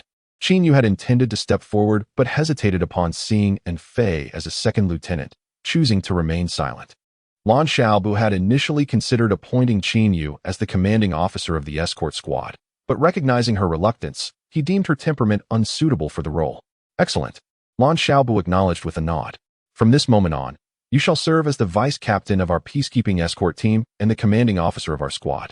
Yes, thank you, Lieutenant. And Fei exclaimed, exhilarated. Now, everyone, please form 2 lines, 50 individuals in each, Lan Xiaobu commanded, issuing his first order as captain. And Fei eagerly echoed the command with heightened enthusiasm. All present, form 2 lines. Chapter 60. Journey to Tianluo, star Lan Xiaobu, and the escort team stood in formation, waiting for over 2 hours before a group leisurely entered the interstellar building. Leading the procession was an exceptionally handsome man, whose well-proportioned features were complemented by a royal purple silk ribbon adorning his hair. Behind him walked 2 men and 2 women, and Lan Xiaobu surmised that these 5 individuals were the ones they were meant to escort. Following them were several officials bidding farewell. Miao Shu, esteemed uncles, you may take your leave here. Our journey to Tianluo Star will be undertaken with utmost dedication, as we strive to secure a position that allows Jinlua Star to step through the gates of Yuchi Star, spoke the striking man at the forefront. Upon hearing this, Lan Xiaobu felt a jolt of alarm. His instinctive reaction was that he should not have come to participate in this escort mission. He was well acquainted with Yuchi Star, a planet vividly etched in Lian's memory. It was an unclaimed celestial body, renowned for its boundless treasures, with the majority of Jie stone found there, as well as the primary ingredient for the life element nutrient, the Shengji mushroom, sourced exclusively from Yuchi Star. Lian had ties to Yuchi Star, and judging by the handsome man's words, it seemed that Yuchi Star was indeed their target for this selection. Lan Xiaobu dared not dwell on this thought further. A shiver ran down his spine. He subconsciously touched the ring on his finger, contemplating the consequences should it be discovered. What would become of him? As for whether anyone from Chile Star would venture to Yuchi Star, he need not ponder. Chile Star was a level 5 technological civilization, undoubtedly with individuals seeking to explore Yuchi Star. Perhaps even the great emperor of Chile Star, Lian's father, would make an appearance. Ma Chong, we shall take our leave here. You are the eldest, so the responsibility of these few rests upon you. Our objective is Yuchi Star. However, this is merely the first round of the interstellar selection. We must first secure the opportunity to participate in the selection to represent the BIMO star system in the competition for access to Yuchi Star, continued the 8-star commander. Lan Xiaobu felt a wave of relief wash over him. He had initially forgotten that Chile Star was part of the Fengji star system. Now, they were bound for Tianluo Star, a level 5 technological civilization planet within the BIMO star system, to unite with those from Chile Star. At least the 5 individuals before him must succeed in the BIMO star system selection, thereby qualifying to represent BIMO in the interstellar competition. As the 8-star commander concluded his remarks, the other farewell attendees approached to bid their adieu. One by one, they exchanged pleasantries before departing. The handsome man, referred to as Ma Chong, then brought the remaining 4 before Lan Xiaobu. Lan Xiaobu speculated that this individual was of royal lineage. Without waiting for introductions, he performed a military salute. Second Lieutenant Lan Xiaobu reporting. The escort team comprises 200 members, all present and accounted for. Please provide instructions. Very good, very spirited. Your pet seems quite obedient, remarked the handsome man, his gaze falling upon Gu Dao. A flicker of concern crossed Lan Xiaobu's mind. He feared this man might not permit Gu Dao on the warship. Fortunately, the man merely acknowledged Gu Dao before gesturing to the others. Come, let us introduce ourselves. We shall be traversing the cosmos together for several months, so it is prudent for us to become acquainted. Once all 4 had stepped forward, the handsome man announced, I am Tai Ma Chong, the 6th prince of the Hamlin Empire. I am leading this selection for the BIMO star system. Please introduce yourselves. The coldly beautiful woman beside Tai Ma Chong spoke softly, Ning Dongru. She offered only her name, exuding an air of aloofness that suggested an extraordinary pride. A long sword was slung across her back, indicating her preference for melee weaponry. Tai Ma Chong chuckled, Dongru is my cousin. She is not one for excessive chatter. EMO stepped forward after several introductions. Lan Xiaobu gleaned the backgrounds of the group. Ning Dongru was likely a niece of the emperor's wife. while Miao Yimo was the son of the recently departed 8-star commander. Miao Yimo wielded a long spear and was the tallest among them, towering at nearly 2 meters, with a bronze complexion that suggested formidable strength. Next were Chang Yuan and Persia. Chang Yuan possessed an ordinary appearance and humble origins. Hailing from a common family on Jinhua Star, he seemed somewhat withdrawn and awkward, contrasting sharply with Ning Dongru's haughtiness. It appeared that Chang Yuan's presence in this elite team was solely due to his abilities. As for Persia, she was the daughter of a minor noble from Jinhua Star, possessing golden hair and blue eyes, resembling a porcelain doll. Compared to Ning Dongru, Persia seemed to have developed more fully, with a prominent figure that could easily mislead the eye. To Lan Xiaobu's astonishment, this seemingly delicate girl wielded a mace. He found himself puzzled as to why they lacked modern firearms. After all, Level 2 technological civilizations should possess weaponry superior to that of Earth. Upon hearing Persia speak of her father, Miao Yimo bashfully scratched his head. Ning Dongru scoffed, clearly displeased with the perceived waste of time. Lan Xiaobu laughed heartily indeed. I am here to advance my career. As long as I am promoted, my life takes second place. Persia giggled, Brother Xiaobu. I have an opportunity for you to become a third-rank count immediately, if only you grant me a favor. She gestured toward Gu Dao, who gave a disdainful look before retreating behind Lan Xiaobu. To elevate oneself to third-rank count so easily? It seemed Persia was not as straightforward as she appeared. Regardless of the truth behind her words, Lan Xiaobu chose to disregard them. As Tai Machang finished speaking, the walls of the interstellar building slowly parted to reveal a colossal warship already stationed before them. Its rear opened to form a clear entrance. Lan Xiaobu, you and the escort team will board the warship from the rear. In a quarter of an hour, the ship will depart from Jinhua Star. Tai Machang signaled to Lan Xiaobu. Following this, he led the other 4 through the side entrance of the warship. There was no need for conjecture. The 5 prodigies were undoubtedly headed to the ship's front cabin, while the escort team would remain stationed at the rear. Let us board the warship, Lan Xiaobu commanded, swiftly guiding his group into the vessel. Inside, the warship was remarkably spacious. Despite accommodating 100 individuals, each had their own private space. Lan Xiaobu carefully surveyed the warship, noting that the aft and fore cabins were merely separated by a single door. Additionally, the ship featured dining and recreational areas. He wondered about the classification of this warship. Surely, it could not be inferior to Kunlun. Anfei, do you know the classification of this warship? Lan Xiaobu casually inquired of Anfei beside him. After a moment of hesitation, Anfei replied, based on my estimation, this should be the Level 5 warship. No, from Jinhua Star. Level 5. Lan Xiaobu was taken aback. Jinhua Star boasted such advanced warships? Anfei nodded. Yes, a ship capable of traversing multiple star systems must be at least 4-star level. Even 4-star vessels often lack sufficient speed, which is why it must be the No. I have heard that the No burns 2 types of fuel, including Giestone. Lan Xiaobu felt a surge of excitement. He was aware that Giestone could also be utilized for cultivation. He pondered whether using Giestone for his cultivation would enable him to break through to the Tongmai realm and successfully establish his foundation. After everyone had chosen their positions, the battleship shuddered slightly, and the occupants felt their bodies tilt ever so slightly. In a mere moment, the vessel regained its equilibrium. Lan Xiaobu mused upon the remarkable speed. This was undoubtedly swifter than his Kunlun. The journey from Jinhua Star to the point of balance took no more than a minute, most of which was likely spent adjusting the ship. Otherwise, it could have been accomplished in mere breaths.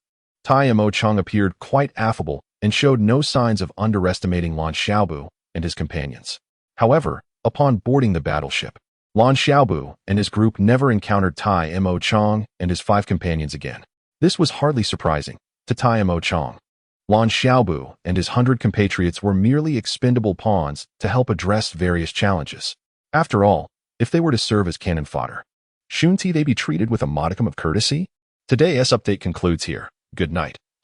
Friends, Chapter 61. The laws of the technological jungle. Though referred to as guardians, the reality was that they had little to do. Lan Xiaobu and the 100 others spent their days aboard the warship, eating and sleeping in a cycle, occasionally taking time to admire the vast beauty of the starry sky from designated observation points. Due to the stagnation in his cultivation, Lan Xiaobu chose not to practice and instead engaged in conversations with the new recruits from various planets, gaining insights into a broader array of knowledge. One day, While discussing cultivation with several companions including Kier, Ding He, Anfei, Chunmu Li, and Gai Lin, they noted that in the Bi-Mo star system, the predominant form of cultivation involved various foundational martial arts. However, this was primarily relevant to military personnel, the majority focused on technological research. The prospects for martial practitioners were limited to military service, whereas those pursuing knowledge and technology often found lucrative rewards, often surpassing that of a common soldier, and with far fewer risks involved. Although Lan Xiaobu harbored an interest in technology, it was primarily in the advanced sciences of the civilized star worlds. He felt no inclination towards the technologies of lower-tier planets, such as Zhenhua Star and Lanya Star. Consequently, he swiftly redirected the conversation back to cultivation.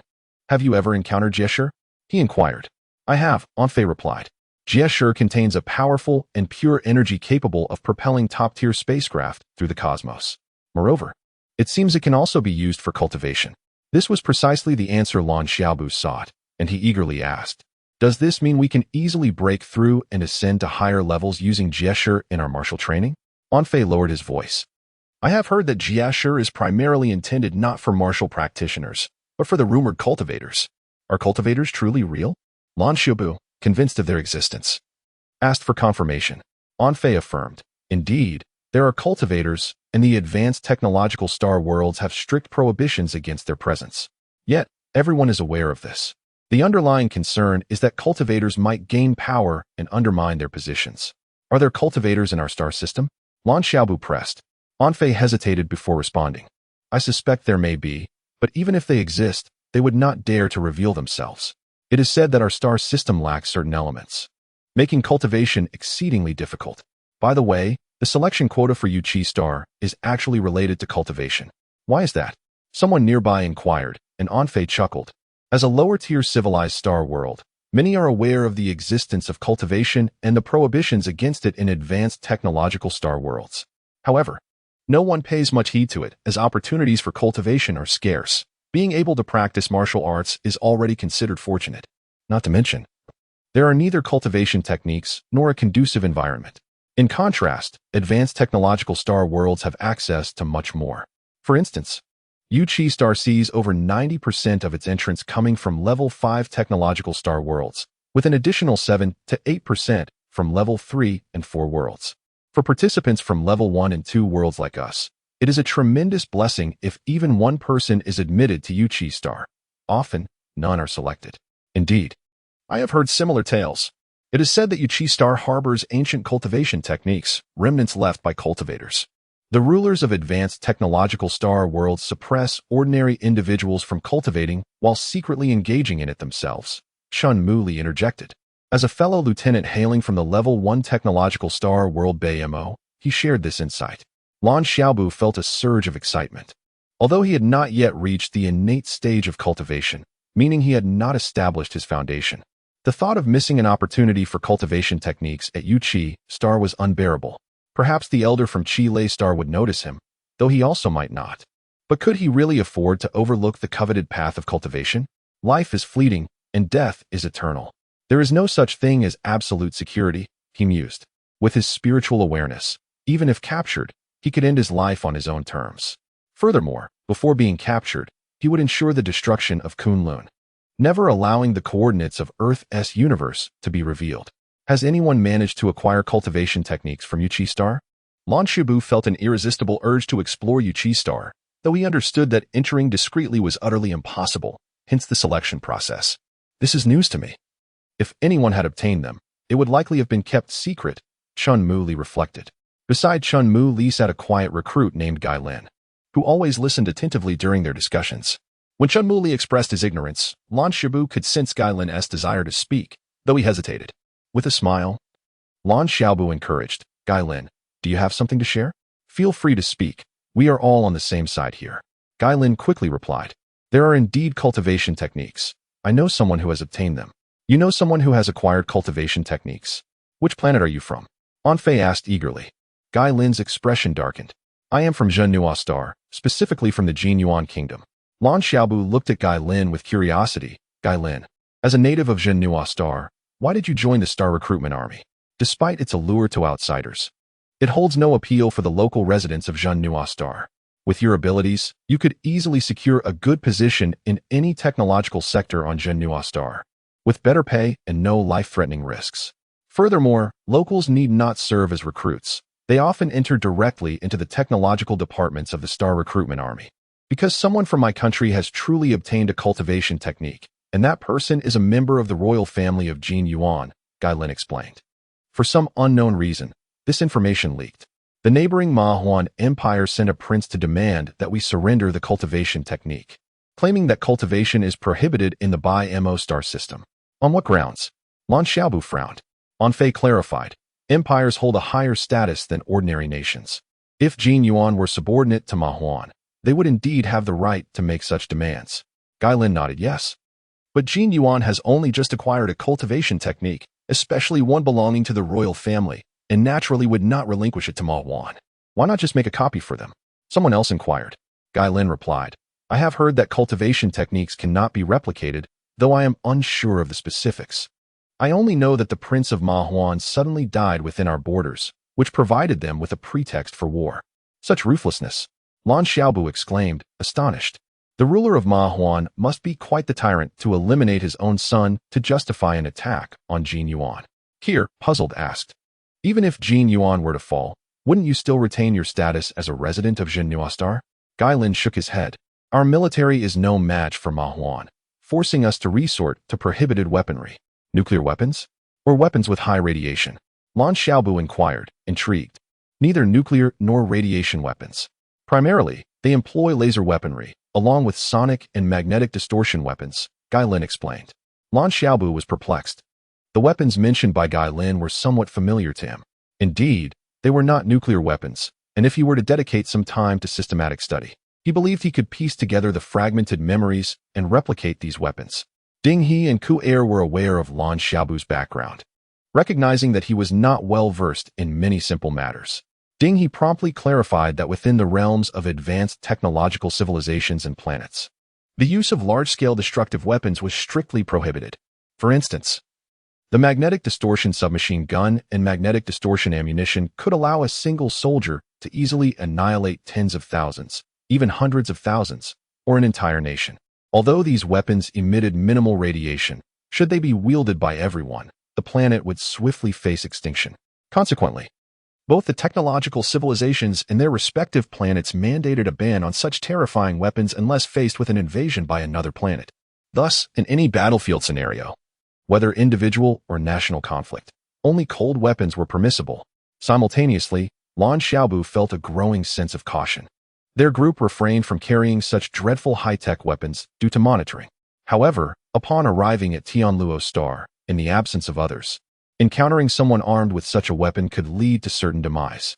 Gai Lin nodded in agreement, recounting that the Jin Yuan nation, unable to withstand the onslaught of the Mahuan Empire, resorted to laser weaponry, which resulted in the extermination of hundreds of thousands of Mahuan soldiers in one fell swoop. The ruler of the Hanlan Empire, incensed by this act, obliterated the Jin Yuan nation and stripped all inhabitants of Zhenhua Star of their citizenship. A chill crept over Lan Xiaobu as he sensed an ominous undertone. He had a nagging feeling that Zhenhua Star was not a suitable place for long-term habitation. Should the secrets of this cultivation technique be unveiled to more advanced technological civilizations, would Zhenhua Star face a similar obliteration? Chapter 62. The unease of Lan Xiaobu. The warship of Zhenhua Star soared through the cosmos at an astonishing speed, and in the blink of an eye. Nearly 2 months had elapsed. Through this passage of time, Lan Xiaobu had come to understand that this vessel was capable of distorting space for its travel. This method of flight significantly reduced the time compared to direct travel. Besides engaging in casual conversations with the new recruits in his team, Lan Xiaobu dedicated most of his time to honing his divine consciousness. Yet, it seemed that the art of divine forging lacked some crucial catalyst, as his consciousness continued to strengthen without breaking through. On this particular day, while Lan Xiaobu was diligently practicing the art, he suddenly felt the ship tremble violently. He hurried to the cabin, where 100 new recruits had already gathered.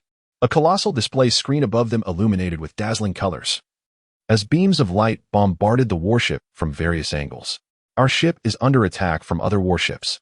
And Fei's face turned pale, clearly indicating that he had never experienced such a situation before. At that moment, Lan Xiaobu realized that despite being the lieutenant of this escort team, he felt utterly powerless aboard the warship. Just as Lan Xiaobu was about to seek out Commander Tai Mo, the display screen revealed that their warship was firing beams of blue light.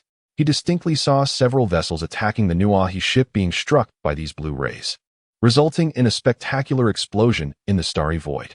The powerful shockwaves sent the Nuahi into a series of jolts, and Lan Xiaobu then noticed a string of messages appearing on the enormous screen. This is a solid 5th-level warship. Retreat. With this message, the more than 10 warships besieging the Nuahi ship vanished without a trace. Haha, this is a joke. Even their firing signals were intercepted by our warship. Kel laughed heartily. This is no jest. If we were not aboard a 5th-level warship, even a 4th-level vessel would likely have been overwhelmed by their siege. Chun Mu replied gravely, and Fei nodded in agreement, recognizing that they desired all the resources and energy from their ship. The materials for a 4th-level warship were exceedingly precious, and the energy required for traversing star systems was assuredly abundant and of the highest quality. Lan Xiaobu sighed, pondering that their role in the escort was likely only to become the companions of the 5 prodigies participating in the selection process once they arrived at Tianluo Star. Did it truly require 100 individuals to serve as attendants? If, as he previously thought, they were to protect 5 prodigies upon reaching Tianluo Star, that seemed rather unrealistic. If the selection event could not even safeguard the lives of its talented participants, what kind of selection was that? If a true genius were to perish on Tianluo Star, it would be a loss not just for Tianluo Star, but for the entire BIMO star system. Thus, it became evident that the purpose of bringing these 100 individuals along with the 5 prodigies to Tianluo Star was likely multifaceted. Regardless of the intent, Lan Xiaobu refused to overestimate the motives of those in power on Jinhua Star. In their eyes, the lives of these recruits might be worth less than that of mere ants. Another half-month passed, and Jinhua Star finally arrived at Tianluo Star. Upon disembarking from the warship, Lan Xiaobu immediately felt the rich essence of the heavens and earth, far denser than that of Jinhua Star. Standing in this space, he sensed that he could harness this cosmic energy to break through to the innate stage, successfully establishing his foundation. The Nuahi ship docked at the interstellar shipyard of Tianluo Star, where vessels from various planets were anchored, although they hailed from a 2nd-level technological civilization. As soon as the Nuahi came to a stop, 2 guides from Tianluo Star approached them. After Commander Tai Mo disembarked, he warmly greeted Lan Xiaobu, expressing, "Lieutenant Lan, you must have had a tiring journey. Your pet is quite impressive. I suggest you keep it aboard the warship, where it will be cared for. After all, having it by your side is not particularly convenient, and there is still plenty of time before the selection." Lan Xiaobu smiled and replied, "Thank you, Prince Liu. I am accustomed to being with Gu Dao. It would not fare well for it to stay behind." Tai Mo appeared unconcerned, continuing with a smile. "I merely offered a suggestion. Of course, if you prefer to endure the inconvenience, that is entirely your decision. Now, let us proceed to the reception hall of Tianluo Star." Afterward, Tai Mo greeted the remaining 100 individuals with sincere smiles and a patient demeanor. Once Tai Mo and his entourage departed, Lan Xiaobu led the recruits in following them.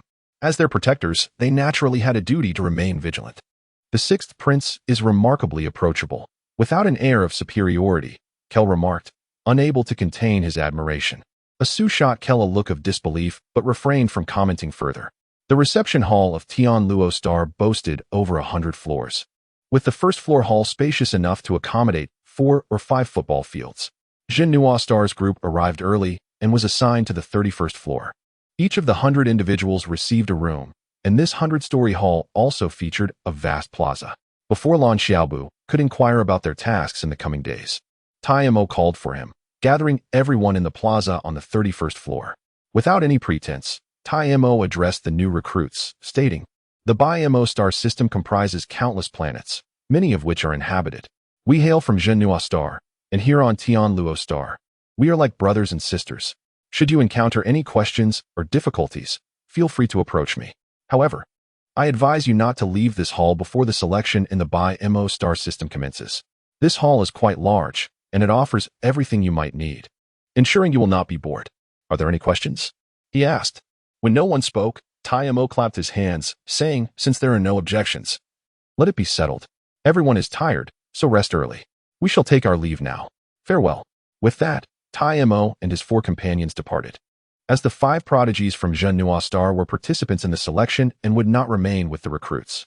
Lan Xiaobu was acutely aware that if he were to think otherwise, he would be deserving of his own demise. Taimo had left. Yet none of the new recruits departed, for Lan Xiaobu had not yet taken his leave, while Taimo was indeed the 6th prince. They were soldiers of the Conquest Star Army and were, at least for the moment, under Lan Xiaobu's command. They would only disperse upon his instruction. Lieutenant, if only we could request to explore Tianluo Star. Staying here feels a bit stifling. Although there is food and drink, it would be exhilarating to see a 5th-level technological civilization, and Fei remarked. Lan Xiaobu waved his hand. I noticed several particularly spacious rooms, so I will choose a suite. The others were puzzled by his statement, thinking that as a lieutenant, he naturally had the privilege to select a larger room. What was the point of mentioning it? Their inquiry was whether they could go out for a stroll. Lan Xiaobu disregarded the thoughts of others and continued, this spacious room can comfortably accommodate 100 of us. Now, please follow me into my chamber. Let us convene. Today's update concludes here. Good night, friends. As for the additional content, starting from April 1st, all leaders will receive continuous updates without interruption. It has been too unsatisfactory, and sporadic additions seem rather petty. I hope to embrace a wild April. I must strive hard. Chapter 63. Choices. Lan Xiaobu, as the captain, commanded unquestionable authority.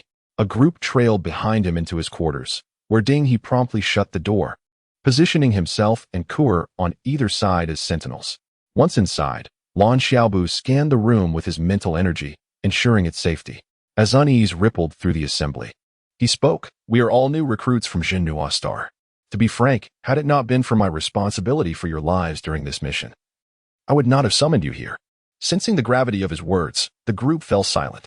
Lan Xiaobu continued, before I proceed, I require each of you to pledge the most solemn oath, swearing not to divulge anything discussed here today. Furthermore, if any of you have family or loved ones on Zhenhua Star, it would be prudent to leave this room now. The recruits exchanged glances. Yet none chose to depart. They were all from various planets within the Bimo star system, and even the unfortunate Gai Lin had lost everything and had no ties left. And Fei was the first to rise, declaring, if I, and Fei, were to reveal even a word of our discussions here today, may I be struck by lightning and my soul condemned to oblivion. A soul-bound oath was a potent vow in this technologically advanced civilization, where the essence of the soul was a subject of profound inquiry. Within Fei leading, each member stood and uttered their solemn pledges. For them, this vow bore little weight, as their only concern was to keep the contents of today's discourse secret. Once all had sworn, Lan Xiaobu spoke softly. Our mission is to safeguard 5 prodigies from Zhenhua Star during the interstellar selection competition. Is this not a perilous undertaking? So perilous that few dare to accept it? Indeed, many voiced their agreement instinctively. Each new recruit mission was fraught with danger, and thus far, no one had heard of a safe assignment from Zhenhua Star. Lan Xiaobu chuckled. Then tell me, since our arrival from Zhenhua Star, where lies the danger? The recruits exchanged puzzled looks. Where indeed was the peril? In the vastness of space, they merely observed the spectacle, sharing a laugh. Once they arrived at Tianluo Star, residing in the luxurious rest quarters, they had ample provisions and entertainment. In essence, they were on a holiday, and none harbored doubts about that. One recruit scratched his head, recalling how new missions were typically perilous and involved interstellar actions that left little room for survival. Thus, they subconsciously believed this mission would be equally treacherous, right? Lan Xiaobu probed further. But if we are ensconced in these quarters, where does the danger arise? Perhaps this mission differs from previous ones. We might be fortunate. And Fei tentatively suggested. Silence enveloped the room. Despite the lack of immediate threats, everyone sensed the truth in Lan Xiaobu's words. Lan Xiaobu's gaze swept across the group. Everyone knows that Prince Lu is affable, yet, I doubt he would greet each of us personally. They recalled how, upon disembarking the ship, Prince Tai had made a point to address nearly everyone with warmth. Perhaps he seeks to cultivate his reputation. Being a prince with aspirations to one day ascend as the emperor, one recruit speculated. Indeed, that is plausible, and Fei concurred. Lan Xiaobu replied with a smile. If that were the case, he would frequently visit our quarters to engage in idle chit-chat. Yet, during our 3-month interstellar voyage, he has not once graced our cabin. Despite it being just a door away, the recruits fell into thoughtful silence, recognizing the veracity of Lan Xiaobu's observation. Gai Lin, have you heard of Prince Lu's exploits? Lan Xiaobu directed his question at Gai Lin. Gai Lin shook his head. Though I hail from Zhenhua Star, I only know of the Crown Prince and the second prince's rapport with the common folk. The other princes, I hear, are rather haughty. And I have no knowledge of Prince Lu's specific deeds. Lan Xiaobu remarked. This suggests that even if Prince Lu is approachable, he does not measure up to the Crown Prince and second prince. I can only surmise that he harbors feelings of guilt. Perhaps he feels too ashamed to frequently meet with us, or he hopes we will not blame him once we uncover the truth. What truth? And Fei inquired instinctively. I do not know what the truth is, Lan Xiaobu admitted, but I am certain a highly dangerous task awaits us, and this is the true reason for our protection. I suspect the fatality rate is exceedingly high, yet not everyone will perish. Should we survive, opportunities for advancement and wealth may arise. The purpose of summoning everyone was clear. If death were imminent, those wishing to depart the quarters in search of survival would not be hindered, nor would he inform Tai. Upon hearing Lan Xiaobu's words, murmurs erupted among the crowd. Captain, why do you share this with us? Asked a young lieutenant. Lan Xiaobu could easily have kept this information to himself, and revealing it offered no benefit to him. In fact, it could be detrimental. Because I lead this escort team by name, and if I suspect that you are heading towards certain death, yet choose to remain silent, that is not my character. It would weigh heavily on my conscience. Moreover, I possess no allegiance to this expeditionary force. If a death squad is to be formed, I must be made aware of it first. My life is my own, and the choice remains with me. Sighing, the young lieutenant remarked, even if we wished to leave, we would be but pitiful wanderers on Tianluo Star. Should we be captured, we would face a life of servitude. At this, Lan Xiaobu fell silent. He had conveyed the impending crisis to everyone, and the choice lay with each individual. Given his current abilities, this was the extent of his contribution. Captain, will you leave? And Fei asked, turning to Lan Xiaobu. Lan Xiaobu shook his head. I do not intend to depart. I will remain here. As a captain, should I survive this ordeal, I might elevate my rank to a 3-star minor lord. To pursue cultivation, one must cast aside fear of death. Yao Qi Star represented his closest brush with the path of cultivation to date. Moreover, Lan Xiaobu suspected that Lien had likely acquired some cultivation techniques on Yao Qi Star, which led him to believe that Earth was the origin of the path to immortality, prompting his departure from the Fengji star system. Lien sought to attain genuine cultivation heritage on Earth, believing it to be far superior to that of Yao Qi Star, and he possessed the means to pursue such an opportunity. Yet, he had not anticipated that upon reaching Earth, he would be reduced to mere soul existence, ultimately meeting his demise at Lan Xiaobu's hands. For Lan Xiaobu, he was currently refining his martial arts. Once he established his foundation, he would no longer have access to cultivation techniques. Whether for future practices or the pursuit of immortality, he had no reason to forfeit this opportunity. Such legends of Huaxia, now teetering on the brink of reality, were impossible for anyone to reject. Even if it meant risking his life, Lan Xiaobu was willing to take the gamble. Then I shall remain as well, and Fei said after a moment of hesitation. He had grown weary of the identity of a wanderer. Should he survive this encounter, he would secure a stable life on Zhenhua Star. I will depart, Chun Mu declared without hesitation. I remained. In an instant, 100 individuals were divided into 2 factions. One departed while the other stayed behind. However, Lan Xiaobu observed that the majority chose to remain, with only 23 opting to leave. As for the new recruits who had just completed a tour of the Tianluo Star, Lan Xiaobu did not deter them.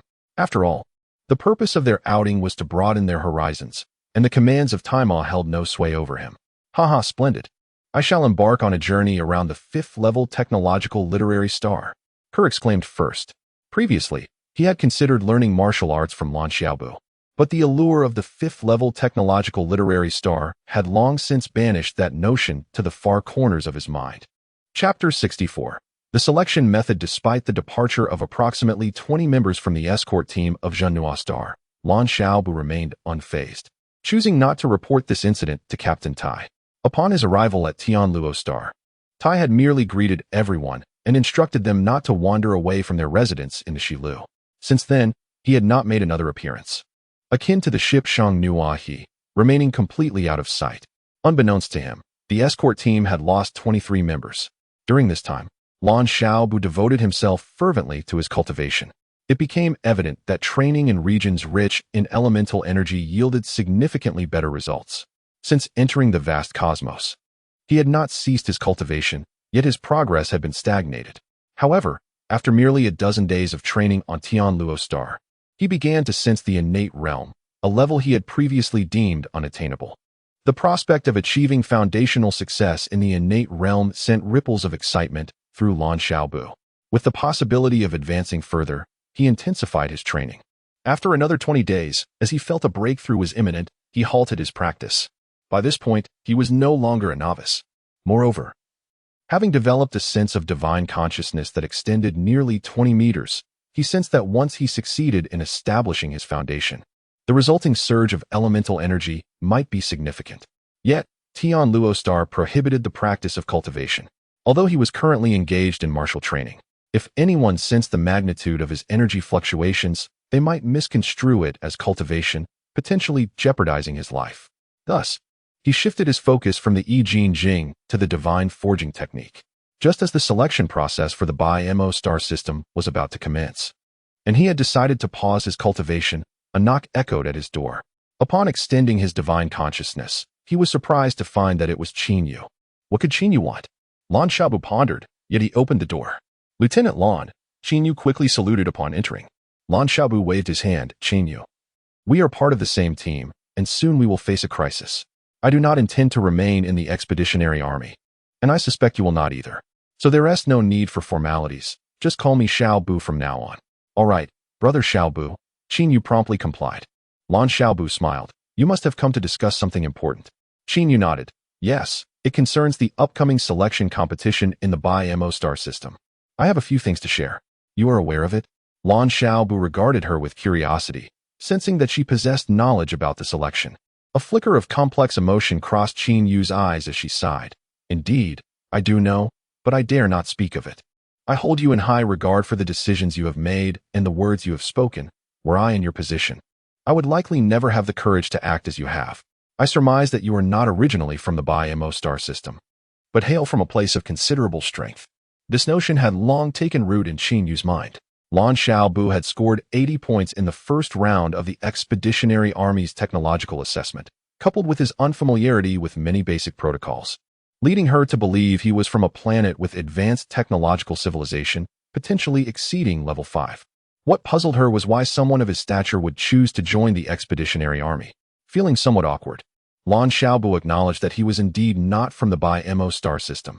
However, the place he came from had not even reached the level of primary technological civilization, let alone an advanced cultural planet.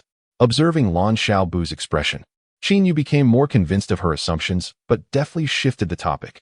Brother Xiaobu, your earlier conjecture was correct. I am a member of the royal family of Lanya Star, and I am well aware of the brutality of such selections. The 100-member escort team essentially serves as fodder. How so? Lan Xiaobu's spirit surged. Understanding how the fodder was utilized could provide him with an opportunity. He had remained here because he had learned that the mortality rate of such escort teams was not 100%. If it were, he would have no reason to stay. Qin Yu explained. It is said that entering Yu Qi Star requires undergoing a soul extraction process. Lan Xiaobu interjected. Is the escort meant to counter the soul extraction? Indeed, Qin Yu affirmed. As long as one enters swiftly, the soul extraction targets only the outer members.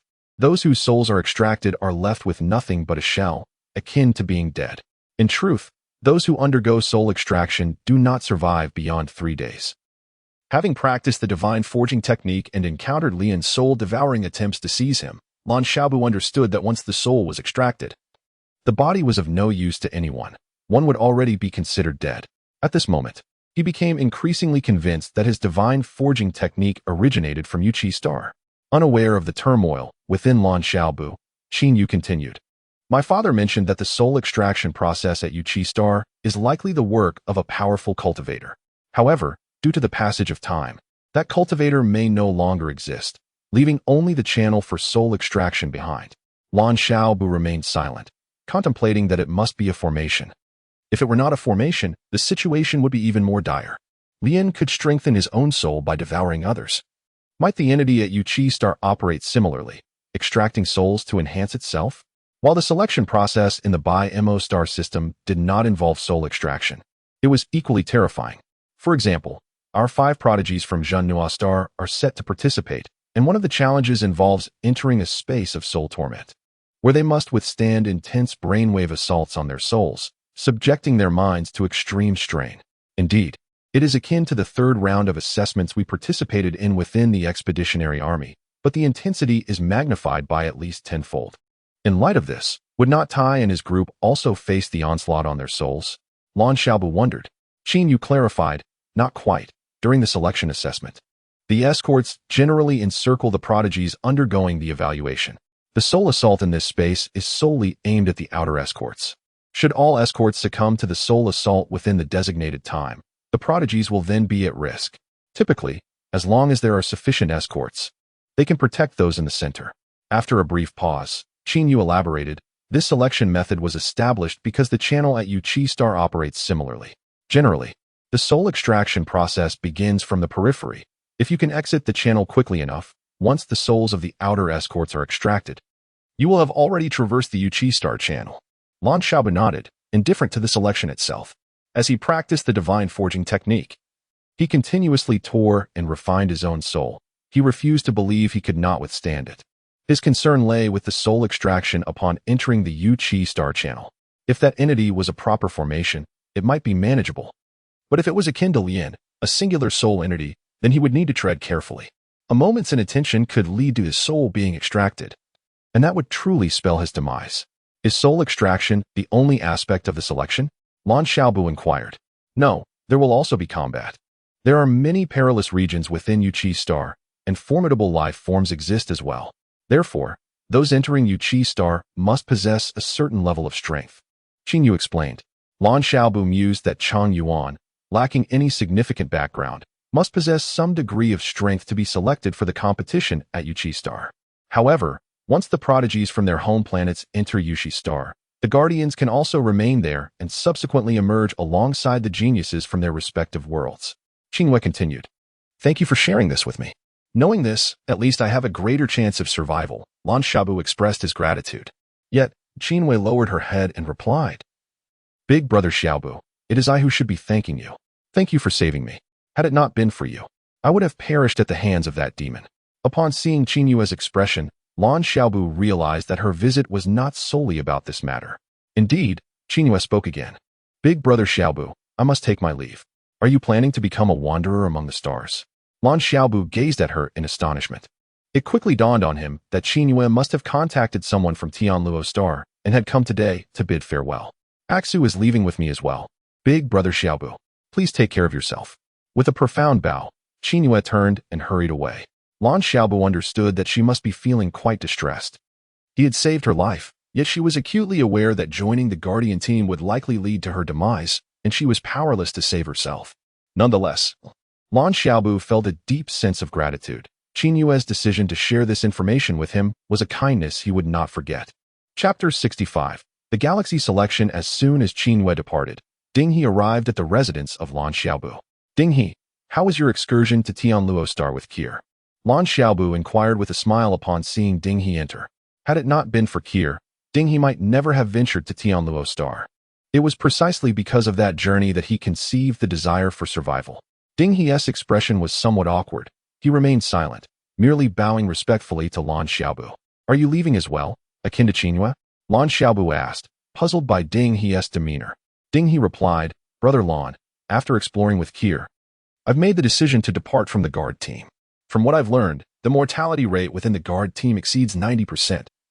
With some reports suggesting it approaches 100%, survival is virtually impossible. Do you intend to become a wanderer among the stars? Lan Xiaobu queried. Ding He shook his head. Not at all. I plan to join an adventure team where survival depends largely on luck. However, it is undoubtedly a better option than remaining here to meet my demise. I sense that you, Brother Lan, will not accompany me, so I shall refrain from persuading you further. In truth, sigh. Lan Xiaobu placed a reassuring hand on Ding He's shoulder. Ding He, if we are to consider age, you are likely my senior. I comprehend your intentions. We are merely a temporary team, and there is no need for guilt. Perhaps one day in the future, we may cross paths again. Lan Xiaobu understood Ding He's sentiments well. Ding He felt remorse for not inviting him to join in the departure, but Lan Xiaobu believed such feelings were entirely unwarranted. In reality, he was also aware of the true nature of adventure teams, which often entailed perilous endeavors. Just previously, their warship had been intercepted in the cosmos. An operation executed by such adventure teams. The fact that Ding He took the time to bid him farewell indicated his value for relationships, making their acquaintance worthwhile. And Kier? Lan Shibu casually inquired. Ding He appeared even more embarrassed. Kier is unwilling to join me in the adventure team. He insists on remaining with you, Brother Lan. Ding He was acutely aware of his own disposition. He was not afraid of death. If he were, he would not have joined the Star Expeditionary Army, nor would he have joined Lan Xiaobu's team in front of Rena. Lan Xiaobu chose not to press further. He took out a piece of paper, quickly scribbling something down, then handed it to Ding He. Ding He, the road ahead is long, and I have no valuable gifts to offer you. This is merely something I stumbled upon. Please remember to destroy it after reading. The vast universe is filled with countless opportunities.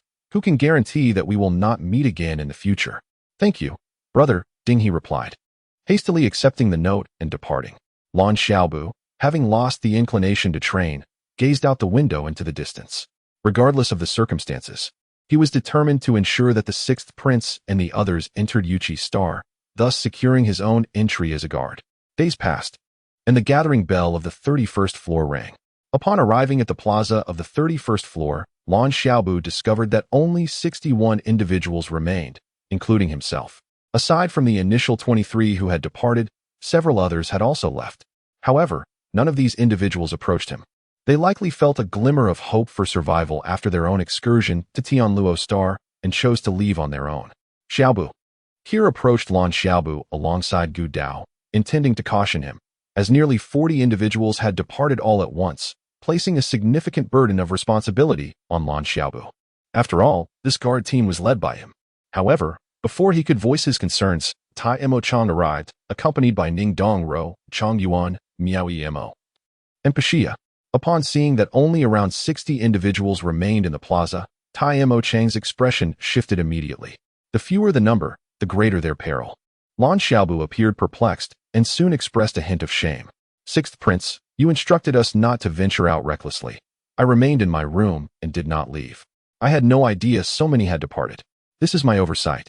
If this were Jinhua Star, Tai Mo Chang would have unhesitatingly ordered Lan Xiaobu's execution and appointed a new officer. Yet, here on Tianluo Star, even with a raging fury within, he could not act upon it.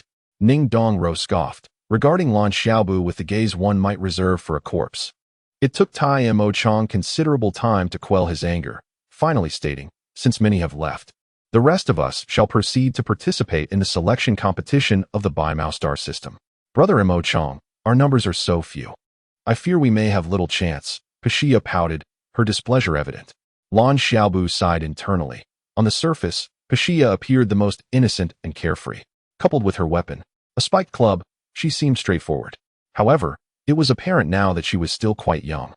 Pashia's expression indicated she had long known they were being sent to their doom, yet her sweet words and innocent demeanor, calling him Shabu Gij, betrayed her true nature.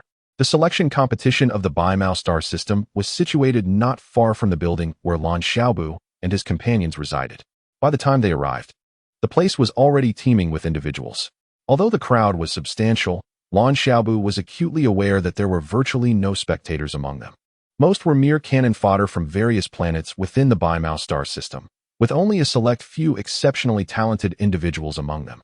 Despite the fact that Lan Xiaobu's guard team had lost a significant portion of its members, the Jinhua Star guard team was not the smallest. Some planets had brought only 50 guards, likely prioritizing participation over success. The area where Lan Xiaobu and his companions gathered was a vast plaza, bisected by a channel approximately 4 paces wide, leading to a door at its end. Alternatively, one could describe the end of the channel as a silver wall, with a door situated in the center directly facing the passage. This wall seemed to have cleaved the massive plaza, rendering it somewhat disjointed. At that moment, over 200 cavalrymen surged through the channel into the plaza, swiftly lining up on either side of the passage. The atmosphere in the plaza fell silent as everyone instinctively took their positions. Initially, Lan Xiaobu had assumed these were cavalry. Upon closer inspection, he realized they were mounted on machines resembling horses. Since cultivating his spiritual consciousness, his sixth sense had sharpened, and these horse-like machines emanated a formidable sense of threat. After a brief interlude of 10 minutes, an ordinary four-wheeled vehicle finally emerged from the channel, coming to a halt in front of the door at the end. The vehicle door swung open, and a man in his 30s stepped out, a man whose thinning hair seemed at odds with his relatively young age. His appearance was not only marked by his hair, but also by his eyes, which struck Lan Xiaobu as oddly distorted. Observing the 200 guards surrounding him, Lan Xiaobu speculated that this man was not to be underestimated. The man waved at the crowd, then spoke in a resonant voice. Many of you may not know who I am. Allow me to introduce myself. I am Uzeji, the sovereign of the Chengyuan Empire of Tianluo Star. I am here today to encourage you all. Each time I stand here, I feel both joy and concern. I am delighted to see so many talented individuals from the Baimao star system participating in this selection. However, I am apprehensive about the unavoidable dangers that accompany such selections. Nonetheless, these selections are imperative. Otherwise, our Baimao star system will continue to weaken and, eventually, may be erased from the cosmos. Today, I stand before you to make a solemn promise to every prodigy participating in this selection. Should you successfully navigate the trials of the 100 Moons galaxy, you shall rise to greatness on the celestial star. Furthermore, if fate allows you to triumph in the intergalactic competition and become the chosen one to enter the Jade Ascension star, you will have the liberty to claim any territory on the celestial star as your dominion. Additionally, for all guardians who protect the prodigies of your planet and ensure their survival, you too shall earn the right to reside permanently on the celestial star, enjoying the privileges of nobility. A wave of exhilarated shouts surged through the crowd, clearly indicating that the last proclamation resonated profoundly with the aspirations of most present. With a decisive gesture, Mu Zeiji declared, I hereby announce the commencement of the selection. Chapter 66. The unbelievable outcome. As Mu Zeiji descended, a door was unveiled. The announcement resonated from the loudspeakers above the square. Secondary Technology Cultural Star, Reverse Wolf Star, has entered the passage for selection. As the broadcast concluded, over 100 individuals emerged from the crowd. They encircled 5 men, who gradually advanced into the entrance, ultimately vanishing from sight. It was evident that these 5 men were the elite candidates representing Reverse Wolf Star, or rather, its prodigies.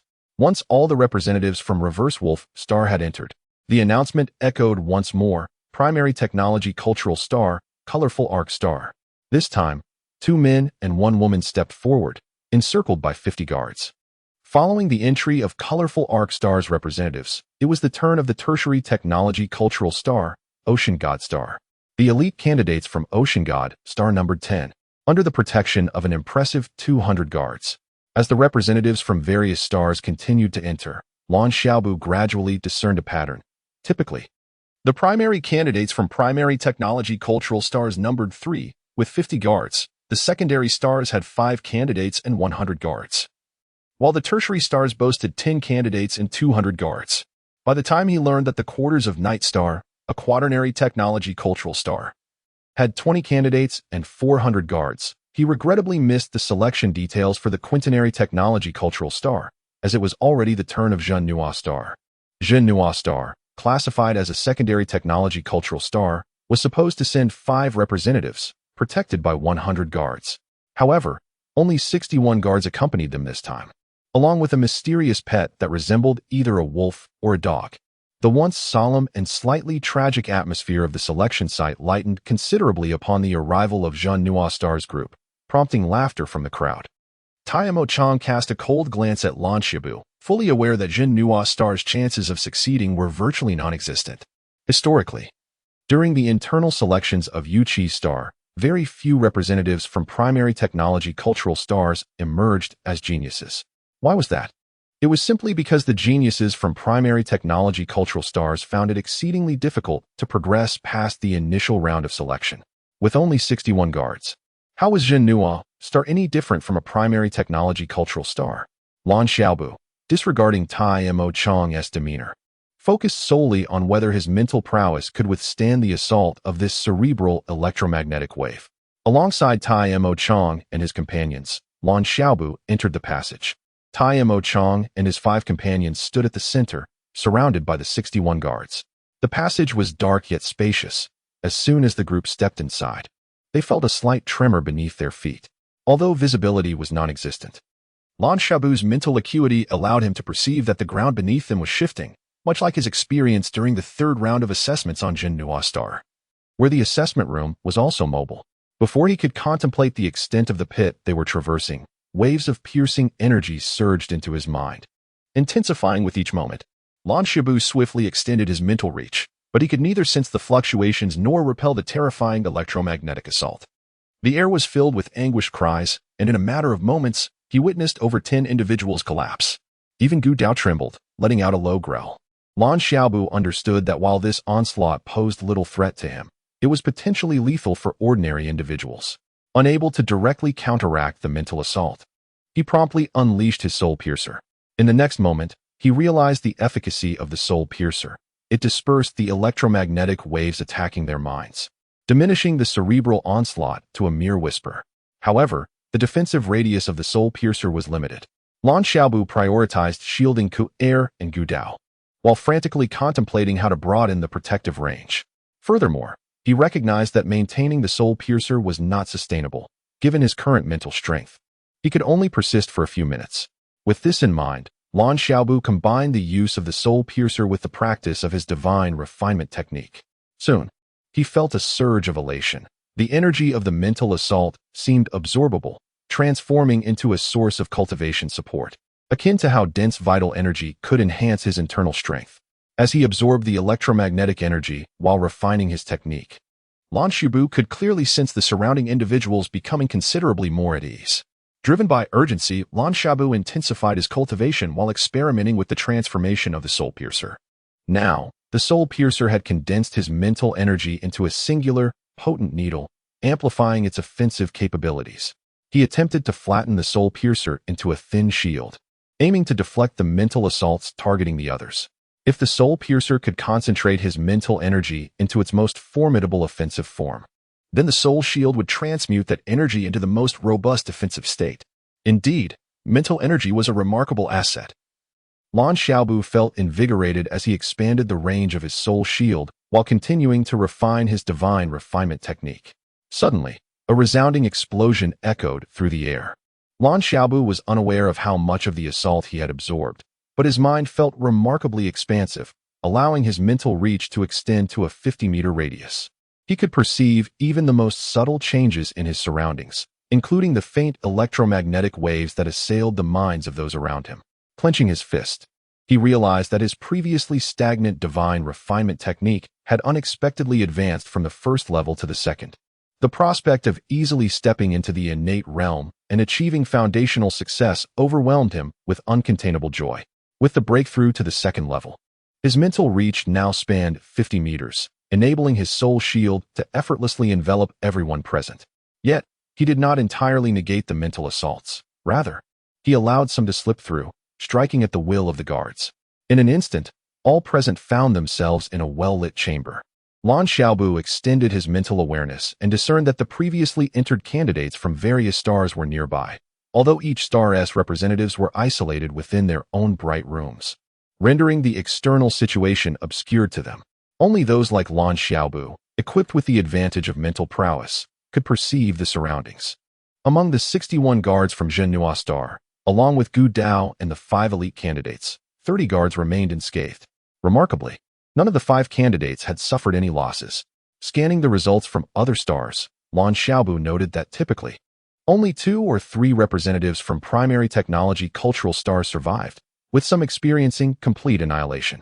Secondary technology cultural stars frequently lost 1 or 2 of their elite candidates, while tertiary technology cultural stars usually retained around 10 guards, with their elite candidates largely intact or losing just 1 or 2. For quaternary technology cultural stars, around 30 guards typically remained, with an average of 14 or 15 elite candidates still standing. This pattern indicated that higher numbers did not equate to lower losses. Conversely, the more individuals present, the greater the casualties. The quintenary technology cultural stars had yet to reveal their numbers, but based on the casualties observed, Lan Xiaobu deduced that Zhenhua Star had emerged as a standout. Can it be that we still have 30 guards remaining? Tai Mo Chong, who had initially been despondent, now gazed incredulously at the remaining guards and the 5 elite candidates, questioning whether his eyes were deceiving him. Brother Mo Chong, could it be that there was a malfunction at the testing site? Pashia exclaimed, her face reflecting shock, clearly aware of the brutal nature of the first round of galaxy selections. Even if there are 100 guards, it would be considered exceptionally fortunate to have 7 or 8 emerge, among the 5 of them, losing 1 or 2 would be expected. Yet, now 30 guards have appeared, and all 5 of them remain unscathed. This concludes today's update. Good night, dear friends. Chapter 67. The Second Life and Death Battle. Captain Lon. This miscalculation is rather commendable. Since learning that only 60 guards remained, Tai Mo-chang rarely displayed a smile. Despite understanding that this was merely a stroke of luck for Zhenhua Star and had nothing to do with Lan Xiaobu, he nevertheless chose to commend Lan Xiaobu as a gesture of goodwill for the upcoming selections. Had he not been aware of the possibility that the Han Lan Empire might acquire cultivation techniques, Lan Xiaobu might have engaged in some insincere flattery in return, implying that should he receive a piece of cut stone, it would indicate genuine approval of his actions. Otherwise, such flattering words would be better left unsaid. Is there really a piece of cut stone? Lan Xiaobu felt a surge of joy and promptly clasped his fists in gratitude, saying, "Then I shall express my thanks to the 6th prince here and now." Tai Mo-chang waved dismissively, deeming it a trifling matter, as he would rely on Captain Lon for the subsequent selection tests, hoping for his utmost efforts to become the pillar of Zhenhua Star. Lan Xiaobu chuckled inwardly, thinking, why would I need your 6th prince's assistance to become the pillar of the selection tests? Are you here just to take advantage of me? Haha, Xiaobu. I told you, following you brings good fortune. Gu Dao exclaimed, let us go out for a feast afterward. Kerr laughed heartily, giving Gu Dao a playful pat on the head. Were it not for the mention of a grand feast, Gu Dao would have disdainfully shrugged off Kerr's hand. However, the thought of a feast made him unable to resist the allure of the delicacies. Not only Tai Mo-chang, but all the survivors felt a shared apprehension. One could only imagine the scene at that moment. Had the subsequent mental assaults not suddenly diminished, would they have survived?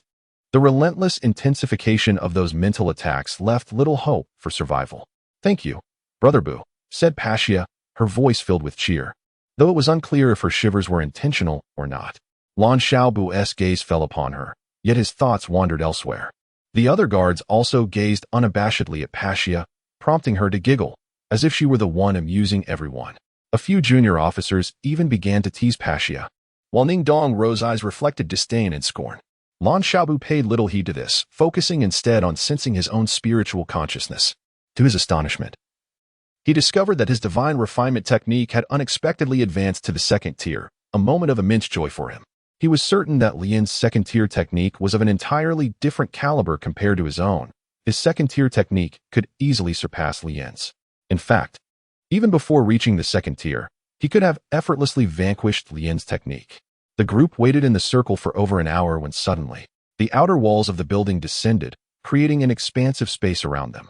In the area where Lan Xiaobu and the others stood, the words Zhenhua Star were prominently displayed. Lan Xiaobu glanced around the scene, his heart heavy with silence.